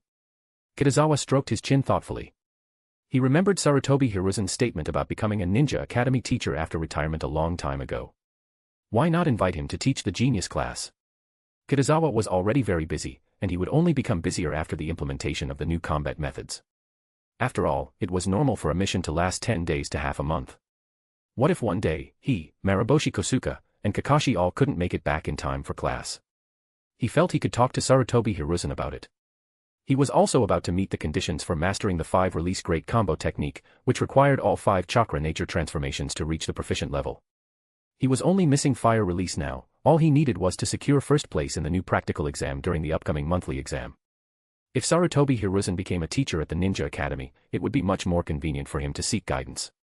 At 9 in the morning, Hamura Mitokado and Uchiha Koharu entered the conference room before Tsunade.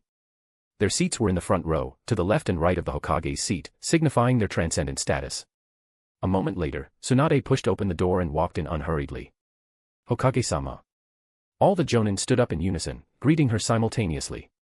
The Jonin meeting will now begin. After Tsunade sat down, she spoke decisively. First order of business, a new Hokage Secretariat will be established. Hokage Secretariat? Uchiha Koharu immediately asked. What's the difference from a Hokage assistant? It's a department specifically to handle Konoha Village's daily affairs for the Hokage, Tsunade replied, her calm gaze meeting Koharu's. Uchiha Koharu felt a little relieved. The Hokage assistant, evolving from one person to a department, indirectly divided power. She had been worried that the establishment of a Hokage Secretariat would usurp her and Hamura Mitokado's authority. Now, it seemed there was no need to worry. The Hokage Secretariat will have 4 directors and 9 members, Tsunade announced. The list is as follows: Nara Shikaku, Shizen, Uchiha Itachi, Kitazawa, Hyuga Hisashi, and Inuzuka Yuki. The conference room instantly erupted into an uproar. Uchiha Koharu and Hamura Mitokado's expression shifted from surprise to uncertainty. Nara Shikaku becoming the head of the Hokage Secretariat was within expectations, but the appearance of Uchiha Itachi and Hyuga Hisashi caused deep unease.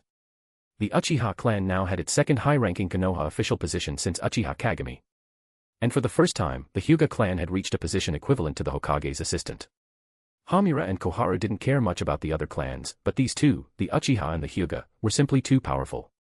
Now that another Hokage secretary had emerged, they no longer had confidence that they could suppress them. A bad premonition grew in their hearts. Could this Hokage Secretariat be targeting them? Trying to take away their power as Hokage advisors? Kitazawa raised an eyebrow.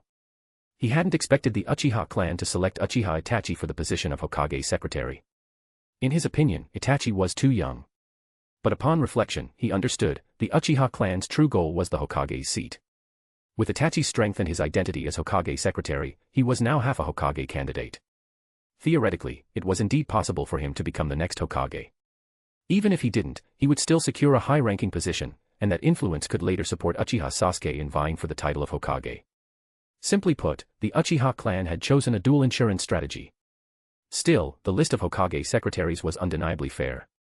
Aside from him, there were 12 secretaries, 8 representatives from the major clans and 4 from civilian Jonin. It was a distribution not unlike the 8 ANBU members Kitazawa had once selected. The Jonin were surprised to see Uchiha and Hyuga representatives included, something unprecedented, even during the times of Sarutobi Hiruzen or Minato Namikaze. Yet most Jonin were satisfied. The major clans each had their share, and even the civilian Jonin had representation, 1/3 of the total, which was already considerable. The head of the Hokage Secretariat will be Naruto, Tsunade continued, a faint smile curving her lips as she glanced at Kitazawa. His position will be Hokage Advisor. What? Uchiha Koharu immediately stood up. Hamura Mitokado, though less explosive, also showed visible disbelief. Of course, they weren't the only ones, the other Jonin were equally shocked. Even Shikaku himself felt as if a pie had fallen from the sky. The Hokage Secretary and Hokage Advisor were 2 entirely different roles. If the Secretary was subordinate to the Hokage, then the Advisor stood on equal ground. I disagree. Uchiha Koharu's voice rang out sharply. Shikaku's gaze hardened. With his intellect, he instantly understood her objection. It was a struggle for power. Once he became Hokage Advisor, both Uchiha Koharu and Hamura Mitokado's influence would weaken. But he would not back down. Whether for his own advancement or for the Ino, Shika, Cho behind him, he had to accept the opportunity Tsunade had offered. Refusing would mean losing her trust. How can the Hokage Secretary and Hokage Advisor be confused? Uchiha Koharu questioned. Tsunade, your decision is unreasonable. It's just a different title, Tsunade said calmly. Since you have a different opinion, we'll take a vote. No. Uchiha Koharu refused outright. This Hokage Secretariat had already distributed benefits among the major clans and Jonin. The outcome of the vote was obvious, and it definitely wouldn't favor her. This won't do, that won't do. Are you the Hokage? Tsunade lifted her gaze toward her, her tone carrying a weight that silenced the room. I am the Hokage. At that moment, Uchiha Koharu's body trembled. A chill crawled down her spine. There was something terrifying in Tsunade's eyes, something that brooked no opposition. Vote. Ignoring Koharu entirely, Tsunade spoke coldly, those who agree with Advisor Koharu, please raise your hands. Her words fell, and the entire conference room sank into silence. Several Jonin who had always sided with Koharu subconsciously wanted to lift their hands. Yet after exchanging brief glances, they hesitated. In the end, their hands slowly dropped.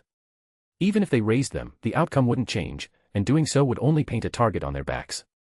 Since it was pointless, they chose silence. Uchiha Koharu stood rigidly in place, her lips quivering with anger. Tsunade could have easily said, those who agree with Naruto becoming Hokage Advisor, please raise your hands. But instead, she deliberately phrased it this way, a blatant humiliation. Koharu. Hamura Mitokado gave her a sidelong glance and subtly shook his head. No matter how influential a Hokage Advisor was, they could never oppose the collective will of all Konoha's Jonin. If they kept pushing, they would only lose further ground. Koharu understood this truth, but unwillingness burned in her chest. Tsunade was once their junior, how dare she disregard them so openly after becoming Hokage? Even Hiruzen would never have treated them this way. Any other questions? Tsunade's eyes narrowed slightly as she looked at her, her voice calm but sharp. The surrounding Jonin instinctively turned their gazes toward Koharu as well. Koharu's body trembled again, and she could only shake her head. Continue the meeting. Tsunade's lips curled into a faint smirk. Watching Koharu shrink back filled her with a rare sense of satisfaction. No wonder the old man loved to say, I am the Hokage. In Konoha, that title alone was enough to crush all dissent. Second order of business, the Konoha military police force will be expanded. Her voice grew steady and authoritative. Fugaku will be in charge of recruiting new members. All ninjas may participate in the assessment. Yes, Hokage-sama.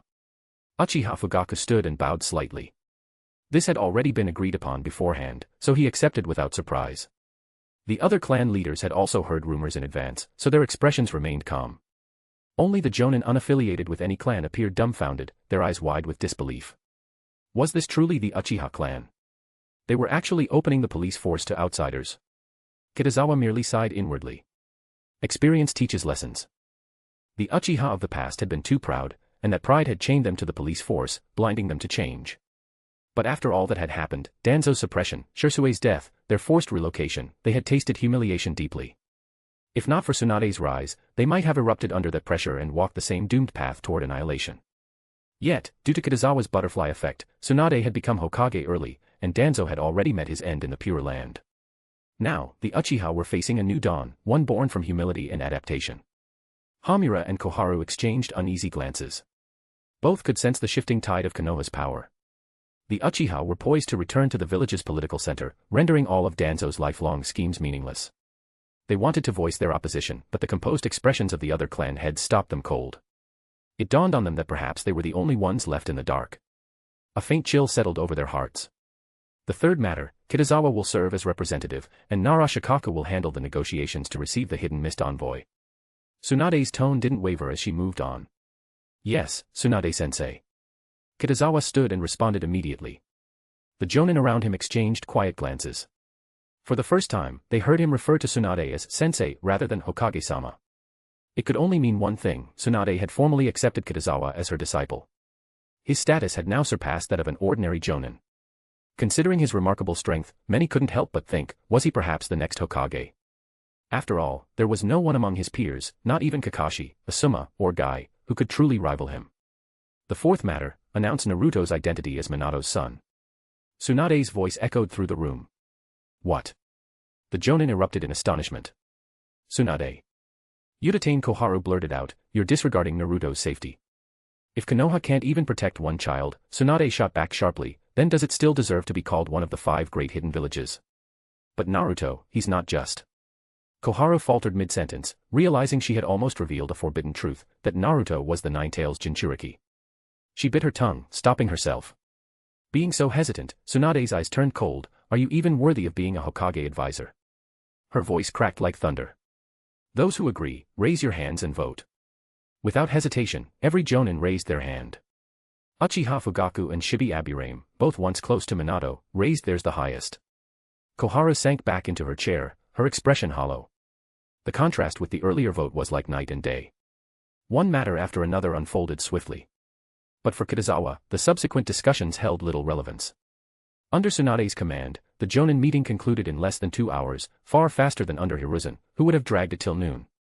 Such decisiveness was precisely what made her popular. When the meeting adjourned, Kitazawa left with Yakushi Nono and Kabuto, planning to visit Haku. Meanwhile, Hamura and Koharu returned to their office.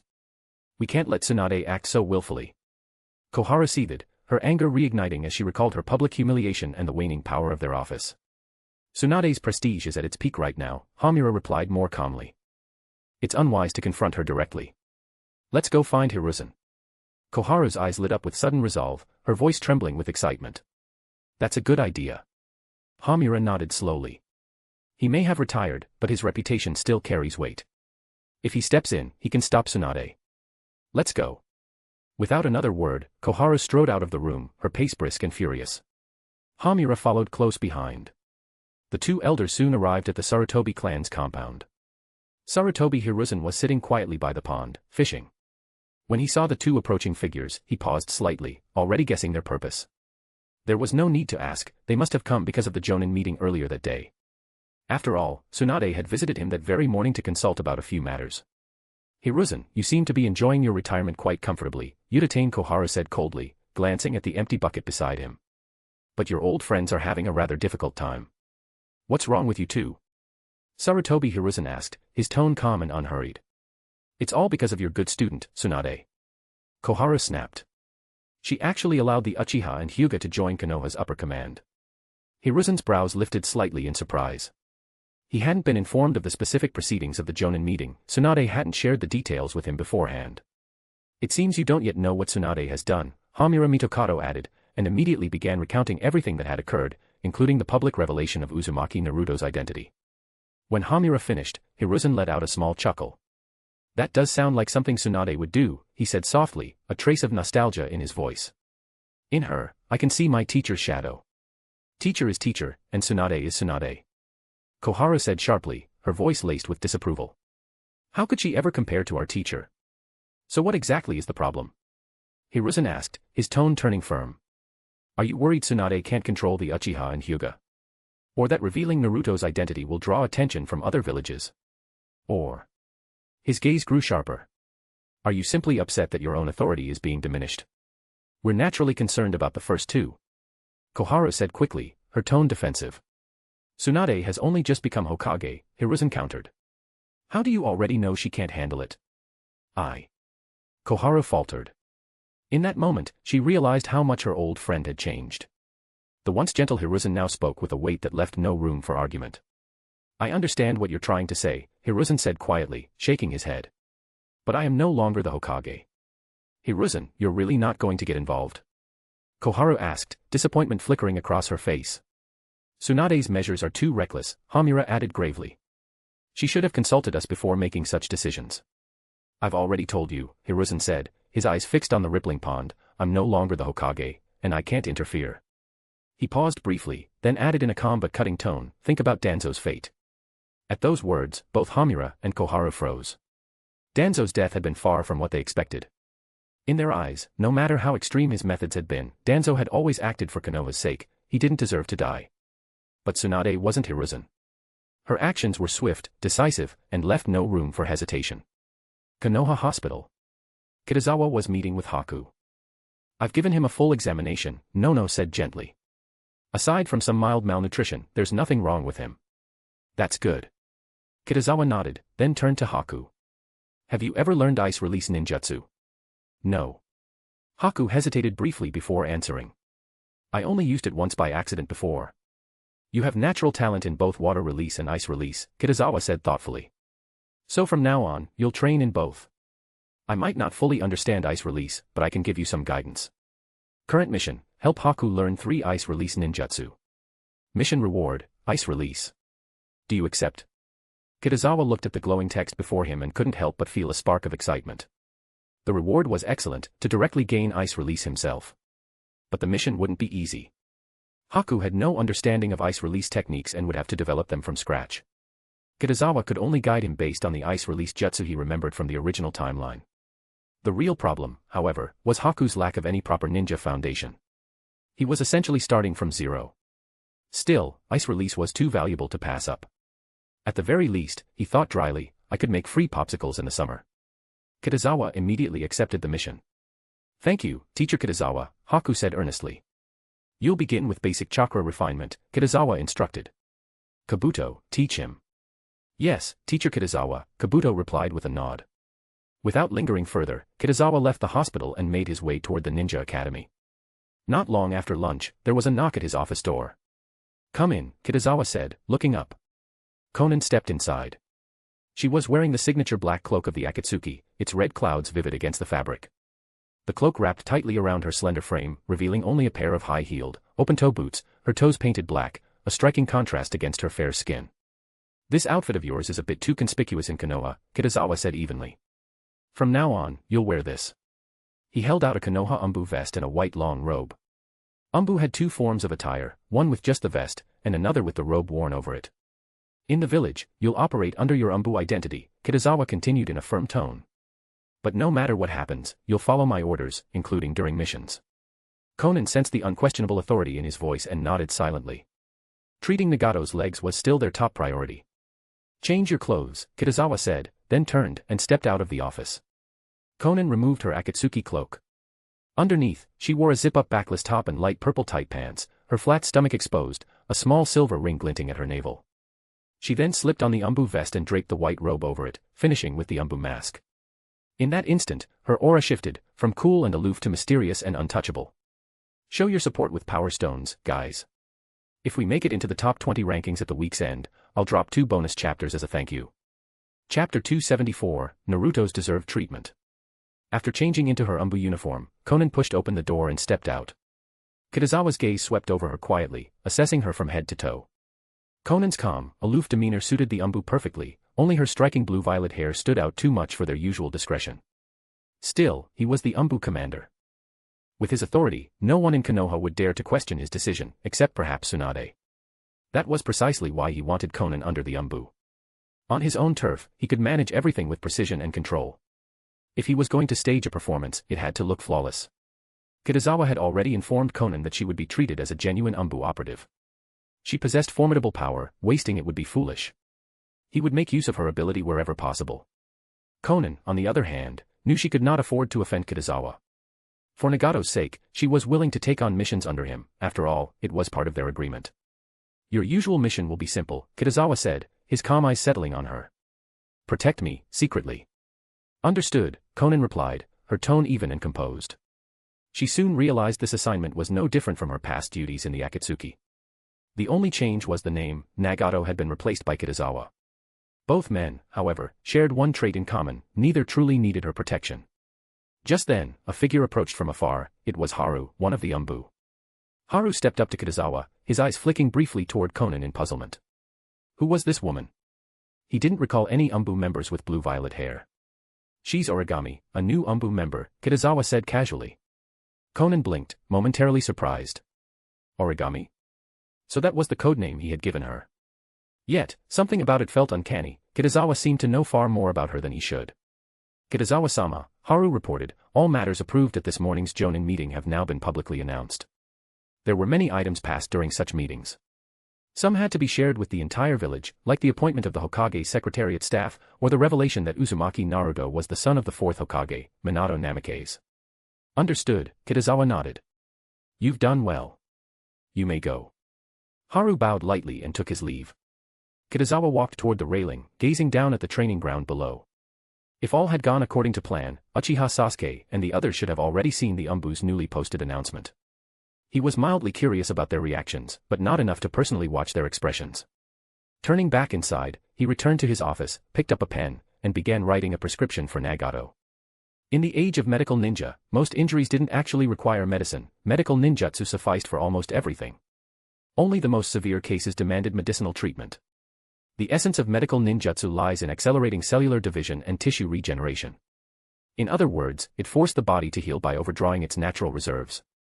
Medicine, therefore, was needed afterward to restore balance and replenish what was consumed. Minor wounds, of course, didn't warrant such measures. They would heal naturally. Among all of Konoha's clans, the Nara were renowned for their knowledge and trade of medicinal herbs. Konan stood quietly beside Kitazawa, her eyes drifting to the prescription in his hand. She studied it for a moment, then fell silent. The symbols and medical notations were completely incomprehensible to her. The specialization of medical ninja was far beyond her reach. All she could do now was trust Kitazawa. At the Ninja Academy's training ground, the afternoon sun hung lazily overhead. Usually, after lunch, Sasuke and the others would nap on the grass or in the trees. But today, before anyone could drift off, startled voices echoed from the school gate. What's going on? Kiba mumbled through a yawn. Niji, use your Byakugan and check, Tenten suggested quickly, her eyes gleaming with curiosity.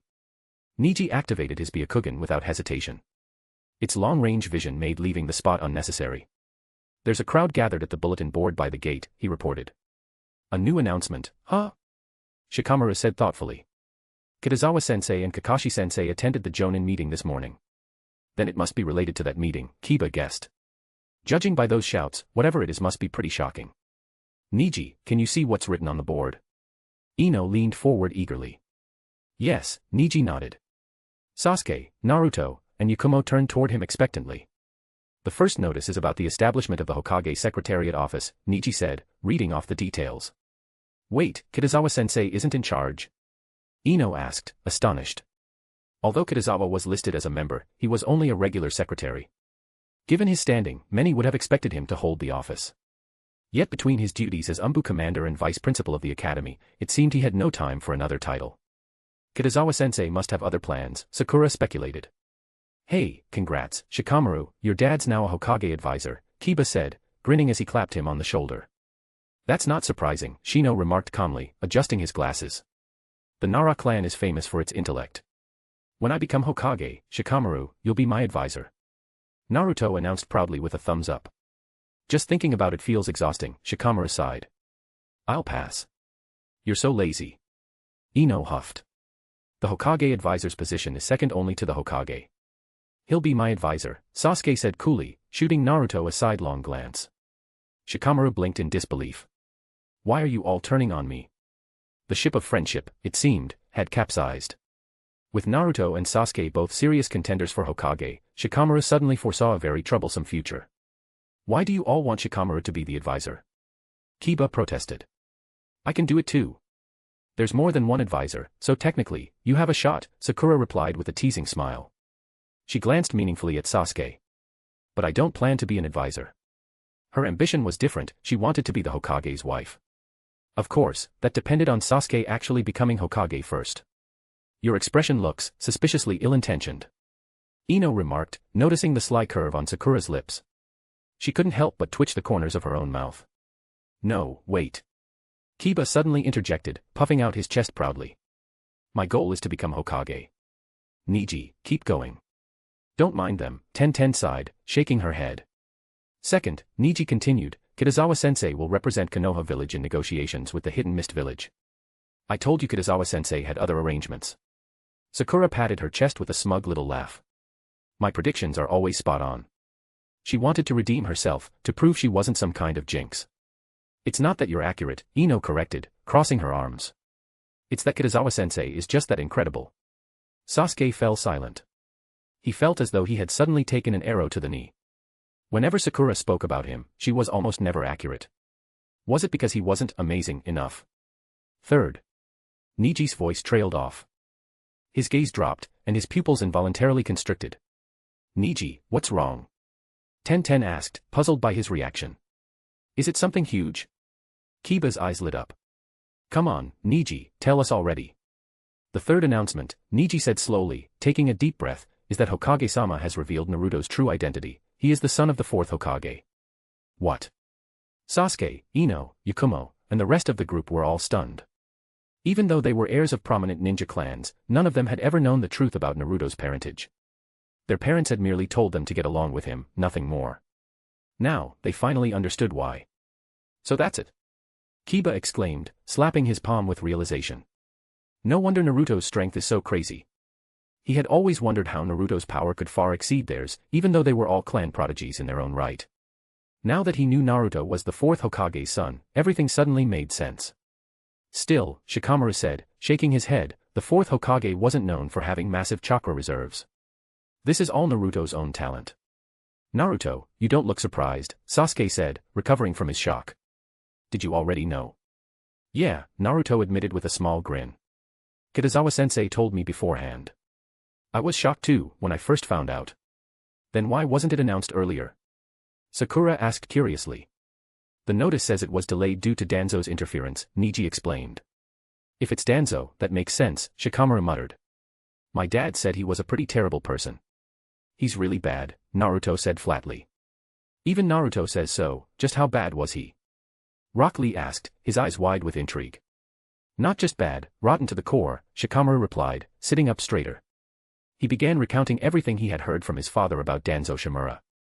Though his knowledge wasn't complete, the deeds he mentioned were enough to leave everyone speechless. Konoha actually had someone like that among its higher-ups. Ten said in disbelief.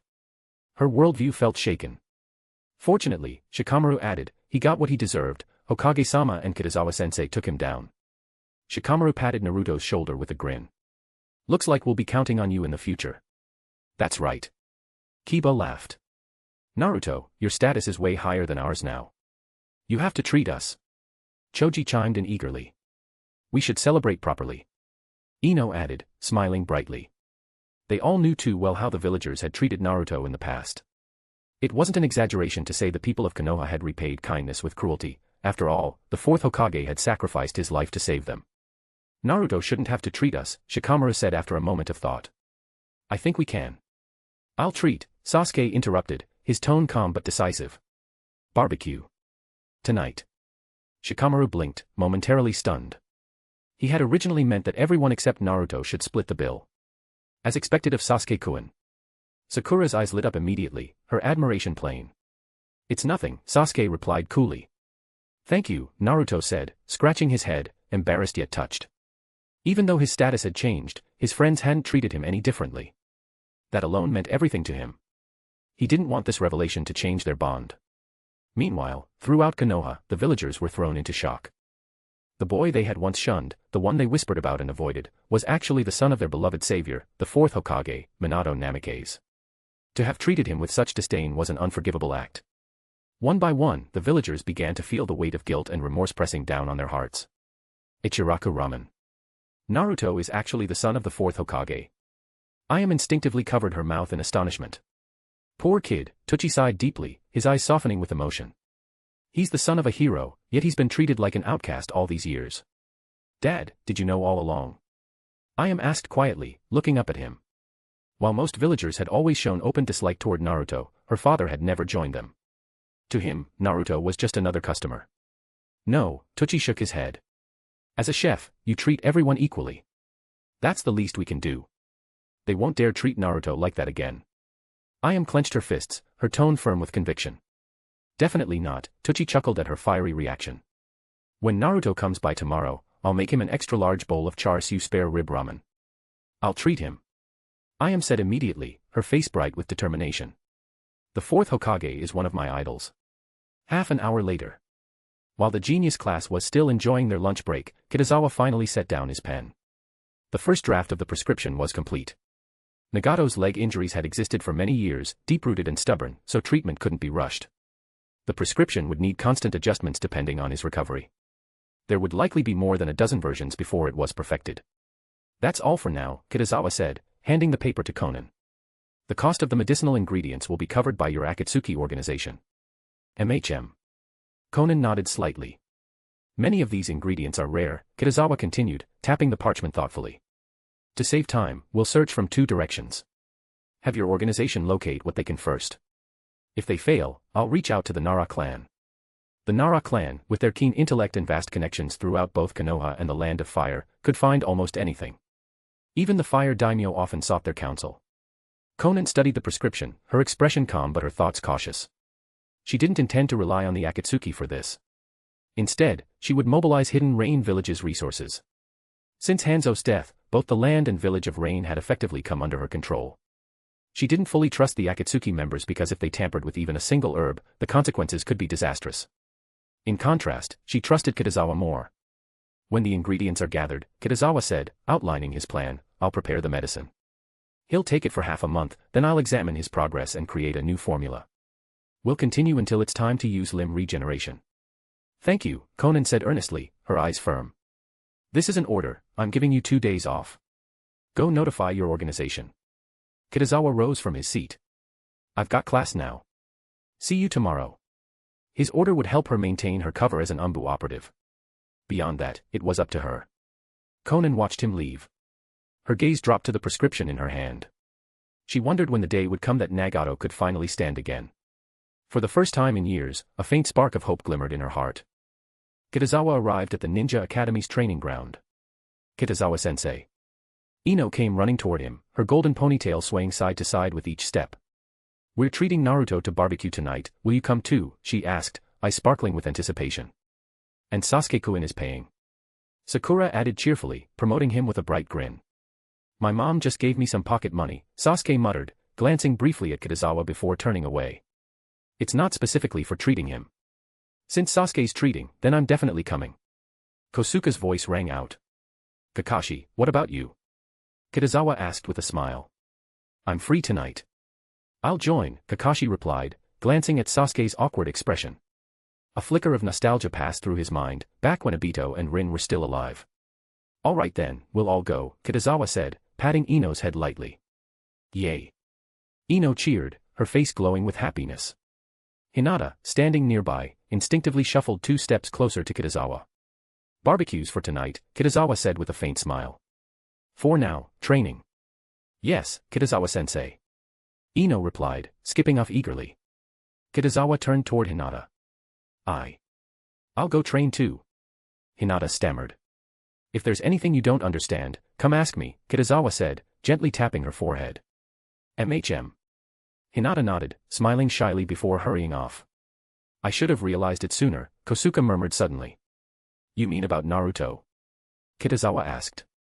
The fourth Hokage was a good man, Kosuke said quietly. He even treated my wounds once. Kakashi fell silent. Kosuke and Minato Namikaze had only met once. But for him, it had been an unforgettable encounter. For Kakashi, however, it was different. He had been Minato's student, those memories were carved deep into his soul. The past is the past, Kitazawa said softly. The fourth Hokage wouldn't want you drowning in sadness. What matters most is living in the present. You're right, Kosuke murmured, a tremor running through his heart. I'm not as strong as you. He had never been able to forgive himself for the mistakes of his youth. That guilt had kept him a genin even to this day. Kakashi opened his mouth, but no words came. Some wounds weren't so easily healed.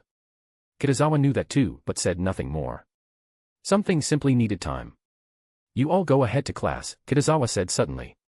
I've got to step out for a bit. He smiled faintly. We'll need to invite one more person to dinner tonight. He was referring to Sarutobi Hiruzen.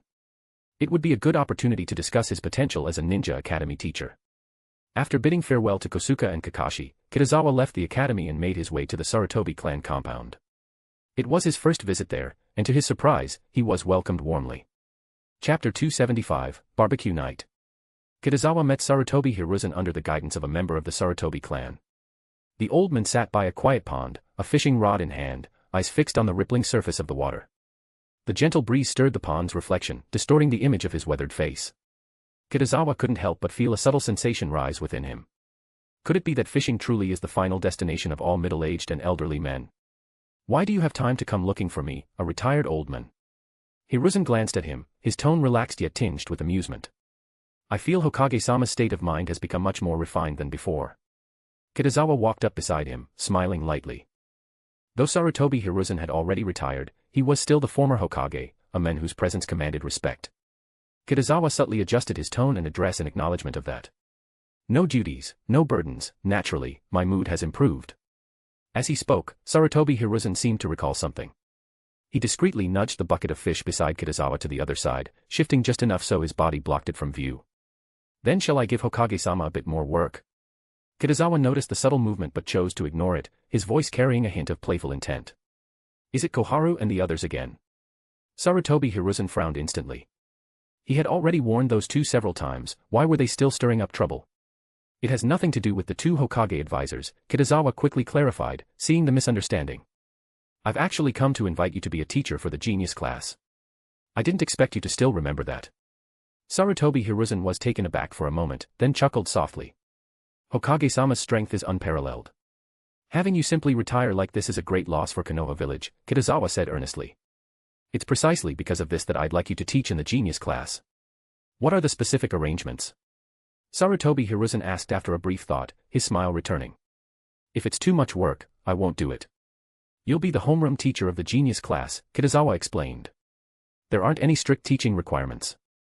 You can teach whichever class you wish, or, if you don't feel like it, you can simply observe Naruto and the others' training. After all, he was the former Hokage, treating him as an ordinary teacher would be inappropriate. Kitazawa deliberately adjusted the position, giving him authority and freedom alike.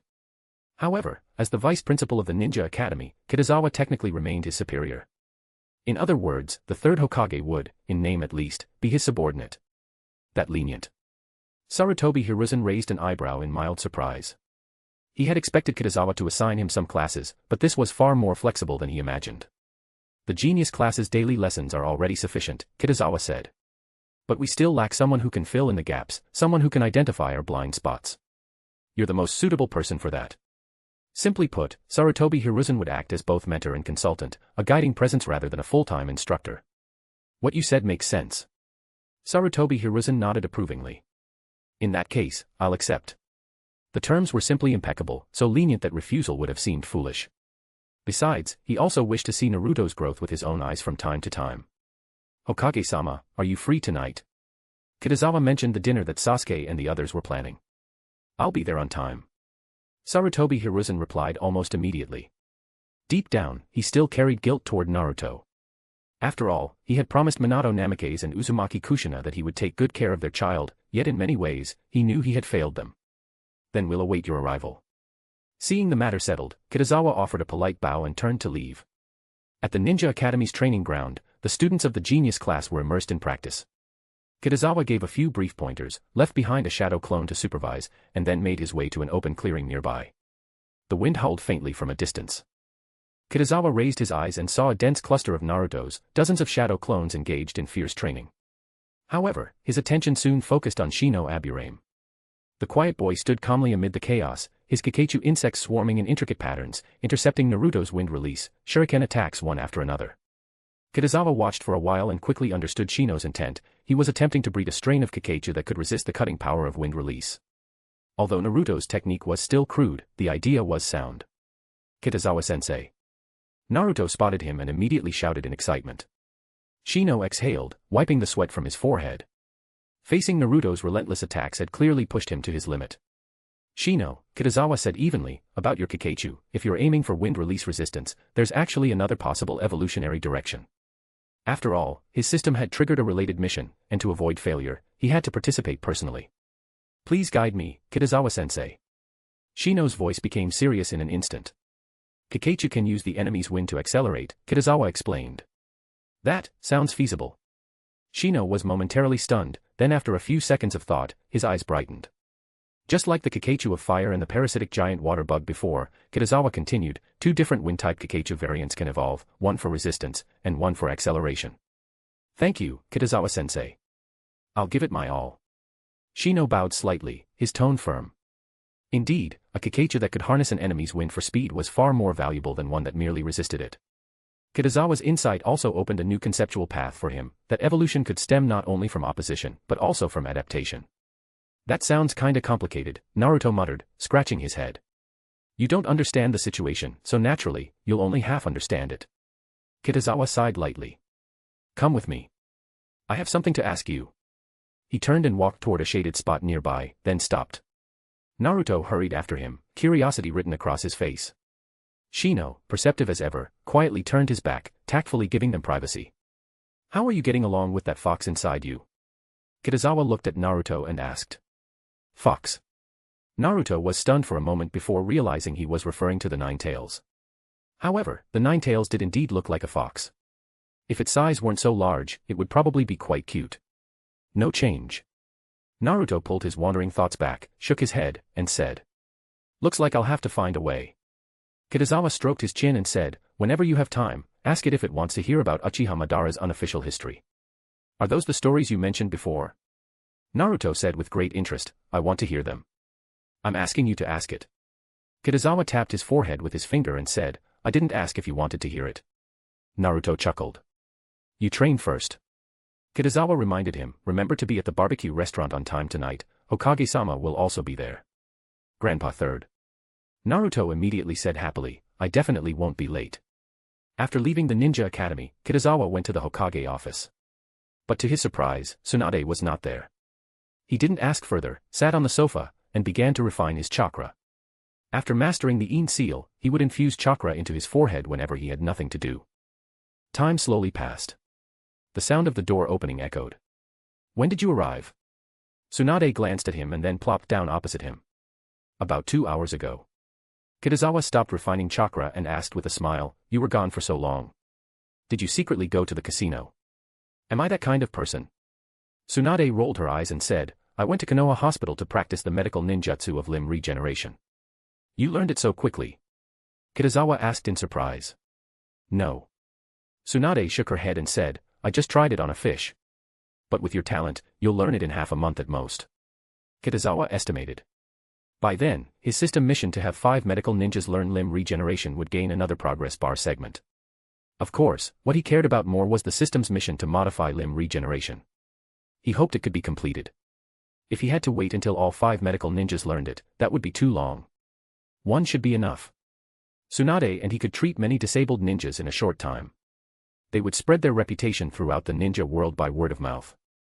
That sounds like you've become my teacher, Tsunade said with a light chuckle. At least when it comes to the medical ninjutsu of limb regeneration, I am your teacher.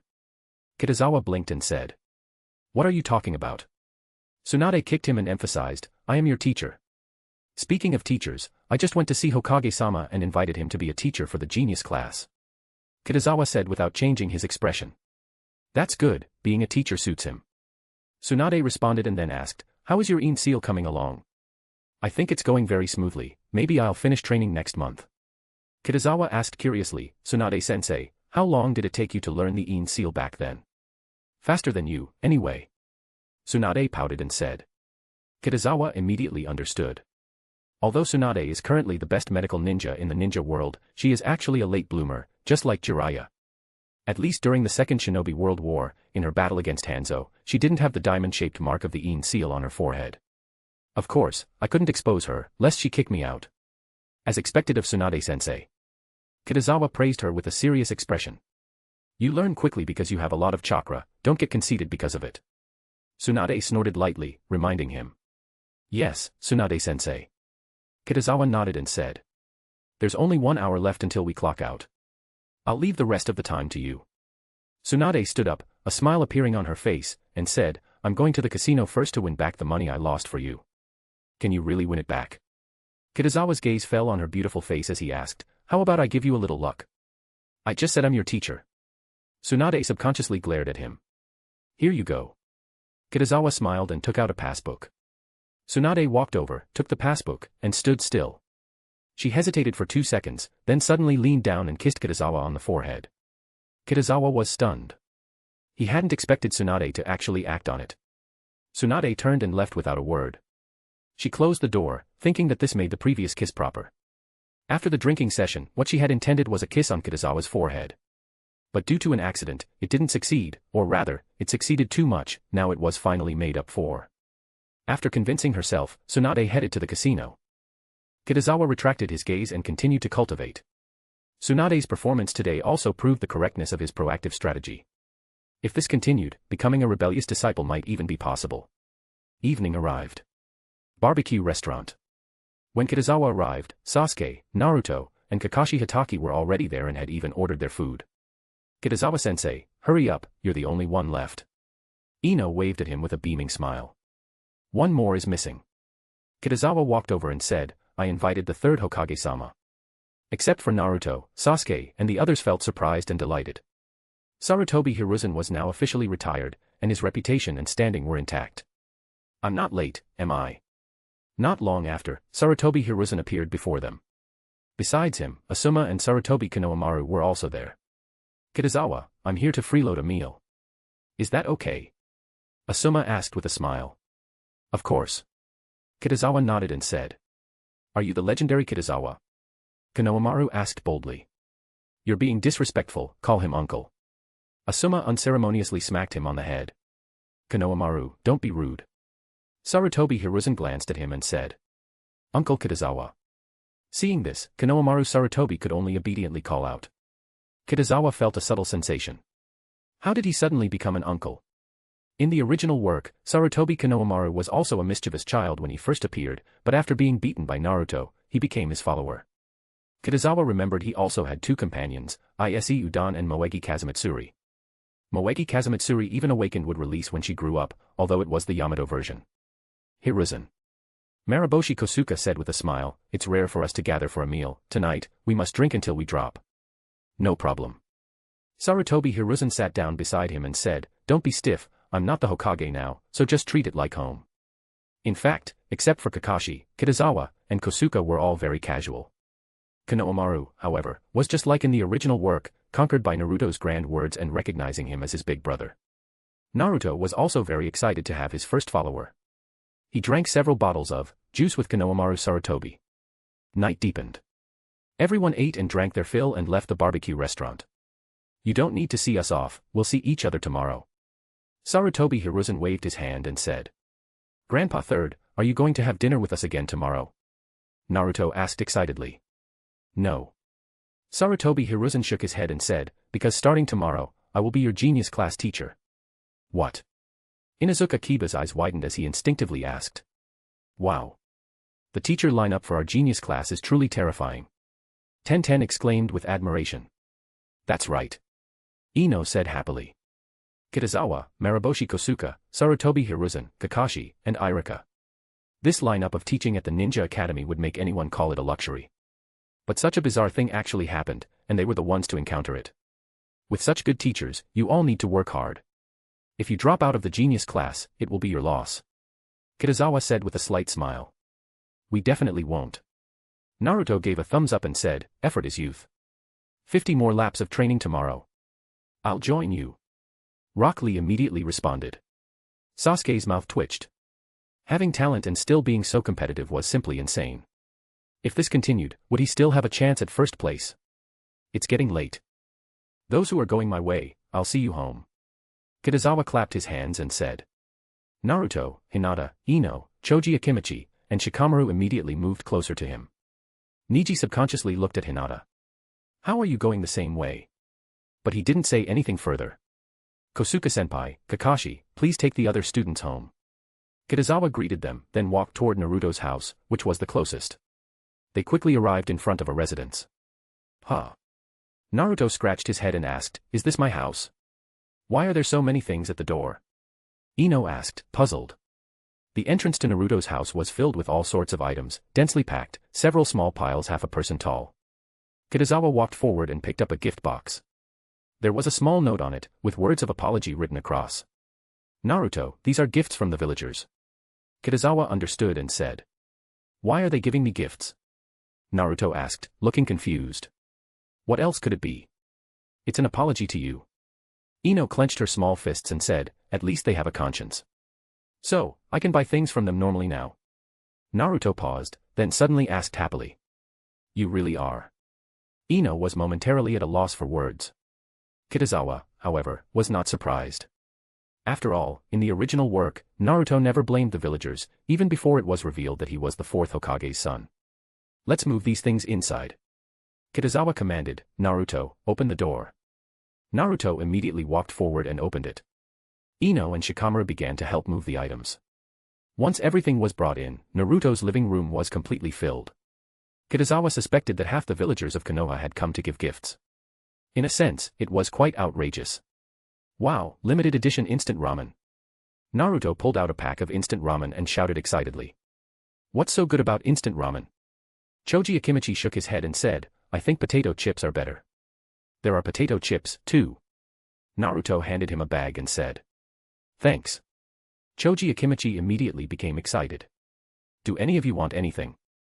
Naruto said generously, I can't possibly use or eat all of these things by myself. It's fine. Kitazawa looked around and said, these things can be stored for a while, you can deal with them slowly. Kitazawa-sensei is right. Shikamaru shook his head and said, I don't want anything. Me neither. Ino echoed. Naruto, then we'll be going. See you tomorrow. Kitazawa patted his shoulder and said. See you tomorrow. Naruto said with a beaming smile. Today was truly a happy day for him. Chapter 276, Obtaining Izanagi. Time came to Thursday. Today was the Genius class's theoretical exam. Tomorrow will be the practical exam. Sasuke, Naruto, and 18 other outstanding students would participate in a new type of practical exam, going out and performing missions. Kitazawa ate breakfast and then headed to Konoha Hospital. He left the Genius class's theoretical exam to Irika to proctor. He wanted to use this time to perform limb regeneration surgery on a Jonin who had lost his right arm. As for the medical ninjutsu learning class, there were no available classrooms today, so they had a day off. After all, it was the Genius class's theoretical exam, or more accurately, the theoretical exams for all 6 grades. Lord Kitazawa. The medical ninja at Konoha Hospital greeted him one after another. After attending his classes for a while, they had a clear understanding of Kitazawa's medical ninjutsu level. In Konoha village, besides Tsunade, he was undoubtedly the best. With his status combined with his strength, the medical ninja at Konoha Hospital had become very respectful toward him. Senior Nono. Kitazawa arrived at Nono Yakushi's office. Teacher Kitazawa. Haku immediately stood up to greet him. Kabuto was currently an ANBU ninja, and he occasionally had missions to carry out. When he was unavailable, he entrusted Haku to Nono Yakushi's care. How is your training coming along? Kitazawa asked, looking at Haku. It should be pretty good, Haku said uncertainly after thinking for a moment. Not should be, it's really very good. Nono smiled and said, I'm already teaching him the basic 3 E-rank techniques. His progress is indeed very fast. Kitazawa was a bit surprised, but upon closer thought, he found it reasonable. Haku was only 3 years older than Naruto and Sasuke. In the original work, he died at 15.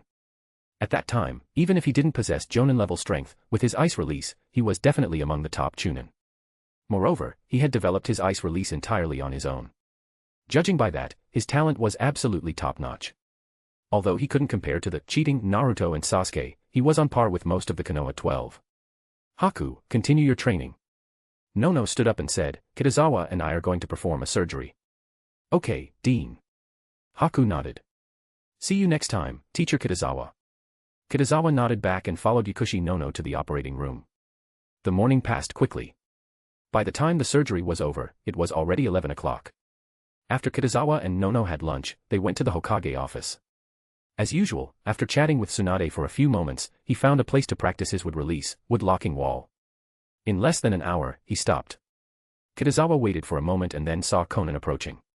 I've already had them procure the medicinal ingredients, they should be delivered next week, Konan said proactively. Did you encounter any trouble? Kitazawa asked with a nod. Not yet. Konan paused before continuing, your human puppet will also be delivered next week. It seems the human puppet master you found is extraordinary, Kitazawa said with a chuckle. To be able to create a human puppet with special Jonin-level strength in such a short time. His strength is indeed impressive, Konan replied calmly. Sasori had been invited to join the Akatsuki after she defeated him. But at that time, he hadn't yet transformed himself into a human puppet. Now that he had, Konan wasn't sure what level his strength had reached. Aoi Rokusho will be going to the Land of Rivers on Sunday to carry out a mission, Konan added. He'll be alone. Thank you, Kitazawa said with satisfaction. It's what I should do. The reason Konan was so diligent was naturally because she hoped Kitazawa would be equally serious about treating Nagato's legs. Kitazawa could easily guess her thoughts. His principles were simple, he treated others as they treated him. Coupled with the system mission, he had no reason to play any tricks. You should return to the ANBU base to rest, Kitazawa said, waving his hand. From now on, when I come to the Hokage building, you don't need to follow. The Hokage building had many eyes and ears, and Konan could easily be discovered. Of course, the main reason was that Kitazawa didn't want anyone to know he was cultivating would release, at least for now. Yes. Konan turned and left. The sun set in the west. Kitazawa finished his afternoon training and returned to the Hokage office. To his surprise, besides Tsunade, Narashikaku was also there. You've returned just in time.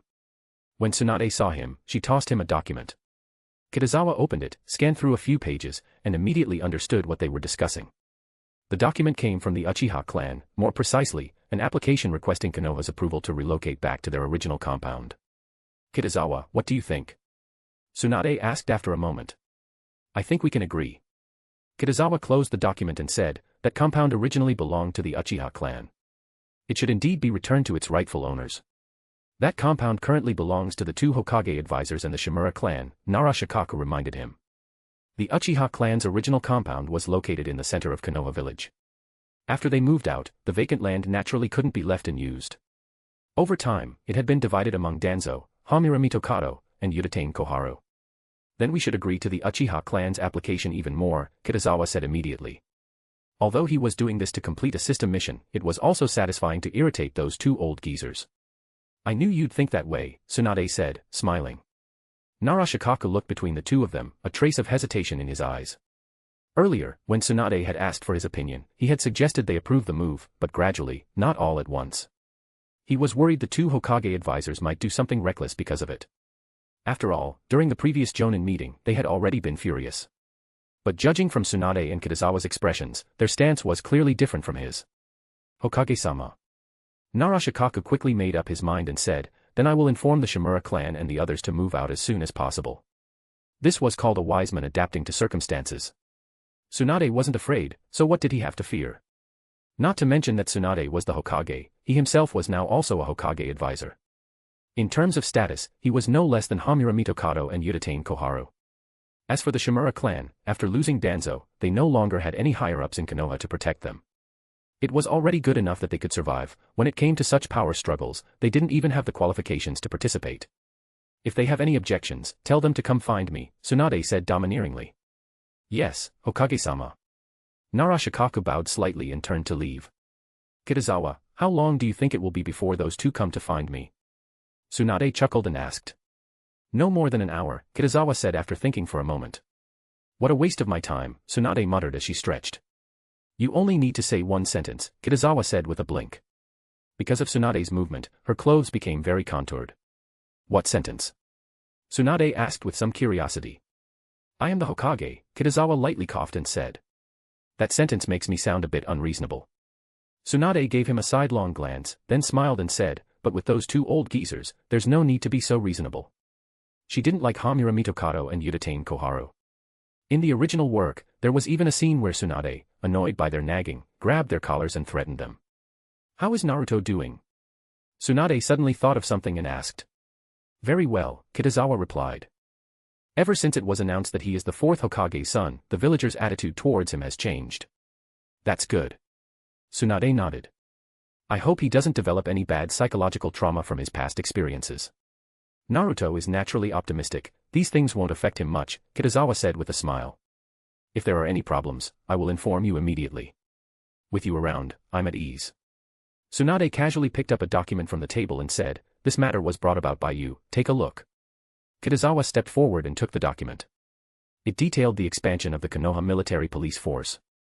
The Uchiha clan had relinquished half of their share, or rather, their power.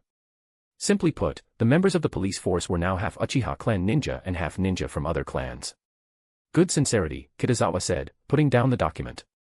This is also why I agreed to their relocation back to their original compound. Tsunade smiled. I've seen the change in the Uchiha clan. A large part of the reason the Uchiha clan was so aggressive before was due to Danzo Shimura's suppression, Kitazawa said thoughtfully. I think it's better to guide the Uchiha clan than to suppress them. Their demands are actually very simple, they want to become Hokage.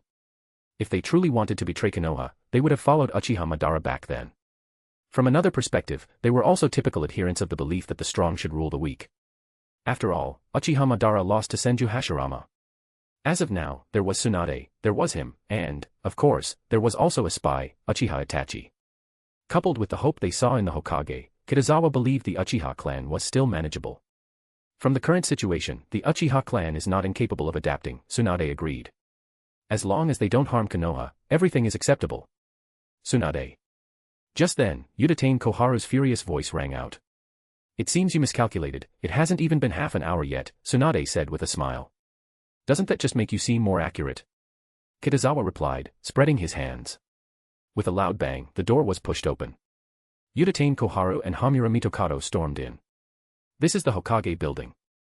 Tsunade immediately changed her expression and reprimanded, as Hokage advisors, making such a ruckus, what kind of decorum is that? Uchiha Koharu's body trembled with anger. But Tsunade was the Hokage, when she said that, no one could find fault with it. Tsunade, why are you letting the Uchiha clan move back? Hamura Mitokado demanded. The reason the Uchiha clan was moved out was due to Danzo Shimura's baseless suspicions, Tsunade said unhurriedly. We still haven't found any evidence linking the Ninetales rampage to the Uchiha clan. But the Ninetales was indeed controlled by the Sharingan. Uchiha Koharu said coldly. The Uchiha clan isn't the only one with a Sharingan, Tsunade countered. Danzo Shimura also has a Sharingan. Uchiha Koharu was immediately speechless. That may be so, but the Uchiha clan poses a potential danger, Hamura said gravely. Moving them back to the center of Konoha would make it even easier for them to cause trouble if they wished. I trust Kitazawa, Tsunade said, changing the subject. He and the ANBU will keep a close eye on the Uchiha clan. If the two Hokage advisors don't trust me, we can have a fight, Kitazawa said at the opportune moment. Tsunade, you need to control your student. Uchiha Koharu exclaimed, hearing the threat. My student is just like that, he takes after me, Tsunade chuckled. And I think he's right. Tsunade. Uchiha Koharu said discontentedly. You are the Hokage, how can you be so unreasonable? I've already reasoned with you, Tsunade said coldly, her face darkening. This matter has been decided and cannot be changed. Tsunade, you will regret this. Uchiha Koharu said, flustered with anger. I am the Hokage. Tsunade retorted without hesitation. Koharu, let's go, Hamura Mitokado said quickly, realizing there was no room left for negotiation. He grabbed Uchiha Koharu's arm and led her out of the office. I should have listened to you and just said that last sentence directly, Tsunade sighed, shaking her head. They've been thwarted so many times lately, they've probably grown to resent you, Kitazawa reminded her. What can they do? Tsunade said disdainfully. Compared to them, Danzo Shimura at least had some guts. I'll have the ANBU monitor them, Kitazawa said after a brief pause, his tone thoughtful. Suit yourself, Tsunade replied indifferently. Logically speaking, having the ANBU monitor the Hokage advisors was a violation of Konoha's internal regulations. But Tsunade truly disliked those two. If they didn't cause trouble, she wouldn't interfere, but if they did, she wouldn't be as lenient as Sarutobi Hiruzen had been. Let's go to the casino, Tsunade said suddenly, stepping closer and extending her fair hand toward him. Tsunade-sensei, what does this mean? Kitazawa blinked, taking her hand as he asked. Don't play dumb. Tsunade rolled her eyes and tried to pull her hand back, but found she couldn't. Go home early, Kitazawa said, slipping a stack of money into her hand. Only 500,000 ryo today. Such nagging. Tsunade huffed, snatched the money, stomped on his foot, and turned to leave. After walking out of the Hokage building, she glanced down at the hand he had just held and pouted. This guy's really getting more and more presumptuous. Meanwhile, Kitazawa casually shut the Hokage office door behind him. He walked down the bustling street, deep in thought. Tsunade asked him for money every day, this couldn't go on forever. He stroked his chin, considering his options. He needed to increase income and reduce expenditure. Perhaps he could investigate the casinos in Konoha village and see if there was a way to quietly take control of them. That, or find other methods of earning money. But before that, he had to finish the Genius Class monthly exam. Time passed quickly, and soon it was Friday. The students of the Genius Class assembled at the Ninja Academy's training grounds. They were divided into two groups, one participating in the regular practical exam, and the other taking part in the new-style mission-based exam. The teachers had also arrived, Yumino Irika, Mariboshi Kosuka, Kakashi, and the newly joined Sarutobi Hiruzen. Kitazawa-senpai, Irika said, stepping forward and handing over a scroll. This is the ranking for the Genius Class's theoretical exam. You worked hard yesterday, Irika. Kitazawa opened the scroll and quickly skimmed through it. The rankings were nearly the same as before, nothing particularly surprising. Then let's start the practical exam, Kitazawa said as he returned the scroll. He then walked toward Kakashi and Hiruzen. For this part of the test, their job was merely to observe and score. You and Tsunade made quite a stir yesterday, didn't you? Sarutobi Hiruzen said with a teasing smile. For the third Hokage-sama to say that, it seems the two advisors went to find you again, Kitazawa raised an eyebrow. You guessed right, Hiruzen said with a chuckle, but I didn't interfere. After all, I'm just an ordinary Ninja Academy teacher now. Kitazawa twitched the corner of his mouth. That line sounded oddly familiar. Haha.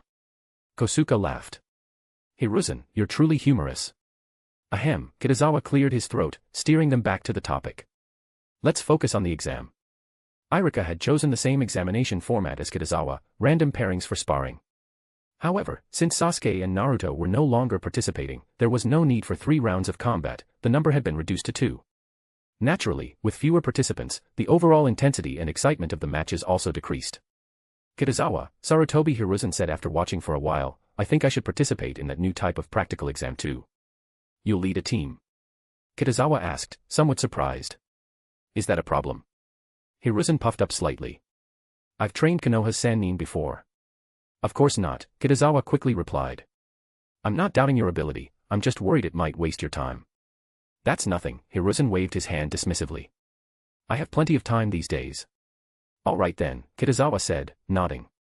I'll arrange a team for you in the next monthly exam. Hiruzen, it seems you want to stretch your muscles again, Mariboshi Kosuka said with a grin. It's true, I haven't left Konoha in far too long. It might be refreshing to go on a mission, Hiruzen said with a chuckle. Just as Kitazawa was about to respond, 3 lines of golden text appeared before his eyes. Current mission, help the Uchiha clan return to their original territory and gain their friendship. Mission reward, Izanagi. Host has completed the mission. Reward issued. The Uchiha clan had moved swiftly, they'd already returned to their ancestral compound in less than a day. But Kitazawa understood their eagerness, it was only natural. Izanagi, he thought. An invincible resurrection ninjutsu. Of course, the price was steep, the permanent blindness of 1 Sharingan. Third Hokage-sama, would you like to learn limb regeneration? Kitazawa suddenly asked, remembering something. In the original records, Sarutobi Hiruzen was proficient in every ninjutsu within Konoha and was even a rare ninja with mastery over all 7 chakra attributes. That meant he could certainly learn medical ninjutsu. The reason Kitazawa asked was simple, it aligned with his current system mission, to teach limb regeneration to 5 people. Tsunade, Shizun, Nono Yakushi, Kabuto Yakushi, and Sarutobi Hiruzen, exactly 5. Moreover, each of them was exceptionally talented in medical ninjutsu. Teaching them would allow him to complete the mission at maximum efficiency. Yes, I'd like to learn, Sarutobi Hiruzen nodded. Limb regeneration is an extremely practical technique. I might need it someday. Chapter 277, Kurenai becomes Jonin. The practical exam finally came to an end. Irika announced the results for the Genius Class's theoretical exam, his voice carrying across the training ground. As for the practical exam rankings, they would be revealed next week, after this weekend's mission was completed. There are still 9 students who haven't participated in the practical exam, Kitazawa said, his calm gaze sweeping over the gathered students. Prepare yourselves when you return home. We'll assemble here again tomorrow morning. Yes, Kitazawa-sensei. Naruto, Sasuke, and the others responded in unison, their voices filled with determination. Among them, Naruto and Kiba's voices were the loudest, clearly the most eager. They had been waiting far too long for the chance to go on a real mission. Kitazawa, Sarutobi Hiruzen spoke up, his tone slightly admonishing. Make sure to keep a close eye on Naruto. He was the Nine-Tails Jinchuriki, after all. If Hiruzen were still the Hokage, he would never have permitted Naruto to go on an external mission. But since Tsunade had already approved it, he could only offer this reminder. I understand, Kitazawa replied with a nod. He then handed the limb regeneration technique scroll to Sarutobi Hiruzen. With his power and mastery over chakra, Hiruzen didn't require much instruction. The same applied to Tsunade, teaching her was more of a formality than a necessity. But even so, direct guidance could save time, and Kitazawa had no objections to that. Given his current relationship with Tsunade, there was no need for excessive explanations. After the genius class students had dispersed, Kitazawa made his way back to the ANBU base. As soon as he entered the office, he saw Konan sitting elegantly on the sofa, her expression calm yet thoughtful. Since Hiruzen had accompanied him earlier, Kitazawa hadn't brought her along to the academy. Walking closer, he noticed the document in her hand. It was a bill for medicinal ingredients. Sorry, I was lost in thought, Konan said softly when she noticed him approach. Is the Akatsuki organization short on funds? Kitazawa asked with a small smile, half teasing. Not yet, Konan replied, neatly folding the bill and setting it aside. She wasn't lying.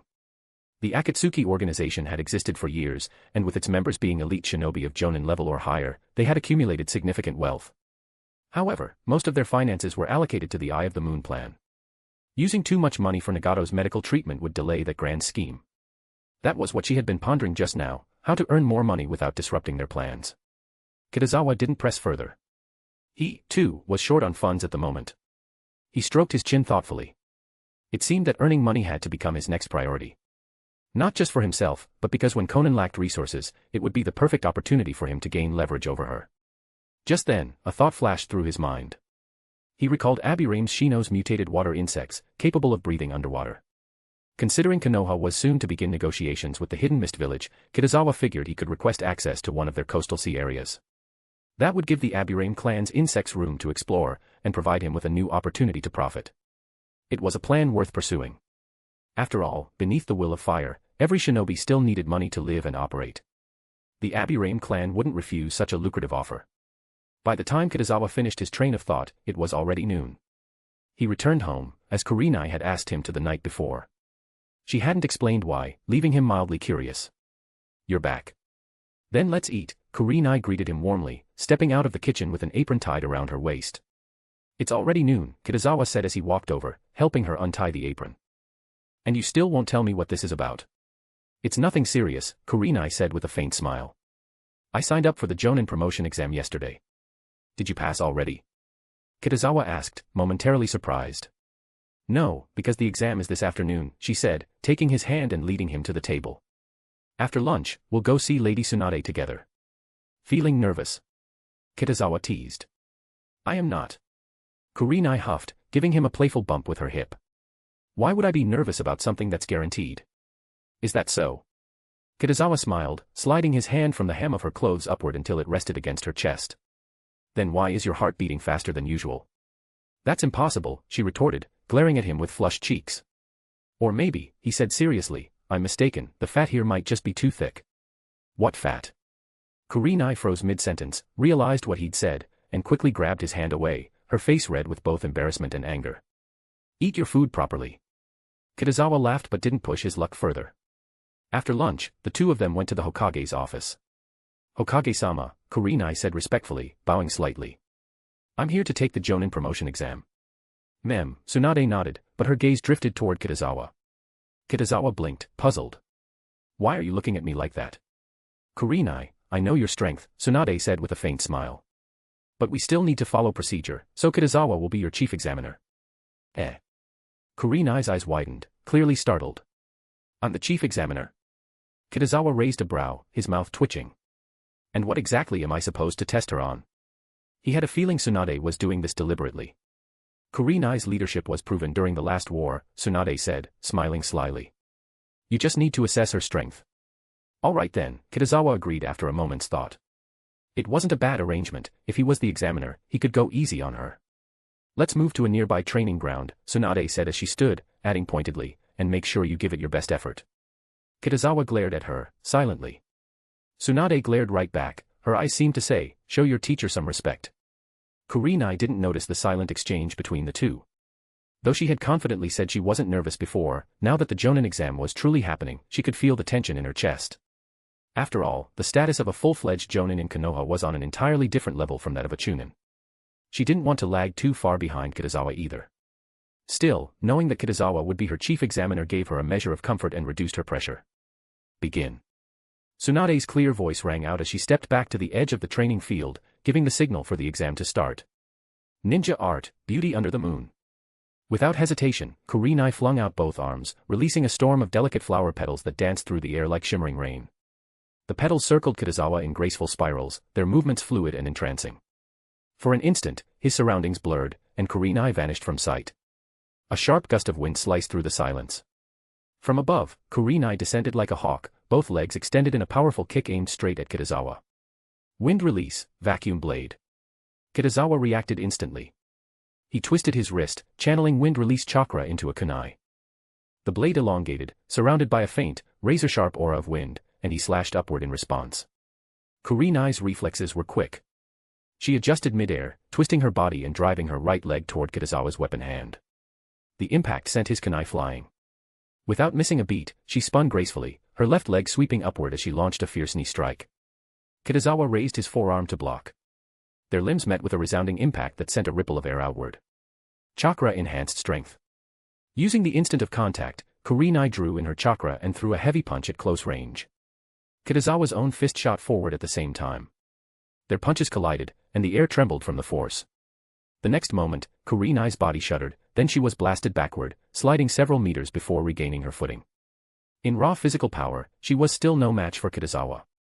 Without delay, Kurenai formed a rapid string of hand seals. Demonic illusion, tree-binding death.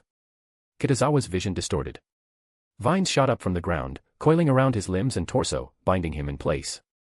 Above, Kurenai materialized on a tree branch, kunai in hand, diving straight down to strike.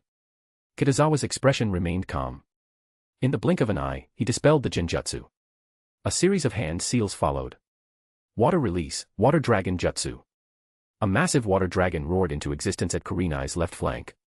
Its serpentine body spiraled upward before crashing down toward her. Her pupils contracted sharply. She withdrew her kunai and leaped backward, barely dodging the impact. But the dragon twisted in midair and came sweeping around again. Rasengan. With no time to evade, Kurenai met the attack head-on. She thrust her palm forward, chakra swirling into a bright sphere of power. The two forces collided. Boom. The water dragon's head shattered instantly, spraying droplets in every direction like a sudden rainstorm. Kurenai landed, slightly out of breath, but her eyes gleamed with confidence. Ninja art, 100 flowers chaos. She scattered more petals into the air. The field bloomed with color, the petals catching the sunlight as they fluttered around Kitazawa. But this time, Kitazawa merely snorted softly and dispelled the illusion before it could take effect. As he stepped forward, however, 4 sealing tags suddenly materialized around him, forming a glowing formation. A sealing formation barrier. 4 paper talismans floated in the air, locking his movements within a square of light. Hidden sealing tags inside the petals. Kitazawa mused aloud, quickly realizing her trick. I'm smart, aren't I? Kurenai said proudly, taking advantage of his restricted movement as she dashed forward, chakra swirling in her hand. Wind release, Rasengan. The Rasengan, infused with slicing wind chakra, hummed with dangerous energy. Kitazawa casually flicked his hand, dispersing the barrier with a pulse of chakra. But before he could move again, Kurenai was already in front of him. Konoha Great Whirlwind. His leg snapped out in a precise kick, striking Kurenai's wrist. The Rasengan veered off course, its path disrupted. Renshinsho, body pathway derangement. In the same breath, Kitazawa closed the gap between them and pressed his palm against Kurenai's abdomen. Her chakra flared violently. She tried to redirect her attack, but her arm betrayed her, moving in the opposite direction. Boom. The wind release, Rasengan detonated against the ground beside them, scattering debris and dust in a shockwave. Kitazawa grabbed Kurenai's shoulder and pulled her safely out of range. What kind of ninjutsu is that? She gasped, bewildered. Her limbs were trembling uncontrollably, moving in directions opposite to her will. This is Renshinsho, Kitazawa explained calmly. Don't move for now. Your motor nerves are in disarray. If you try to move your hands, your feet will respond instead. He tapped her body lightly at a few key points. Within seconds, Kurenai felt her body return to normal, her control restored. Still, she turned toward Tsunade nervously. Hokage-sama, did I pass the Jonin promotion exam? She knew full well she hadn't been able to defeat Kitazawa. But victory wasn't the requirement, the decision lay with Tsunade's judgment. Tsunade smiled faintly. Your genjutsu, wind release, and taijutsu are all impressive, and you've even mastered sealing techniques. Congratulations, Kurenai. You've passed. You are now a Jonin. Kurenai's eyes widened, joy flooding her expression. Thank you, Hokage-sama. Tsunade nodded approvingly.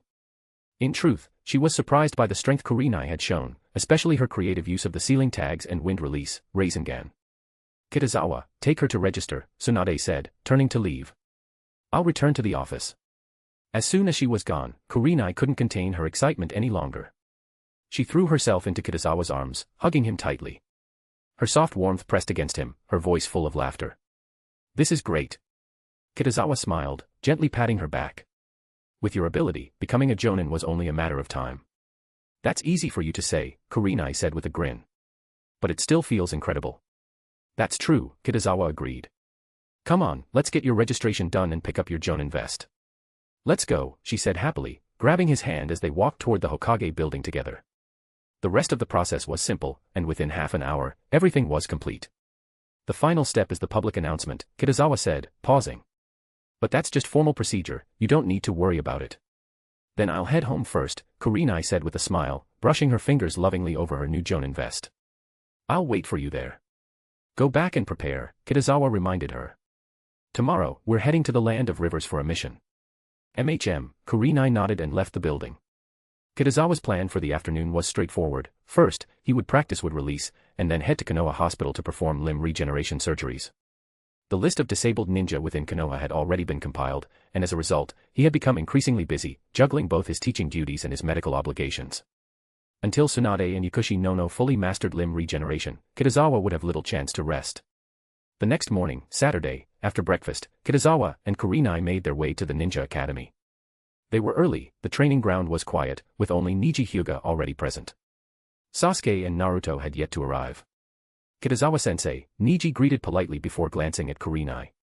His expression turned slightly awkward. How should he address her? He knew that Kurenai and Kitazawa were in a relationship, but since they weren't married yet, it felt inappropriate to call her sensei's wife. On the other hand, calling her auntie by seniority might offend her, an older sister would sound too casual. For this mission, Kurenai and I will both be your squad leaders, Kitazawa said, rescuing him from the dilemma. Kurenai-sensei, Niji quickly called out, relieved. Kitazawa-sensei. I'm here.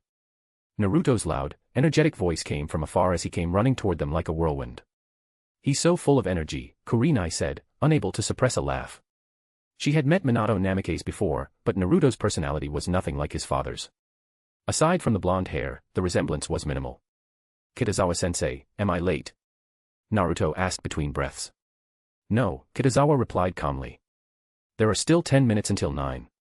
Sasuke isn't here yet. Naruto looked around curiously. He's probably sleeping in, Kurenai guessed. That can't be right, Naruto scratched his head. Sasuke must have been delayed by something important.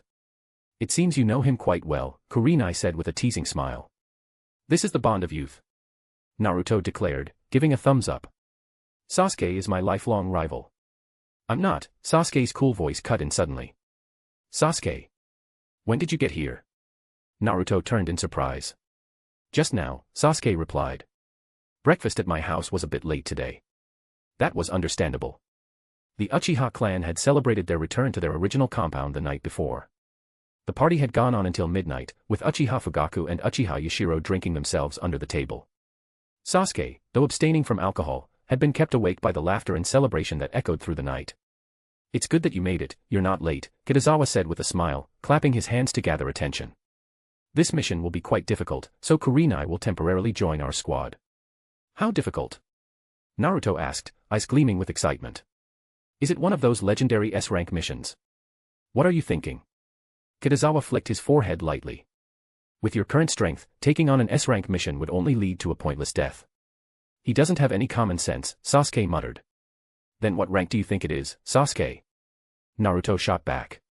B rank, Sasuke said decisively. A rank or S rank missions were out of the question for a group of students. But since Kurenai was being added to their team, it was unlikely to be a simple C rank either. A B-rank mission was the most logical conclusion. B rank is good too, Naruto said cheerfully. Close enough, Kitazawa nodded. Our mission this time is to capture a rogue ninja named Aoi. He possesses the strength of a Jonin. A Jonin? Sasuke's composure faltered. He had expected their opponent to be, at most, a special Jonin but a full Jonin-level target. That was on another level entirely. Niji's eyes also widened slightly. He hadn't even officially become a ninja yet, and his very first mission involved fighting a Jonin. Even as a Hyuga prodigy, he could feel the weight of the challenge ahead. How could a ninja betray Konoha? Naruto asked, his concern genuine. People are complicated, Kitazawa replied. Everyone has their own path. Some die protecting Konoha, and some abandon it. I don't get it, Naruto said, scratching his head. Everyone in Konoha village is so nice. You'll understand one day, Kitazawa said, patting his shoulder. Now let's move out, Aoi Rokusho won't wait for us. Kitazawa-sensei, are we leaving the land of fire this time? Naruto's eyes sparkled. This'll be my first time leaving the village. Our destination is the land of rivers, just south of here, Kitazawa explained. What's the land of rivers like? Naruto asked eagerly. You'll see when we get there, Kitazawa replied. Okay, Kitazawa-sensei. Naruto said, barely containing his excitement. Time to speed up. Start running. As soon as they left Konoha's gates, Kitazawa increased his pace dramatically. So fast. Naruto gasped, sprinting after him. Sasuke used the body flicker technique, passing Naruto with ease. Sasuke! Naruto shouted. Let's have a race, see who reaches the land of rivers first. Sasuke didn't answer, but his speed increased even more. Niji, Kitazawa called out. You handle reconnaissance. Yes, Kitazawa-sensei, Niji replied calmly. By nightfall, they had successfully crossed into the land of rivers. Haha. I won. Naruto laughed, hands on his knees, grinning widely. Sasuke's expression darkened, he clearly wasn't in the mood to respond. During a mission, you shouldn't waste energy like that, Kitazawa reminded them. Since it's your first offense, I'll let it go. Niji performed well, 2 points added. What? Naruto froze mid-smile, his jaw dropping. He had been so caught up in the thrill of his first real mission that he had completely forgotten this was also part of a practical exam. Sasuke, meanwhile, clenched his fists in frustration. Not only had he failed to outrun Naruto, but he'd also fallen behind Niji in performance points. It was a defeat, before the battle had even begun. Show your support with power stones, guys. If we make it into the top 20 rankings at the week's end, I'll drop 2 bonus chapters as a thank you. Chapter 278, Madara's Unofficial History. It seems like being a teacher isn't so bad after all. Kurenai couldn't help but chuckle softly as she looked at the contrasting expressions of Naruto and Sasuke. Alright then, Kitazawa clapped his hands, drawing everyone's attention. Who wants to answer what a ninja should do when setting up camp in the wild? I'll answer. Naruto raised his hand high and shouted before anyone else could react. Sasuke and Niji also lifted their hands silently, both wearing calm expressions. Naruto, you go first, Kitazawa decided after a moment's thought. First, find a safe place, Naruto began quickly, speaking with confidence. Then set up the tent, and put traps all around. It was clear he still remembered what had been taught at the Ninja Academy, at least, the parts that had stuck with him. When he finished, Naruto looked at Kitazawa expectantly, hoping for praise or perhaps even a few points. You didn't say everything, Sasuke interjected coolly. You can't light a fire in the wild, it'll attract attention.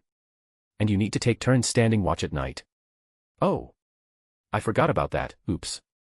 Naruto scratched his head, his eyes widening in realization. In theory, his progress had improved greatly compared to his counterpart in the original story, largely thanks to Kitazawa's guidance, but even so, he still couldn't quite match a perfectionist like Sasuke. Of course, what he cared about most right now wasn't accuracy, it was whether he'd still earn points.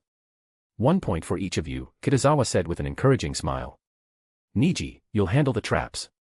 Sasuke and Naruto, you're responsible for setting up the 2 tents. Thank you, Mr. Kitazawa. Naruto said, instantly reinvigorated. He grabbed Sasuke's arm and pulled him toward an open patch of ground. Do you even know how to set up a tent? Sasuke asked, looking at him doubtfully. Of course I do. Naruto replied proudly, giving a big thumbs up. I paid attention in class. Just watch me. Sasuke folded his arms and observed him silently. But within moments, he couldn't hold back a sigh. Because somehow, Naruto had managed to tie himself up with the ropes while setting up the tent. Didn't you just say you knew how to do it? Sasuke said dryly as he bent down to untangle him.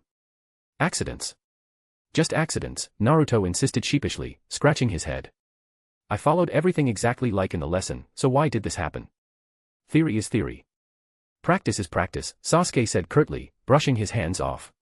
Move aside. Naruto obediently stood back, watching as Sasuke efficiently erected the tent in under a minute. Whoa. Naruto's eyes widened in admiration. Well? Sasuke asked with a faint smirk. You really are worthy of being my lifelong rival. Naruto said with a grin that showed all his teeth. But youth doesn't admit defeat. After dinner, I'll practice setting up 30 more tents. Have you already forgotten what Kitazawa-sensei said? Sasuke replied flatly. You're about to lose points again. Oh, right. Naruto said quickly, rubbing the back of his neck in embarrassment. Then, we'll practice after the mission. Kurenai, go check on Niji's traps, Kitazawa said, shifting his attention away from the two boys. All right, Kurenai replied, nodding lightly before walking toward Niji's position. Kitazawa took out a summoning storage scroll, unsealing a set of lunchboxes he had prepared earlier. He extended his hand, releasing a controlled surge of fire chakra that created an invisible wave of heat. Within moments, the lunchboxes were perfectly warmed. Come and eat, he said, spreading a picnic blanket on the ground. Thank you, Mr. Kitazawa. Naruto called, grabbing his portion eagerly. The traps Niji set up are flawless, Kurenai said as she returned and sat beside Kitazawa, smiling. Not a single problem. Kitazawa nodded calmly, he wasn't surprised. Niji was the type of student who excelled in everything. Like Sasuke, he mastered any subject taught in class with ease. Naruto, on the other hand, had a clear bias in his abilities. His combat instincts were unmatched, but his theoretical understanding was average at best. After dinner, Kitazawa said after a pause, you should refine your chakra to restore your stamina. You can also take the time to review what you've learned recently. But, his tone sharpened slightly, you are not allowed to use chakra. Yes, Mr. Kitazawa, Sasuke, Naruto, and Niji responded in unison. In the wild, anything can happen, Kitazawa continued. Ambushes, traps, enemy sneak attacks. That's why you must conserve chakra whenever you're on a mission. All three nodded seriously, committing the lesson to heart. After dinner, they did as instructed, restoring their energy and balancing their chakra flow.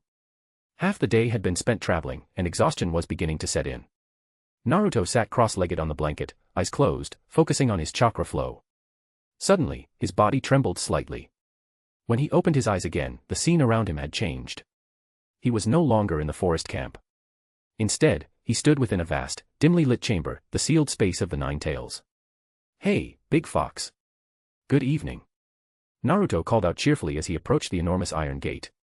Why are you shouting so loudly? The Nine Tails grumbled, not even lifting its head. You're disturbing my sleep.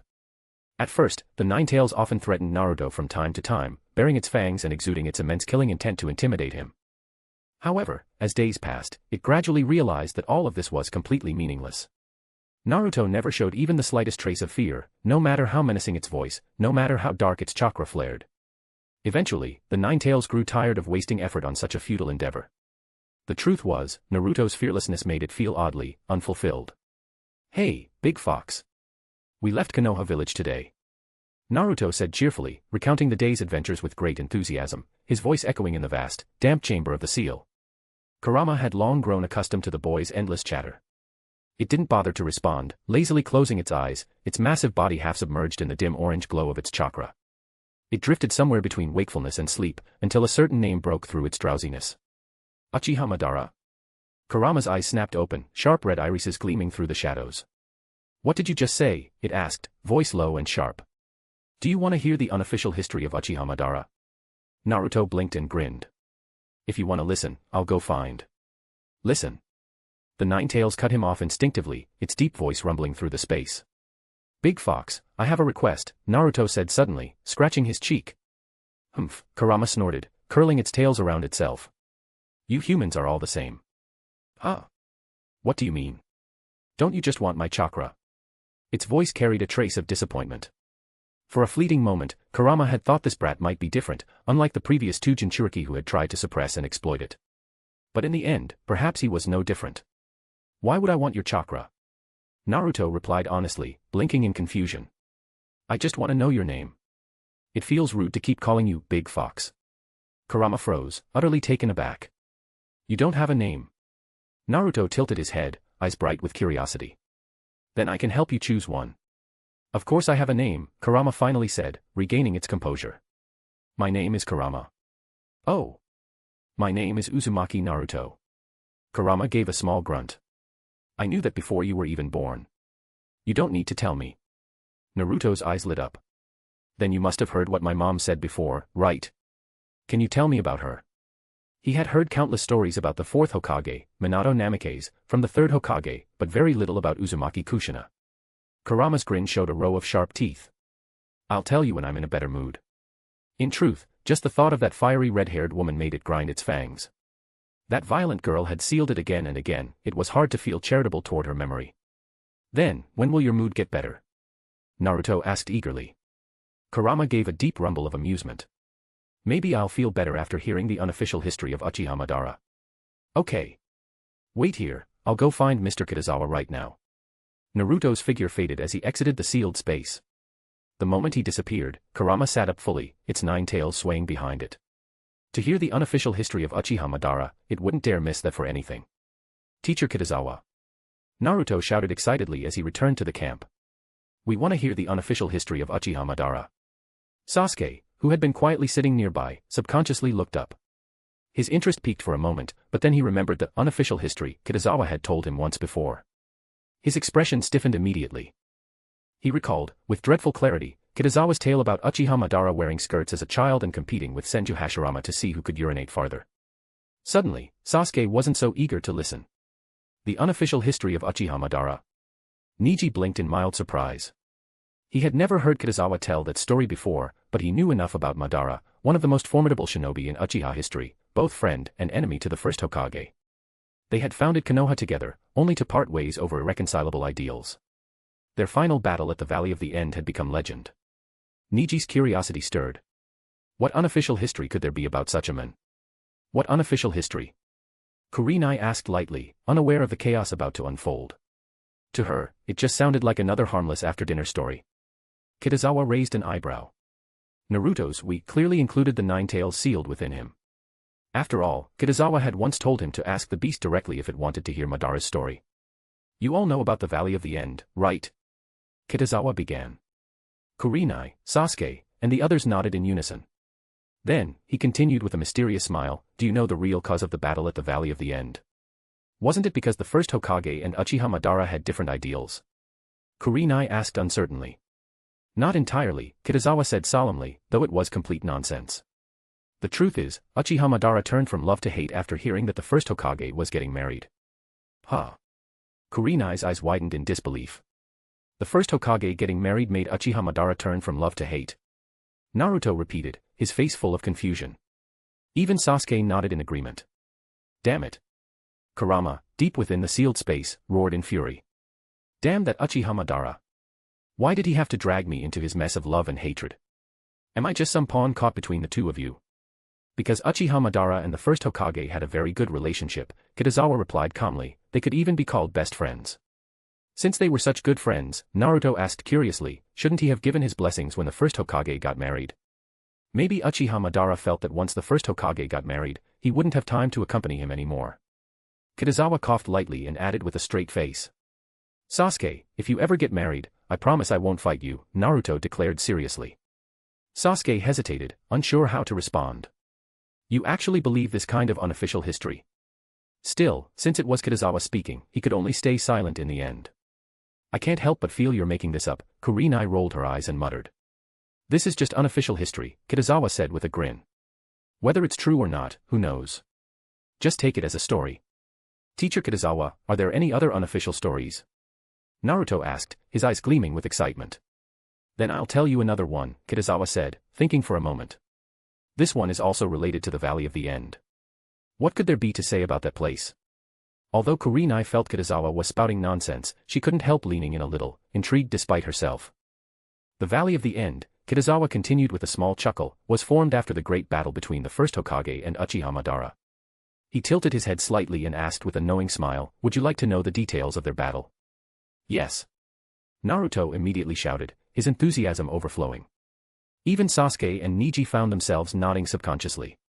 After all, Senju Hashirama and Uchiha Madara were once the two strongest shinobi in the entire world, their battle must have been truly legendary. I don't think you should get too excited, Kurenai warned gently, noting their eager expressions. This is unofficial history, remember.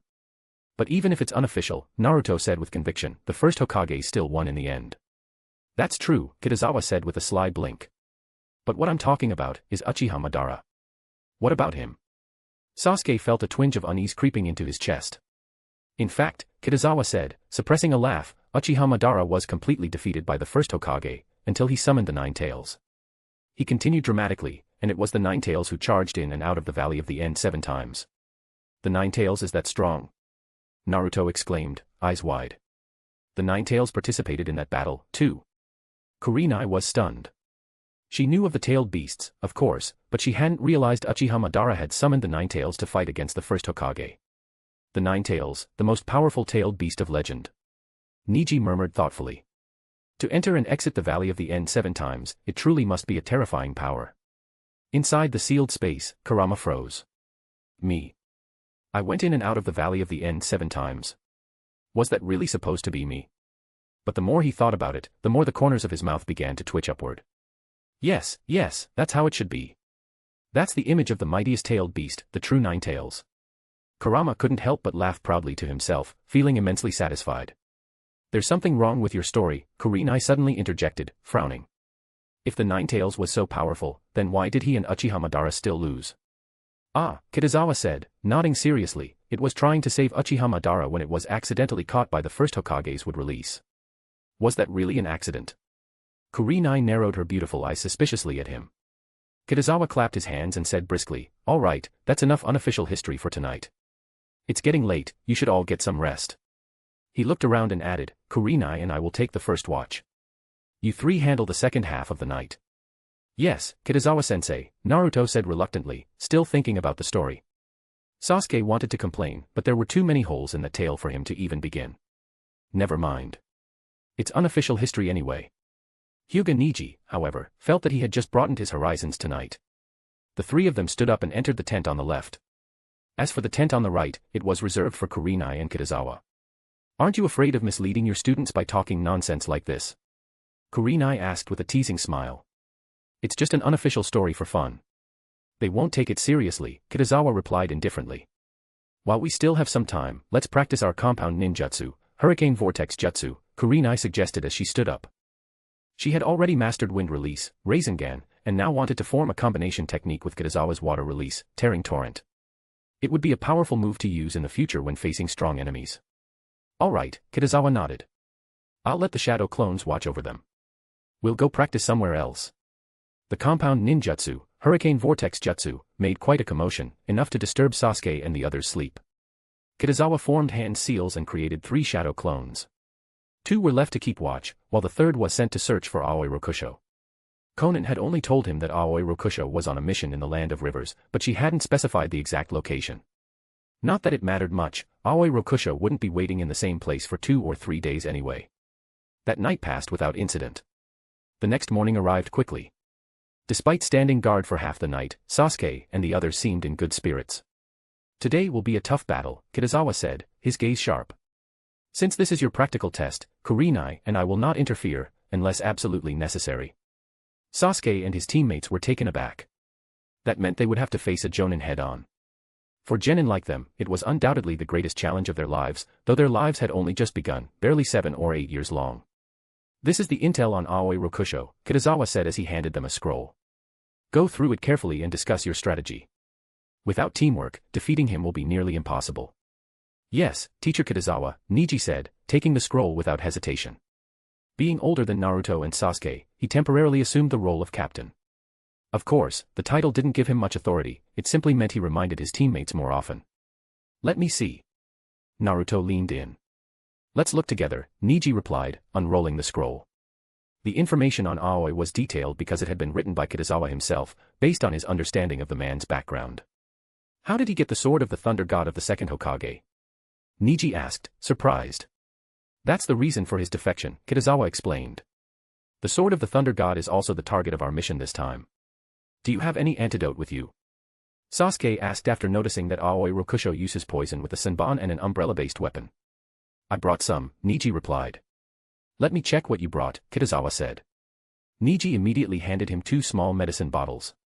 In the original work, Aoi had poisoned both Naruto and Sasuke with his senbon.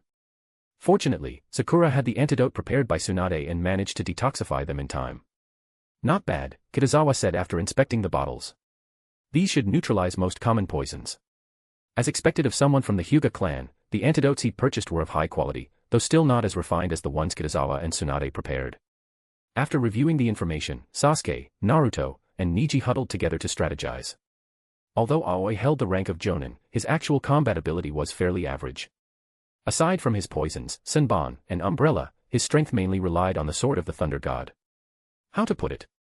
If he were still in Konoha, he probably wouldn't even pass the Jonin examination, maybe a special Jonin at most. But in a smaller village like the Hidden Rain, the standards for Jonin weren't nearly as strict. We finished discussing our plan, Mr. Kitazawa, Niji reported about 10 minutes later. Good. Let's move out, Kitazawa said, taking the lead. He already knew Aoi Rokusho's exact location, his shadow clone had found it during the night. Chapter 279, Naruto, Sasuke, Niji vs Jonin Aoi. Somewhere by a river in the land of rivers.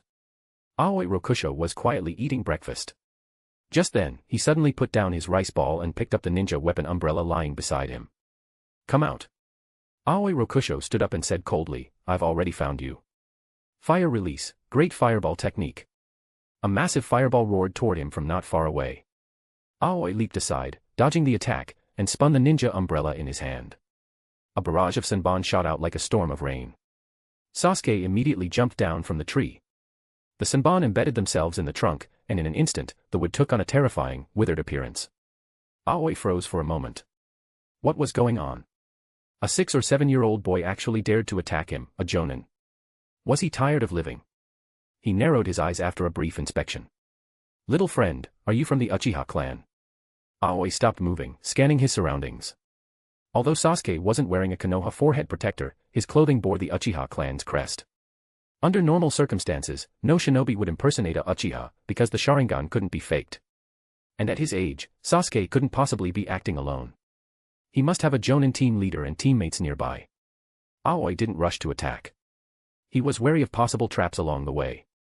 Sasuke gave no answer. Instead of retreating, he advanced, taking a swift step forward, drawing his ninja blade, and lunging at Aoi. Aoi was enraged. He swung his umbrella to deflect Sasuke's blade and countered with a powerful kick. Sasuke was sent flying. But mid-air, his body dispersed into smoke. Shadow clone. Aoi was startled. At such a young age, he could already use the shadow clone technique. Was it because he was short? No. The childish look on his face clearly showed he was still a child. Aoi frowned in confusion. After a brief pause, he decided to pursue. To be toyed with by a 6-year-old was nothing short of humiliating. As soon as Aoi stepped into a small grove, his expression changed drastically. He immediately retreated at top speed. With a loud boom, the paper bombs hidden nearby detonated. Flames spread in an instant, turning the grove into a sea of fire.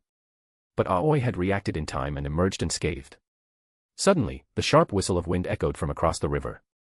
Aoi turned instinctively, and saw a violent storm sweeping toward him. Such a powerful wind release, could it be the Jonin leader of that little brat from earlier? Aoi quickly opened his ninja umbrella, pouring chakra into it to reinforce its frame. The storm surged over him, but he stood firm. It seems this squad leader is just an elite Chunin, Aoi judged with a hint of relief. Though the windstorm looked fearsome, its strength wasn't at the Jonin level. The sound of air being sliced came from behind. Sasuke appeared suddenly, holding his blade with both hands, slashing upward. Humph. Now that Aoi had gauged his opponent's level, he no longer held back. Lightning flashed. He drew the sword of the Thunder God, and as chakra surged into it, a pale yellow blade of light extended from the hilt. Unlike ordinary swords, the sword of the Thunder God had no physical blade, its edge was formed entirely from chakra, a so-called light sword. In the original record, it was known as one of the sharpest ninja tools, its strength determined by the user's chakra.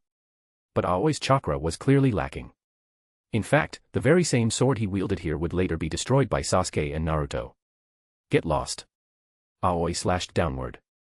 Sasuke felt a tremendous force surge toward him, forcing him to stumble back several steps in disarray. No matter how much of a genius you are, you're still just a little brat. Die in fear. Aoi pressed his advantage, raising the sword of the Thunder God and swinging it toward Sasuke's neck. 8 trigrams vacuum palm. An invisible force blasted from a distance, striking Aoi head-on. But Aoi reacted instantly. The lightning around the sword of the Thunder God flared as he redirected the blade, slicing through the invisible palm. You think hiding in the shadows means, what the hell? Aoi's words were cut off as his pupils shrank. Konoha Great Whirlwind. Dynamic entry. Konoha Double Whirlwind. Dozens of Naruto clones charged toward him from every direction, filling the field. Aoi's worldview nearly collapsed. He had never seen so many shadow clones in his life. The most absurd part was that they all looked 6 or 7 years old. Aoi felt today's encounter was growing stranger by the second. But he had no time to think, he immediately spun his ninja umbrella open. A torrent of senbon shot out, filling the air. Bang. Bang. Bang. Amid the smoke, Naruto's shadow clones vanished one after another. Aoi let out a faint sigh of relief. These clones looked intimidating, but their strength was shallow. He turned, only to find Sasuke had disappeared. A frown creased his brow. Undoubtedly, 3 enemies were attacking him. The Chunin who used wind release, likely their squad leader. The Uchiha brat who had launched the fireball and wielded leaf-style swordsmanship. And the blonde kid who used multiple shadow clone jutsu and taijutsu. As for the 8 trigrams vacuum palm, he mistakenly assumed it was Naruto's doing. His thoughts raced. Aoi charged forward, slashing wildly with the sword of the Thunder God, cutting through the clones surrounding him. Before long, more than half of them were gone. Multiple shadow clone jutsu. Naruto shouted again. In an instant, another 100 shadow clones appeared around him, completely surrounding Aoi. So you're the original. Although Aoi was surprised by Naruto's chakra reserves, the sword of the Thunder God in his hand showed no mercy. Chakra erupted from his feet as he thrust his sword forward. Just then, a shadow clone attacked him from the left. Without even glancing that way, Aoi opened his ninja umbrella to block. As long as he killed the original, the clones would vanish on their own. But this shadow clone wasn't Naruto. Gentle fist, 8 trigrams 32 palms. Hyuga Niji, disguised as Naruto's shadow clone, crouched low and slipped under the umbrella's edge. His palms struck rapidly, targeting Aoi's thigh. Aoi immediately sensed something was wrong. The chakra in his struck leg stagnated, his body slowing down. Abandoning Naruto for the moment, he turned and thrust the sword of the Thunder God toward Niji. Seeing this, Niji could only retreat. Violent, leaf adamantine strength whirlwind. Naruto seized the opening and launched a fierce kick. Aoi steadied himself, swinging the umbrella open to block the spinning strike. At the same time, the sword of the Thunder God twisted and stabbed toward Naruto. Samahata! Naruto shouted. From the ground, the Samahata burst forth, its jagged mouth snapping toward Aoi's arm. What is that? Aoi was startled and immediately leaped back. But in an instant, he was surrounded again by Naruto's shadow clones. He spun his umbrella, unleashing a storm of senbon that shredded the clones and bought him distance. He glared at Naruto and Niji, his face darkening. For a Jonin to be toyed with and forced into a disadvantage by 3 children, how humiliating. Very good. Aoi said with a cold laugh. You're really asking for death. He raised the sword of the Thunder God high. Konoha Whirlwind. Naruto's shadow clones ignored his taunt and charged forward. Aoi's eyes glinted coldly. The next moment, the blade of the sword of the Thunder God erupted with blinding lightning, discharging bolts in every direction. Screams echoed as Naruto's shadow clones were struck and vanished into smoke. But just as the lightning surged toward Naruto and Niji, the Samahata shot forward, blocking the current. It opened its mouth and inhaled, swallowing all the lightning in an instant. This is... Aoi's heart trembled. The sword looked strangely familiar, but he quickly dismissed the thought. There was no way a brat could possess that weapon. Use the final plan. Niji shouted. Hyuga clan brat. At once, Aoi's gaze locked onto him. Niji released his transformation technique, revealing his true self. Aoi now understood, the strikes to his thigh earlier had been gentle fist. Multiple shadow clone jutsu. Without hesitation, Naruto created another wave of shadow clones. As soon as they appeared, every clone hurled kunai and shuriken. Aoi narrowed his eyes and spun his umbrella wildly, deflecting all projectiles. Fire release, great fireball technique. A burst of heat filled the air. Aoi turned and cleaved the oncoming fireball with the sword of the Thunder God. The flames split apart, revealing Sasuke's ninja sword following closely behind. How dare you flaunt Konoha-style swordsmanship before a true expert? Aoi blocked the strike and immediately countered, thrusting straight toward Sasuke's heart. A sinister grin curled on his lips. Now. Sasuke met his eyes. His Sharingan flared, 2 tomo spinning to life. Sharingan. Aoi froze. He hadn't guarded against it, firstly because Sasuke was too young, and secondly because he hadn't used the Sharingan until now. With both reasons combined, Aoi had assumed he didn't possess it. The sudden activation of the Two-Tomo Sharingan caught him completely off guard, and his consciousness fell briefly under Genjutsu. But as a Jonin, he broke free in an instant. "You dare trick me!" Realizing what happened, Aoi roared in fury and swung his sword down at Sasuke. Rasengan. Naruto's voice thundered. Aoi instinctively turned, and saw a dense sphere of spinning chakra racing toward him. His heart lurched. Even without contact, the Rasengan's power was unmistakable. He tried to open his umbrella. 8 trigrams vacuum palm. Niji's palm strike hit the umbrella, forcing it back with violent tremors. That split-second delay was all Naruto needed. The Rasengan slammed into Aoi's waist. Ah! Blood and pain exploded through his body as he screamed. Instinctively, Aoi swung his sword toward Naruto. But in midair, his arm flew off. Sasuke had reacted faster, slicing through Aoi's arm and the sword of the Thunder God in one motion. Naruto grabbed the Samahata and hurled it like a club. He wasn't trained in swordsmanship, so he chose the most straightforward method. Fortunately, Samahata cooperated. Aoi screamed again as its barbs tore into his flesh, devouring his chakra until he was completely drained. Konoha style, Willow. Sasuke's sword flashed like a storm of light. Aoi's body froze, trapped amid countless afterimages, he could no longer tell where the real blade was. Gentle fist, 8 trigrams 32 palms. Niji appeared in front of him, unleashing a flurry of 32 rapid strikes in a single breath. Aoi had originally intended to break free from the genjutsu of Konoha style, Willow, but after enduring Niji's 32 palms, more than half of his chakra points were sealed. Coupled with the Samahata's absorption, he felt an overwhelming weakness wash over him, his vision blurred, his senses dulled, and dizziness overtook him. Sasuke appeared before him and drove his sword straight through Aoi's chest. Aoi looked down at the blade piercing his heart, blood spilling from his lips. He fell backward, disbelief etched across his face. He never imagined he would die at the hands of 3 children. Sasuke glanced at the fallen Jonin, then quickly turned away, feeling his stomach churn.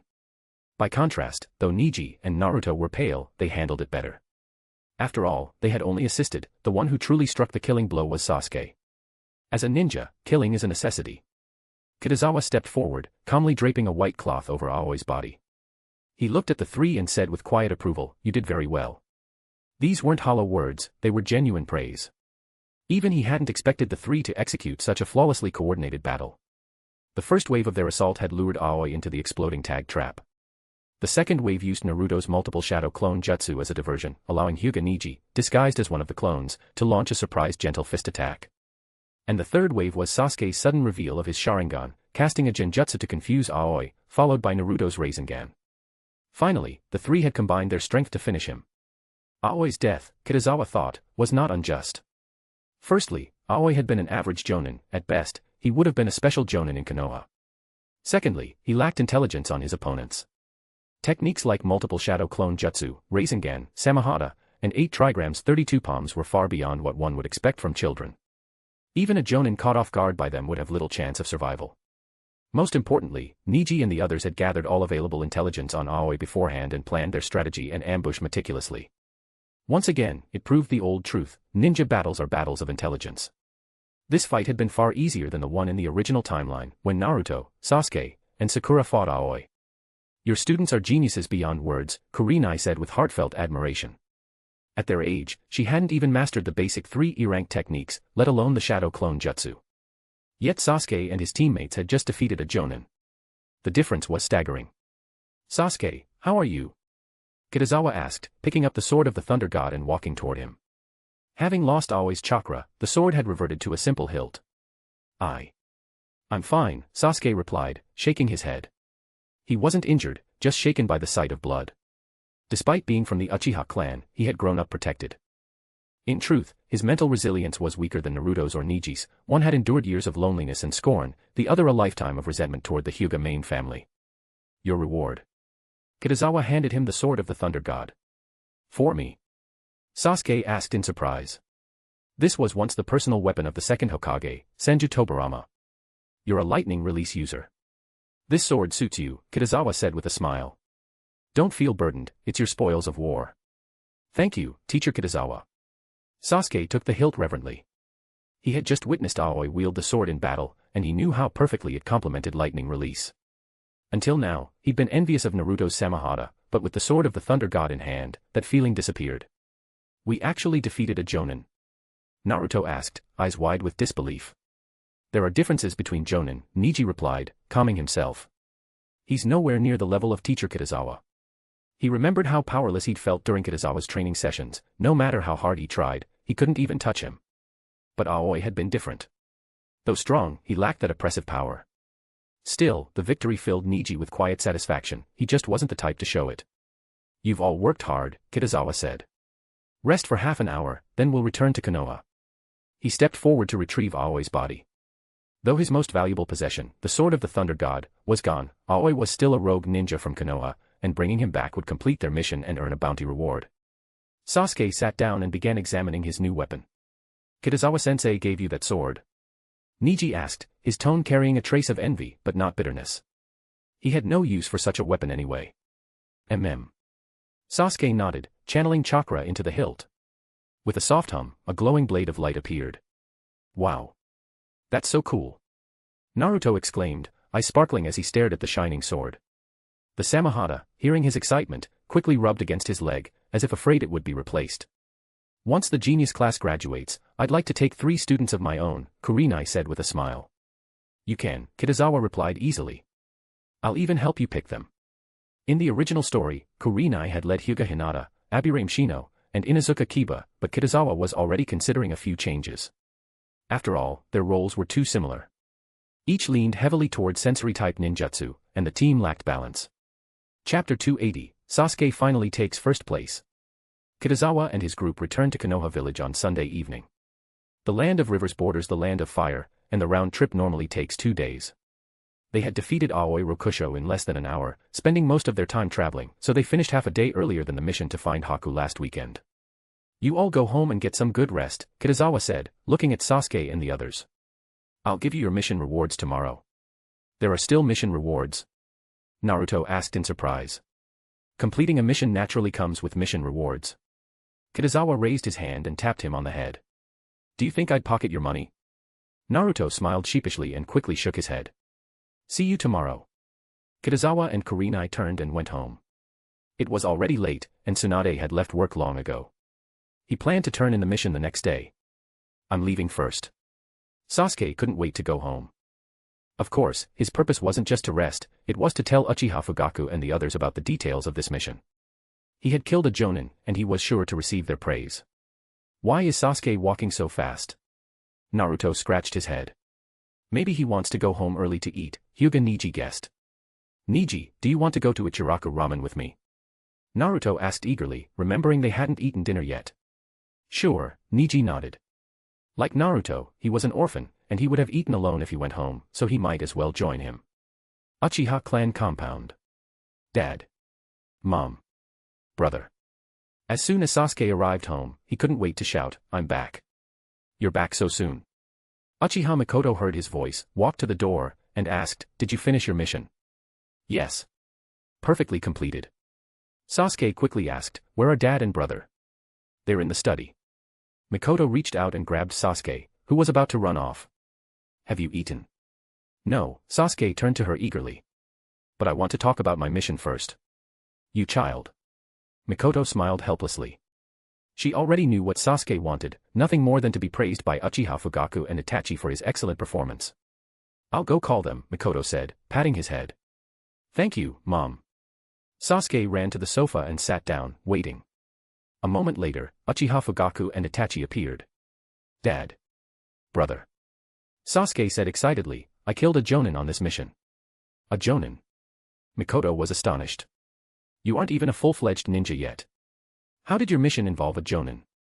Fugaku and Itachi, who had not paid much attention initially, were also surprised. It was a mission chosen by Kitazawa-sensei, to track down a rogue ninja named Aoi Rokusho, Sasuke explained. Aoi Rokusho. Itachi thought for a moment. I remember him. He defected after stealing the second Hokage-sama's sword of the Thunder God. Apprehending rogue ninja was usually the work of ANBU. As a member of ANBU, Itachi knew many such names. Although Aoi Rokusho's strength wasn't great, the act of stealing the sword of the Thunder God was infamous. Did your Kitazawa-sensei severely injure him and then hand him over to you to finish off? Fugaku asked. That was how he himself had trained Itachi as a child. No. Sasuke said proudly. Kitazawa-sensei didn't interfere at all from beginning to end. How is that possible? Fugaku frowned in disbelief. Aoi was still a Jonin, and with his experience, it was hard to imagine him being defeated by a mere 7-year-old. Tell me in detail, Itachi said, smiling as he sat beside Sasuke. He was curious too. It's like this. Sasuke immediately began recounting the battle, how they planned, coordinated, and finally defeated Aoi. Your two teammates are no worse than you, Uchiha Mikoto commented after listening. The effective cooperation of 3 geniuses produced an astonishing result. Sasuke, you did very well. You are indeed my son. Fugaku's praise was rare and sincere. Even by his high standards, Sasuke's performance was impeccable. You're already much stronger than I was at your age, Itachi added. To be fair, even he, at 7, couldn't have defeated a Jonin with his teammates. Sasuke, receiving the expected praise, couldn't suppress his grin. I've said what needed to be said. I'll go make you dinner, Mikoto said gently. Oh, right. Sasuke suddenly remembered. Kitazawa-sensei also gave me the sword of the Thunder God. He took it out and showed them. What? Fugaku's expression changed instantly, his surprise no less than when he heard Sasuke had killed a Jonin. What's wrong? Sasuke looked puzzled. The sword of the Thunder God is the second Hokage-sama's personal ninja tool, Fugaku said. Itachi smiled faintly. Your Kitazawa-sensei might be grooming you to become Hokage. That's what I thought too. Fugaku laughed. It seems our Uchiha clan isn't far from reaching its peak. Sasuke blinked, still not fully understanding why receiving the sword of the Thunder God meant so much. In reality, Fugaku and Itachi had overthought the situation, leading to an amusing misunderstanding. Yet, they couldn't be blamed for it. After all, the sword of the Thunder God was once the personal weapon of the second Hokage, Senju Tobirama, a relic of immense power and significance. Under normal circumstances, such a legendary blade would never be entrusted to a 7-year-old child. Therefore, to Fugaku and Itachi, there was only one reasonable explanation: Kitazawa must have placed extraordinary value on Sasuke. Given the current state of affairs, Kitazawa himself was highly likely to become the 6th Hokage. If that happened, Sasuke, his most gifted student, would naturally stand at the forefront to become the 7th Hokage. However, what the Uchiha father and son didn't know was that Kitazawa had already given the great sword Samahata to Naruto. The reason he handed the sword of the Thunder God to Sasuke was purely to maintain fairness and balance between his disciples. In short, this was a beautiful misunderstanding, one that would quietly reshape future expectations within the Uchiha household. Just like that, time flowed into a new week. As June began, the skies over Konoha village grew ever clearer. Monday dawned bright and sunny, with a gentle breeze rustling through the village streets. Kitazawa finished breakfast and made his way toward the Ninja Academy. He didn't know exactly what missions Kakashi and Mariboshi Kosuka had undertaken, but he was certain their difficulty wouldn't exceed B rank. Today, he planned to finalize the Genius class rankings, completing both the academic schedule and his own system mission. Inside the Genius class classroom, the atmosphere was lively. Naruto was animatedly recounting how they had defeated Aoi Rokusho, gesturing dramatically as he relived the fight. Beside him, Sasuke stood with his hands in his pockets, quietly basking in the admiring gazes of his classmates. Damn it. Kiba growled through gritted teeth. Such an awesome mission happened, and I wasn't part of it. Sasuke-kun is amazing. Sakura said dreamily, her eyes sparkling with admiration. Although the victory had been a combined effort by Sasuke, Naruto, and Hyuga Neji, in Sakura's eyes, the story was different. To her, Sasuke had single-handedly slain a Jonin with his Sharingan, while Naruto and Neji merely played supporting roles. As expected of the strongest geniuses, Shikamaru muttered, clicking his tongue. To kill a Jonin at 7 years old. I can't imagine what they'll accomplish after graduation. Shino Aburame nodded silently. He had initially thought that their team's feat of defeating 3 hidden Miss Chunin would be enough to secure a top 3 ranking in the practical exam. But now, seeing Sasuke, Naruto, and Neji's overwhelming strength, he knew the top 3 spots were as good as decided. This isn't fair. Why was our team's mission just an escort? Ino huffed, folding her arms. I think with Yakumo, we could have defeated a Jonin too. With Yakumo's genjutsu, it's indeed possible, Tenten agreed sincerely. Shikamaru subconsciously glanced at her. He remembered that Tenten possessed a chameleon, a formidable summon. If used effectively, it might also be able to deal with a Jonin-level opponent. The thought made Shikamaru's mouth twitch. Why are there so many monsters in this class? Every single one of them seemed capable of defeating a Jonin before even graduating. It's completely defying the heavens. I feel like a husky that wandered into a pack of wolves. At the entrance of the classroom, Sarutobi Hiruzen, Kakashi, Mariboshi Kosuke, and Irika stood listening quietly to the students' chatter. What terrifying geniuses, Kosuke said in amazement. When I was 7, I didn't even know what a Jonin was. The future of Konoha rests on them, Hiruzen said warmly, feeling both pride and relief. Defeating a Jonin at 7 years old, such a feat had never before appeared in the history of the village. It was almost unimaginable. Without question, Sasuke and Naruto were destined to become powerhouses who would one day shake the entire ninja world. They already possessed Chunin-level strength, Kakashi observed thoughtfully. Only a little weaker than you were, Hiruzen teased with a chuckle. You were the prodigy who became a Chunin at 6 years old. When I first became a Chunin, I wasn't as strong as they are now, Kakashi admitted, shaking his head. For the next monthly exam, have Kitazawa assign Naruto to me. I'll take him on a mission, Hiruzen said, his eyes gleaming with curiosity. He wanted to witness their strength firsthand. After all, hearing about it was one thing, seeing it with his own eyes was another. I estimate I wouldn't be able to beat Naruto and the others anymore, Irika said half-jokingly. You're a theoretical instructor, Hiruzen replied kindly. There's no need to compare yourself to them. Irika nodded, though his expression was complicated. Even if it was true, being surpassed by 7-year-old students still stung a little. You're all here so early, came a familiar voice. The group turned to see Kitazawa walking in with a calm smile. We were listening to Naruto recount his mission, Hiruzen said. You're quite bold, letting your students face a Jonin. Aoi Rokusho's strength was average, Kitazawa replied casually. He was at the bottom tier among Jonin, perfect for them to practice with. But the results were outstanding, Hiruzen admitted, nodding in praise. Their teamwork was exceptional. It shows you've taught them well. Team coordination was, after all, a core subject in the Ninja Academy's curriculum. Thank you for the compliment, Hokage-sama, Kitazawa said with a modest smile. It's also thanks to their diligence and intelligence. For the next monthly exam, let me lead their team, Hiruzen said with an amused glint in his eye. All right, Kitazawa agreed after a slight pause, though he couldn't help feeling that the Hokage looked a bit too excited, like someone who'd just discovered a new toy to play with. Still, given Hiruzen's strength, even if they encountered one of the other Kage, he could protect Naruto and the others well enough to retreat safely. Of course, meeting a Kage in a routine mission was unlikely. I can only mourn for the unfortunate ninja from other villages who might cross paths with them, Kitazawa thought to himself with a wry smile. What the hell did we do wrong? We just came out for a simple mission and ended up being chased by the third Hokage himself. We're just small fries. The likely lament of any enemy ninja who encountered them. Kosuke-senpai, Kakashi, have your grading results been finalized? Kitazawa asked, returning to business. Upon hearing his question, the two handed him a scroll each. On the scrolls were the detailed scores and evaluations of the 12 students they had led during the past 2 weeks. Kitazawa unrolled the scrolls and quickly scanned through them. Students like Kurama Yakumo and Shikamaru had all received good scores. Irika, Kitazawa asked again, give me the practical exam scores of the other students in the genius class. I'll get them right away, Irika said as he scurried back to the office. Kitazawa took out another scroll. These were the scores he had given to the 6 students under his charge. Among them, Sasuke, Naruto, and Hyuga Neji all received perfect scores. After all, 3 students defeating a Jonin warranted full marks. As for Shino Aburame, Hyuga Hinata, and Inuzuka Hana, they had also performed admirably. If a perfect score was 100, each of them had scored above 90. However, there were 7 scores listed on the scroll. The remaining one was his own. There was no other way, his system mission required him to achieve first place in the practical exam. To satisfy its condition, he had added his own name, awarding himself a perfect score plus 10 points. The reason given was simple, he had single-handedly taken down a Jonin from the Hidden Mist village.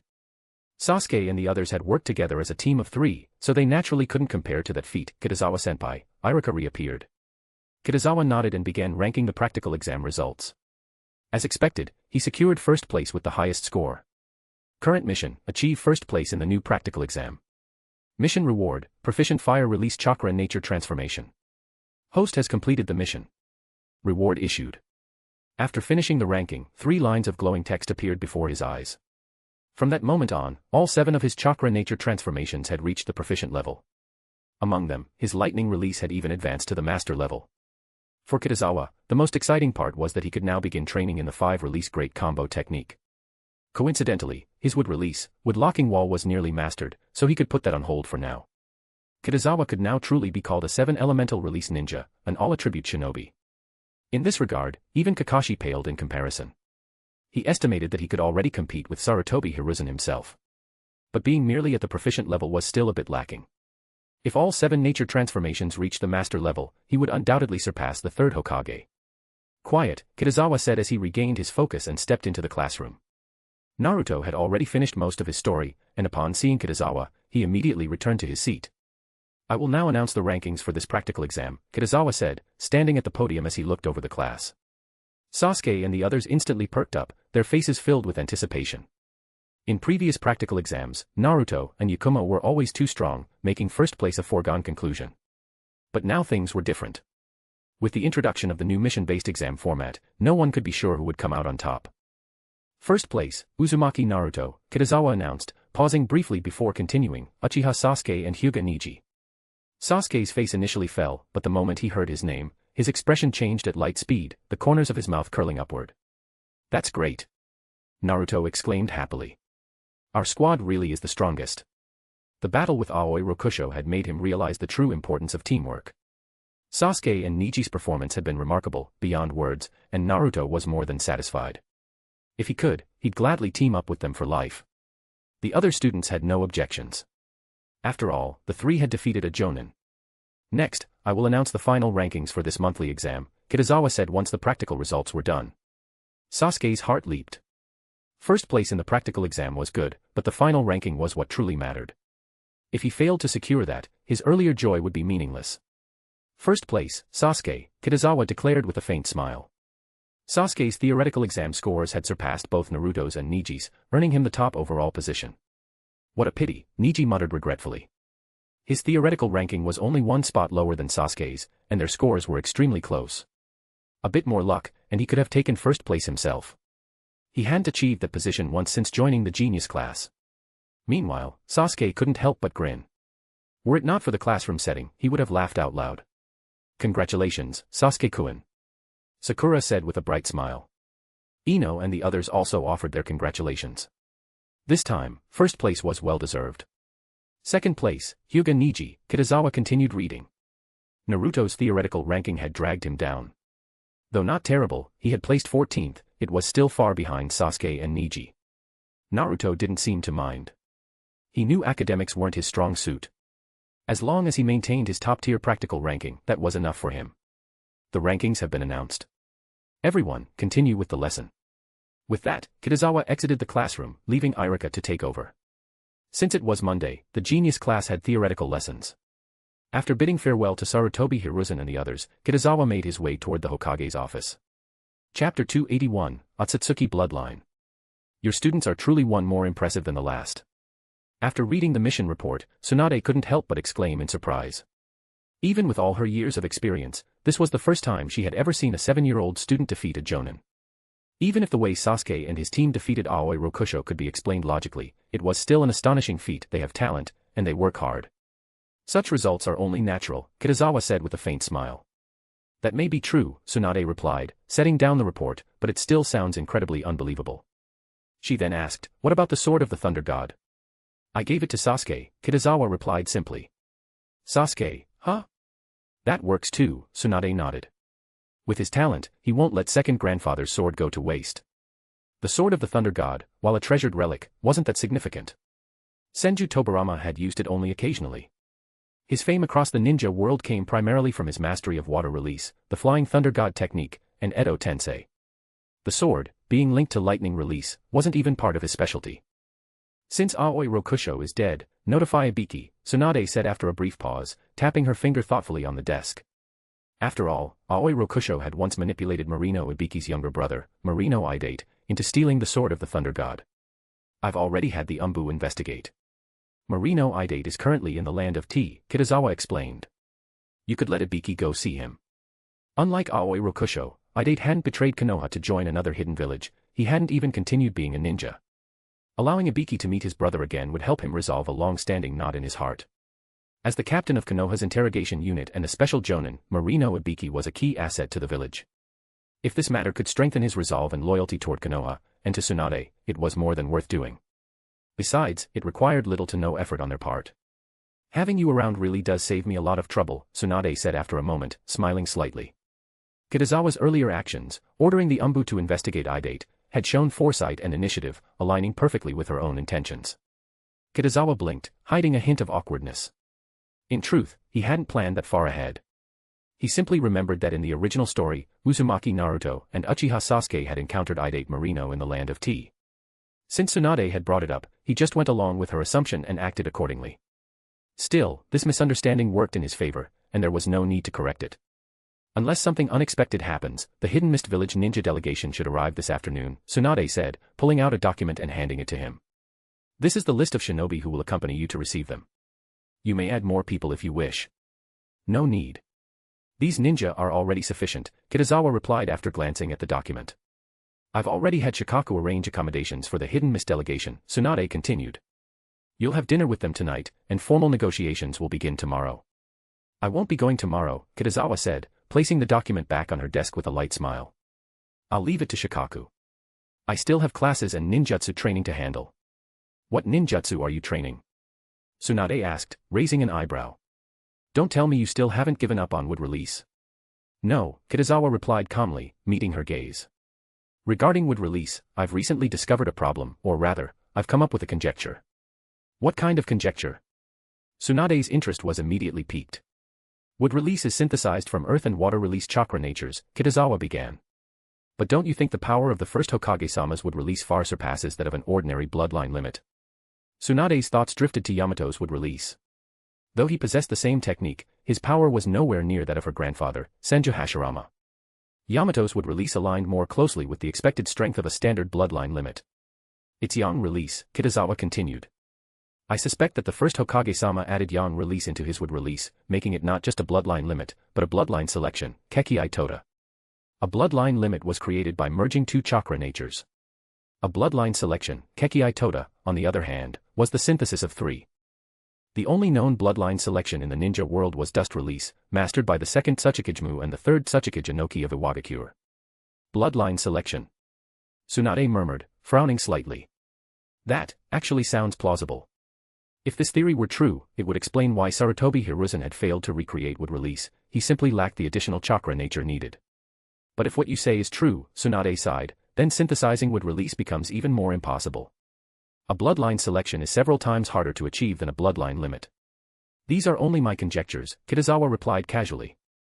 There's no harm in trying. He had, after all, already learned wood release long ago. His explanation now was simply to prepare Tsunade, so that when she eventually saw him use wood release on par with Hashirama's, she wouldn't be too shocked. Although his current wood release was still at Yamato's level, with his system's support, it would inevitably evolve to something greater. As you wish, Tsunade said, dropping the topic with a small sigh.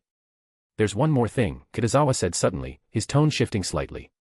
I want to add one more condition to the negotiations with the Hidden Mist Village, a request for a sea territory. The sea. Tsunade raised an eyebrow, puzzled. What for? Fishing. We're ninja, not fishermen. Not for fishing, Kitazawa replied, but for mining seabed resources. He then explained the new ability developed by Shino Aburame's mutated parasitic water insects. This was not something he could keep hidden from Tsunade. Since she was the Hokage, the best approach was to inform her directly and cooperate. There's actually this kind of Kakechu. Tsunade's eyes lit up. She raised a finger and smiled. I am the Hokage, I want 10% of the profits. 10% of the profits can be yours, but the money must be managed by me, Kitazawa replied with a nod. What do you mean? Tsunade's face darkened, displeased. Why should my money be managed by you? Who exactly is the teacher here? I just don't want you to lose all your money at the casino. Kitazawa met her sharp, beautiful eyes without fear. I haven't even gambled yet, how do you know I'll lose? Tsunade shot up from her seat, fuming. I'll definitely win. Her sudden movement caused her clothes to ripple slightly, and Kitazawa's heart skipped a beat. What are you looking at? Tsunade glared, her tone fierce. Answer my question. Sorry, Kitazawa said, averting his gaze, his tone layered with double meaning. It's unavoidable. You're really not giving it? Tsunade asked through gritted teeth. I didn't say I wouldn't give it, Kitazawa replied calmly. I'm just holding on to it for you. If you run out of money, you can come to me for it. You. Tsunade clenched her fists but soon relaxed, sighing helplessly. All right, have it your way. At least when it came to money, Kitazawa was more straightforward than Shizun. Of the remaining 90% of the profits, Kitazawa continued, I'll give half to Konoha. The most important part of this operation was securing a sea area from the Hidden Mist Village, or rather, the Land of Water. This opportunity was a result of Konoha's victory over the Mist, so the profits couldn't be monopolized by Kitazawa and the Aburame clan. Of course, giving it to Konoha village was essentially the same as giving it to Tsunade and Kitazawa. After all, the two of them would theoretically govern Konoha as Hokage for decades to come. This amount of money will be quite substantial, Tsunade mused. I think we should find a more trustworthy financial manager. Konoha already had a finance department responsible for distributing mission rewards and managing funds from the Land of Fire each year. I think that's a good idea, Kitazawa agreed. With him around, Konoha would have plenty of chances to earn money in the future. They'd need someone reliable to manage it. How about Rina? Tsunade suggested after a pause. Rina-san is naturally trustworthy, Kitazawa said, but her strength and prestige might be an issue. Uzumaki Rina had been rescued from the hidden grass village by Tsunade and Kitazawa. In Konoha, she could only rely on them. Moreover, her daughter, Karen, was Kitazawa's student. She could never betray them. The finance department isn't a combat unit, Tsunade said indifferently. It doesn't require strength. And if anyone has an opinion, they can come to me. Besides, her surname is Uzumaki, and Konoha already owes the Uzumaki clan. As expected of Tsunade-sensei, Kitazawa said with a smile. Then I'll go discuss the formation of a seabed exploration team with clan head Shibi now. The sooner this is done, the better, Tsunade said impatiently. Kitazawa's proposal had opened up a new way of thinking for her. As Hokage, she could legitimately make money. Perhaps one day, she could even pay off all her debts. After leaving the Hokage's office, Kitazawa made his way to the Aburame clan. Along the way, he was warmly welcomed. Before he even reached Aburame Shibi's home, the clan head himself came out to greet him. Kitazawa, Shibi said with a rare smile. Clan head Shibi. Kitazawa nodded. Do you know about the water insects that Shino recently succeeded in mutating? We're already cultivating this new species, Shibi replied gratefully. Thanks to you, our Aburame clan was able to obtain such powerful water insects. No need for excessive thanks, Kitazawa said with a faint smile. I'm here today to convey a mission from Tsunade-sensei. Tell me. Shibi's expression turned serious. Tsunade-sensei has ordered you to form a seabed exploration team, Kitazawa explained the situation in detail. Shibi's heart trembled slightly. At first, he thought forming an exploration team wasn't a ninja's duty, but when he heard about the rich seabed resources, he immediately realized the opportunity before him. Ninja needed money. Clans needed money. Only with money could they grow stronger. No problem. Shibi said, suppressing his excitement. We can form it within the week. The main issue is the water insects, Kitazawa reminded him. There's pressure at the bottom of the sea. Though the water insects could breathe underwater, the seabed was a completely different environment. The pressure there could crush them instantly. The only way to counter that was for the Aburame clan to protect them with chakra, or to evolve a new mutation, though that was uncertain. In short, they needed to increase the number of water insects first. If quality wasn't enough, they would make up for it with quantity. I understand, Shibi said after a brief thought. We should be able to cultivate quite a few within half a month. The negotiations with the Hidden Mist Village are also expected to take 10 days to half a month, Kitazawa nodded. This seabed exploration team will be directly under the Hokage.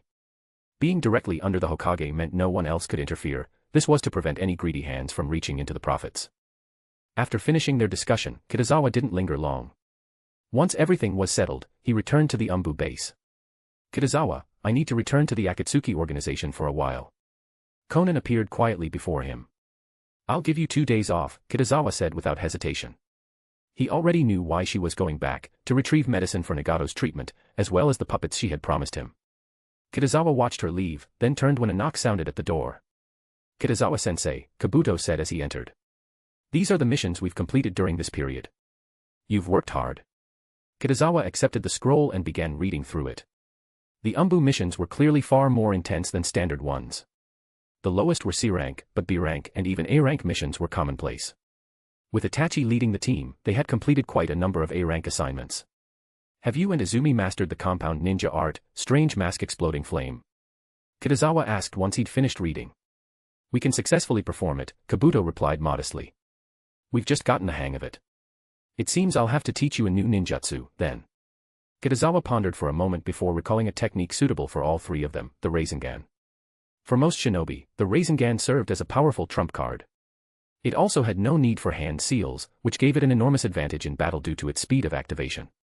It was one of the reasons why Minato had been able to dominate the Third Shinobi World War, cutting down Jonin-level opponents as if they were nothing. A single Rasengan was often enough to incapacitate even an elite Jonin. Go call Toryun and Izumi, Kitazawa said, rising from his seat. We'll gather at the ANBU training grounds. Yes, Kitazawa-sensei. Kabuto nodded, eyes bright with anticipation for the new jutsu. Not long after, the three arrived at the training grounds. I'm going to teach you a ninjutsu called Rasengan, Kitazawa said, looking at them evenly. The fourth Hokage's Rasengan?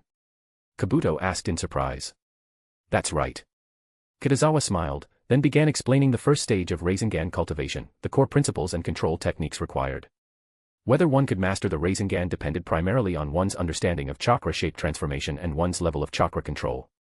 Since it didn't require nature transformation, it was theoretically simple, but practically demanding. This was also why Jiraiya had taken only 3 days to learn it. Kitazawa estimated that Kabuto would likely master it first, followed by Uchiha Izumi, and finally Toryun. After explaining, he took out a water-filled balloon and demonstrated the process. All right, he said, practice on your own. If you don't understand something, come find me. With that, Kitazawa moved to an open area nearby and began training in the 5-release great combo technique. The learning process for this compound ninjutsu was divided into 2 stages. The first step was to master all 5 elemental release jutsu. The second, and far more difficult, step was to combine them simultaneously. Sarutobi Hiruzen's method had involved using shadow clones. The main body and 4 clones each performed 1 elemental jutsu, merging them together upon release. Naturally, the true challenge lay in the second step. The first step, however, wasn't too difficult for Kitazawa. His chakra nature transformations for all 5 elements had already reached proficient, Jonin level mastery. He planned to consult Sarutobi Hiruzen when he reached the second stage. For now, diligent practice would suffice. By the time the sun began to set and the hour neared 5 in the afternoon, Kitazawa paused his training and headed straight for Konoha's main gate. Shikaku and the others were already there waiting. When they saw him, they greeted him warmly. Kitazawa returned each greeting before taking his place. Within minutes, Mei Terumi and a group of hidden mist shinobi came into view, over 30 in total. For the mist, this negotiation represented their future. Naturally, they came well prepared. Mizuki-sama, welcome to Konoha. Kitazawa stepped forward, extending a hand with a polite smile. Kitazawa-sama, Mei Terumi replied as she shook his hand. It's been half a month since we last met, and your reputation has grown considerably. She was referring to his creation of the limb regeneration technique, a feat that had shaken the entire shinobi world. Please, Kitazawa said, gesturing toward the village. You've all traveled far. Rest for the night, and we'll begin negotiations tomorrow morning. Kitazawa-sama, I have an impolite request, Mei said as they walked together. Could the limb regeneration technique be included in the negotiations? Many of the mist shinobi had lost limbs during the war. Of course, Kitazawa said with a faint smile. He had anticipated this. Healing was possible, if the mist was willing to pay the price. Thank you. Mei understood well that such treatment wouldn't come for free. That was precisely why she'd chosen to bring it up formally. After escorting them to their arranged lodgings, Kitazawa shared a meal with the mist delegation before taking his leave. I thought Tsunade would be here to greet us, Ao muttered, displeased. It's fine, Mei said calmly. After all, our hidden mist village is the losing side. Mizuki-sama, why didn't you mention Haku to Kitazawa just now? Ao asked, changing the topic. Kitazawa's mission to the Land of Water, where he had taken Haku along with Hinata and others, was no secret. After all, 1 Miss Jonin and 4 Chunin had died in the incident. Their investigation had revealed that Haku possessed the rare ice release bloodline limit. Haku, strictly speaking, was never truly one of our hidden mist shinobi, Mei replied, shaking her head. And right now, Kitazawa represents Konoha. We can't afford to offend him. Ao fell silent, letting out a long sigh after a moment. Kitazawa returned home. Since he had dinner with Mei Terumi and the others, it was already evening. He took out his key and unlocked the door. Are you back? Kurenai's voice rang out softly. Kitazawa instinctively turned toward her, and the first thing that caught his eye was her fair, delicate feet. She had clearly just showered and changed into a light nightgown, revealing a pair of slender, graceful legs. I heard the Hidden Mist Village delegation arrived. Kurenai asked, stepping closer. Kitazawa nodded. I just had dinner with them. How was it? She asked with a teasing smile. How was what? Kitazawa replied as he wrapped his arms around her soft body. Do you think they dare to make things difficult for me? That's true, Kurenai murmured with a chuckle, looping her arms around his neck as her legs lifted slightly. The nightgown slipped downward under its own weight, revealing smooth, pale thighs that caught the light. Kitazawa playfully patted her leg, and the soft flesh trembled at his touch. Then, in one fluid motion, he lifted her and started toward the bathroom. I only asked you to carry me to the living room, Kurenai protested, biting his shoulder. But I don't think that's what you meant, Kitazawa said with a smirk, raising an eyebrow as his hand squeezed her plump, supple hips. What are you doing? Kurenai gasped, her voice low, her ruby-red eyes gleaming with unspoken emotion. No bathtub today, let's use the shower, Kitazawa murmured, his tone mischievous. I've already showered.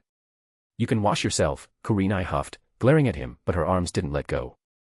Kitazawa stepped into the bathroom and turned on the hot water. Steam quickly began to rise, fogging the air and blurring the glass walls. The steady rush of water filled the room. Through the misted glass, the faint outline of a fair, graceful figure could be seen. Kitazawa wrapped his arms around Kurenai from behind, helping her bathe. She bit her lip as faint handprints began to appear on the glass, overlapping and smudged. Her body arched slightly, her long legs tracing a soft, elegant curve, like a crescent moon in the haze. The mist thickened, and two shadows gradually merged into one. A new day, Tuesday. Kitazawa woke early. Kurenai was still asleep, having spent far too long the night before. He didn't wake her. Instead, after preparing breakfast, he quietly left the house. Today marked the first day of negotiations between the Hidden Mist Village and Konoha. Kitazawa had no intention of attending. He left that to Shikaku Nara. After all, what they called negotiations were little more than endless arguments. He preferred not to waste his time. As usual, after teaching the genius class students, Kitazawa resumed training in the 5-release great combo technique. He created 4 shadow clones to practice with him simultaneously. The difficulty lay not in the technique itself, but in enduring the fatigue and mental strain once all their memories and exhaustion returned to him at once. Fortunately, his Senju bloodline had now reached 100%, allowing him to withstand it. He also continued instructing the medical ninja at Konoha Hospital. 2 days passed in the blink of an eye. At the ANBU base, Kitazawa met Konan, who had just returned. She handed him 2 summoning storage scrolls. Kitazawa opened the first, and a rich medicinal fragrance immediately filled the air. He glanced over the contents and said, "The Akatsuki organization really is impressive, to gather so many rare ingredients this quickly." Konan nodded silently. In truth, it had taken the combined effort of the entire Land of Rain and Hidden Rain village, which had spent a considerable fortune to collect them. She worried that the cost of Nagato's future treatments would only continue to rise, and that soon, she might need to find her own ways to earn money. "I'll need about a week to refine and blend these medicines," Kitazawa said. "Once it's done, have him take them regularly." He then opened the second scroll. A humanoid puppet appeared before him, accompanied by a detailed instruction manual. The manual described 3 core attack mechanisms. 1. It could fire Senbon from its mouth. 2. Its arms could extend and transform into sharp blades. 3. It contained explosive tags and poisoned needles within its body, allowing it to self-destruct in battle. Moreover, there was ample room left for modification. Overall, Sasori had done an exceptional job. This puppet was easily on par with, if not superior to, the 3 puppets wielded by Kankuro of the Hidden Sand. "We'll start refining the medicine tomorrow morning," Kitazawa said, storing the puppet away. Konan vanished from sight, though she hadn't gone far. She had resumed her duty as his silent ANBU protector. A new day, Friday. On his way to the Hokage building, Kitazawa ran into Nara Shikaku and asked about the progress of the negotiations. As expected, there had been none. For days, the 2 sides had done nothing but argue. In fact, 2 negotiation tables had already been smashed by Mei Terumi herself. Though she usually carried herself with calm dignity, when she lost her temper, she was every bit as fiery as Tsunade. Even so, she didn't dare resort to violence. Shikaku, meanwhile, was immovable, unyielding as a mountain. Given enough time, Kitazawa knew the Hidden Mist would eventually concede. They couldn't afford to delay forever, certainly not long enough to remain in Konoha for a year or 2. And besides, Zabuza and the others were still imprisoned, waiting to be rescued. "You've worked hard," Kitazawa said. "Let me know if there's any progress." "It's my duty," Shikaku replied with his usual calm. "Besides, negotiation is my specialty." After exchanging farewells, Kitazawa continued toward the Hokage office. "I've basically mastered the medical ninjutsu for limb regeneration," Tsunade said directly. "I've already adjusted your surgery schedule." Previously, Kitazawa had been performing all the surgeries alone, but now that Tsunade had learned the limb regeneration technique, she could finally share part of the workload. Although she usually liked to slack off, when it came to treating the disabled ninja, she was extremely proactive and showed not even the slightest hint of negligence. "When the time comes, just have Konoha Hospital notify me," Kitazawa said, glancing at the surgery schedule. Tsunade nodded, then asked, "What's the situation with the underwater exploration team you formed?" I formed a 17-person underwater exploration team according to the ANBU squad formation, with Aburame Shibi as the captain, Kitazawa replied after a pause. Right now, we're just waiting for Hidden Mist Village to designate a sea area for us. Although the southeastern border of the Land of Fire was adjacent to the sea, it was still near shore, there weren't that many resources there. Then let's wait for good news from Shikaku, Tsunade said with a stretch and a smile. I hope we can make a fortune. Just as Kitazawa was about to respond, 4 lines of text suddenly appeared before his eyes. He glanced at them and was immediately stunned. Current mission, modify or create a new ninjutsu. Mission reward, rewards will be distributed based on the ninjutsu's rank, purpose, and impact. Host has completed the mission. Rewards are being distributed. Limb regeneration medical ninjutsu is rated as the highest, rewarding 10% Akatsuki clan bloodline. Directly rewarding Akatsuki clan bloodline. As was well known, the Sage of Six Paths was the progenitor of all ninja, but strictly speaking, his mother, Akatsuki Kagaya, was the true origin. The Akatsuki clan stood at the pinnacle, or rather, the root, of every bloodline in existence. Whether it was the Senju, Uchiha, or Hyuga clans, all could trace their origins back to the Akatsuki. Kitazawa's first reaction was that the Tenseigan might now be within reach. In the original work, Akatsuki Tonari had awakened the Tenseigan by merging the Hyuga clan's Byakugan with pure Akatsuki chakra. But even without the Tenseigan, the Akatsuki Byakugan itself was immensely powerful. For instance, Akatsuki Kenshiki's Byakugan possessed a phasing dojutsu similar to Kamui. However, these were matters for the future. Right now, Kitazawa could clearly feel it, his chakra had surged, nearly doubling. Chapter 282, Negotiations End, Hidden Mist Village's Challenge.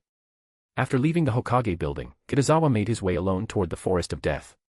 He stood silently beneath the towering trees, activated his Byakugan, and in an instant, everything within his field of vision, trees, insects, even the faint movements of distant animals, became crystal clear. The Akatsuki clan bloodline really does enhance the Byakugan, he murmured, nodding in satisfaction. He could clearly sense that his Byakugan's perception and clarity had improved by roughly 10%. Of course, that was only the secondary benefit. The true value of this 10% Akatsuki clan bloodline was that it had increased his chakra reserves by nearly 6 full units. Kitazawa's first reaction was that this was an incredible gain. Previously, he had completed countless system missions and tasks just to earn 6 units of chakra. Yet now, a single limb regeneration medical ninjutsu had brought him the same result, effortless and convenient. The only price he had paid was time. His second reaction, however, was a mix of satisfaction and contemplation. 6 units of chakra were an enormous gain for him, but compared to the vast, godlike power of the Akatsuki clan, it was still minuscule. After all, the Akatsuki were beings of near-infinite chakra. Kitazawa stroked his chin thoughtfully. There was only one conclusion, his Akatsuki bloodline was far from pure. Based on his past experience with the Senju bloodline, he knew that reaching a full 100% purity not only amplified overall chakra but also awakened deeper potential. Moreover, not all Akatsuki were equal. Those who had consumed the divine tree fruit possessed overwhelming power far beyond the rest. Undoubtedly, the Akatsuki bloodline granted by the system belonged to the latter category, those who had not eaten the fruit. If it were otherwise, even his Sharingan should have evolved further. But it hadn't, only the Byakugan had shown a change. Still, 6 additional units of chakra were already a tremendous improvement. The most direct result was that his Senju chakra mode could now last for 12 full minutes. Kitazawa then took out the humanoid puppet Konan had given him. With just a single thought, the puppet began to move, following his will like an extension of his own body. He couldn't help but marvel.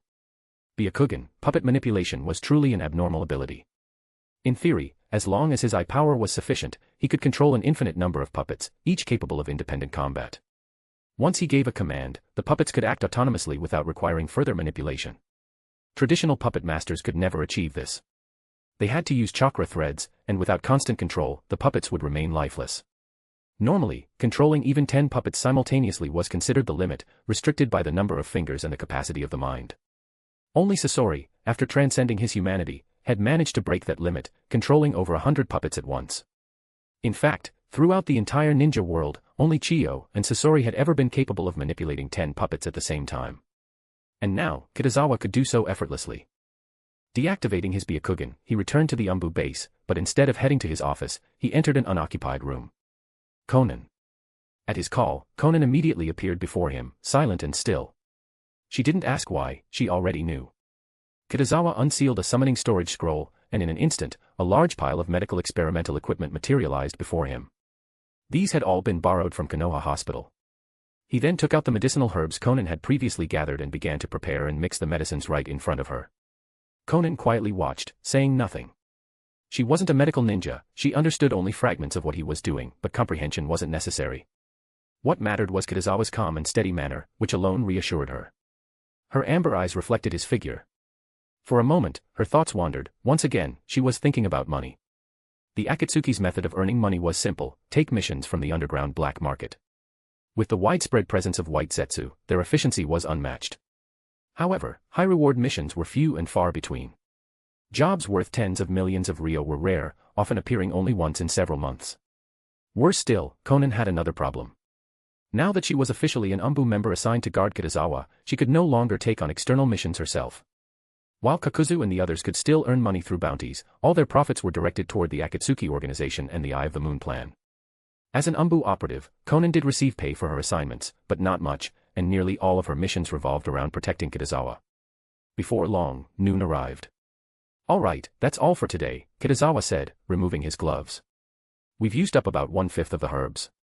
At this pace, we can finish the rest in 3 or 4 more days." "Thank you," Conan replied coolly. Kitazawa gave her a brief glance but said nothing further. Locking up the room, he headed toward the Hokage building. It was lunchtime. Normally, he would have eaten with Sasuke and the others at the academy, but since he was at the ANBU base today, he decided to try the Hokage building's cafeteria instead. With so many departments and personnel working there, it was only natural that the building had its own dining hall. Kitazawa had never eaten there before, so today seemed like a good opportunity. Still, he thought with amusement, eating in the cafeteria wasn't exactly exciting. Eating with Tsunade, however, had its own benefits. If nothing else, it was pleasing to the eyes. He raised his hand and knocked on the door. Kitazawa wasn't Tsunade, he preferred manners to smashing doors open. "Come in," Tsunade's voice called out. He pushed the door open and stepped inside. Tsunade and Hiruzen were sitting on the sofa, eating lunch. A spread of food was laid neatly on the coffee table before them. "May I join you?" Kitazawa asked with a faint smile. "Of course you can," Hiruzen replied, returning the smile. "But whose side do you want to sit on?" She and Tsunade were seated opposite each other. "It doesn't really matter," Kitazawa said, walking over and taking a seat beside Tsunade. "Why are you eating with us today?" Tsunade asked casually, leaning forward slightly as she picked up a fried shrimp with her chopsticks. Kitazawa's eyes instinctively followed her movement. Her posture was elegant yet firm, her back straight, her golden hair swaying slightly as the fabric of her clothes shifted with gravity. Tsunade took a bite of the shrimp, raised an eyebrow, and then, without warning, kicked him lightly under the table. "No particular reason." Kitazawa withdrew his gaze and said, "I just suddenly wanted to try the food made in the Hokage building's cafeteria." "I feel it's quite a bit worse than what you make," Hiruzen said considerately. "Thank you." Kitazawa placed the takeout food from the cafeteria on the coffee table. He picked up his chopsticks and took a piece of meat. How to describe it? The taste was alright, not bad, but not exceptionally good either, just passable. "I've improved the limb regeneration medical ninjutsu." Kitazawa suddenly thought of something and spoke up. "Improved what?" Hiruzen asked curiously. "I think limb regeneration is already quite perfect." "Did you reduce the side effects? Can it regenerate bloodline limit organs?"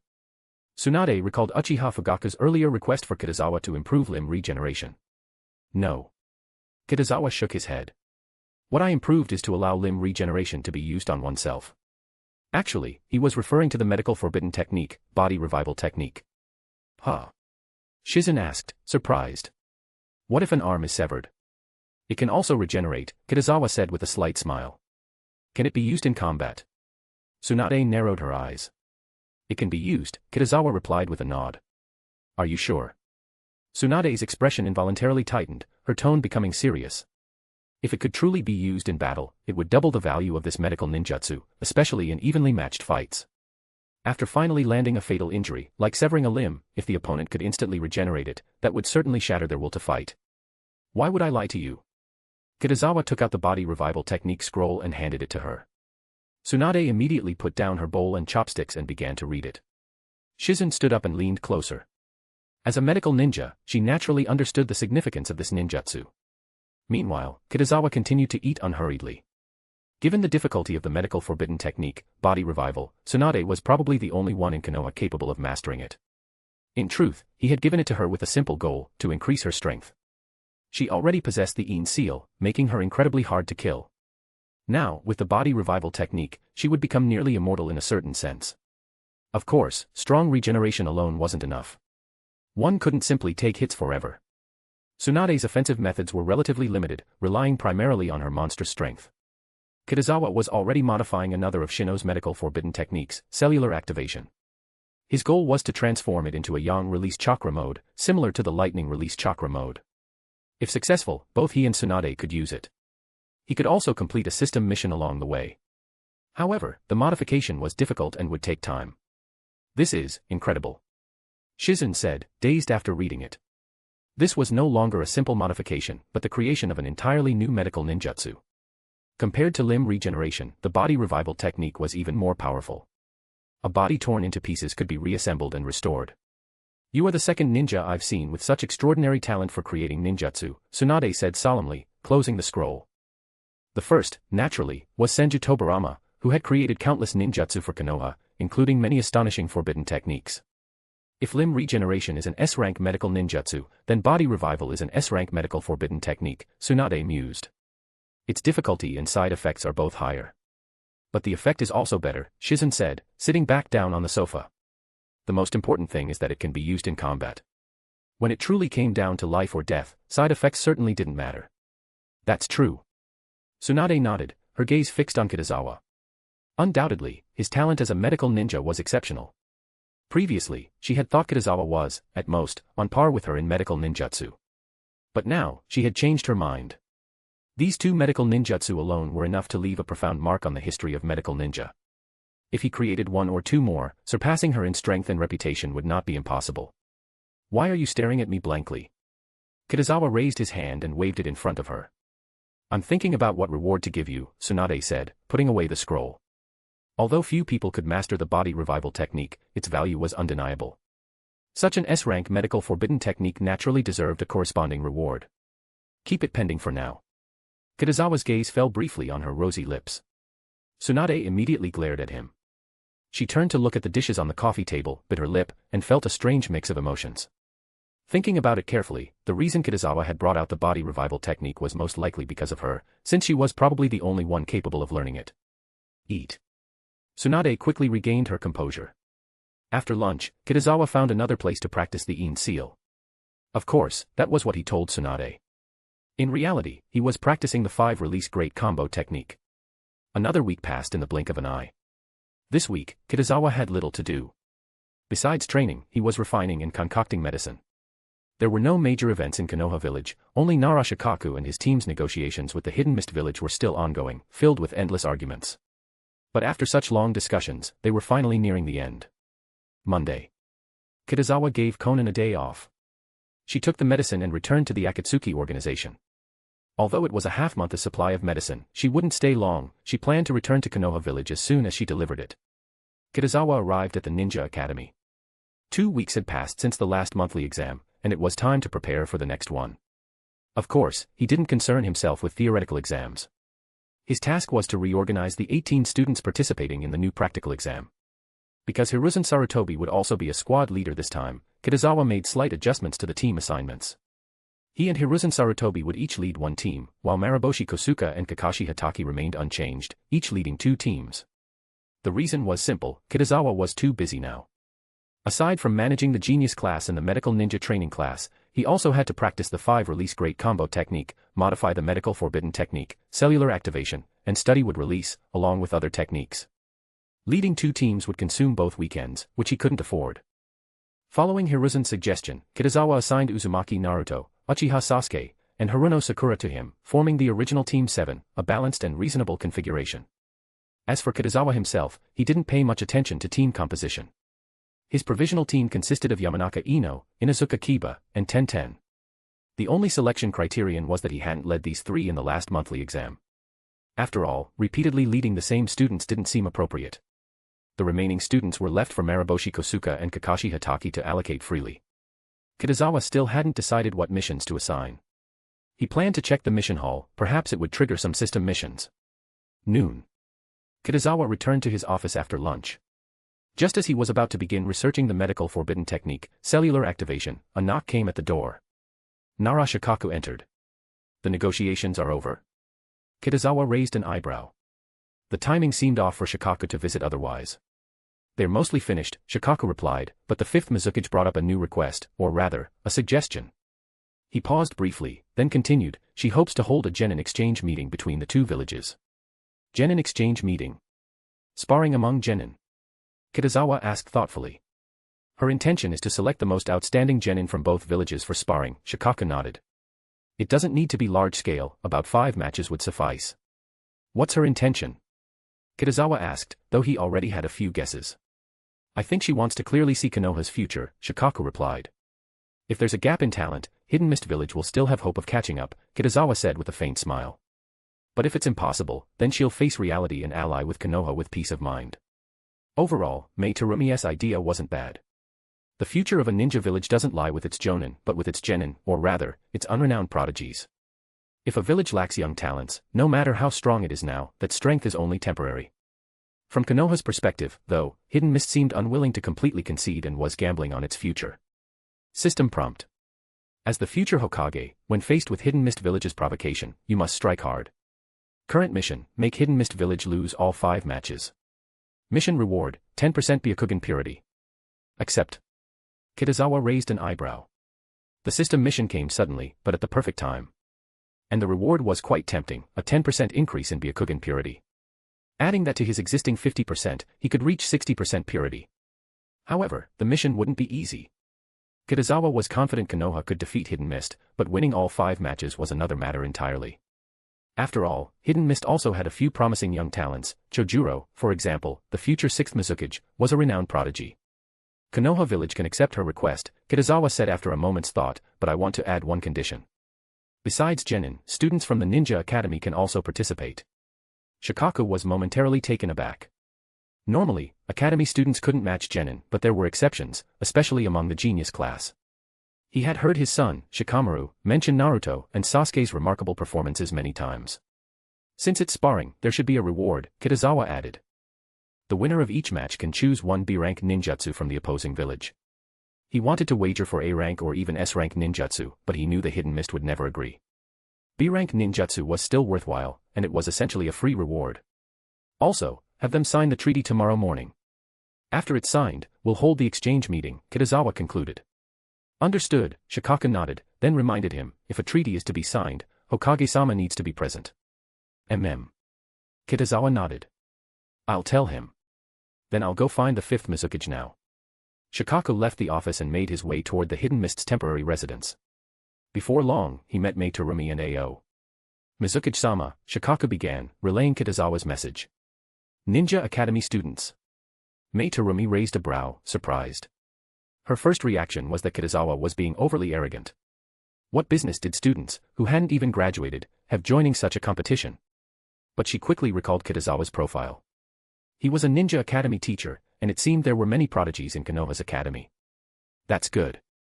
Mei Terumi quickly agreed. Her purpose in proposing the exchange was to gauge Konoha's young talents, and to motivate her own. Pressure breeds growth. As for the B-rank ninjutsu wager, while precious, Hidden Mist could afford it. Besides, she didn't believe the Hidden Mist Village would lose. At least, not completely. Chapter 283, Kitazawa's Sky-High Surgery Fee. It was the last class on Monday. The sound of the bell echoed through the Ninja Academy as Irika stopped lecturing. He patted the podium and said with a smile, "Everyone, don't leave yet. Wait a moment, your teacher Kitazawa has something to tell you." After making the announcement, Irika packed up his things and left the classroom. His class was over, and he could finally go home. Not long after, Kitazawa walked in. He had just come from a meeting with Mariboshi Kosuka and Kakashi. In 2 weeks, Kitazawa began, standing before the podium. It will be the 2nd monthly exam of this semester. Therefore, starting next weekend, we'll begin a new type of practical combat exam. Teacher Kitazawa. Naruto shot up his hand eagerly. Does that mean we'll be regrouping? Kitazawa nodded slightly. I hope I can be assigned to Sasuke-kun this time. Sakura clasped her hands together, her face filled with anticipation. I want Teacher Kitazawa to be my team leader. Ino exclaimed, clenching her small fists with determination. Beside her, Hinata subconsciously clutched the corner of her jacket. She too wanted Kitazawa to lead her team, though she was far too shy to say it aloud. Please, not Teacher Kitazawa as our leader. Shikamaru muttered under his breath, looking utterly drained. Unlike the others, he dreaded being placed under Kitazawa's command. Missions led by him were always terrifying, he made them fight actual Jonin. Shikamaru knew he wasn't on Naruto or Sasuke's level, he'd definitely end up getting beaten half to death. Just thinking about it gave him a headache. I wonder if I can be on a team with Sasuke and Neji again, Naruto said, scratching his head. Most likely not, Neji replied calmly. If we're regrouping, it wouldn't make sense to form the same team again. Oi, Naruto, what's wrong with you? Kiba said, looking betrayed. Did you forget about your good brother here? If he had to choose teammates, he'd pick Naruto without hesitation. Then I'll team up with you this time. Naruto replied, grinning sheepishly. Neji, I hope we can be on the same team again, Tenten said, her eyes full of hope. Quiet, Kitazawa interrupted, tapping the podium lightly. I'm now announcing the new teams. Team 1, Uzumaki Naruto, Uchiha Sasuke, and Haruno Sakura. That's great. Sakura shouted, jumping up in excitement. It's Sasuke again. Naruto blinked in surprise. Why is it still Naruto? Sasuke asked, looking slightly puzzled. It wasn't that he disliked Naruto, he just found it strange that they were paired again.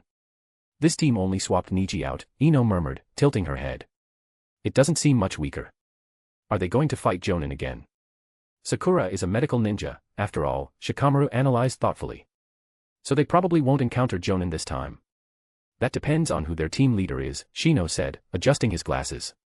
If it's Teacher Kitazawa, then encountering Jonin is very likely. Lord Third will be leading the team, Kitazawa said with a faint smile. What?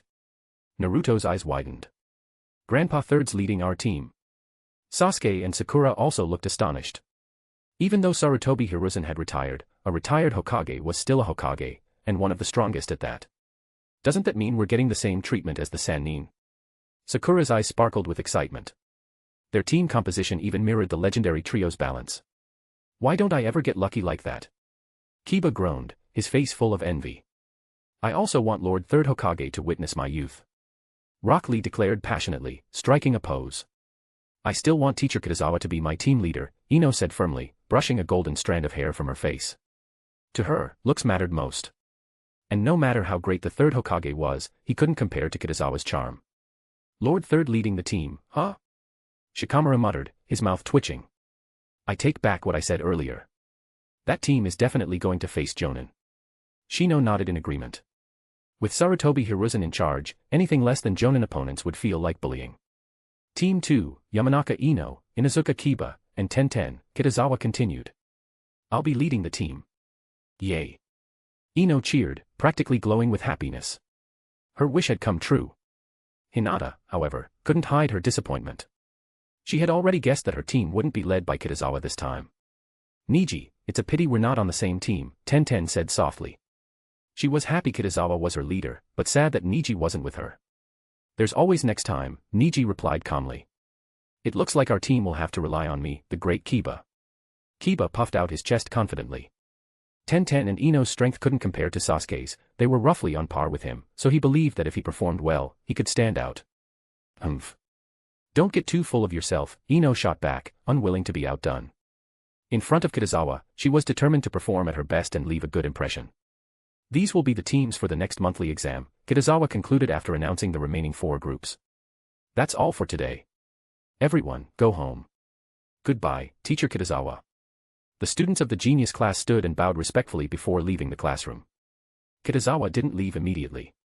He stood quietly, watching them go one by one, until only Hinata remained. Hinata, do you have something else to say? Kitazawa asked, walking over to her. Hinata hesitated, her fingers tightening around the edge of her jacket as she instinctively lowered her head under his gaze. I'll be your team leader again during the next regrouping, Kitazawa said directly, having already guessed her thoughts. Hinata immediately looked up, her eyes sparkling, regaining her spirit. You really are cute. Kitazawa stroked her hair and said. Hinata's face flushed slightly, a trace of embarrassment showing on her gentle features. I'll walk you home, Kitazawa said calmly, withdrawing his hand and turning toward the door. Hinata's eyes brightened, and she quickly followed him, her steps light and cheerful. When they arrived at the Hyuga residence, she turned to greet him politely before reluctantly entering through the courtyard gate. Watching her retreating figure disappear beyond the door, Kitazawa's thoughts drifted toward his system mission, to cultivate 4 confidants. At present, he had completed 2 out of 4. Kurenai and Kabuto met the criteria. However, Abirame Torian, Uchiha Izumi, and Haku were still unrecognized by the system. Kitazawa suspected their overall strength was simply not high enough. Even so, there was no need to rush. The system's reward, a modified caged bird curse seal, wasn't something that would immediately affect his combat power. Kitazawa returned home. Just as he opened the door, he suddenly remembered that he had something to discuss with Tsunade. With that thought, he turned around and walked next door. Teacher Kitazawa, Karen greeted him as she opened the door. Kitazawa smiled, gently patting her head before stepping into the living room. Tsunade sat casually on the sofa, her bare feet resting atop the coffee table without a care in the world. The coffee table is for food, Kitazawa remarked, walking over with a slight frown. This isn't your house, Tsunade shot back, glaring at him. Even so, anyone should manage behavior that doesn't conform to proper etiquette, Kitazawa replied seriously. Nagging again. Tsunade huffed in irritation. Don't forget, I'm the teacher here. A mischievous thought crossed Kitazawa's mind, you'll regret this someday. But the timing wasn't right, so he kept it to himself. At noon, Narashikaka came to see me, Kitazawa said as he sat opposite her. His gaze briefly flicked toward her fair, slender feet before he continued. He mentioned that the contract with Hidden Mist Village can be signed tomorrow morning. Finally finished negotiating, Tsunade mused. That new Mizukage is quite a character. Although she hadn't attended the negotiations personally, she had heard plenty from Shikaku. Mei Terumi had shown remarkable strength on the battlefield, and her sharpness at the negotiating table was equally impressive. The new Mizukage is indeed formidable, Kitazawa agreed, shaking his head. But the Hidden Mist Village itself is already rotten. It will take decades for them to truly recover. How to put it? Mei Terumi was strong and capable, but she was no Senju Hashirama. She was an excellent Kage, certainly, but even excellence had its limits. The damage done by the Bloody Mist era, 2 Mizukage, and Uchiha Obito's interference had left the village deeply scarred. There's one more thing, Kitazawa said, and went on to explain the genin exchange meeting proposed between the two villages. Her idea isn't bad, Tsunade replied with an amused smile. But her luck's terrible, she happened to challenge Konoha at a time when we've produced an entire generation of geniuses. It wasn't as though Konoha had never seen talented generations before. For instance, the era of Kakashi Hatake, Asuma Sarutobi, Uchiha Obito, and Kitazawa himself, had been brilliant. But the generation of Uchiha Sasuke, Uzumaki Naruto, and Hyuga Neji was on an entirely different level. Their talents were so extraordinary that several had already reached Chunin level strength before even graduating. Some had even broken records by defeating a Jonin. Did they not investigate before proposing the exchange? Shizen asked, stepping out and overhearing their conversation. Who would bother investigating Ninja Academy students? Kitazawa replied with a wry smile. Besides, they're the ones visiting Konoha now. After their defeat, they won't dare act recklessly. Still, Tsunade said with a faint grin, since she made the request, we'll give the Hidden Mist a proper look at our new generation of geniuses. There was no doubt in her mind, Konoha would win. She was confident they could take at least 4 of the 5 matches. Kitazawa, which 5 students will you choose? Shizen asked curiously. Uzumaki Naruto, Uchiha Sasuke, Hyuga Hinata, Kurama Yakumo, and Hyuga Neji, Kitazawa answered without hesitation. Aburame Shino, Sakura Haruno, and Kiba Inuzuka were also good candidates, but they still couldn't compare to Naruto and Sasuke. There shouldn't be any problem with that, Tsunade said, smiling. With their current abilities, they could easily participate in the Chunin exams. They're still young, Kitazawa said. And since there's no war right now, it's better for them to keep studying a bit longer. Tsunade nodded in agreement. I'll go along with that. Are you staying for dinner? Shizen asked as their discussion wound down. I'll go call Kurenai over. You stay, Tsunade interjected, turning toward Kitazawa. It's a good time to talk about the medical forbidden technique, body revival. She had already begun studying it, but even for her, it was a challenging technique. This was a good chance to seek Kitazawa's guidance. All right, Kitazawa agreed. After dinner, the two discussed medical theory and chakra manipulation for nearly 2 hours before Kitazawa finally returned home. A new day dawned, Tuesday. At 9 in the morning, the Hokage building's conference room was filled with people. On one side sat the delegation from Hidden Mist Village. On the other, the representatives of Konoha Village. Led by their respective Kage, they faced one another across the long table. Hokage-sama, Narashikaka said, handing 2 documents to Tsunade and Kitazawa. This is the final version of the negotiation agreement. Kitazawa accepted one and began reading carefully. The document was lengthy, but 5 key articles stood out. Article 1, Ao's Byakugan was to be returned to Konoha Village. The return of the Byakugan was not merely about clan pride, it was about power. The Byakugan's 360-degree perception made it a significant battlefield threat. Such a formidable ability rightfully belonged in Konoha's hands. Although Ao was reluctant, he had no choice but to comply. Article 2 concerned Hidden Mist Village's reparations. The amount of reparations was calculated based on Konoha Village's total wartime losses. This included compensation for fallen ninja, the consumption of ninja tools, medicinal supplies, and other resources. In short, every loss Konoha had suffered during the conflict would be paid for by Hidden Mist Village. Additionally, the reparations included the ransom money for the Hidden Mist ninja captured by Konoha. The third article established a cooperative relationship between Hidden Mist Village and Konoha Village, with numerous clauses promoting mutual exchange and support. In simpler terms, Hidden Mist would abandon its long-standing isolation policy and re-establish diplomatic and economic ties with other neighboring ninja villages. This was, in fact, one of the first reforms Mai Terumi enacted after becoming Mizukage in the original timeline. During the previous Bloody Mist era, the village had been locked in a cycle of internal strife, turning inward and tearing itself apart. Those who suffered most were the bloodline limit ninja, many of whom were slaughtered or driven into hiding. The article also included provisions for the sharing of intelligence related to the mysterious masked men, Uchiha Obito. The fourth article concerned the sea area Kitazawa had requested. After much back-and-forth negotiation, it was agreed that the territory would be a section of sea between the Land of Waves and the Land of Water. The Land of Waves lay southeast of the Land of Fire. In the original story, Team 7's very first C-rank mission had been to escort the bridge builder, Tazuna, from the Land of Waves. At that time, however, the country was under the control of a corrupt shipping magnate named Gato, who had hired Zabuza Momochi and Haku to assassinate Tazuna.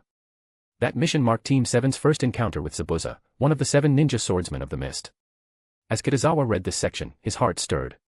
Gato was a wealthy man and the owner of a powerful shipping company. But more importantly, he was far from a law-abiding citizen. His company engaged heavily in smuggling contraband and illegal goods. Kitazawa immediately thought of the Aburame clan's underwater exploration team. If they were to discover any undersea resources, sea transport would be essential. In that instant, Kitazawa decided, Gato would be his next target. He would take Ino, Kiba, and Tenten to the Land of Waves and investigate the situation firsthand. Moreover, for Gato to manage such a vast operation, it was highly likely he had backing, perhaps even from the Land of Water itself. The fifth article also pertained directly to Kitazawa. It addressed the surgical fees for his limb regeneration technique. The price varied depending on the patient's rank, genin, chunin, or jonin.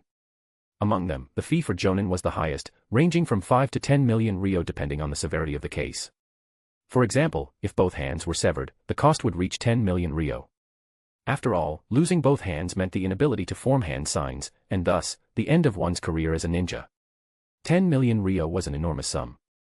To put it into perspective, Asuma's bounty in the black market was only 35 million ryo, and much of that value came from his identity as the son of the third Hokage, Sarutobi Hiruzen. For an ordinary Jonin, not only would a bounty of 35 million ryo be unimaginable, but even earning 10 million would be difficult. And yet, the difference in risk was vast. Performing a surgery only consumed Kitazawa's chakra, while completing a bounty mission was a life-and-death gamble. For Chunin, the price ranged between 1 and 5 million ryo, still a staggering amount, considering that the minimum reward for an S-rank mission was 1 million.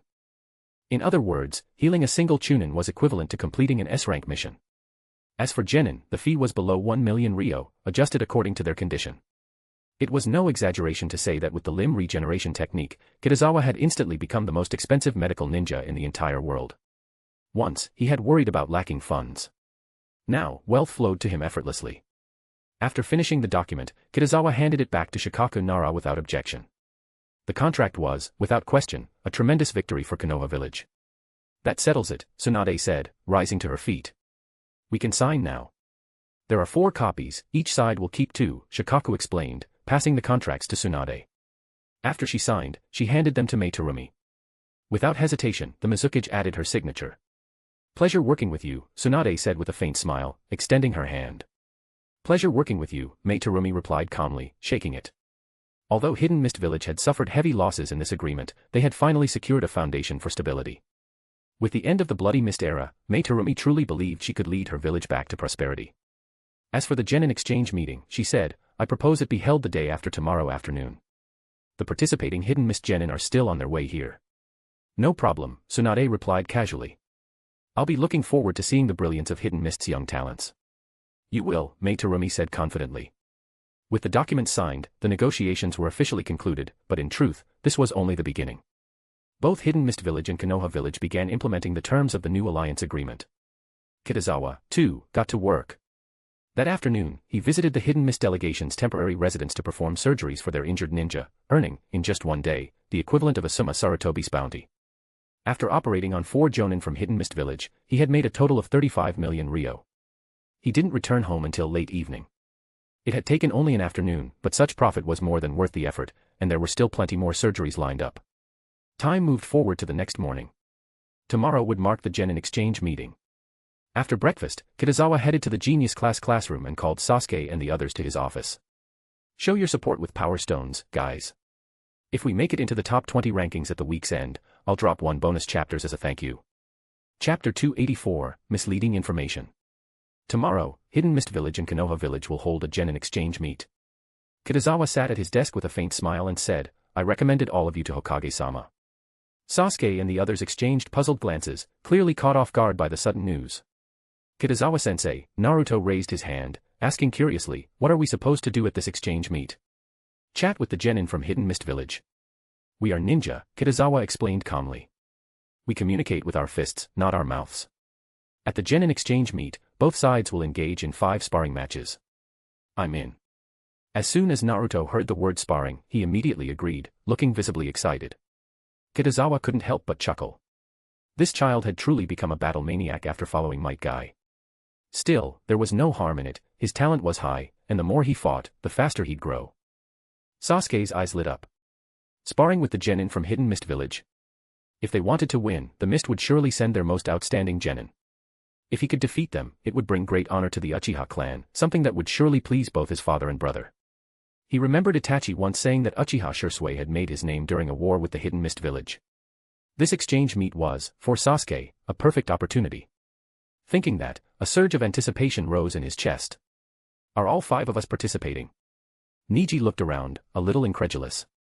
This was a genin exchange meet, but none of them were technically genin. Why would Kitazawa-sensei send them? Did he think they were already stronger than the average Konoha genin? Though, in truth, they probably were. Yes. All 5 sparring matches will be handled by you. Kitazawa nodded. Hokage-sama has high hopes for you, so don't disappoint her. We'll do our best. Naruto immediately gave a thumbs up, his teeth flashing. Hokage-sama will see our passionate youth then. Just don't wear a green jumpsuit, Sasuke muttered, twitching his lips. Undoubtedly, many ninjas from both villages would be watching the exchange meet.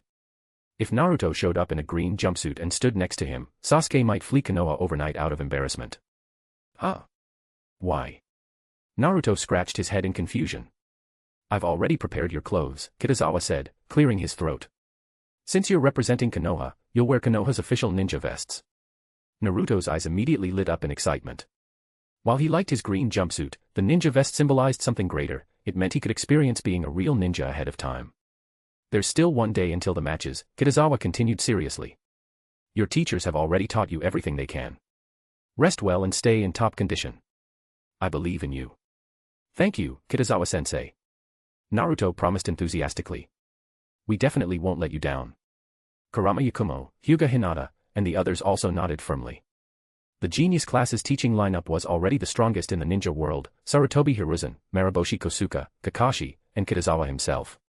No matter how excellent the genin from other villages were, none could have such mentors. Especially since Kitazawa had trained them even before the class was officially established. If they still failed, they wouldn't have the face to call themselves his students. If you defeat the genin from Hidden Mist Village, Kitazawa added, you can each choose any B-rank ninjutsu. What a reward full of youth! Naruto exclaimed. I'm definitely getting this reward. Sasuke and Hinata, however, remained calm. They weren't lacking in B-rank ninjutsu. In truth, Naruto wasn't either. He had already learned several A-rank techniques without even realizing it. The genin exchange meet will be held at our school's training ground, Kitazawa reminded them. Don't be late. Yes, Kitazawa-sensei, the 5 of them replied in unison. You may leave, Kitazawa said, waving his hand. The 5 turned and left the office. The door closed behind them. Kitazawa leaned back, calculating. A complete victory wasn't a big problem. An average genin usually knew only the 3 basic E-rank techniques. If they could master 1 or 2 low-level elemental ninjutsu, they'd already be considered excellent. But Niji and the others each had at least 1 high-level technique under their belt.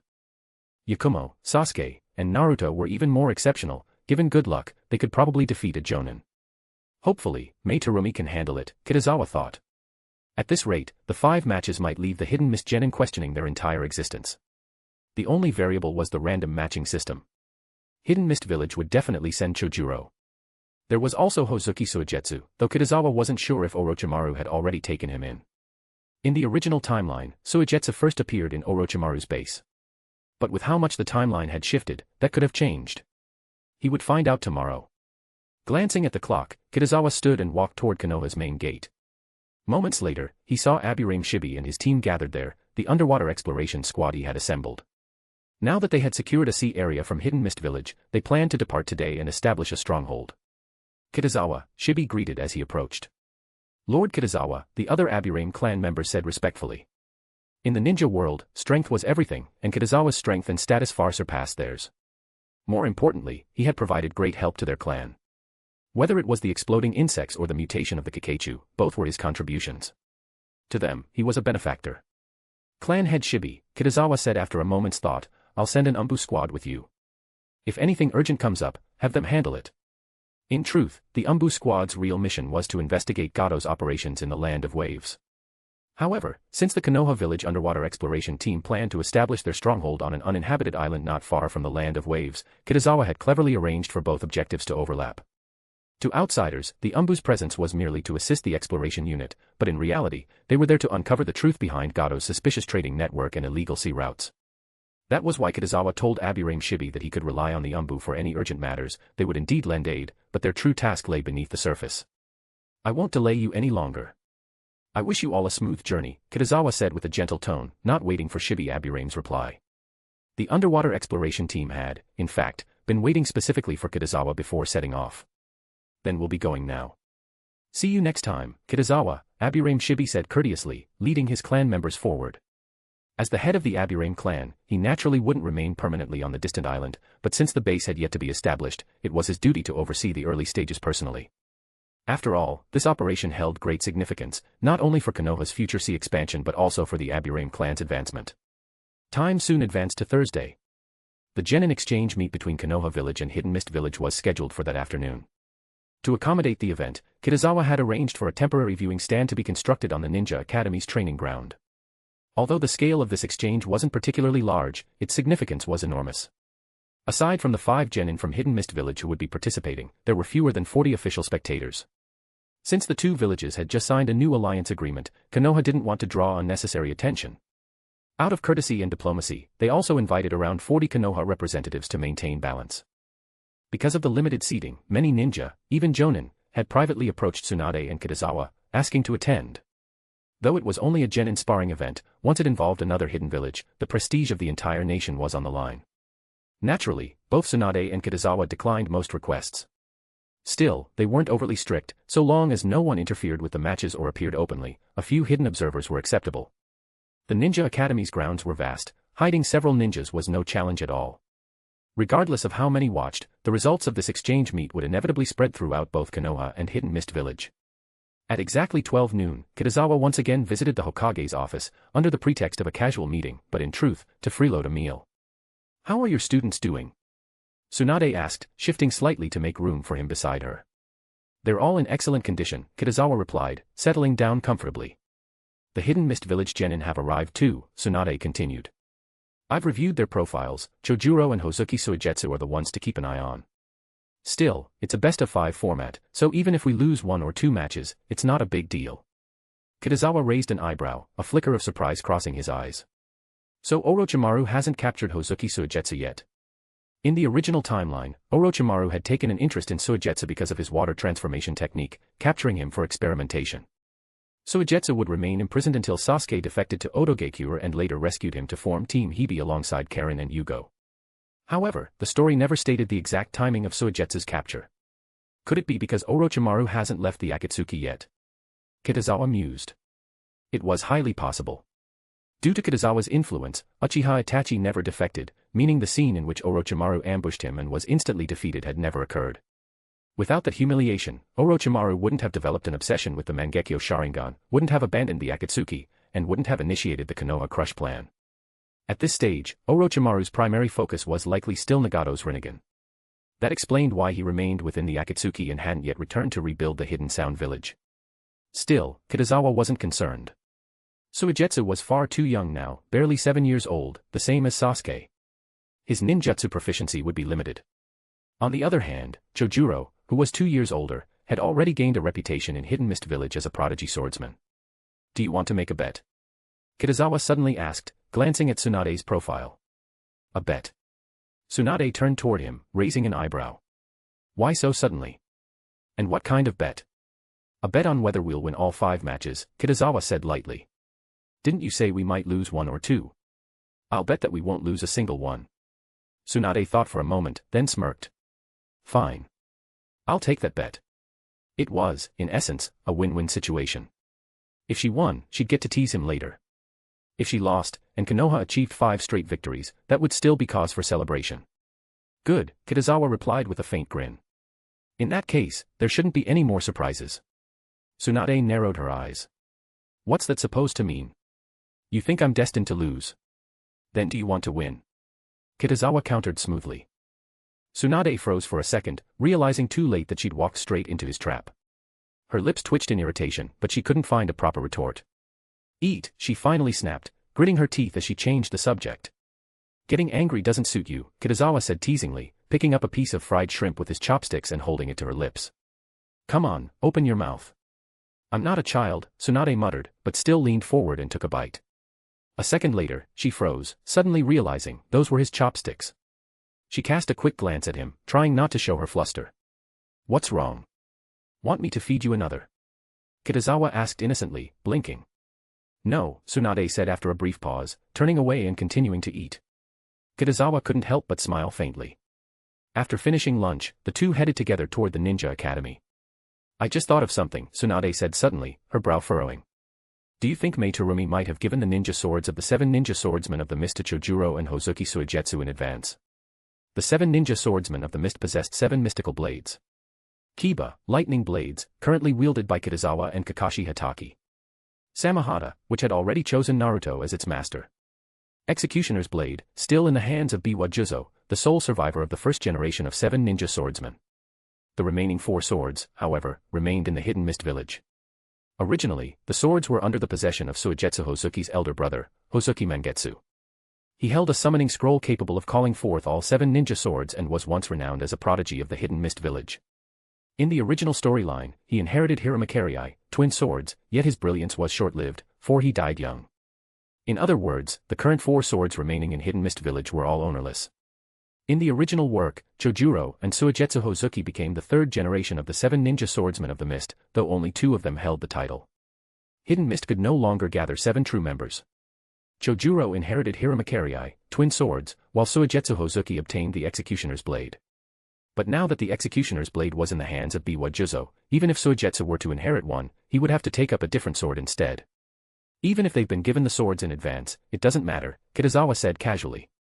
Naruto's Samahata and Sasuke's Sword of the Thunder God will not be inferior to theirs. Tsunade nodded and replied, the rest depends on luck.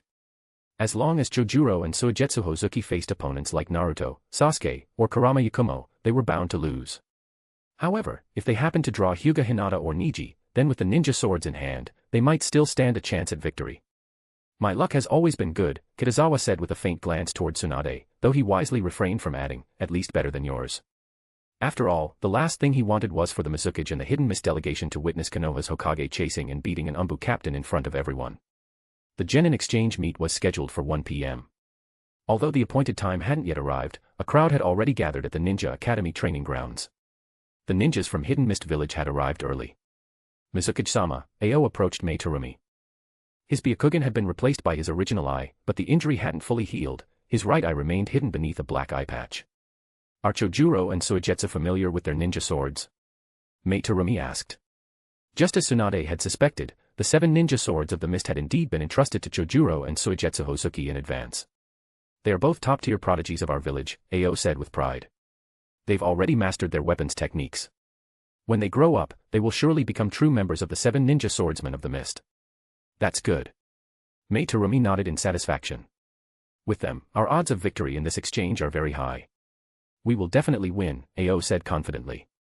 Have you looked into the background of those students? Mei Terumi's gaze shifted toward the genius class students not far away. I sent people to inquire among the nearby villagers, Ao replied. Two names kept coming up. As the defeated party from the previous diplomatic encounter, the Mist delegation dared not use ninja methods to investigate the academy's students. If Konoha discovered it, it would cause serious diplomatic trouble. Besides, every move they made within Konoha was under constant surveillance, so they had opted for a simpler, more open approach. Which two? Mei Terumi asked curiously. One is Naruto, the son of the fourth Hokage, Minato Namikaze, Ao said hesitantly. They say he can use multiple shadow clone jutsu. Are you certain? Mei Terumi was momentarily stunned. Even many Jonin can't perform that technique. I also suspect Konoha might be misleading us, Ao admitted. It could be a smokescreen. A child that young shouldn't possibly have such vast chakra reserves. Possibly, Mei Terumi murmured, thinking of Narashikaku. His sharp mind had left a deep impression during the negotiations. It wouldn't surprise her if he'd planted such misleading information. The other, Ao continued, is Sasuke, the son of Uchiha clan leader Uchiha Fugaku. Rumor has it he's awakened the two-tomo Sharingan. How old is he? Mei Terumi frowned. 7, Ao replied. Awakening a two-tomo Sharingan at 7. Mei Terumi shook her head. That sounds fabricated, no matter how you look at it. There's one more claim, Ao added with a half-smile. They said Sasuke and Naruto defeated a Jonin. Mei Terumi fell silent. A pair of 7-year-olds defeating a Jonin. Even as false information, it bordered on the absurd. They're here. Let's go. Mei Terumi noticed Tsunade and Kitazawa approaching, and she led her group forward. As for the rumors Ao had mentioned, she dismissed them entirely. Not a word of it sounded believable. At 1 p.m., 2 ballot boxes were brought out. The left contained the names of the 5 hidden Mist Genin, to be drawn by Kitazawa. The right contained the names of the 5 Konoha Genin, to be drawn by Ao. In front of the elevated sparring platform, Tsunade, Mei Terumi, and other high-ranking officials had already taken their seats. Many of Konoha's prominent Jonin were present as well: Sarutobi Hiruzen, Uchiha Fugaku, Uchiha Itachi, Hyuga Hayashi, Narashikaku, and Akimichi Choza. Dad and Big Brother are both here. Sasuke exclaimed excitedly. The thought of defeating the hidden Mist prodigies in front of them made him nearly burst with anticipation. Time's up, let's start the draw, Kitazawa announced, raising his hand. Please. Ao nodded, stepped forward, and drew a slip from the box.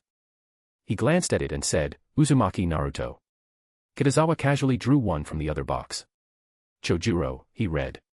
Both Mei Terumi and Tsunade smiled knowingly. Each of them believed they had drawn the winning match. Chapter 285, Naruto vs. Chojuro. Kitazawa stepped onto the elevated platform after drawing lots. He was to serve as both host and referee for the Genin Exchange Meet.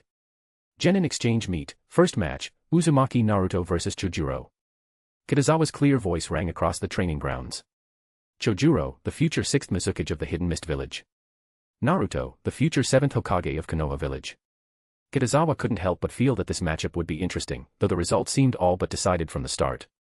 Naruto, good luck with the first spar. Kiba said, throwing an arm around Naruto's shoulder. That's right. Ino Yamanaka clenched her fists. We need to show the spirit of Konoha in the opening match. If you lose, Sasuke said coolly, hands in his pockets, you're not fit to be my teammate. I'll definitely win, in the name of youth. Naruto declared, giving a bright thumbs up before hoisting Samehada over his back and walking toward the platform. Let them witness the power of our youth. Rock Lee shouted energetically. I think you should be more worried about Naruto's opponent, Shikamaru muttered lazily, watching Naruto's figure. This looks like bullying. Shino Aburame, Choji Akimichi, and Karen all nodded in quiet agreement. The opponent isn't simple either, Niji noted calmly, his gaze landing on Chojuro. That's Hiramakari, twin swords, isn't it? Hiramakari, one of the legendary blades of the 7 ninja swordsmen of the mist, possessed 2 unique abilities. First, much like Samehada, it could absorb chakra, but with a limitation: it could only absorb the chakra of enemies slain by its wielder. In other words, it couldn't drain living opponents, making it weaker than Samehada in single combat, yet highly effective in group battles, growing stronger with each kill. Second, Hiramakari could release stored chakra through its circular vents, unleashing it in the form of devastating energy attacks. This is getting interesting, Shikamaru said, hands behind his head, smiling. A battle between 2 of the 7 swordsmen's blades. Naruto doesn't rely on Samehada, Shino observed, pushing up his glasses. If his opponent depends too much on Hiramakari, he won't stand a chance. When Naruto stepped onto the high platform, Samahata instantly drew the eyes of every hit-and-miss ninja present. Many of them wore expressions of humiliation and barely contained anger. Their humiliation came from the fact that Samahata had been taken by Kitazawa after he slew Suikazan Fugaku.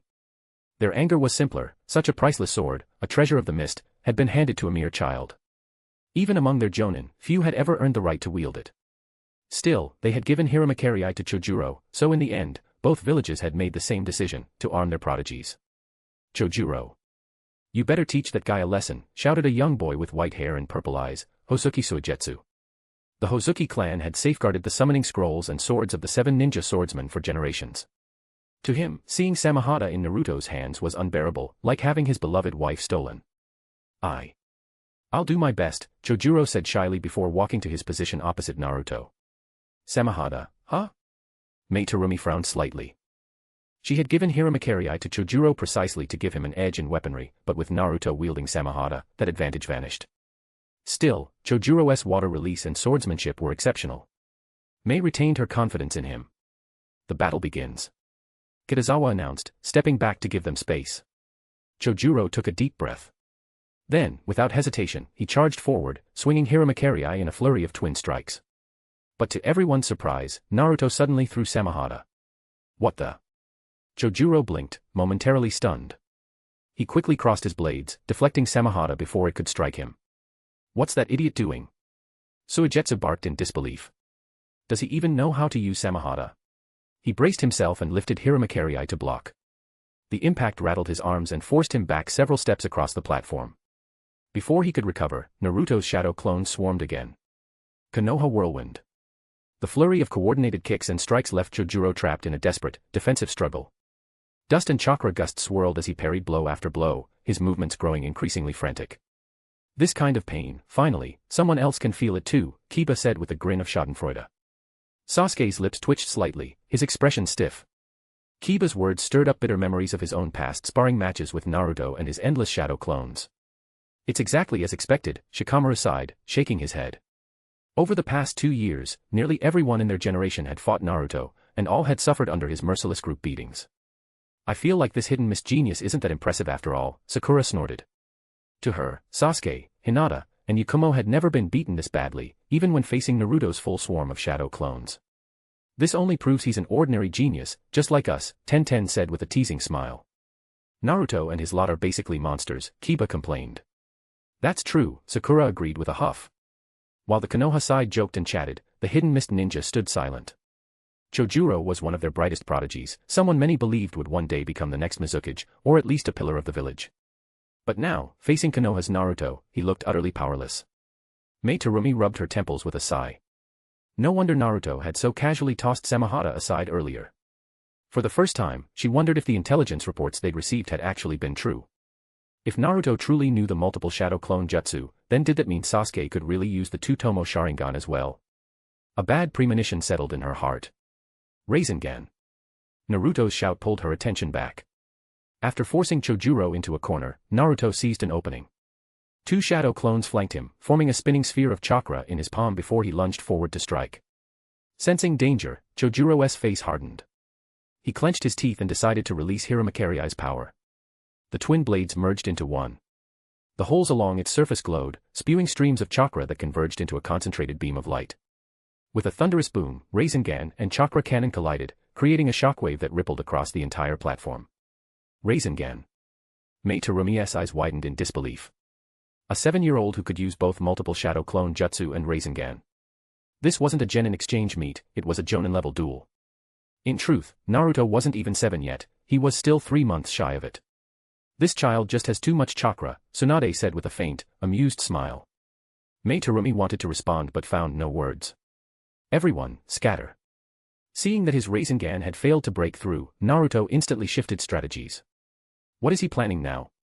Chojuro muttered, frowning. The pause gave him a moment to breathe, but only a moment.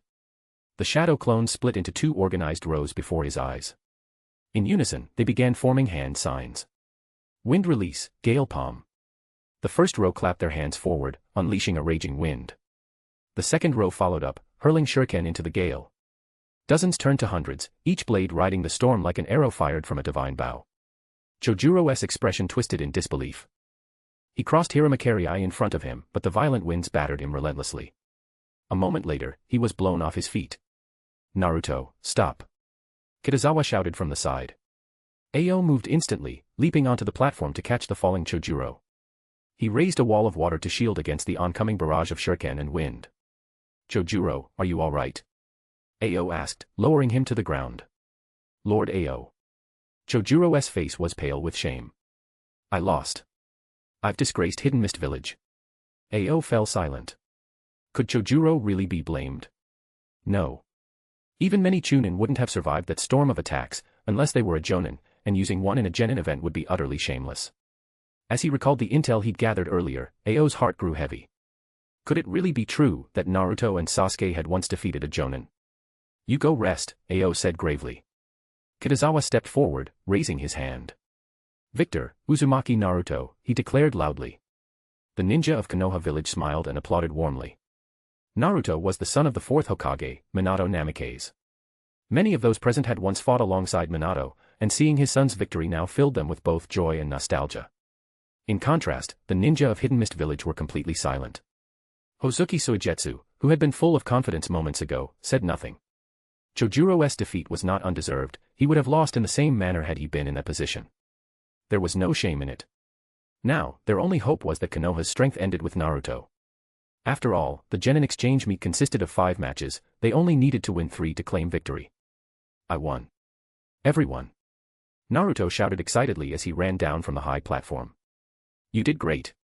Rock Lee gave him a bright thumbs up, his eyes sparkling. I can feel the burning passion of youth. Unfortunately, there were only 5 matches scheduled, and he wouldn't get the chance to test himself against the geniuses of Hidden Mist Village.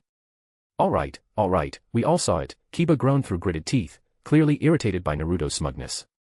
It's not like he was a formidable opponent, Sasuke said coolly, hands in his pockets. I'll win faster than you. He wasn't boasting, Naruto's use of the multiple shadow clone jutsu lacked raw destructive power, which had only delayed his victory. If Sasuke used his fire release, genjutsu, and swordsmanship, the fight would end much sooner. It's good that you won, Ino said with a cheerful smile. You guys are getting more and more out of hand, Shikamaru muttered lazily. The second match is about to begin, Niji reminded. Kitazawa-sensei is drawing lots. Everyone turned to look at Kitazawa and Ao as they stepped forward.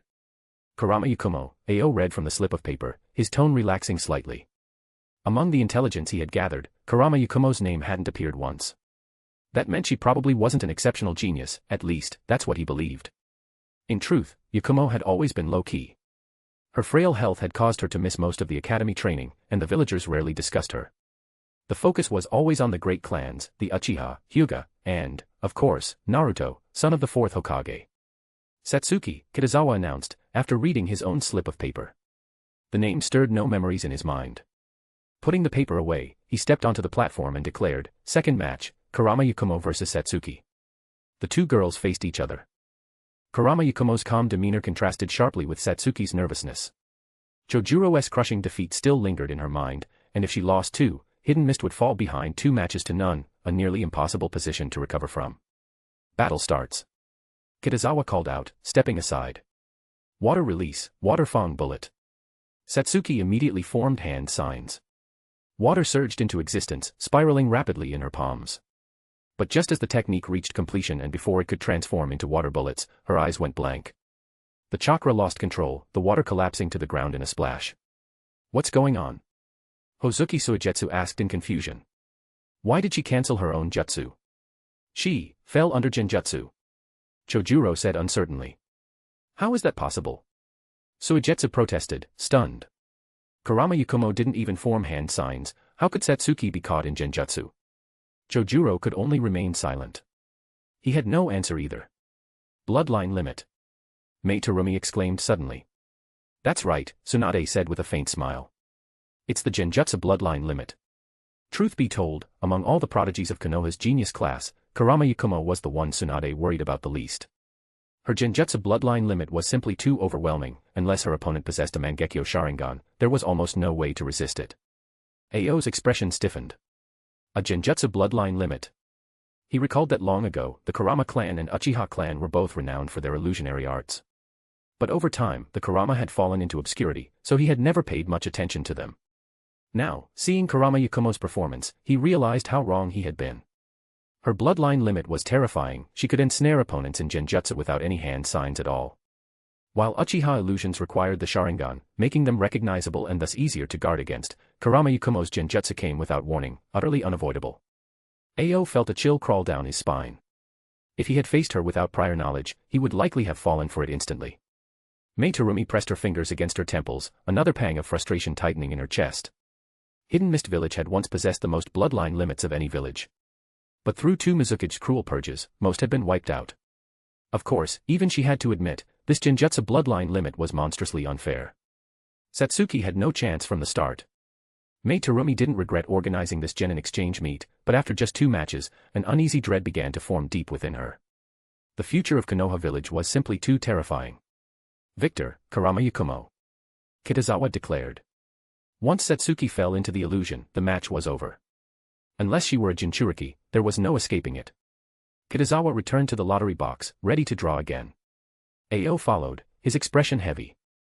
Hozuki Suigetsu, Kitazawa read aloud. Ao's eyes brightened slightly, Suigetsu was their last hope. If he lost 2, the remaining 2 matches would become meaningless. He reached into the box and pulled out another slip. When he saw the name written on it, his heart sank. Uchiha Sasuke, he said quietly. His voice was calm, but his heart was filled with dread. Did the Hidden Mist Village still have any chance left? Chapter 286, Crushing Mist Village with 5 wins. The third match of the genin exchange meet, Uchiha Sasuke vs Hozuki Suigetsu. Kitazawa's voice echoed from the high platform, drawing everyone's attention toward the 2 combatants. Suigetsu, be cautious of his Sharingan and Genjutsu, Ao reminded, taking a detour to approach him. Though he doubted Sasuke had already awakened his 2-Tomo Sharingan, the performances of Naruto and Kurama Yakumo still lingered in his mind, leaving behind a quiet unease. It was always better to be mentally prepared, forewarned was forearmed. I understand, Suigetsu replied with a firm nod. The strength displayed by Naruto and Yakumo had already changed this once proud genius from the hidden mist. Though his arrogance had faded, his confidence remained.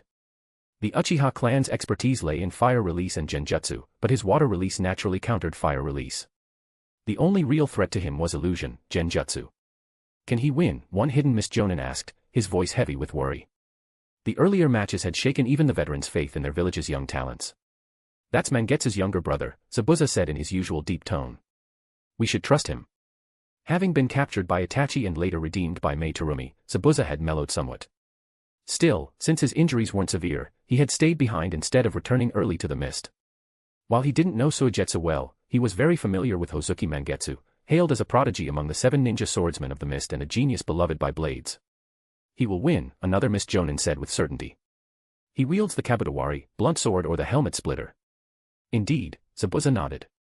Naruto had the Samahata, but Sasuke doesn't. Suigetsu had chosen the Kabutawari from the remaining 4 swords. Although his heart longed for the executioner's blade, that weapon was in Biwa Juzo's possession, so he had to settle for the next best option. The Kabutawari, despite being called a sword, was actually a combination of an axe and a hammer. When the hammer struck the axe, it produced a devastating shockwave capable of breaking through any defense. Though named the sword, its offensive power was unmatched among the 7 blades. No matter what, we must win at least 1 match. Right. Losing every round would be too disgraceful. The other 2 can't compare to Suigetsu, he's our only real hope now. He absolutely cannot lose. The ninja of the Hidden Mist Village had never expected the genin exchange meet to unfold like this. But now, with defeat looming over them, all they could do was place their faith in Suigetsu. Meanwhile, the Konoha side was far more relaxed. 1 more win, and Konoha can announce victory early, Akimichi Choza said with pride. Our village's new generation is terrifyingly strong. In all of Konoha's history, no generation had been filled with so many geniuses. The current group, with Naruto and Sasuke at its core, was truly exceptional, monsters of talent. This is thanks to Kitazawa, Hiruzen said with a warm chuckle. He allowed these young prodigies to realize their potential early. Good teachers and good students complement each other, Shikaku added. Just like you and Hokage-sama. Hiruzen smiled wider at that. Among all his lifetime achievements, nurturing the legendary Sannin remained one of his proudest moments. Fugaku, what do you think of this match? Hiruzen asked, turning toward the Uchiha patriarch. Sasuke will not disappoint us, Fugaku replied after a pause. I agree, Hiruzen said with satisfaction. He had personally overseen the genius class for some time and knew better than anyone the true strength of Sasuke and the others. Hayashi Hyuga sighed inwardly, it was a pity. The Hyuga clan originally had 2 strong representatives in this meet, Niji and Hinata. Had they been matched differently, they could have stood out. But fate had not paired them against the Mist Strongest, Chojuro and Suigetsu. Ultimately, the names people would remember from this genin exchange meet would likely be Uzumaki Naruto and Uchiha Sasuke. Sasuke. Youth is about fighting. Go all out and take him down. Naruto shouted enthusiastically, flashing a grin and a thumbs up. No need to go all out, Sasuke replied flatly. Kiba, who was about to wish him luck, froze for a moment. You're too cool for your own good, he thought, giving him full marks for style. Sasuke-kun. Sakura's eyes sparkled. Just take him down easily. Be careful of his sword, Niji reminded, his eyes narrowing on the Kabadawari. That's the Kabadawari, Shikamaru mused. Its offensive power is insane. Ever since Naruto had obtained the Samahata, they had all learned about the 7 ninja swords. The 7 ninja swordsmen of the mist had existed for generations, information about their blades was no longer a secret. I have the sword of the Thunder God, Sasuke said calmly. The Hozuki clan specializes in water release, Shino added quietly. Sasuke nodded. Water release did counter fire release, but he knew more than just fire techniques. He stepped onto the high platform, standing opposite Suigetsu. The air grew tense, everyone knew this was the decisive battle. If Suigetsu won, the hidden mist would still have hope. If Sasuke won, Konoha's victory would be absolute. Kitazawa looked at the two, feeling the ripple of his butterfly effect. In the original timeline, Sasuke and Suigetsu would become teammates, forming Team Taka. But now, that future was gone, they would meet only as rivals, not comrades. The battle begins. Kitazawa shouted. Water release, water gun technique. Suigetsu raised his index finger, pointing it straight at Sasuke. A sharp stream of water burst forth like a bullet, fast, focused, and so thin that only a faint streak of blue could be seen. At the same time, Suigetsu gripped the Kabadawari tightly and charged forward, his axe raised high, ready to cleave Sasuke's head in one clean strike. A flash of crimson gleamed across Sasuke's eyes. His two-tomo Sharingan whirred to life. Standing firmly in place, he tilted his head just slightly and elegantly evaded the incoming water release, water gun technique. A strong gust of wind brushed past as he drew the sword of the Thunder God, meeting Suigetsu head-on. A dull metallic thud rang out, the Thunder God's sword blocked the axe of the Kabadawari. Two-tomo Sharingan. Suigetsu's heart trembled, and he quickly avoided Sasuke's gaze. His left hand struck down with the hammer side of the Kabadawari, not at Sasuke, but at the axe itself. Sasuke's pupils shrank. The hammer should have been aimed at him, not the axe. Clearly, this was Kabadawari's special ability. Sensing danger, Sasuke immediately used the body flicker technique, disappearing from sight. Years of sparring with Naruto, Niji, and the others had taught him a fundamental truth: ninja battles are battles of information. When facing an unknown ability, the best option was to dodge the first strike and observe. Only after understanding it should one plan a counter. The hammer and axe struck together violently, creating an invisible shockwave. The impact split the ground, forming deep spiderweb cracks across the stone floor. The onlookers, especially the Mist Ninja, erupted into startled whispers. They weren't marveling at the Kabadawari's power, but at Sasuke's two-tomo Sharingan. Everyone knew that the more tomo a Sharingan had, the greater its power. A two-tomo Sharingan signified the strength of a Chunin-level ninja. If Sasuke were 17, no one would have been shocked. But he was only 7. Mei Terumi subconsciously bit her lip. All of Ao's intelligence reports had proven true. For the first time, she didn't know what expression to wear. Was Ao's intelligence network truly that good? Hardly. The truth was, Konoha hadn't misled them at all. The terrifying reality was that Sasuke and Naruto's power was genuine. Could these children really defeat Jonin? Mei wondered. Given what she had seen, Naruto's Rasengan and Sasuke's two-tomo Sharingan, the answer was yes. A single solid hit could end a Jonin's life. Mei Terumi fell silent, as did Ao beside her. He almost wished his reports had been false. On the platform, Sasuke advanced on Suigetsu, the sword of the Thunder God crackling faintly in his hand. He didn't bother with Genjutsu. In their brief exchange, he hadn't felt enough pressure to warrant it. Normally, he only used illusions when victory by direct combat was impossible. The blade hummed through the air, sparking faint arcs of lightning. Suigetsu blocked with his axe and, once again, swung the hammer down to trigger a shockwave. But Sasuke didn't allow it. The sword of the Thunder God suddenly accelerated, slicing upward with perfect precision, wedging itself between the hammer and axe. The hammer struck not the axe, but the blade. What? Suigetsu's eyes widened in disbelief. In an instant, Sasuke had completely disrupted his move. His speed and precision were terrifying. In front of these eyes of mine, all your movements are futile, Sasuke sneered, channeling his chakra into lightning release and infusing it into the blade. Brilliant blue lightning surged forth, dancing violently along the sword of the Thunder God. Suigetsu's heart skipped a beat. He hastily retreated, clutching the Kabadawari, but the lightning spread too fast, traveling up the metal of his axe and hammer. With a grimace, Suigetsu gritted his teeth and released his weapon. If he didn't, he risked being paralyzed and becoming a helpless target. He was forced to abandon his sword after just 2 exchanges. Zabuza's brows furrowed deeply. The confidence he had in Suigetsu evaporated. As a Jonin swordsman, he knew the situation well. Suigetsu was in dire straits. He's been suppressed from start to finish, a Miss Jonin murmured. Shut up. Ao barked, glaring coldly. Mate Terumi merely shook her head. At this point, there was no denying the truth. The two-tomo Sharingan was an overwhelming advantage at the genin level. Against it, no movement, no ninjutsu, and no attack could escape its gaze. Water release, water hail. The moment he discarded his sword, Suigetsu weaved hand signs rapidly. Countless water bullets erupted around him like a storm, raining down in every direction. Fire release, great fireball technique. Sasuke inhaled deeply and exhaled an immense wave of flame. The air rippled with scorching heat as a blazing fireball, over 5 meters wide, roared forward. Water clashed with fire. Steam exploded outward, shrouding the field in thick mist. Suigetsu's eyes lit up. This was his chance. He lunged forward to retrieve the Kabadawari. Whoosh! Whoosh! Whoosh! The sound of slicing air rang out as 4 shuriken whirled through the mist, cutting off his path. Suigetsu dove and rolled, barely avoiding them, then raised his hand. Water release, water gun technique. A high-pressure jet of water shot from his fingertip, piercing the air toward Sasuke's shadow in the mist. It seems you only know 2 water release techniques, Sasuke said coolly, sidestepping effortlessly.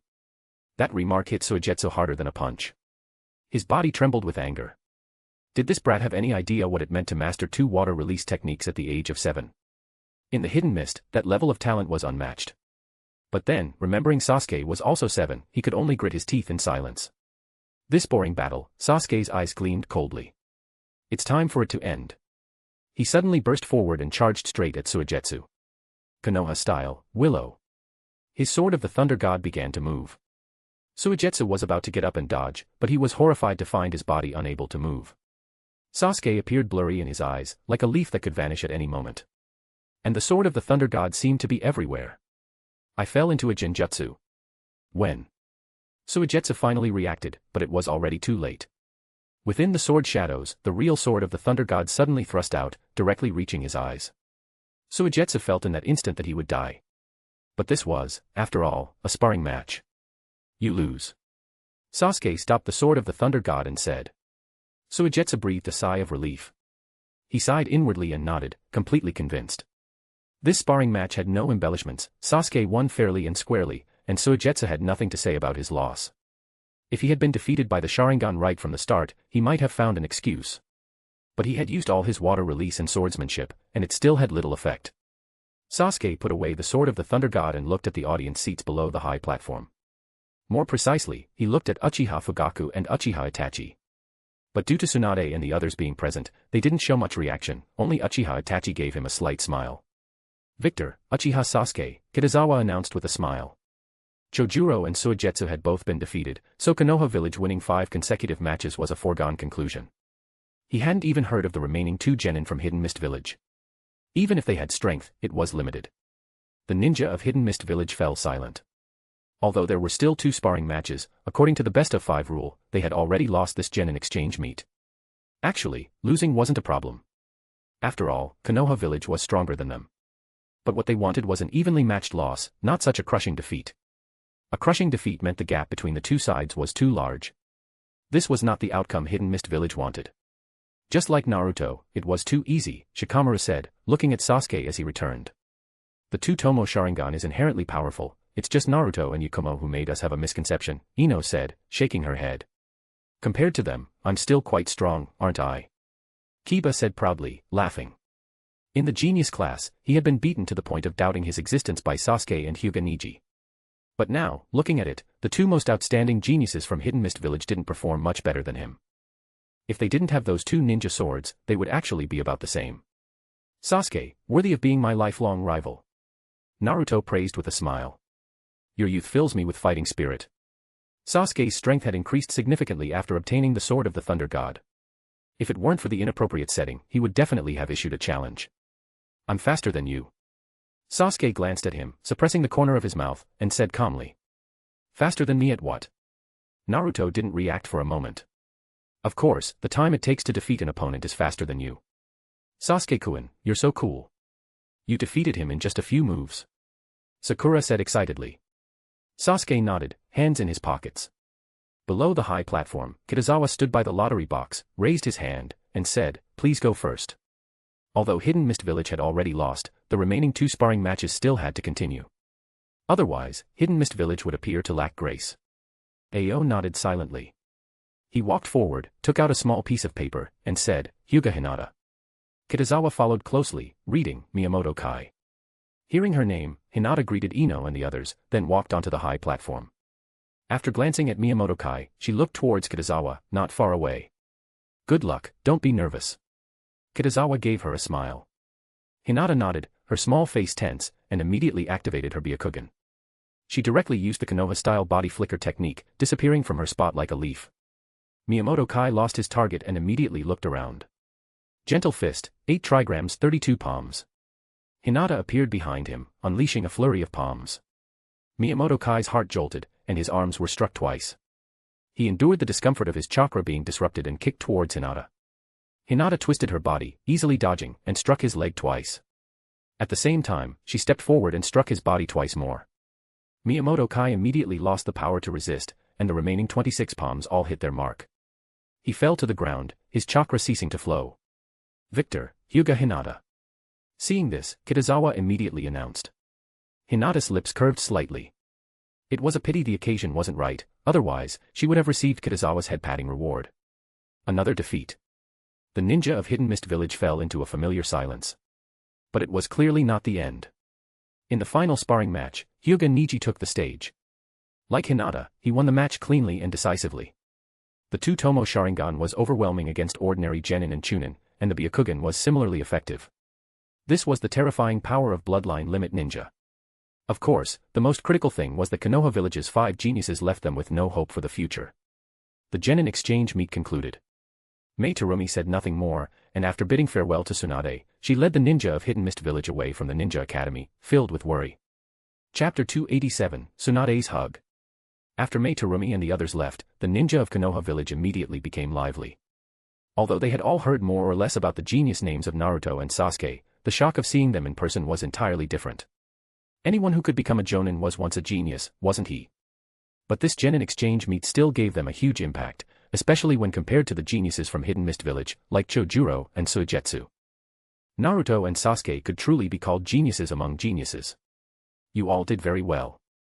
Tsunade looked at Sasuke and the others, saying with satisfaction, in this genin exchange meet, you perfectly showcased the spirit of Konoha Village. Quickly, thank Hokage-sama, Irika reminded them. With his strength, he normally wouldn't be qualified to be a spectator, but since he was the teacher of the genius class, an exception was made for him. Thank you, Hokage-sama. Sasuke and the others said in unison. All 5 of you won, so you can each choose 1 B-rank ninjutsu, Tsunade said with a smile. Go back and think about it, then tell your teacher, Kitazawa. Yes, Hokage-sama. Sasuke and the others responded again. However, for them, a B-rank ninjutsu was nothing. Winning against the geniuses of Hidden Mist Village was what truly excited them and brought them joy. Do you have anything else you want to say? Tsunade turned to Hiruzen and the others and asked. Nothing to say, Hiruzen replied with a chuckle. They all performed perfectly, there are no problems to pick out. Shikaku and the others nodded in agreement. Today's genin exchange meet concludes here. Tsunade looked at Kitazawa and said, the rest is up to you. After she finished speaking, she and Sarutobi Hiruzen and the others left the Ninja Academy. I won't say any unnecessary words, I'm giving you 2 days off, Kitazawa said with a smile. The students of the genius class immediately cheered. Today was Thursday, so 2 days off meant a 4-day-long weekend. They never expected that, besides Sasuke and the 5 who participated, even those who didn't attend the genin exchange meet would receive a reward. Students who ranked in the top 18 in the last monthly exam, don't forget that you have a mission on Saturday, Kitazawa reminded them. Having Grandpa Third lead the team is truly exciting. Naruto immediately said, eyes shining. I feel my youth burning brightly. Sakura nodded at his words. She was also very much looking forward to Saturday's mission. Not only would the third Hokage, Sarutobi Hiruzen, be leading the team, but Sasuke would also be her teammate. She felt that the pinnacle of her life was right here. Sasuke was already thinking about how to outdo Naruto and make a big splash during the mission. Teacher Kitazawa leading the team is just as good. Ino brushed her bangs aside and said, unwilling to be outdone. There's no point in competing over these things. Kitazawa raised his hand, ruffled her head twice, and said with a smile, all right, you all go home. Goodbye, Teacher Kitazawa. The students of the genius class greeted him and then ran outside. The sudden 4-day holiday made them feel like happy little butterflies. Wait for me, Sasuke-kun. Sakura called out, but in the blink of an eye, Sasuke had already disappeared. He was eager to go home and hear praise from his father and brother. He was so happy that he ran incredibly fast. Teacher Kitazawa, what mission are we going on this Saturday? Ino asked curiously. Will we encounter a Jonin? Kiba asked with an expectant look. We can't beat a Jonin, Tenten shook her head and said. Don't undermine our own morale. Kiba grinned. Even if we can't beat them, Teacher Kitazawa definitely can. You're the ones taking the practical exam, not me, Kitazawa said, glaring at him. Kiba scratched his head sheepishly, not daring to speak anymore. Although Kitazawa was usually very kind to them, for some reason, he found him quite frightening. We're going to the Land of Waves this Saturday, Kitazawa said after a brief pause. As for the specific mission, I'll tell you when we get there. Where is the Land of Waves? Kiba asked, somewhat confused. How come I've never heard of that country? It's a very small island nation, Ino replied. It's normal that you haven't heard of it, I only heard my dad mention it once. Gather here at 9 a.m. on Saturday, Kitazawa interrupted their conversation and said, everyone else go home, you all leave too. The three of them, Ino Yamanaka, Kiba Inuzuka, and Tenten, said goodbye to him and turned to leave. Current mission, make Hidden Mist Village lose 5 consecutive matches. Mission reward, 10% Byakugan purity. Host has completed the mission, reward issued. Kitazawa stood in place for a moment, and when no new prompts appeared, he couldn't help but sigh with regret. It seemed that 60% Byakugan purity hadn't triggered any new abilities. He could only continue to wait for new missions to see what special abilities more Byakugan purity would bring. Kitazawa handed the remaining matters over to Irika and then went to the Hokage office. Tsunade seemed to be in a good mood, with a smile on her face. But that was normal. Konoha village had won a great victory in the genin exchange meet, and as Hokage, she was naturally very happy. Mei Terumi and the others will return to Hidden Mist Village in 2 days. Tsunade casually picked up a pen and asked, which 5 B-rank ninjutsu do you think we should ask them for? They're all pretty much the same, Kitazawa said indifferently. Just ask for any 5 B-rank ninjutsu. Hidden Mist Village was most famous for its water release ninjutsu. However, due to Senju Tobarama, Konoha Village's water release ninjutsu was even superior to theirs. Aside from that reason, Konoha Village had already obtained most of Hidden Mist Village's ninjutsu. These ninjutsu were mostly obtained through war, more precisely, from the corpses of Hidden Mist ninja. Especially since Kitazawa had killed an elite Jonin like Kurisuke Raiga, even Hidden Mist Village's iconic ninjutsu, water release, Hidden Mist technique, was among them. That's true. Tsunade nodded, pondered for a moment, and then wrote down 5 B-rank ninjutsu. As for the 5 B-rank ninjutsu rewarded to Uchiha Sasuke and the others, there was no need to ask Hidden Mist Village for them, Konoha Village would provide them directly. That's it then. Tsunade casually handed it to Shizune and instructed, take this to Mei Terumi. Shizune nodded, greeted Kitazawa, and then left. Teacher Tsunade. Kitazawa asked with a smile, didn't you forget something? What is it? Tsunade was stunned for a moment, thought carefully, but couldn't recall. Our bet. Kitazawa reminded her. You won, what do you want? Tsunade twitched her lips and asked. Can I ask for anything? Kitazawa blinked and asked. Of course not. Tsunade's heart tightened as she said, that depends on whether I'll give it. As Hokage-sama, are you going to renege on a debt? Kitazawa walked up to her. You tell me what you want first. Tsunade met his gaze, instinctively wanting to turn her head, but ultimately resisted, feigning composure as she stared back at him. Kitazawa looked at her and slowly bent down. What exactly do you want?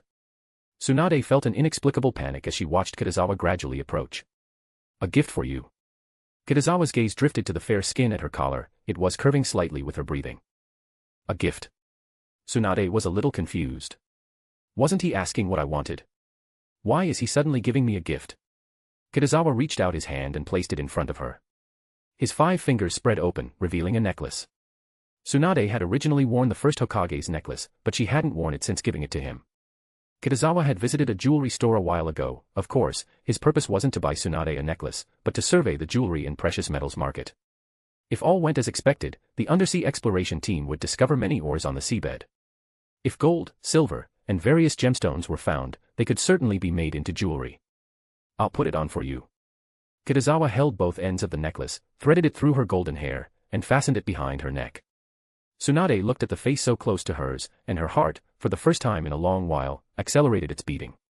Her eyelashes trembled slightly, and she bit her lip. It's on. What do you think? Does it look good? Kitazawa looked down at the necklace that had fallen into the snowy white abyss and asked. Tsunade didn't answer. She suddenly reached out and hugged his head. Caught off guard, Kitazawa stumbled into her embrace. The warm and soft sensation made him instinctively widen his eyes. His vision was filled with pure white. Now, he was enjoying the same treatment as the necklace. Thank you. A moment later, Tsunade let go. But Kitazawa did not get up. Do you want to die? Seeing that he was still buried in her arms, Tsunade clenched her fist and threw a punch. Kitazawa quickly dodged backward. Cold sweat trickled down his forehead. He had almost been punched while flying. Even though her chest was so impressive, she was so petty at this moment. However, that brief hug made him feel that the distance between them had shortened considerably. If you have nothing else, go to Konoha Hospital for surgery. Tsunade glared at him and said. Then I'll be going, Tsunade-sensei. Kitazawa smiled, turned, and left. Tsunade watched his retreating figure, then reached out and clutched the necklace he had just given her. The gem on this necklace was similar in color to the chakra crystal of the first Hokage's necklace. It was clear that Kitazawa had specifically chosen it. The corners of Tsunade's mouth curled up slightly, and after putting down the necklace, she worked with more enthusiasm than usual. Kitazawa arrived at Konoha Hospital. An afternoon passed in the blink of an eye. He had also successfully completed 2 limb regeneration surgeries for the ninja of Konoha village. The next day, Friday. Although he had given the students a holiday, Kitazawa still came to the Ninja Academy. Kitazawa-sensei. Naruto, who was doing handstand sprints on the training ground, immediately greeted him. Besides him, there were also Uchiha Sasuke, Hyuga Hinata, Hyuga Neji, and Ino Yamanaka, among others. Except for Shikamaru, who was too lazy to come, all of Konoha 12 were present. This also included Yakumo, Hana, and Karen. Kitazawa thought, as expected. Sasuke and the others had been training with him daily before joining the genius class, making it a habit. The other students in the genius class attended classes and had holidays normally, and did not come for extra training. But it was good. Those with both talent and the willingness to work hard would achieve far more than their counterparts in the original storyline. Ino. Kitazawa stood in place and watched for a while, then spoke. Kitazawa-sensei. Ino immediately stopped her training, ran to him, and asked with a smile, is there something you need me for? You've pretty much mastered demonic illusion, false surroundings technique, so you can learn the next genjutsu. Kitazawa smiled and said. Thank you, Kitazawa-sensei. Ino exclaimed excitedly. This time, I'll teach you an advanced genjutsu, the B-rank demonic illusion, tree binding death, Kitazawa said after a brief thought. B-rank. Ino's eyes widened. No confidence. Kitazawa tapped her forehead and asked. No, I don't. Ino blinked and said playfully, but I have confidence in Kitazawa-sensei. Kitazawa chuckled helplessly. That phrase sounded very familiar. He often put pressure on his system that way. So, he had become Ino Yamanaka's cheat. You're the one learning, not me. Kitazawa glanced at her and said, if you can't learn it, then you'll face the homework punishment. Kitazawa-sensei, no. Ino immediately hugged his arm and pleaded pitifully. It depends on your performance, Kitazawa said, unmoved. All right. Ino released his arm and stood properly. Kitazawa began to explain demonic illusion, tree binding death to her.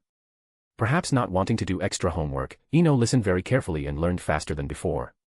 However, it was a B-rank genjutsu after all, and with her talent, it would be difficult to learn it in a short time. Kitazawa told her to practice on her own, then found a place to learn the 5 elements great combo technique. 5 in the afternoon. Kitazawa took all his students to a barbecue restaurant. Thank you for your hard work today, Kitazawa-sensei. Ino immediately picked up a piece of grilled beef and placed it on Kitazawa's plate. Her bright eyes looked at him, as if to say, don't give her extra homework punishment. Seeing this, Hinata also quickly placed a piece of grilled meat in Kitazawa's bowl. Thank you. Kitazawa smiled and said, you can just grill and eat yourselves, you don't need to worry about me. How can we do that? Kiba quickly said, Kitazawa-sensei, you just eat, we'll do the grilling. I can grill too. Naruto suddenly suggested, let's have a passionate, youthful barbecue competition. I agree. Rock Lee also got excited. Let's not make a competition out of grilling, if we grill too much, it'll be a waste. Tenten shook her head and said. With Choji and Hinata here, how could there be any waste? Naruto retorted. Tenten was speechless for a moment.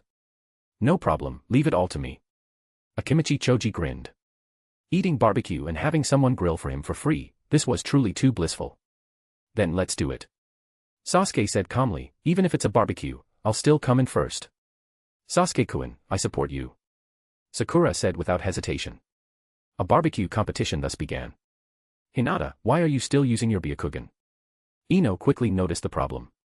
No one said we couldn't use Byakugan. Niji also activated his Byakugan. Since Sasuke and Naruto were vying for first place, he naturally wouldn't fall behind. Damn it. Kiba was so angry that he wanted to use the shadow clone technique. But then he remembered that Naruto could use multiple shadow clone jutsu, so he chose to give up. After all, if he really used multiple shadow clone jutsu, then everyone else wouldn't have any fun. Sasuke, you're actually using fire release. Kiba noticed the sudden rise in temperature on his left. He turned his head and saw Sasuke continuously outputting fire release chakra with his left hand. You can use fire release too, Sasuke said in a calm tone. Kiba, I'll help you with wind release. Naruto immediately said. Wait. Kiba quickly stopped him, saying, your wind release will only blow out the fire. Although Naruto could use wind release, his chakra control was not very good, and he could easily cause more harm than good. I declare the winner of this barbecue competition to be Sasuke. 2 hours later, Kitazawa said with a wry smile. That's cheating. Kiba was very unconvinced. Winning is winning, losing is losing, Sasuke said indifferently. Next time, you guys need to clarify the rules beforehand, Shikamaru said nonchalantly. Although he hadn't participated in the training, Kitazawa had still called him along. As for this so-called barbecue competition, he was simply participating for the sake of it, remaining unhurried from beginning to end. All right, after the barbecue, everyone go home. Kitazawa stood up and said, I'll see you back. The night passed uneventfully, and a new day dawned, Saturday. Kitazawa did not rush to the Ninja Academy, but instead went to the ANBU base. Kitazawa. Konan was already waiting in his office. After she joined the ANBU, Kitazawa had arranged a dormitory for her at the ANBU base. Good morning. Kitazawa nodded, then asked, has Yamato returned? The ANBU squad that departed with Shibi Aburame's underwater exploration team was led by Yamato. The reason was that Yamato's wood release could help them establish strongholds more quickly. He came by once before, but you weren't here. Konan took out a scroll and said, this is what he left for you. Kitazawa took the scroll, opened it, and began to read. The scroll detailed Kato's situation. It was similar to the original storyline, but more detailed. The Land of Water was indeed behind him. However, contrary to his assumption that the Land of Water controlled Kato, Kato had bribed officials in the Land of Water to gain some support. No wonder after Kato's death in the original storyline, the Land of Waves regained its freedom, and the Land of Water did not intervene. This made things convenient for Kitazawa.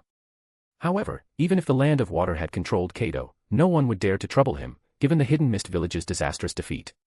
Do you need me to call Yamato over? Konan looked at him and asked. No need. Kitazawa shook his head and said, this information is sufficient. Konan said nothing more upon hearing this. Let's go. After reading the scroll, Kitazawa said, you're coming with me to the Land of Waves. Although Konan was puzzled, she still agreed. Chapter 288, Ino, Tenten, and Kiba's Mission. Kitazawa and Ino had agreed to meet at 9 a.m.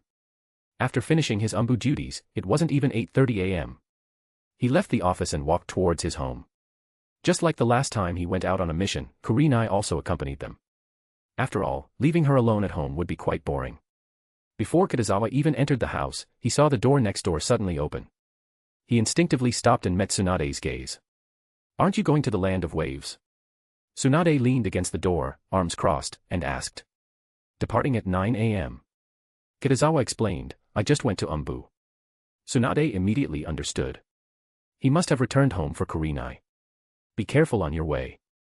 Tsunade was silent for 2 seconds, then said, it's almost time, I'm going to the Hokage office for work. Without waiting for Kitazawa's reply, she turned and left, leaving him with a graceful figure. Lady Tsunade, wait for me. Shizun closed the door, greeted Kitazawa, and then quickly picked up Taunton and chased after her. Just then, Kurenai appeared at the doorway. She had just heard sounds outside the door, so she came out to check. I just happened to run into Tsunade-sensei and Shizen-senpai. Kitazawa walked forward and asked with a smile, why haven't you changed your clothes?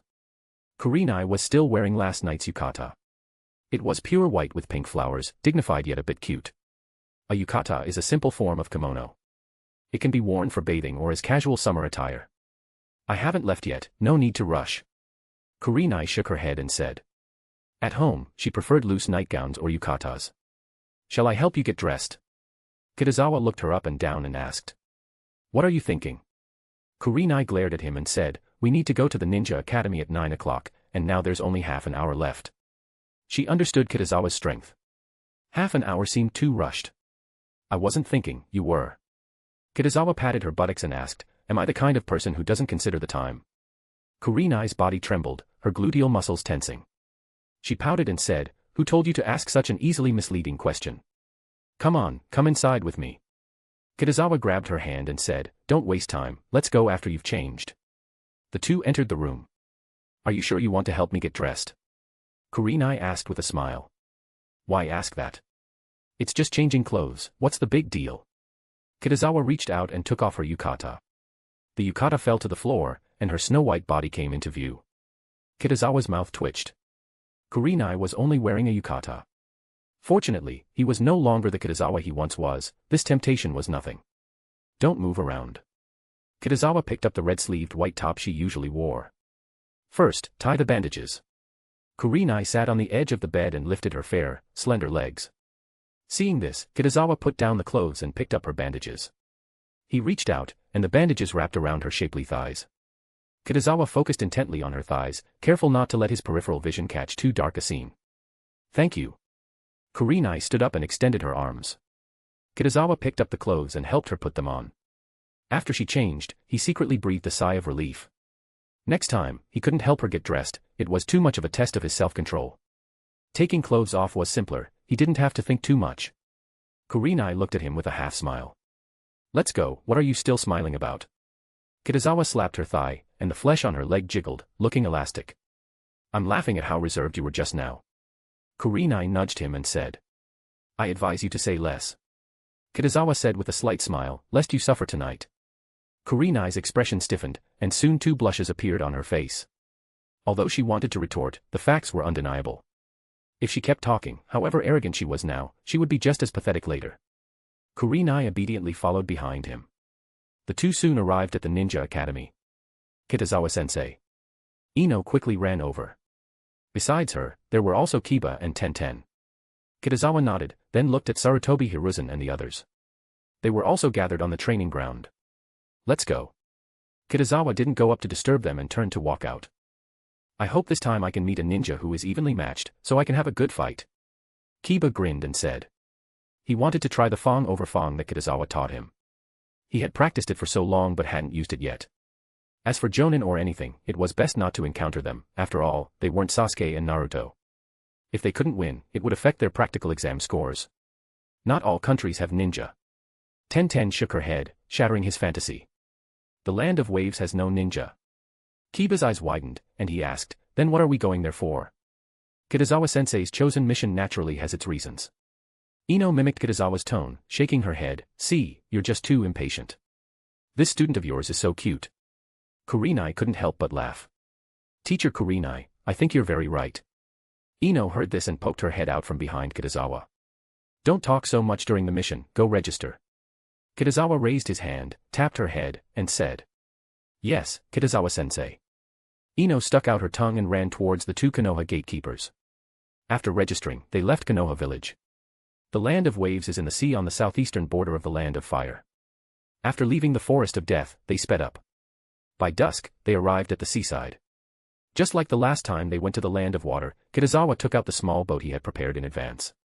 How come we haven't even encountered a single bandit on this entire journey? Kiba sat on the boat and complained. That means we're lucky, Tenten replied. But if there's no combat, will we get high scores on our practical exam? Kiba no longer harbored thoughts of surpassing Uzumaki Naruto, but he also wasn't slacking off like Shikamaru Nara. He would try to get as high a score as possible. It's not just combat that gets you high scores, Kitazawa glanced at him and said. What other ways are there? Kiba asked impatiently. Your mission this time is infiltration and intelligence gathering, Kitazawa said unhurriedly. The target is Gato, the wealthy merchant who controls the shipping in the Land of Waves. Although he had already learned about Gato's situation through ANBU, as the team leader, he couldn't let Ino and the others come for nothing. Infiltration and intelligence gathering are essential ninja skills, and there are corresponding courses at the Ninja Academy. Gato has hired many rogue ninja and samurai, Kitazawa reminded them. Once you are discovered, you will be surrounded, and it will be very dangerous then. Kiba's eyes lit up, and he became excited. His secret technique wasn't afraid of large numbers of people. As for rogue ninja and samurai, at most, they would have Chunin level strength. After all, if they truly had Jonin level strength, they wouldn't have fallen to this state. My secret technique is suitable for infiltration and intelligence gathering. Ino raised her chin, full of confidence, and said, watch me work. I have a way too, Tenten smiled proudly and said. I previously contracted a ninja hound. Ever since Kitazawa suggested she could go the summoning beast route, she had been looking for many summoning beasts. After careful selection, she settled on a ninja hound.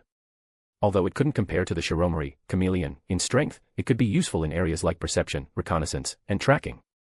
A ninja hound. Kiba suddenly raised his voice and asked. As a member of the Inuzuka clan, he should have a ninja hound, but he hadn't found one yet. Now, suddenly hearing that Tenten had a ninja hound, he immediately felt a strange sensation, as if someone had beaten him to it. Wait, I'll summon it. Tenten bit her thumb and pressed it on the ship's deck. With a bang, from within the smoke, a white ninja hound appeared. Kitazawa instinctively took a look. This ninja hound's size was similar to Akamaru when he was young. Its name is Geku, and it's female, Tenten introduced. Its sense of smell is very keen, so if you ever lose anything, you can ask it for help. That name definitely sounds like something you'd come up with, Ino couldn't help but laugh. Darn it. Kiba said enviously. I want my ninja hound too. Aren't there many ninja hounds in your Inuzuka clan that you like? Ino asked, puzzled.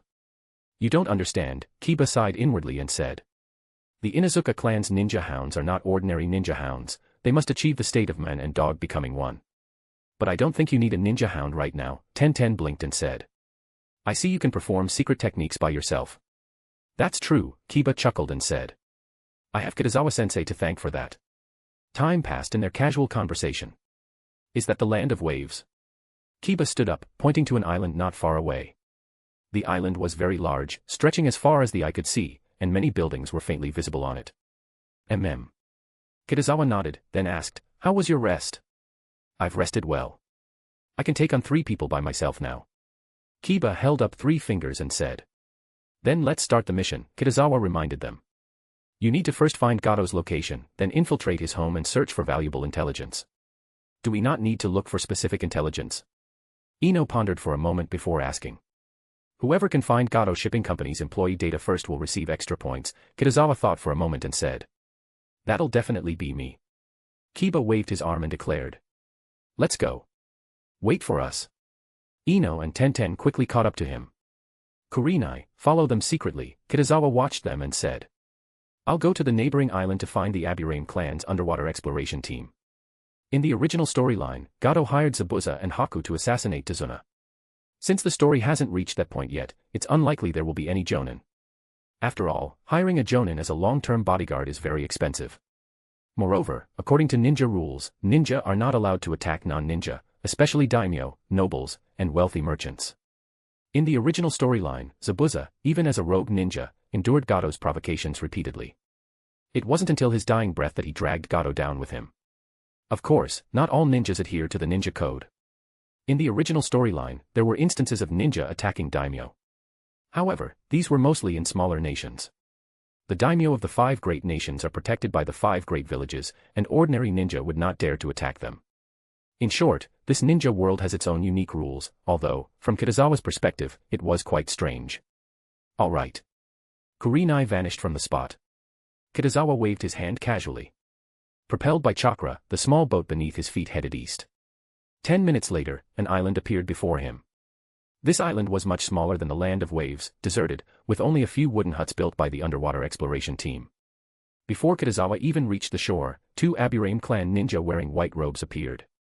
Kitazawa-sama. Upon recognizing Kitazawa, they immediately bowed and called out. How are things? Kitazawa asked as he walked. Kitazawa-sama, my name is Abure Muta. After introducing himself, Abure Muta said, we have already conducted one exploration, but we haven't found anything yet. Kitazawa nodded. In the original storyline, Abure Muta was a special Jonin with very few appearances, killed by Deidara during the Fourth Shinobi World War. Kitazawa-sama, please come in. After inviting him inside, Abure Muta opened a map and said, this is a map of the sea area. There was a small circle on the map, indicating the area explored by the underwater exploration team. Kitazawa estimated that they hadn't even explored 1,000th of the area. There's pressure at the bottom of the sea, and it's very deep, so the area we can explore each day is limited. Abure Muta glanced at his expression and said cautiously. I understand. Kitazawa thought for a moment and said, I happen to be free today.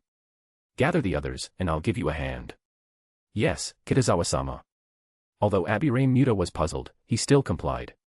Soon, the entire underwater exploration team was assembled. Kitazawa scanned them, he didn't recognize any of them. Shibi Aburame had already returned to Konoha since he was the clan head. Let's go. Kitazawa was the first to board the ship. This ship belonged to the underwater exploration team, a medium-sized vessel that could accommodate up to 20 people at once. Soon, they arrived at the designated sea area.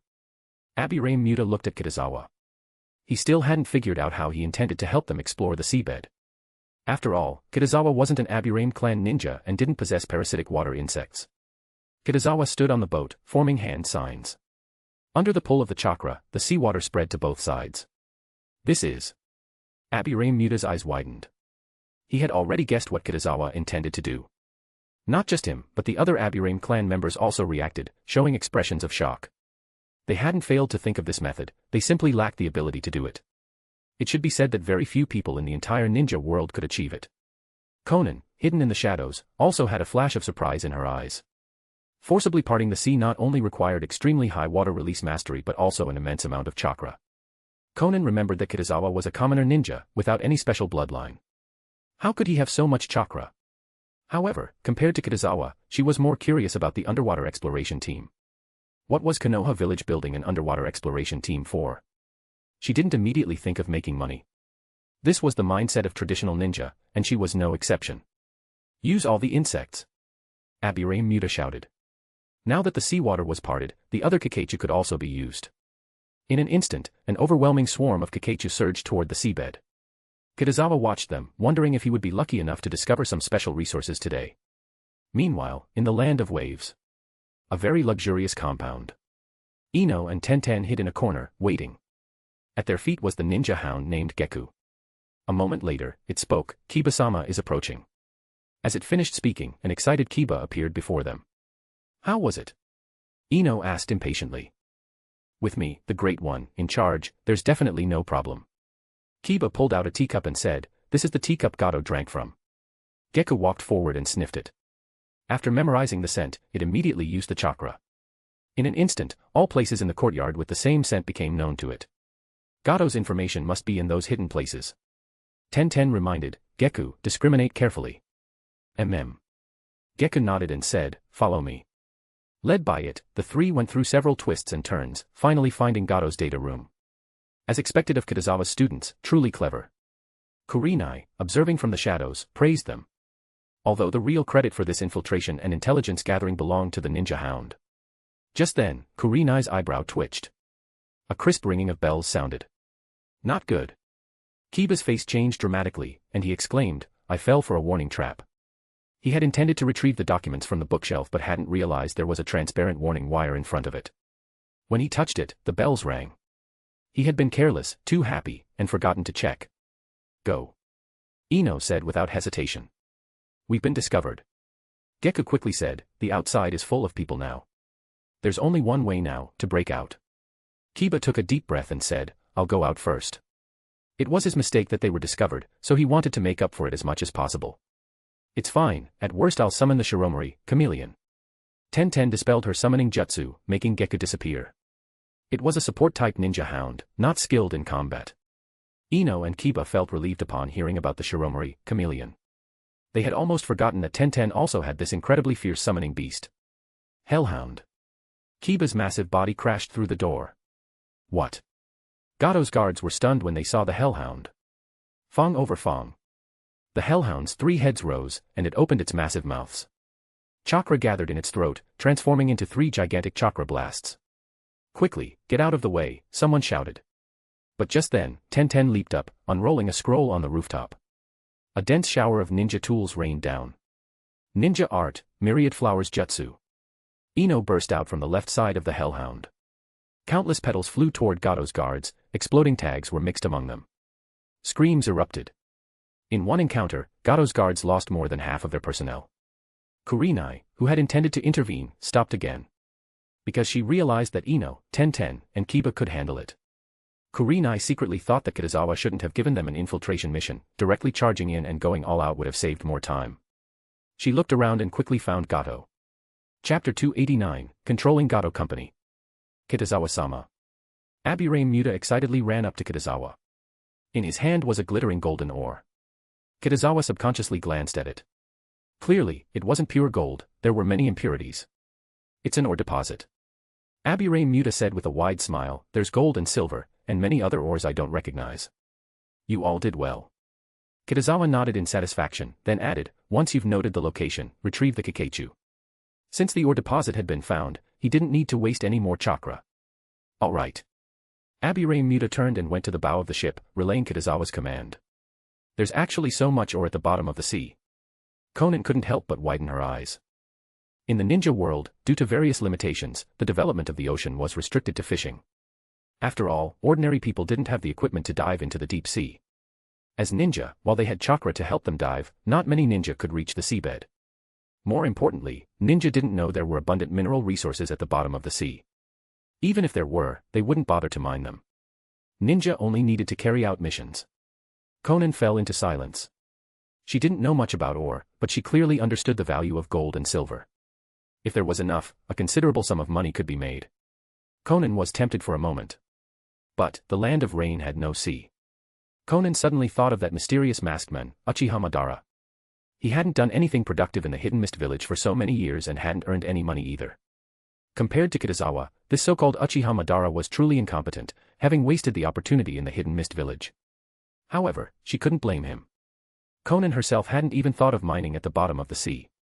She subconsciously looked at Kitazawa, feeling a hint of curiosity. But she didn't say much to him. After all, Kitazawa couldn't possibly share the ore with her, nor would he let her make money with him. Konan's current thought was that since she would be following him for a long time anyway, she might as well observe more, perhaps she could find a way to make money. "Kitazawa-sama, all the Kikeichu have been retrieved." Aburame Muta reappeared before Kitazawa. Upon hearing this, Kitazawa withdrew his chakra. The seawater rushed back in, closing up the passage to the seabed once again, which had been there moments before. Kitazawa-sama's water release can truly be called the best in the ninja world. Aburame Muta said with great respect, seeing his normal expression.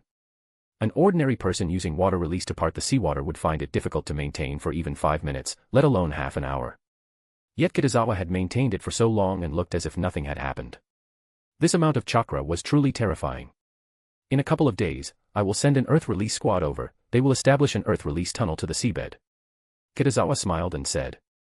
If he were to mine the ore himself, it would be much easier, but unfortunately, he couldn't stay here long term. "That's wonderful." Aburame Muta's eyes lit up. Their underwater exploration team had discussed this issue before, how to mine seabed ore easily and stably. After all, the seabed had pressure and water, making operations very inconvenient. Ultimately, they hadn't come up with any good conclusions and could only dig with parasitic water insects. But Kitazawa's single sentence helped them solve the most troublesome problem. As long as a tunnel was established on the seabed, the difficulty of mining ore would be greatly reduced. Ultimately, they were still thinking like traditional ninja. In the past, no one had ever thought of using Earth Release Ninja for engineering. Earth Release Ninja can be used like this. Konan suddenly thought of Kakuzu. Could he use Earth Release to go out and find ore? She wondered if there were any mines within the land of rain. But would Kakuzu be willing? Her strong adaptability didn't mean other ninjas could accept it. Konan was pensive. To change how ninjas are used, it must be done from the top down. Kitazawa was now a Konoha village high-ranking official, possessing both strength and prestige. No matter how strange his orders were, someone would carry them out. The rest is up to you to handle. I'll be leaving now, I have other matters. Without waiting for Aburame Muta's reply, Kitazawa jumped directly into the sea. He threw out the small boat from before. After the small boat landed in the sea, he also landed on it. Kitazawa-sama is truly decisive and efficient. Aburame Muta exclaimed. The same style as Hokage-sama, truly worthy of being Hokage-sama's student. Now this is how things get done. Indeed. Kitazawa-sama's casual intervention saved us 10 days to half a month. The Aburame clan ninja of the underwater exploration team couldn't help but discuss. Kitazawa returned to the land of waves by boat. Kitazawa. Kurenai appeared and said, "We have already taken control of Gato. Didn't I tell you to infiltrate and gather intelligence?" Kitazawa raised an eyebrow and asked, "Why did you capture Gato?" Although he did intend to capture Gato eventually. Kiba accidentally triggered a warning trap. Kurenai recounted the whole story. It seems he hasn't been paying attention in class lately. Kitazawa smiled and said, "When we get back, I'll give him extra homework. Good thing you weren't my teacher when I was in the Ninja Academy." Kurenai joked, "Otherwise, I don't know how much homework I would have had. I can tutor you at night." Kitazawa glanced at her and walked towards the courtyard where Gato was staying. Kurenai froze for 2 seconds before realizing what he meant. Her face slightly flushed as she spat, then followed him. Gato's guards had all been tied up and were sitting in the courtyard. Kitazawa swept his gaze over them but didn't find any familiar faces. Kitazawa-sensei. Ino, Kiba, and Tenten quickly came before him. "You all did well." Kitazawa praised them, to defeat so many rogue ninja and samurai, outnumbered as you were. "They were just too weak," Kiba said triumphantly. He had been a little flustered when he was surrounded earlier, but once the fight started, he found it very easy. Just as he had guessed, most of them had genin-level strength, with only a few Chunin whose strength was also mediocre. "But you fell into a trap," Kitazawa said with a slight smile. "When you return to Konoha, you'll go find Irika and retake the trap class." Kiba froze on the spot upon hearing this. He subconsciously looked at Ino and Tenten. But they both indicated they couldn't help. "Where's Gato?" Kitazawa brought up the main topic and asked. "He's in the living room." Ino suddenly remembered something, pulled out a document, and said, "This is the employee list for his shipping company." Kitazawa took the document and walked into the living room. "You Konoha village ninja, if you know what's good for you, release me." Gato, tied to a chair, saw him and, without any fear, shouted, "The land of water is behind me." Kitazawa ignored him, casually opened the book, and looked at a few pages. Gato's shipping company was indeed large, with over 100 employees. "Crow," Kitazawa called out. An ANBU ninja wearing a crow mask appeared. Kitazawa hadn't just brought Conan on this trip, he had also brought an ANBU ninja squad. After all, they needed to take over Gato's shipping company. This ANBU ninja, codenamed Crow, was none other than the Uchiha Jonin recently recruited into the ANBU. "Control him," Kitazawa commanded. Crow immediately pressed down on Gato's shoulder. "Yuba." Gato tried to curse, but after only one word, his expression became blank. He had been controlled by the 3-tomo Sharingan. "Now I'll speak, and you'll relay it to him." Kitazawa looked at Gato and said, "From now on, your shipping company will undergo reforms." His original idea was to kill Gato and find someone to replace him, but that approach was too troublesome. Ultimately, Kitazawa decided to directly control Gato and use his connections and shipping company to earn money for Konoha village. Money was a good thing. Even ninja couldn't avoid its allure.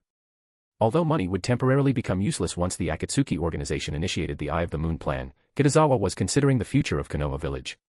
He was the future Hokage, so the richer Konoha village was, the better. Of course, Kitazawa didn't care about money and wasn't interested in it. After all, this ninja world valued strength above all else, and he cared more about strength. Once one's personal strength was unrivaled, whatever one wanted would be obtained. However, before that, Kitazawa still had to temporarily follow the rules. Kitazawa began discussing the reforms for Gato's shipping company, primarily 3 things. This was also his purpose in controlling Gato and coming to the land of waves. The first thing was to stop smuggling contraband. Although Kitazawa was rather thick-skinned, he still had a bottom line, there was no need to earn money from such activities. The second thing was to establish processing plants in the land of waves. Mining in the ninja world was very crude, basically, they just sold gold or silver or directly. For example, the 4th Kazakage, Raza, used magnet release to pan for gold to sell. But in Kitazawa's view, this was too wasteful. After processing, making them into jewelry and other commodities to sell would obviously earn more money. They could also invite the feudal lords to be their spokespersons and establish a high-end brand. As for the workers, they could hire residents from the land of waves. Kitazawa's approach was actually quite similar to Gato's, just more gentle. In the original storyline, after Gato took control of the land of waves maritime transport, he was unwilling to give any money to the local residents. Eventually, they reached their breaking point and invited ninja from Konoha village, and Gato met his demise. However, Kitazawa had other plans for the high-end brand. That was to hire ninja from the Hyuga clan. They have the Byakugan, which could be used to create more precise and aesthetically pleasing jewelry. At that time, sweeping across the ninja world and becoming the #1 brand would not be a problem. The third matter was to conduct normal maritime transport business. The Land of Waves had a good location. To its left was the Land of Fire, and to its right was the Land of Water, both with numerous ports and islands. Now that Mai Terumi had become the new Mizukage, she intended to re-establish contact or trade with the surrounding ninja villages and countries. Kitazawa could seize this opportunity to make Gato's shipping company dominate the maritime business in this vicinity. Even just collecting tolls and transportation fees would bring in a large profit. After Kitazawa finished speaking, Konan was the most shocked. She felt as if a new world had opened up to her, and everything suddenly became clear. Konan looked at Kitazawa, her curiosity growing. After all, his words just now seemed too novel or even astonishing to her. It was just that it seemed a bit late for the Akatsuki organization to try and replicate it. In maritime transport, Kitazawa and Konoha Village had already seized the initiative and had also signed a contract with Hidden Mist Village. Were there any other industries? Of course, the most important thing was practical execution. Kitazawa spoke very vaguely. Many times, theory sounds like one thing, but practical execution is another. Konan felt that she still needed to observe for a while longer. If the operation went wrong and bankrupted the Akatsuki organization, it would do more harm than good. After all, these matters all required considerable investment. So amazing. Ino said with a look of admiration. Did you understand it? Tenten asked in confusion. No.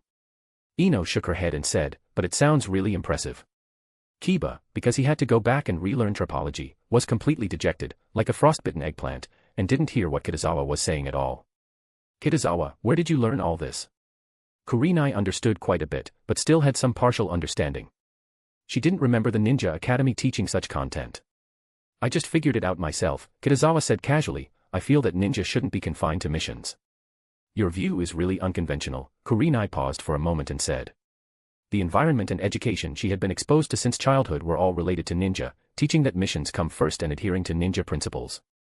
For a while, she couldn't agree with Kitazawa's ideas. But she didn't think too much about it either. Whatever Kitazawa said, she would do. Crow, your squad stay behind, Kitazawa thought for a moment and said. On one hand, supervise Gato, and on the other hand, assist the underwater exploration team. Yes, Kitazawa-sama, Crow said in a deep voice. Although Kitazawa's mission was a bit strange, as an ANBU ninja, he had to carry out any mission. Release all of Gato's bodyguards, Kitazawa pondered briefly and said. These bodyguards had no strength or value. Now that Gato was under the control of Konoha Village, they were no longer needed. All these employees must also be replaced. They are accustomed to smuggling contraband, and if they are allowed to return to normal, they might cause trouble. Kitazawa handed the employee list to Crow. As for new employees, he had already said earlier that they would be recruited from among the residents of the Land of Waves. Yes, Kitazawa-sama. Crow took the employee list and walked into the courtyard. It's getting late, we'll rest here tonight and return to Konoha tomorrow. Kitazawa looked at Kurenai, Ino Yamanaka, and the others and said. The four of them had no objections. Ino, you write the mission report. Kitazawa reached out and patted her head, saying. Mission accomplished. Ino said seriously, puffing out her chest. Gato's courtyard was very large, and there were many empty rooms. Kitazawa and Kurenai casually chose a room. Of course, before staying, they cleaned it. Another easy mission. Kurenai stretched, her graceful body curving. Doing the mission is just a side activity, Kitazawa explained. The transformation of this shipping company is the goal. If successful, it can bring a lot of income to Konoha. When you became a Konoha executive, the things you consider became remarkably different. Kurenai sat on the edge of the bed, took off her shoes, revealing a pair of delicate feet, and said with a smile, just tell me if there's anything you need me to do. If it were too complicated, she wouldn't bother to think about it. There's nothing right now. How about I teach you an advanced sealing technique? Kitazawa looked at her and asked. My compound ninjutsu, Hurricane Vortex Jutsu still needs some work, Kurenai shook her head and said. The compound ninjutsu, Hurricane Vortex Jutsu requires us to practice together. When I'm busy, you can learn the sealing technique. Kitazawa walked up to her and said, it's called the self-cursing seal. He reached out and placed his hand on her fair neck. The cursed seal quickly spread, covering her body and limbs. Kurenai couldn't help but widen her eyes, her face showing shock. She felt her entire body unable to move, unable to control even a single finger. And she tried to break free from the restraint, but couldn't. This feeling was truly terrifying. Do you want to learn? Kitazawa asked with a smile after releasing the self-cursing seal from her. Yes. Kurenai nodded vigorously and said. Although it would take her a long time to learn with her talent, it didn't matter, she had plenty of time, and learning it would also improve her strength. The night of teaching passed just like that. A new day. Kitazawa sat up and rubbed his eyes. Kurenai was still resting, too tired from studying last night. Fortunately, their mission was completed on the same day, giving him enough time to spare. Kitazawa usually allotted 3 days for missions outside, Saturday, Sunday, and Monday. Today was only Sunday. Kitazawa changed his clothes and left the room. Kitazawa-sensei. Ino ran up to him and said, "I've finished writing the mission report." That fast. Kitazawa took the mission report and asked with some surprise. Can I get extra credit then? Ino lifted her small head, her pretty eyes blinking. Extra credit isn't earned by being cute. Kitazawa opened the scroll and said, "Let me see how you wrote it first." Ino was much livelier compared to Hinata. However, she also knew her limits and wouldn't be overly presumptuous. She was a very smart little girl. Not bad. Kitazawa commented after reading it, "The format is correct, and the content is clear. You can get extra credit." "Thank you, Kitazawa-sensei." Ino immediately beamed with a smile. "Come on, let's go eat breakfast." Kitazawa put away the mission scroll, patted her head, and said, "Mm." Ino skipped along behind him. Kiba and Tenten were already waiting in the living room. As for breakfast, Gato had ordered it to be prepared. After they finished breakfast, Kurenai also woke up, and once she finished eating, the four of them returned along the same path. By evening, they were back home. Kitazawa, on the other hand, went next door. He explained the shipping company matter to Tsunade. "Weren't you taking students out on a mission? How did you suddenly end up taking over Gato's shipping company?" Tsunade was a bit confused. "Gato's shipping company is very helpful to our Konoha," Kitazawa said unhurriedly. "Not only can it earn us money, but it can also allow us to monitor the Land of Water and Hidden Mist Village. Gato's shipping company transported goods back and forth between various ports and islands, so it would definitely be able to gather a lot of intelligence, especially from the Land of Water and Hidden Mist Village." Tsunade opened her mouth, wanting to speak but holding back. "I understand the reasoning, but you completed such a big task so silently, it makes me look foolish." After a long deliberation, she said, "Then let's do as you say." Ninja engaging in business wasn't exactly in line with the rules. But she was short on money. Coupled with the ability to monitor the Land of Water and Hidden Mist Village, she agreed. "Show your support with Power Stones, guys. If we make it into the top 20 rankings at the week's end, I'll drop 2 bonus chapters as a thank you." Chapter 290, Conan's Change. Monday. Hokage Office. Tsunade looked at the information Kitazawa handed her, falling into surprise and contemplation. The document detailed the reforms Gato Shipping Company intended to undertake and the potential role it could play in the future. Kitazawa had briefly mentioned it to her last night, but due to time constraints, it wasn't detailed enough. This document made Tsunade intuitively realize the significance and importance of this matter. She felt this was a way to change how ninja operated. Traditional ninja would not engage in such activities. But what if it could generate a substantial amount of money? Then the major ninja villages wouldn't adhere to the rules so obediently. After all, no one would complain about having too much money. Moreover, the allocations from the various countries were often insufficient.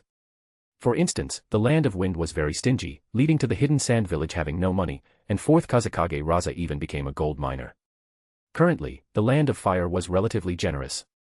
But if a war broke out, it wouldn't be enough. Kitazawa also knew that after Naruto became Hokage, the fire daimyo of that time approached him about reducing the allocation. In short, it was better to be prepared. If Gato's shipping company could truly have so many uses as Kitazawa described, Konoha Village could gradually reduce its reliance on the Land of Fire. "How did you come up with all this?" Tsunade looked up at Kitazawa and couldn't help but ask. "I conducted a field investigation," Kitazawa replied. "It's an improvement based on the investigation. You really don't seem like a ninja." Tsunade chuckled lightly and said. "Whether I'm a ninja or not, I am a person of Konoha Village," Kitazawa said seriously. "I don't doubt that." Tsunade put down the document and said, "Try to keep this matter confidential. If it leaks, other ninja villages will definitely not sit still. As long as they don't know we're making money, it's fine." Kitazawa smiled and said. He naturally understood the terror of imitation better than anyone. In his previous life, when something became popular, various similar things would emerge until the market became saturated. In today's ninja world, ninja villages rely on allocations from various countries, and these countries are still in a feudal era, lacking many things. For Kitazawa, there were blanks everywhere, allowing him to seize the initiative. And ninja, constrained by traditional thinking, wouldn't easily follow suit unless they personally saw him making a lot of money. But by the time they truly realized Kitazawa was making money, he would have already occupied most of the market. You understand this better than I do, I trust you. Tsunade coughed lightly and asked, then how will the profits from this shipping company be distributed? At this moment, Kitazawa was like a major financier in her eyes. Just like the underwater exploration team, Kitazawa said with a smile. I'll give you a 10% share. For the underwater exploration team, Konoha received 50%, Tsunade 10%, the Aburame clan 10%, and he received 30%. But Gato's shipping company would definitely not give a share to the Aburame clan. Besides the usual share for Konoha, he and Tsunade would split the rest. Very good. Tsunade nodded with satisfaction. This Kitazawa was very sensible, she liked him. But your 10% share will also be managed by me, Kitazawa added in time. You'll regret this. Tsunade's smile instantly froze, and she said angrily. If it weren't for Kitazawa being generous with money, she would have punched him to the ground and stomped on him fiercely. Kitazawa had a subtle expression. Is that something you should be saying? The underwater exploration team has already discovered a mineral deposit. Kitazawa remembered the main topic and said. I hope to dispatch an Earth Release ninja squad to establish a passage on the seabed. Actually, the most suitable person for mining was him. He had magnet release and could be a gold miner like 4th Kazekage Raza. But it was still the same problem, he couldn't reside permanently on the island. At most, he could help occasionally. Although Konoha has relatively few Earth Release ninja, there are some, see who is available and send them to help, Tsunade said very generously. After all, this was related to her great money-making venture. And the 10% profit Kitazawa gave her didn't need to be handed over to Konoha, it was her personal savings. Alright then. The first person Kitazawa thought of was Kakashi Hatake. But he had to teach classes and take students on missions, so he didn't have time and probably wouldn't be willing. Kitazawa didn't have much impression of the remaining Earth Release ninja. But it didn't matter, he would call them all and have them quickly create the underwater passage to facilitate mining. Here's this ninjutsu for you. Tsunade suddenly thought of something and pulled out a ninjutsu scroll. Kitazawa glanced at it and raised an eyebrow. It was the S-rank medical ninjutsu, Ninja Art Creation Rebirth, Strength of 100 seal, which could only be used after releasing the EN seal. Your EN seal training is nearing its end, Tsunade explained. You can look at this for the next 2 days, and then I'll teach you. Kitazawa nodded. His EN seal was mastered through the system. Now, after pretending for so long, he could finally stop pretending. The only pity was that he had to learn Ninja Art Creation Rebirth, Strength of 100 seal himself. He still preferred the system to directly max it out, which was hassle-free and time-saving. Theoretically, there should be a system mission that rewards Ninja Art Creation Rebirth, Strength of 100 seal. But Kitazawa certainly wouldn't wait or try his luck. Since he had it in hand, he would learn it first. Fortunately, for him, it wasn't that difficult. Once he completed the system mission of 5 medical ninja learning limb regeneration, he would gain proficient Yang Release Chakra nature transformation. At that time, learning Yang Release ninjutsu would be very fast. Currently, Tsunade and Sarutobi Hiruzen had already learned limb regeneration, Yakushi Nono and Yakushi Kabuto were almost there, and Shizen was a bit slower. After discussing the matters, Kitazawa left the Hokage office and went to the ANBU office. Lord Kitazawa. The ANBU ninja on duty in the ANBU office quickly stood up and bowed to him. Gather all the Jonin and Chunin of Earth Release in the village who don't have missions and have them meet the Aburame clan's underwater exploration team, Kitazawa instructed. Once you find the people, they can depart, there's no need to come see me. Yes, Lord Kitazawa. The ANBU ninja vanished from the spot. Conan, Kitazawa called out again. Conan appeared before him. The time is almost right, return to the Akatsuki organization and bring the patient to the previous location, Kitazawa looked at her and said. At that time, I'll have a shadow clone examine him and prescribe new medicine. Thank you. Conan nodded and said, I'll depart now. Kitazawa also had nothing that required Conan's assistance these 2 days. After Conan left, he went to the ANBU training ground to practice the 5 release great combo technique. He had already learned the 5 elemental ninjutsu and was now entering the second stage, which was the most difficult, combining them. Monday was for theoretical classes, so he didn't go to the Ninja Academy. By Tuesday, Sarutobi Hiruzen, Mariboshi Kosuka, and Kakashi had all returned to Konoha village after completing missions with their students. As soon as Kitazawa arrived at the training ground, he heard Naruto excitedly recounting what happened during the mission. This time, they went to the hidden sand village and even encountered 4th Kazekage Raza, who was gold panning. Sarutobi Hiruzen and Raza had a fight, which greatly broadened the horizons of Sasuke and Naruto. Naruto was narrating this Kage-level battle. However, neither side achieved a decisive victory. Sarutobi Hiruzen had to consider Sasuke and Naruto, so he merely stretched his muscles. After the Hidden Sand Village's reinforcements arrived, he stopped fighting Raza. But he specifically found a Hidden Sand Village squad for Sasuke and Naruto to practice with. Kitazawa stroked his chin. In the original storyline, Raza was killed by Orochimaru. This was because Orochimaru needed to impersonate Raza to launch the Konoha Crush during the Chunin exams. Would Raza still die now? Kitazawa felt he would escape this fate. After all, Orochimaru no longer had a reason to launch the Konoha Crush. Sarutobi Hiruzen had retired, and he hadn't been instantly killed by Itachi Uchiha, thus becoming obsessed with the Mangekyo Sharingan. However, Orochimaru was always a hidden danger. Kitazawa was waiting for him to leave the Akatsuki organization, then he could find a way to capture him. The reason for only capturing him was that Tsunade was currently Hokage, and she probably couldn't bring herself to kill an old teammate. Furthermore, Orochimaru himself possessed extremely high talent, killing him would be a waste. Capturing him to do hard labor would maximize his value. And with him, Kabuto could truly grow and unleash his talents. However, all of this was predicated on Orochimaru defecting from the Akatsuki organization. And given his personality, he would find it difficult to stay in the Akatsuki organization indefinitely, he would run away sooner or later. 9 o'clock in the morning. Naruto finished his storytelling, still not entirely satisfied. Sarutobi Hiruzen listened with a smile, feeling as if he had found a new pleasure. He increasingly felt that becoming a teacher at the Ninja Academy was the correct choice. The students of the genius class began their training. Kitazawa, as usual, first guided his study group before attending the medical ninja study class. However, this time he made a slight change. He sent a shadow clone to teach the medical ninja, while he himself sought out Sarutobi Hiruzen to learn the 5-release great combo technique.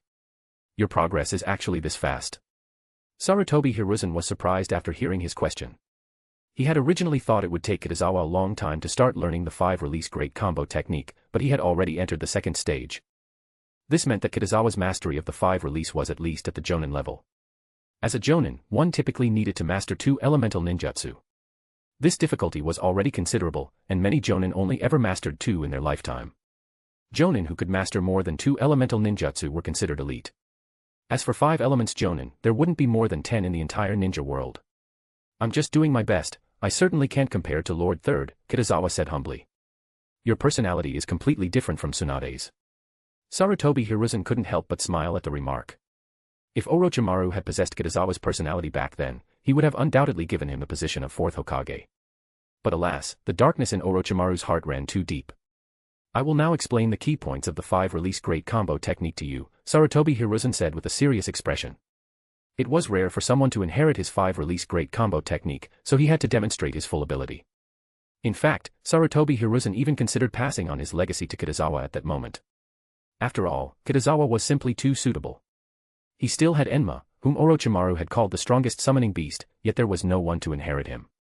It was another day of learning, and today, Kitazawa was undoubtedly busy. He multitasked with 2 shadow clones attending classes, while his main body also attended, not as a teacher, but as a student. It must be said, Sarutobi Hiruzen's ninjutsu proficiency was extraordinarily high. Kitazawa learned a great deal in just one day of lessons. After all, Hiruzen was the professor of ninjutsu. His only flaw was that he wasn't particularly suited to being Hokage, which had led to all sorts of chaos in Konoha Village. Hidden Rain Village, Land of Rain. Konan slowly descended onto the highest tower. She retracted her white paper wings and stepped into the dimly lit room. Under normal circumstances, returning from Konoha Village to the Hidden Rain Village in a single day would have been impossible. But her secret technique, Dance of the Shikigami, granted her the ability to fly, greatly increasing her speed. You're back. Deva Path Pain's deep voice echoed through the room. Konan instinctively turned toward him. Because Nagato was crippled in both legs, he used the Rinnegan to create 6 puppets, the 6 paths of pain. Deva Path Pain was one of them, and the nominal leader of the Akatsuki organization, fashioned from Yahiko's body. Konan's tone remained calm as she asked, half a month has passed. How do you feel now? Indeed, there has been some improvement, Deva Path Pain replied after a moment's silence. With the Rinnegan, he could perceive his body's state precisely. His legs, which had long lost all sensation, now occasionally responded to changes in temperature. Though the recovery was faint, it proved that Kitazawa's medical ninjutsu was remarkably advanced. After all, Nagato had sought out many medical ninja before, all to no avail. That's good, Konan said, a faint sense of relief washing over her. Though she felt glad, her expression remained as cold and unreadable as ever. I'll go with you to the land of fire tomorrow, Deva Pathpain said, fully aware of Conan's intentions for return. I have an idea for making money. Conan nodded slightly and added, mining. Mining. A flicker of surprise crossed Deva Pathpain's eyes. After a moment's thought, he replied, too slow. Mining required multiple stages, locating the mine, extracting the ore, refining the materials, and selling the yield. Each step demanded time and manpower, far slower than taking bounty missions from the underground black market. In the original storyline, there were indeed shinobi who turned to mining, like Kurasuke Raiga, who occupied the gold mine in the Land of Rivers, forcing villagers to labor for him. We still have time, Conan said after a brief pause. We can adopt a two-pronged approach. The Akatsuki organization handles bounties, and the Land of Rain searches for mines. If we find one, let Kakuzu oversee it. He specializes in earth release, which will speed up the process. Deva Pathpain studied her quietly. Somehow, after her trip to Konoha, Conan seemed different. Her reasoning was practical, almost un-ninja-like. Use earth release for mining, she had said. You make the arrangements, Deva Pathpain finally replied. He couldn't refuse her, not over something like this. And while mining was indeed slow, it could provide the Akatsuki organization with a steady income over time. Conan secretly breathed a sigh of relief. She then went to find Kakuzu. To her surprise, Kakuzu readily agreed. However, he also added a condition: the money earned from mining had to meet his expectations. If the profit was too low, he wouldn't waste his chakra. The next afternoon, Kitazawa, who was training on the school training ground, suddenly had a thought and walked toward a secluded corner. In the next second, Conan appeared before him. How are his legs? Although Kitazawa was confident in the medicine he had prescribed, Nagato's condition was special, the results might not have been effective. He said there's been some improvement, Conan replied, then added, I'm asking you to come with me to see him. Kitazawa nodded. He formed hand signs and used the shadow clone technique. Conan said nothing more and left Konoha village with his shadow clone. Kitazawa continued to practice the 5-release great combo technique. About 40 minutes later, the shadow clone's memories returned, and he immediately understood Nagato's physical condition. Overall, it was just as he expected. Kitazawa returned to his office. He took out paper and pen, beginning to write a prescription for Nagato's legs, the second stage of treatment. Conan knocked on the door and walked in. Kitazawa ignored her and continued writing. Conan stood quietly beside him, watching in silence. Half an hour later, Kitazawa stopped and handed her the prescription. Thank you, Conan said, taking it. Because it's entered the second stage, a stronger prescription is needed, Kitazawa explained after a pause. To put it simply, the medicine this time will be much more expensive than last time. Conan bit her lip at the news. The previous prescription had only been gathered with the help of the Land of Rain and the Hidden Rain Village. She wasn't sure if they could find these new ingredients. But no matter what, they had to. You search first, Kitazawa said with a faint smile. If you really can't find them, I'll think of a way. Conan nodded softly. Kitazawa watched her departing figure and couldn't help but smile. Nagato had already fallen into darkness, reasoning with him without defeating him was impossible. But Conan hadn't turned dark yet. She could still be influenced through personal favors. There was no harm in building a good relationship with her. Given Conan's personality, if she truly owed him a favor, when Nagato came to Konoha to attack, she would likely warn him to flee. If Kitazawa didn't have this system, that alone might have been enough to save his life. Of course, now that he had the system, he wouldn't be helpless by then. Kitazawa suddenly let out a soft exclamation. He realized that neither forming the underwater exploration team for mining nor taking over Gato's shipping company had triggered any system quests. This so-called Strongest Hokage cultivation system had flaws. If it were truly the strongest, then beyond strength, all other aspects should have been the strongest too. Kitazawa shook his head. Without system quests, there was nothing he could do. The top priority was still to complete the ones that had already been triggered. A week passed in a flash. The Genius class's monthly exam came to an end. There were changes in the practical combat rankings. It was no longer Naruto, Sasuke, and Hyuga Neji tied for first. Naruto now stood alone at the top. Sarutobi Hiruzen believed that Naruto had performed the best in the battle against the Hidden Sand Village squad. Sasuke took second place, Yakumo was third, Neji fourth, and Ino fifth. Meanwhile, Konoha Village's mining plan was proceeding smoothly. With the help of Earth Release Ninja, the underwater exploration team had begun mining. At the same time, Gato's shipping company had established an ore processing plant in the Land of Waves. However, it would still take some time before it officially began making money. Chapter 291, Naruto vs. Sasuke.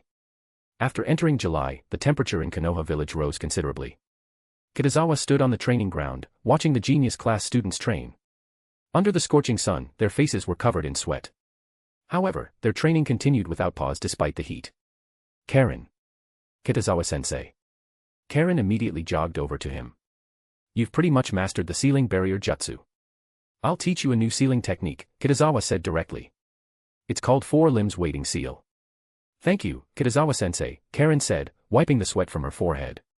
Let's talk in the shade of the trees. Seeing her exhaustion, Kitazawa continued, this sealing technique is quite difficult, so I'll explain it to you first. He glanced around and walked toward a nearby tree.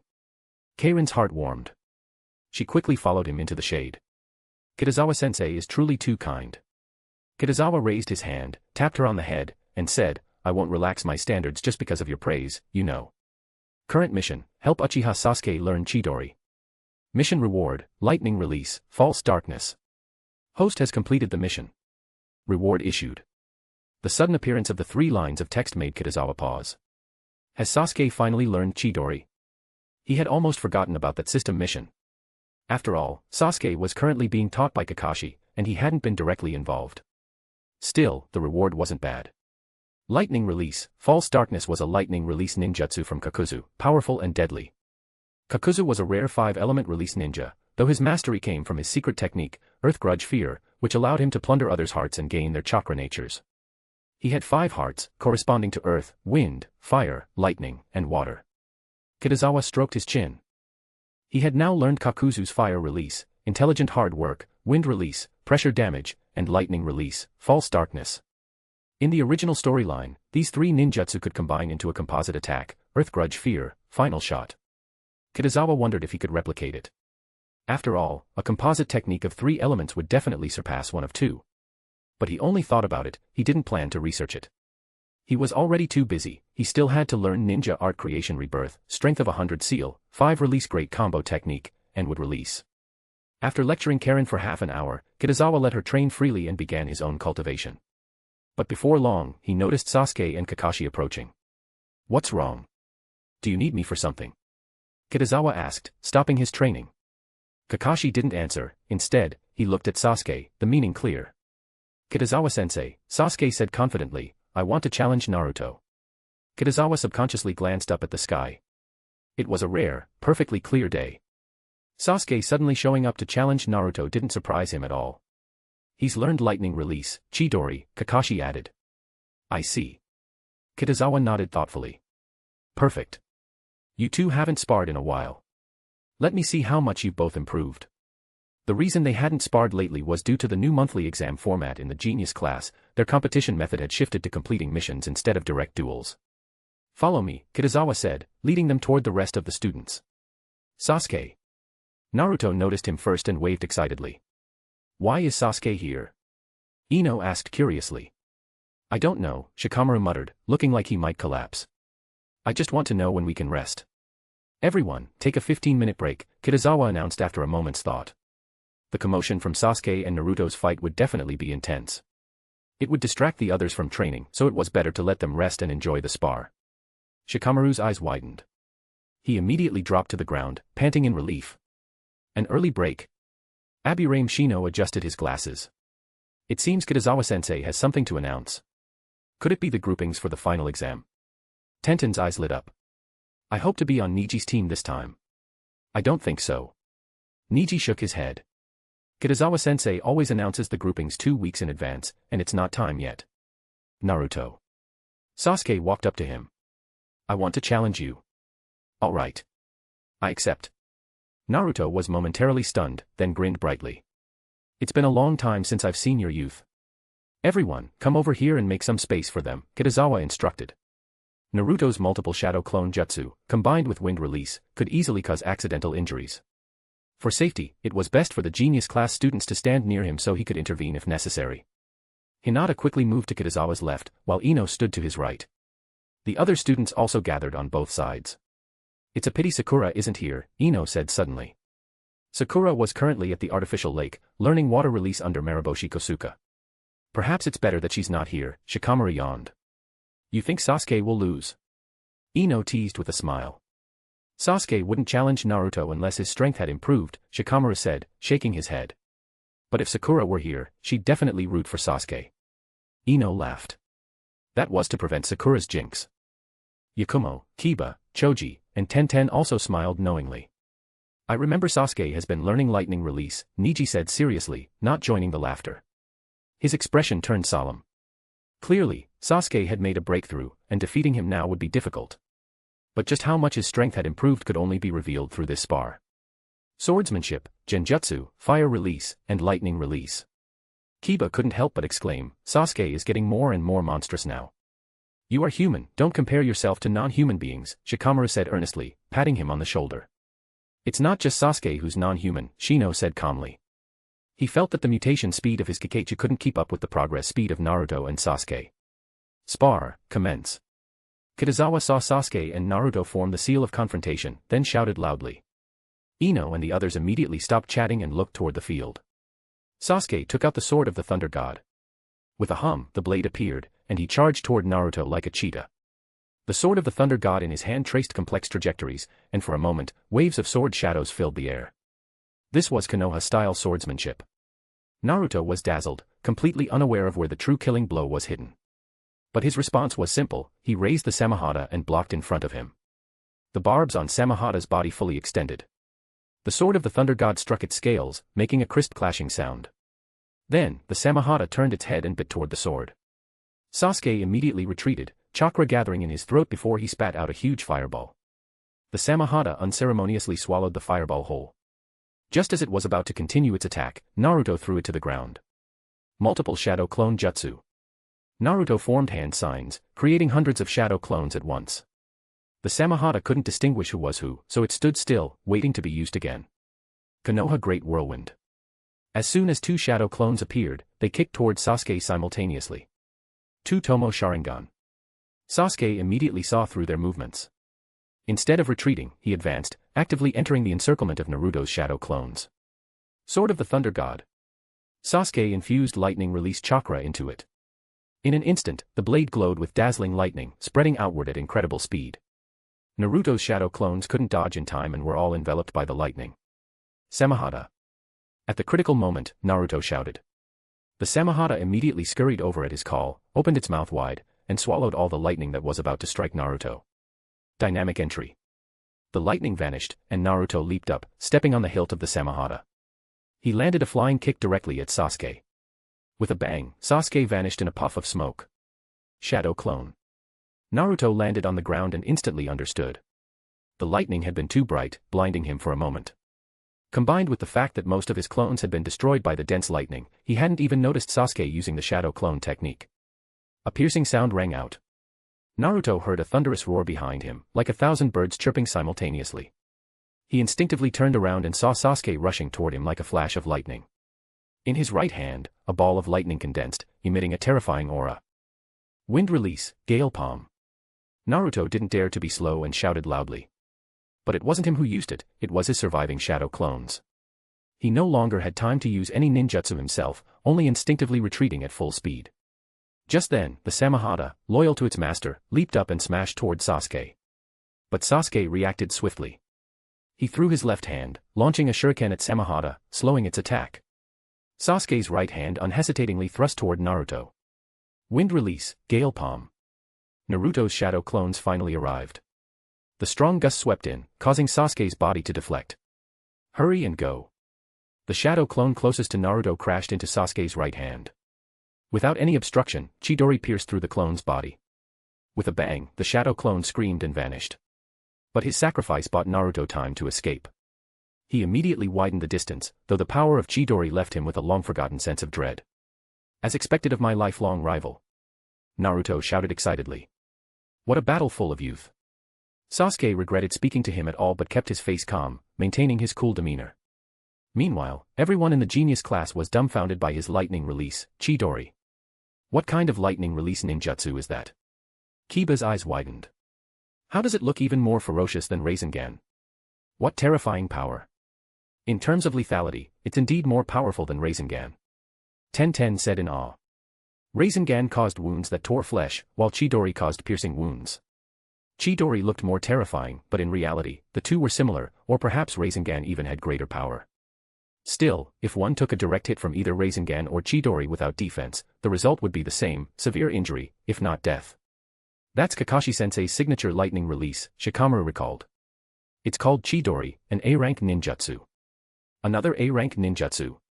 Ino asked helplessly. We're all the same age, so why have Sasuke and Naruto already learned A-rank ninjutsu? Good question, Shino praised. Niji hesitated to speak. Undoubtedly, Chidori, like Rasengan, was a ninjutsu he couldn't directly withstand. The only way was to use Gentle Fist and Tenketsu to stop Sasuke and Naruto, preventing them from using it. But they didn't just know Chidori and Rasengan. Naruto's multiple shadow clone jutsu and wind release, and Sasuke's swordsmanship and genjutsu, were all difficult for him to deal with. Niji sighed inwardly. Given the current situation, his chances of defeating them head-on were very small. He could only compete for first place through practical exams like mission execution. Sasuke, let's continue. Naruto shouted excitedly. Next time you won't be as lucky as you were just now, Sasuke snorted lightly. Multiple shadow clone jutsu. Naruto formed hand signs and created hundreds more shadow clones. Sasuke slowly exhaled. He leaped up, throwing out a large number of shuriken with both hands. Naruto had plenty of chakra and could afford to waste it, but he couldn't. Especially since lightning release, Chidori consumed a large amount of chakra, he could use it at most twice before reaching his limit. Wind release, Gale Palm. Naruto's shadow clones clapped their hands, sending a strong gust of wind that blew the shuriken back instead. Sasuke's pupils contracted slightly. He no longer hesitated. The sword of the Thunder God in his hand once again burst forth with dazzling lightning. Along with the shuriken, he directly swung it downwards. Quick, dodge. Naruto shouted, then formed hand signs. Wind release, rotating shuriken. Sasuke sensed the approaching danger. The sword of the Thunder God blocked in front of him. The shuriken hit the blade, Sasuke's body trembled as he was flung away.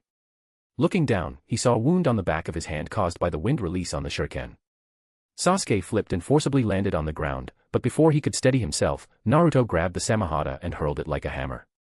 Sasuke gritted his teeth, rolled on the ground, and quickly dodged.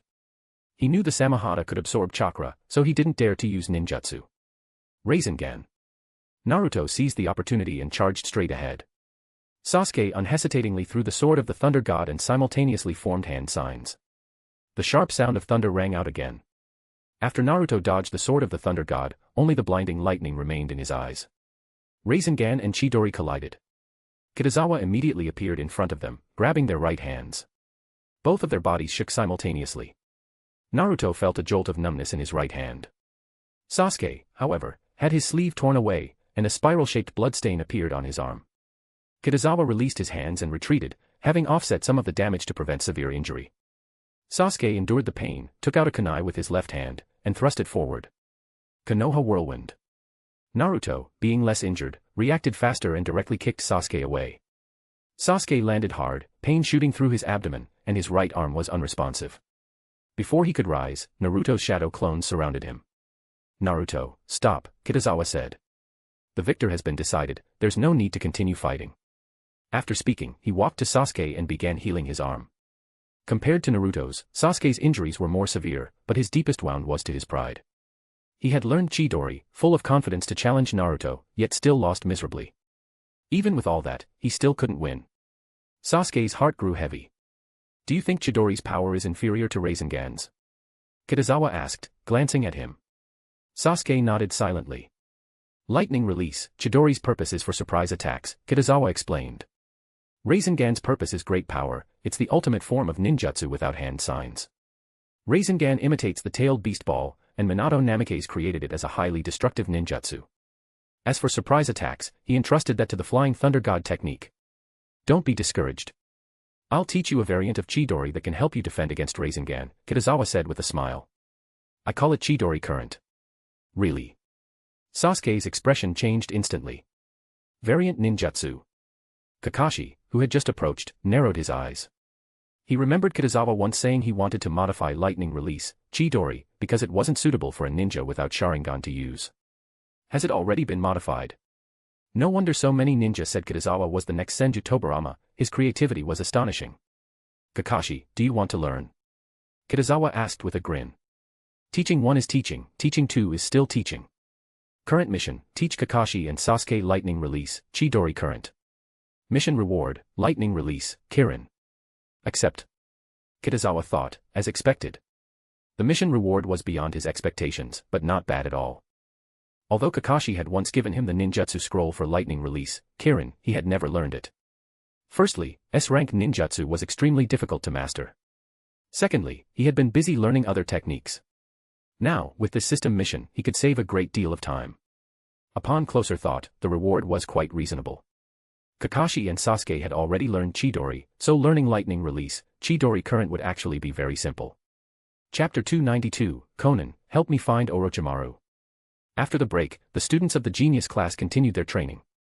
Kitazawa brought Kakashi and Sasuke to a nearby open space. He was about to explain lightning release, Chidori current when he saw Kakashi pull down his eye cover, revealing his 3-tomo Sharingan. Sasuke, seeing this, also reacted and activated his 2-tomo Sharingan. Kitazawa was slightly startled. He had forgotten that the Sharingan could copy ninjutsu. Kakashi and Sasuke both had Sharingan, so they would learn Chidori current faster than Kitazawa expected. Chidori current abandons the speed and surprise attack of Chidori, focusing more on defense. Kitazawa raised his right hand and said, I'll demonstrate it for you. Dazzling lightning quickly spread from his right hand to his entire body. I see. Kakashi immediately understood and praised, it truly is an ingenious idea. In the original storyline, his development of Chidori was far inferior to Sasuke's. But he couldn't be blamed. Because after the Fourth Ninja World War, he completely lost his Sharingan. He stopped using Chidori and eventually developed Purple Lightning, which didn't require the Sharingan. After Kakashi finished speaking, he formed hand signs. In an instant, lightning enveloped his body. This was the convenience of the 3-tomo Sharingan. Of course, being able to copy didn't mean being able to use it, nor did it mean being able to master it. The prerequisite was to have the corresponding chakra nature and a certain level of chakra shape transformation and chakra nature transformation. Kakashi was a 7-release ninja, which was the main reason he could become a copy ninja and Konoha's first technician. Otherwise, with so many 3-tomo Sharingan in the Uchiha clan, these two titles would have been widespread long ago, instead of being exclusive to him. Sasuke also formed hand signs. But the lightning flashed and then, like a light bulb during a power outage, it immediately went out, failing to succeed. Your chakra shape transformation is a bit lacking. Kitazawa thought for a moment and figured out the reason. Chidori current was more complex in the chakra shape transformation than Chidori. After all, the former spread throughout the entire body, while the latter only condensed in the hand. In addition, it was also related to Sasuke having a 2-tomo Sharingan. The 2-tomo Sharingan was inferior to the 3-tomo Sharingan in various abilities. Moreover, Kakashi actually had a Mangekyo Sharingan, though he didn't know it. You go handle your business, I'll teach him, Kakashi offered. Sasuke was already a student in his learning group, so he should be the one to teach him. And Kitazawa also had his own students to teach. All right then. Kitazawa nodded and said, if you have any questions, you can find me. He had demonstrated it once, which counted as teaching, and he could report it to the system. The rest was just waiting for Sasuke to learn Chidori current. Kitazawa estimated that he would learn it in at most a month, and then he would also be able to complete his system mission. Thank you, Teacher Kitazawa. Sasuke was no longer the cool little boy he used to be, now he would say thank you when it was appropriate. After Kitazawa watched them leave, he plunged back into training. His current schedule was to learn the 5-release great combo technique in the morning and creation rebirth, strength of 100 seal in the afternoon. Oh, and in the evening, he had to research how to modify medical forbidden technique, cellular activation, which was the yang release chakra mode. Kitazawa already had some ideas for the yang release chakra mode. Although he didn't know what lightning release chakra mode was like, he believed that cellular activation should be gradual. Therefore, his idea was to go from a point to a surface. For example, first complete the activation of the arms, then the activation of the legs, and finally the activation of the whole body. As the sun set, the students of the genius class stopped training and returned to their respective homes. Kitazawa was about to leave when an ANBU ninja suddenly appeared in front of him. He looked at him twice and recognized him as Crow, who was stationed in the land of waves. Although ANBU ninja all wore masks, each person's mask was different, and their identity could be distinguished by their mask. Lord Kitazawa. Crow took out a scroll and said, "This is from the underwater exploration team for you." Kitazawa nodded, opened the scroll, and began to read. The content on the scroll was not much, it only stated one thing: the underwater exploration team had already dug up a lot of ore and could proceed to the next step. The next step was naturally to separate the ore according to its type. Although this ore deposit had a lot of ore, the most abundant were gold and silver. Has the factory in the land of waves been built? Kitazawa looked at Crow and asked. The factory is almost complete, but the skilled workers haven't all been found yet. Crow paused and replied, besides that, there aren't enough designers either. Kitazawa fell into thought. Mining was relatively simple, Kikaichu or chakra could be used to dig. But when it came to the 3 steps of separation, design, and finished products, the difficulty increased by a level. Fortunately, the ninja world itself had already made some progress in jewelry. Theoretically, corresponding employees could be recruited. However, Kitazawa felt that this wouldn't create his unique advantage. Ninjas should act like ninjas, and their advantage was chakra. He also thought of the Hyuga clan. The Byakugan could perfectly serve as a high-precision instrument or tool. The only problem was the design. Although there were no copyrights in the ninja world, simply copying other people's designs would make it difficult to stand out. Kitazawa's mind stirred. In his previous life, he had seen many beautiful jewelry pieces on TV and in movies. While it was difficult to describe or relay, in the ninja world, chakra was omnipotent. He could completely use ninjutsu to extract his memories of those jewelry pieces. It was just that he hadn't learned the relevant ninjutsu. But it didn't matter, Konoha village should have them. Have them continue to recruit people, and once they're all assembled, start work, Kitazawa instructed. There were relatively few Hyuga clan ninja, only suitable for creating high-end brands. General jewelry and such would still have to be completed by recruited ordinary employees. He was well aware of the insane results that would be produced under the boost of fame and brand. In short, there would be no shortage of sales. Yes, Lord Kitazawa. Crow bowed slightly and disappeared from the spot. Kitazawa thought for a moment, then headed toward the Hyuga residence. Lord Kitazawa. The 2 Hyuga clan ninja guarding the entrance immediately greeted him. I want to see Hayashi, the clan head, Kitazawa nodded, stating his purpose. I'll go inform him now. The Hyuga ninja on the left hadn't finished speaking when he was interrupted by a voice. Teacher Kitazawa, why are you here? Hinata asked with a surprised look.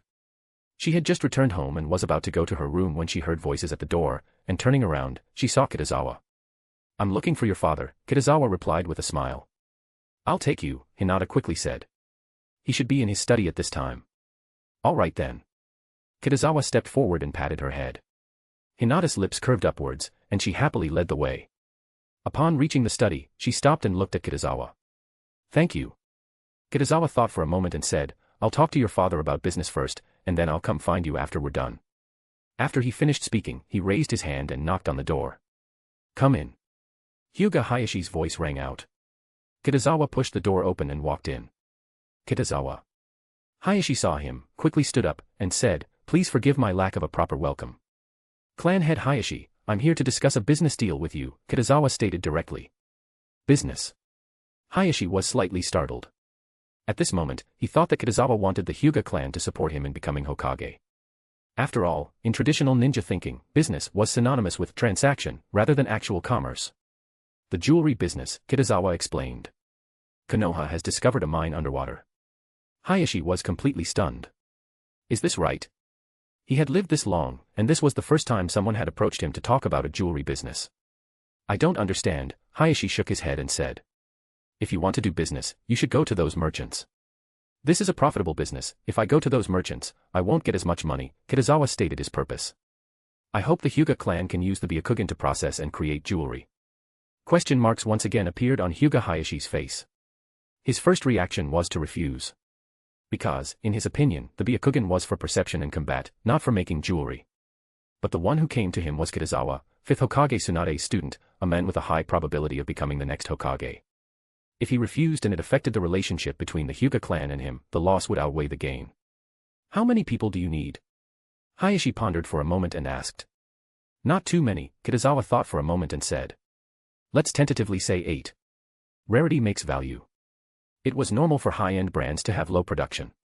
Moreover, jewelry handcrafted by the Hyuga clan was a form of publicity in itself. After all, the Hyuga clan had a great reputation in the ninja world. All right, Hayashi agreed. 8 ninjas were not many, he would just consider it a long-term mission for them. After the jewelry they produce is sold, 10% of the profit will go to your Hyuga clan, Kitazawa said generously. 10%. So stingy. Hyuga Hayashi's eyebrows immediately twitched. In his understanding, most jewelry wasn't too expensive. 8 people couldn't make much jewelry, so 10% of the profit seemed very little. But Hayashi didn't say much. His goal wasn't to make money but to build a good relationship with Kitazawa. Please have clan head Hayashi send people to the land of waves as much as possible. They will also need to attend a period of training there, Kitazawa reminded him. Although the Byakugan was convenient, the Hyuga clan's ninja couldn't just start making jewelry right away. I will have them depart tomorrow, Hayashi said immediately. Since he had already agreed, there was no need for him to drag his feet. Very well. Kitazawa stood up to leave. He politely declined Hayashi's invitation to stay for dinner, and after greeting Hinata, he returned home. Time moved to the next day, Wednesday. After Kitazawa ate breakfast, he went to the Hokage building. Why are you skipping class to come see me? When Tsunade saw him, she put down the documents in her hand, stretched, and then leaned back in the Hokage chair, looking completely at ease. Does Konoha village have the Yamanaka clan's secret technique? Kitazawa subconsciously glanced at her ample chest and asked. Yes, it does, but according to Konoha's promise to the Yamanaka clan, other ninja are forbidden from learning it, Tsunade said lazily. You don't need to learn it. If there's anything, just have the Yamanaka clan do it. I want to learn a ninjutsu for memory extraction, Kitazawa shook his head and said. When I'm out, I can't always carry a Yamanaka clan ninja with me. Why didn't you just say so earlier? Tsunade complained, memory extraction ninjutsu isn't just the Yamanaka clan's secret technique, it's just that the effects might be a bit weaker. It's fine, as long as it works, Kitazawa spread his hands and said with a smile. You can't blame me, who made the Yamanaka clan so famous? Have the ANBU ninja retrieve it, Tsunade waved her hand and said indifferently.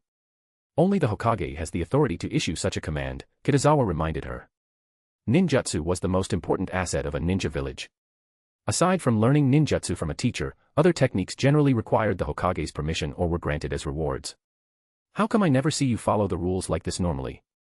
Tsunade asked, recalling Kitazawa's past audacious actions, many of which had been outright rebellious.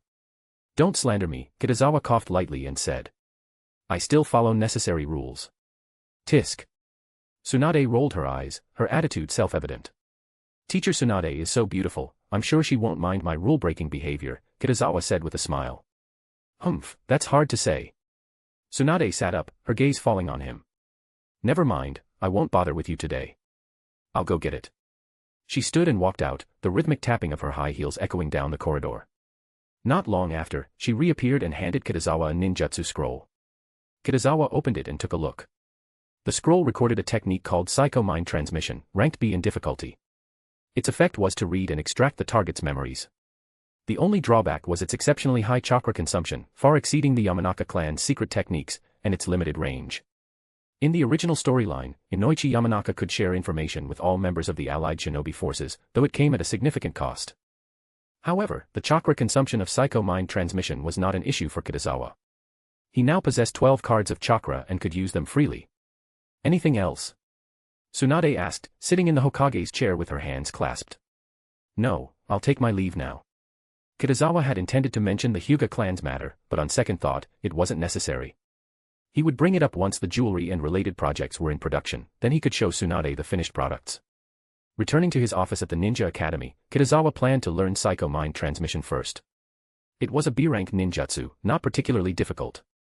After he had been studying for a while, there came a knock on the door. Konan walked in. She had returned from the Akatsuki organization these past 2 days, naturally, to retrieve medicine. These are the collected medicinal ingredients, Konan said, taking out a summoning storage scroll. But 2 types of ingredients couldn't be found. Which 2? Kitazawa asked, accepting the scroll.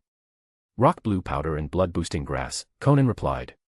These 2 are indeed quite rare, Kitazawa said calmly. I'll have someone look for them. Thank you. Konan felt a little relieved.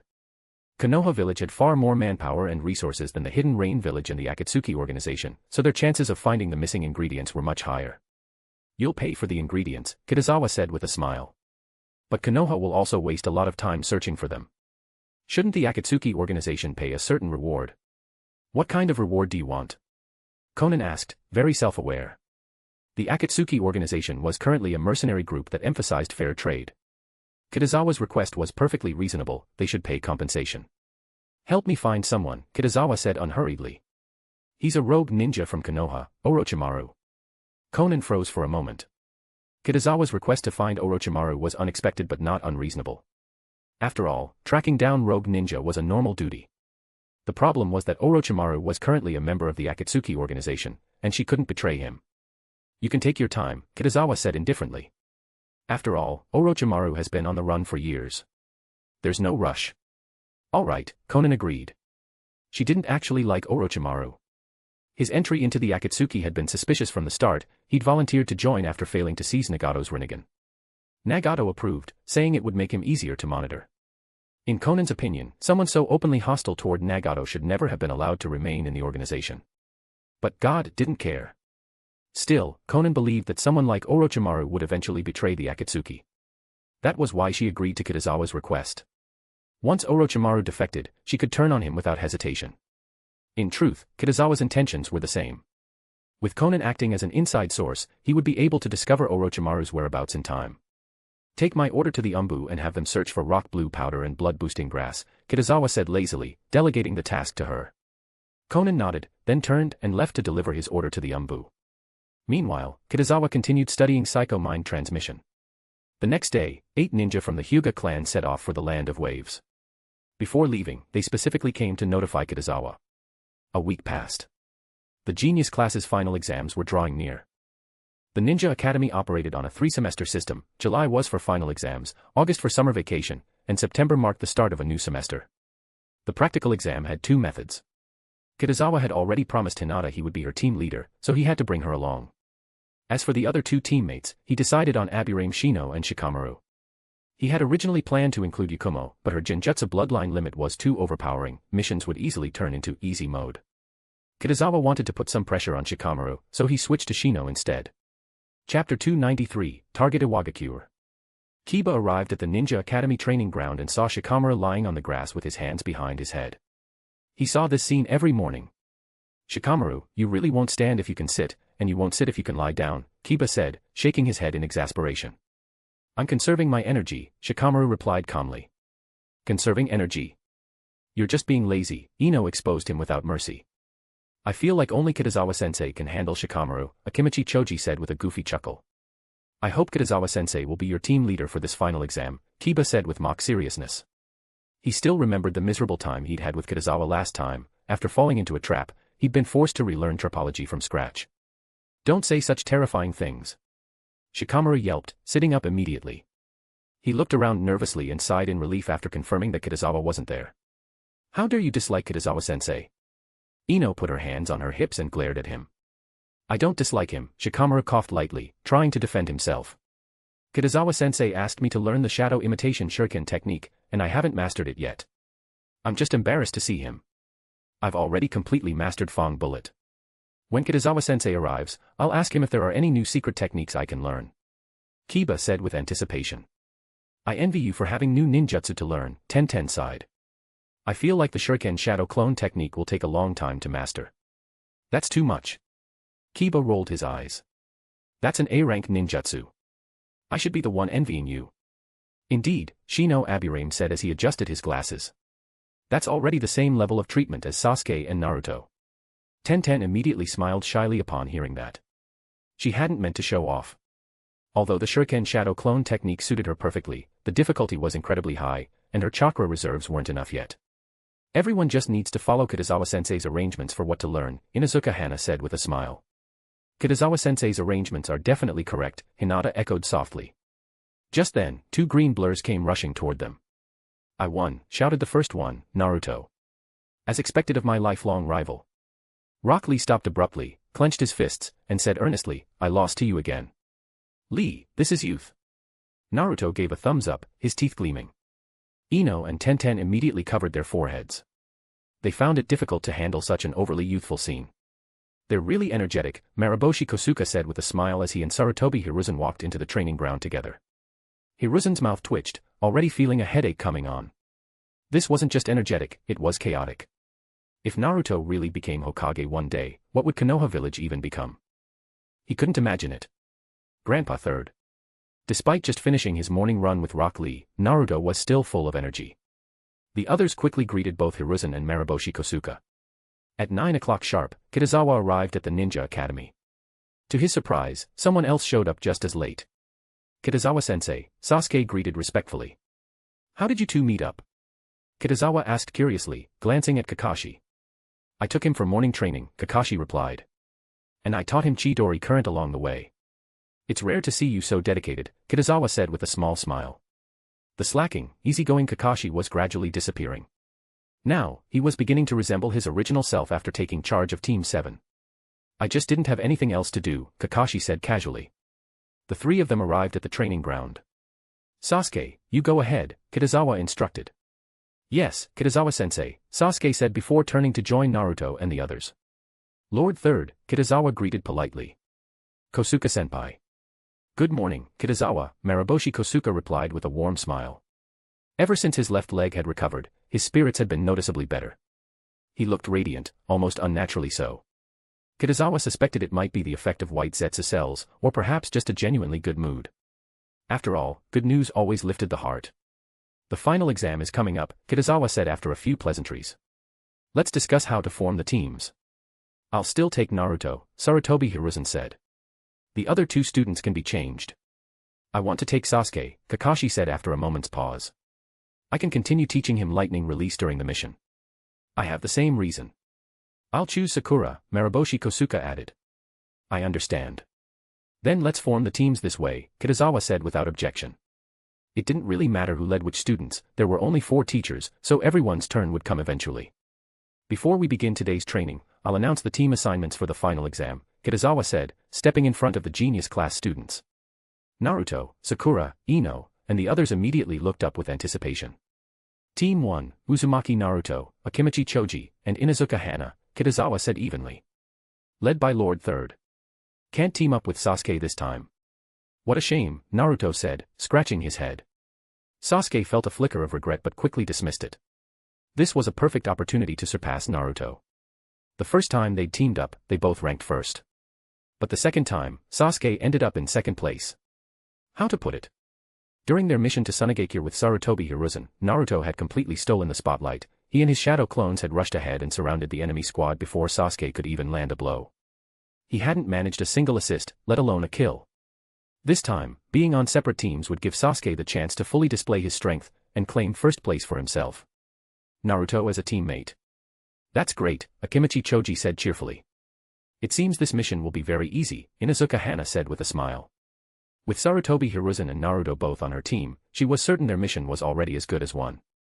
Team 2, Hyuga Niji, Yamanaka Ino, and Sakura Haruno, Kitazawa continued, announcing. Led by Kosuke-senpai. Huh. Ino and Sakura were both stunned at the same time. Why isn't Sasuke-kun my teammate? Sakura recovered first and asked.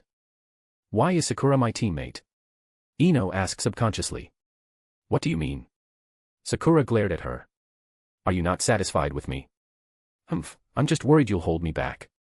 Ino retorted, refusing to back down. It's not certain who'll hold whom back. Sakura shot back confidently. My water release strength is far superior to yours now. What's so great about that? Ino placed her hands on her hips proudly. I have the genjutsu Kitazawa-sensei taught me, do you? How terrifying, Shikamaru muttered, shaking his head. Niji felt a headache coming on. As expected, these two would definitely argue throughout the entire mission. Team 3, Sasuke, Rock Lee, and Tenten, Kitazawa announced, interrupting Ino and Sakura's quarrel. Led by Kakashi. Sasuke's eyes narrowed slightly. Rock Lee and Tenten, huh? With their strength, they wouldn't threaten him. That meant he could fully display his abilities during this mission. Moreover, Kakashi, someone very familiar with him, would surely give him opportunities to perform. The only trouble was Rock Lee. Like Naruto, he constantly talked about youth, which Sasuke found unbearable. Although Sasuke had once worn a green jumpsuit, after awakening his Sharingan, he had sworn to completely sever ties with that youthful image. Otherwise, he'd forever remember the embarrassing scene of awakening his Sharingan that day. Wait. Something's not right. Shikamaru's face suddenly changed drastically. 3 teams had already been announced, yet he wasn't in any of them, and Kitazawa wasn't leading any of those teams either. Could it be? As soon as that possibility crossed his mind, he grew restless. Team 4, Hyuga Hinata, Aburame Shino, and Nara Shikamaru, Kitazawa said with a slight smile. Led by me. It's over. Shikamaru froze on the spot. The team assignment he least wanted had happened, and both of his teammates were strong. He could already foresee that their mission would be nothing but troublesome. This is great. Hinata subconsciously clenched her small fists. She could finally be on a team with Kitazawa again. As for Shino Aburame, he was calm as usual. He was a little surprised, but not overly so. He didn't have any particular preferences, anyone was fine as a teammate. These are the groupings for this final exam, Kitazawa said after finishing the announcements. Now, let's begin training.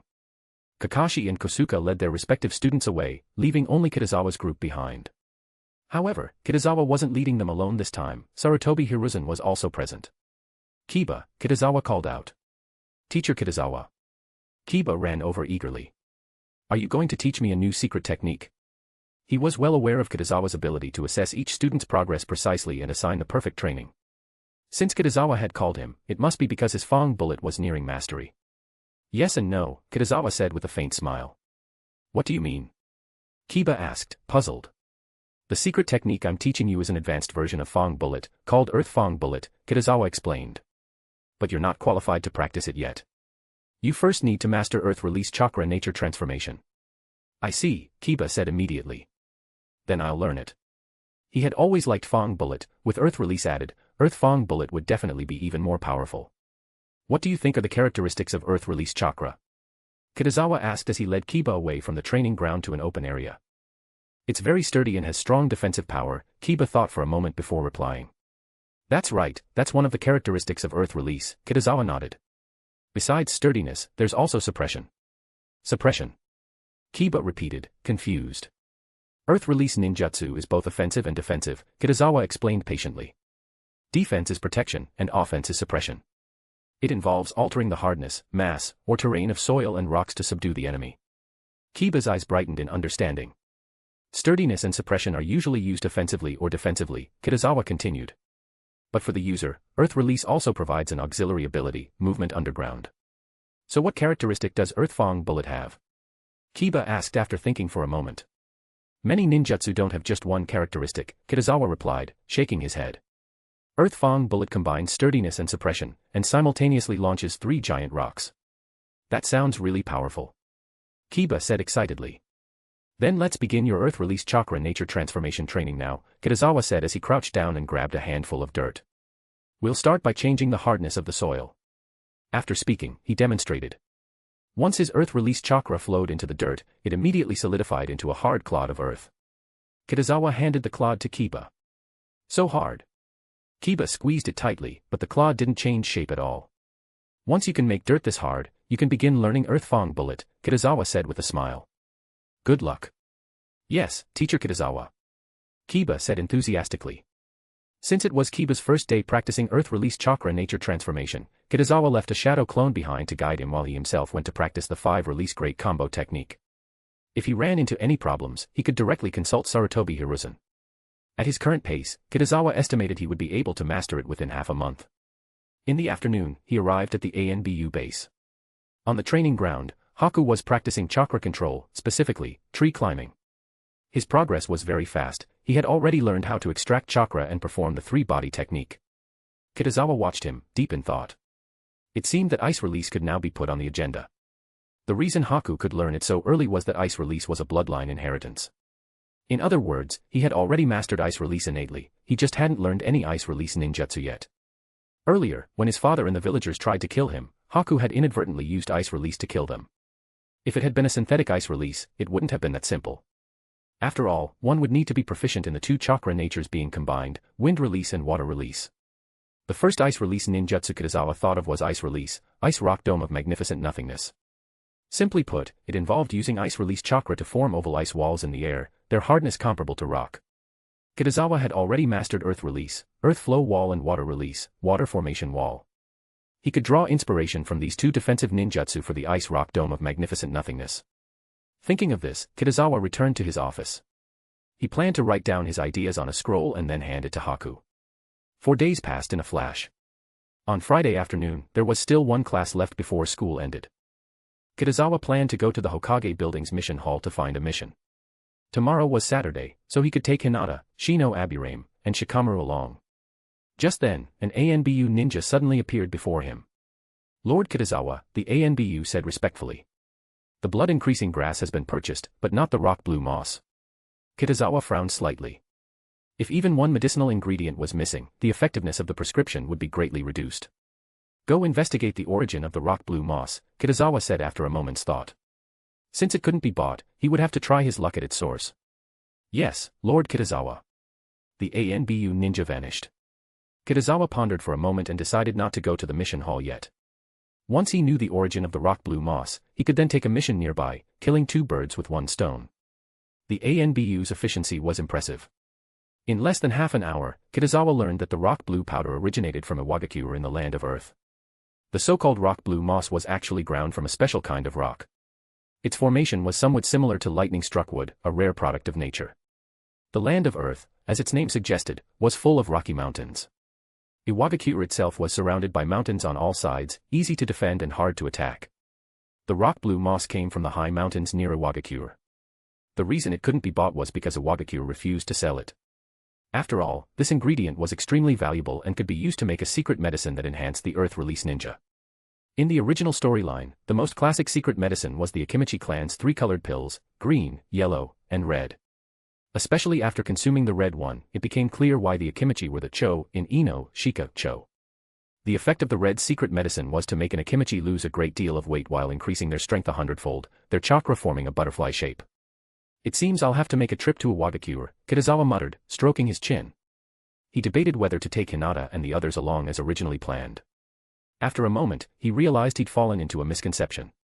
They could still go on a mission, just not to Iwagakure. He would have Kurenai take them on one, while he and Konan would handle the rock blue powder. Konan could fly, and he himself was proficient in 7 chakra natures. Even if he encountered the third Tsuchika Jinoki, he could still escape. Konan, Kitazawa called. Konan appeared immediately. Did you hear what he just said? Kitazawa asked. Konan nodded. Good. You and I will head to Iwagakure, and in the meantime, I can also take students on a mission, Kitazawa said with a faint smile. Konan was momentarily surprised but quickly agreed. The time is set for tomorrow at 9 a.m. You don't need to show yourself then, just follow us secretly, Kitazawa added. Once we reach the land of Earth, I'll notify you. Konan replied softly. The next day, Saturday. After breakfast, Kitazawa and Kurenai went to the mission hall. They planned to find a mission in the land of Earth and set up a situation to test Shikamaru. Normally, missions in the land of Earth would fall under Iwagakure's jurisdiction, but that wasn't absolute. In the original storyline, Naruto and his team had once gone to the land of Wind for a mission as well. After browsing for a while, Kitazawa chose an escort mission. As a future Hokage, you must properly motivate your subordinates. Current mission, improve Nara Shikamaru's lazy personality. Mission reward, shadow imitation shuriken technique. Accept. Kitazawa stared at the 4 lines of text before him, not expecting such an unexpected gain.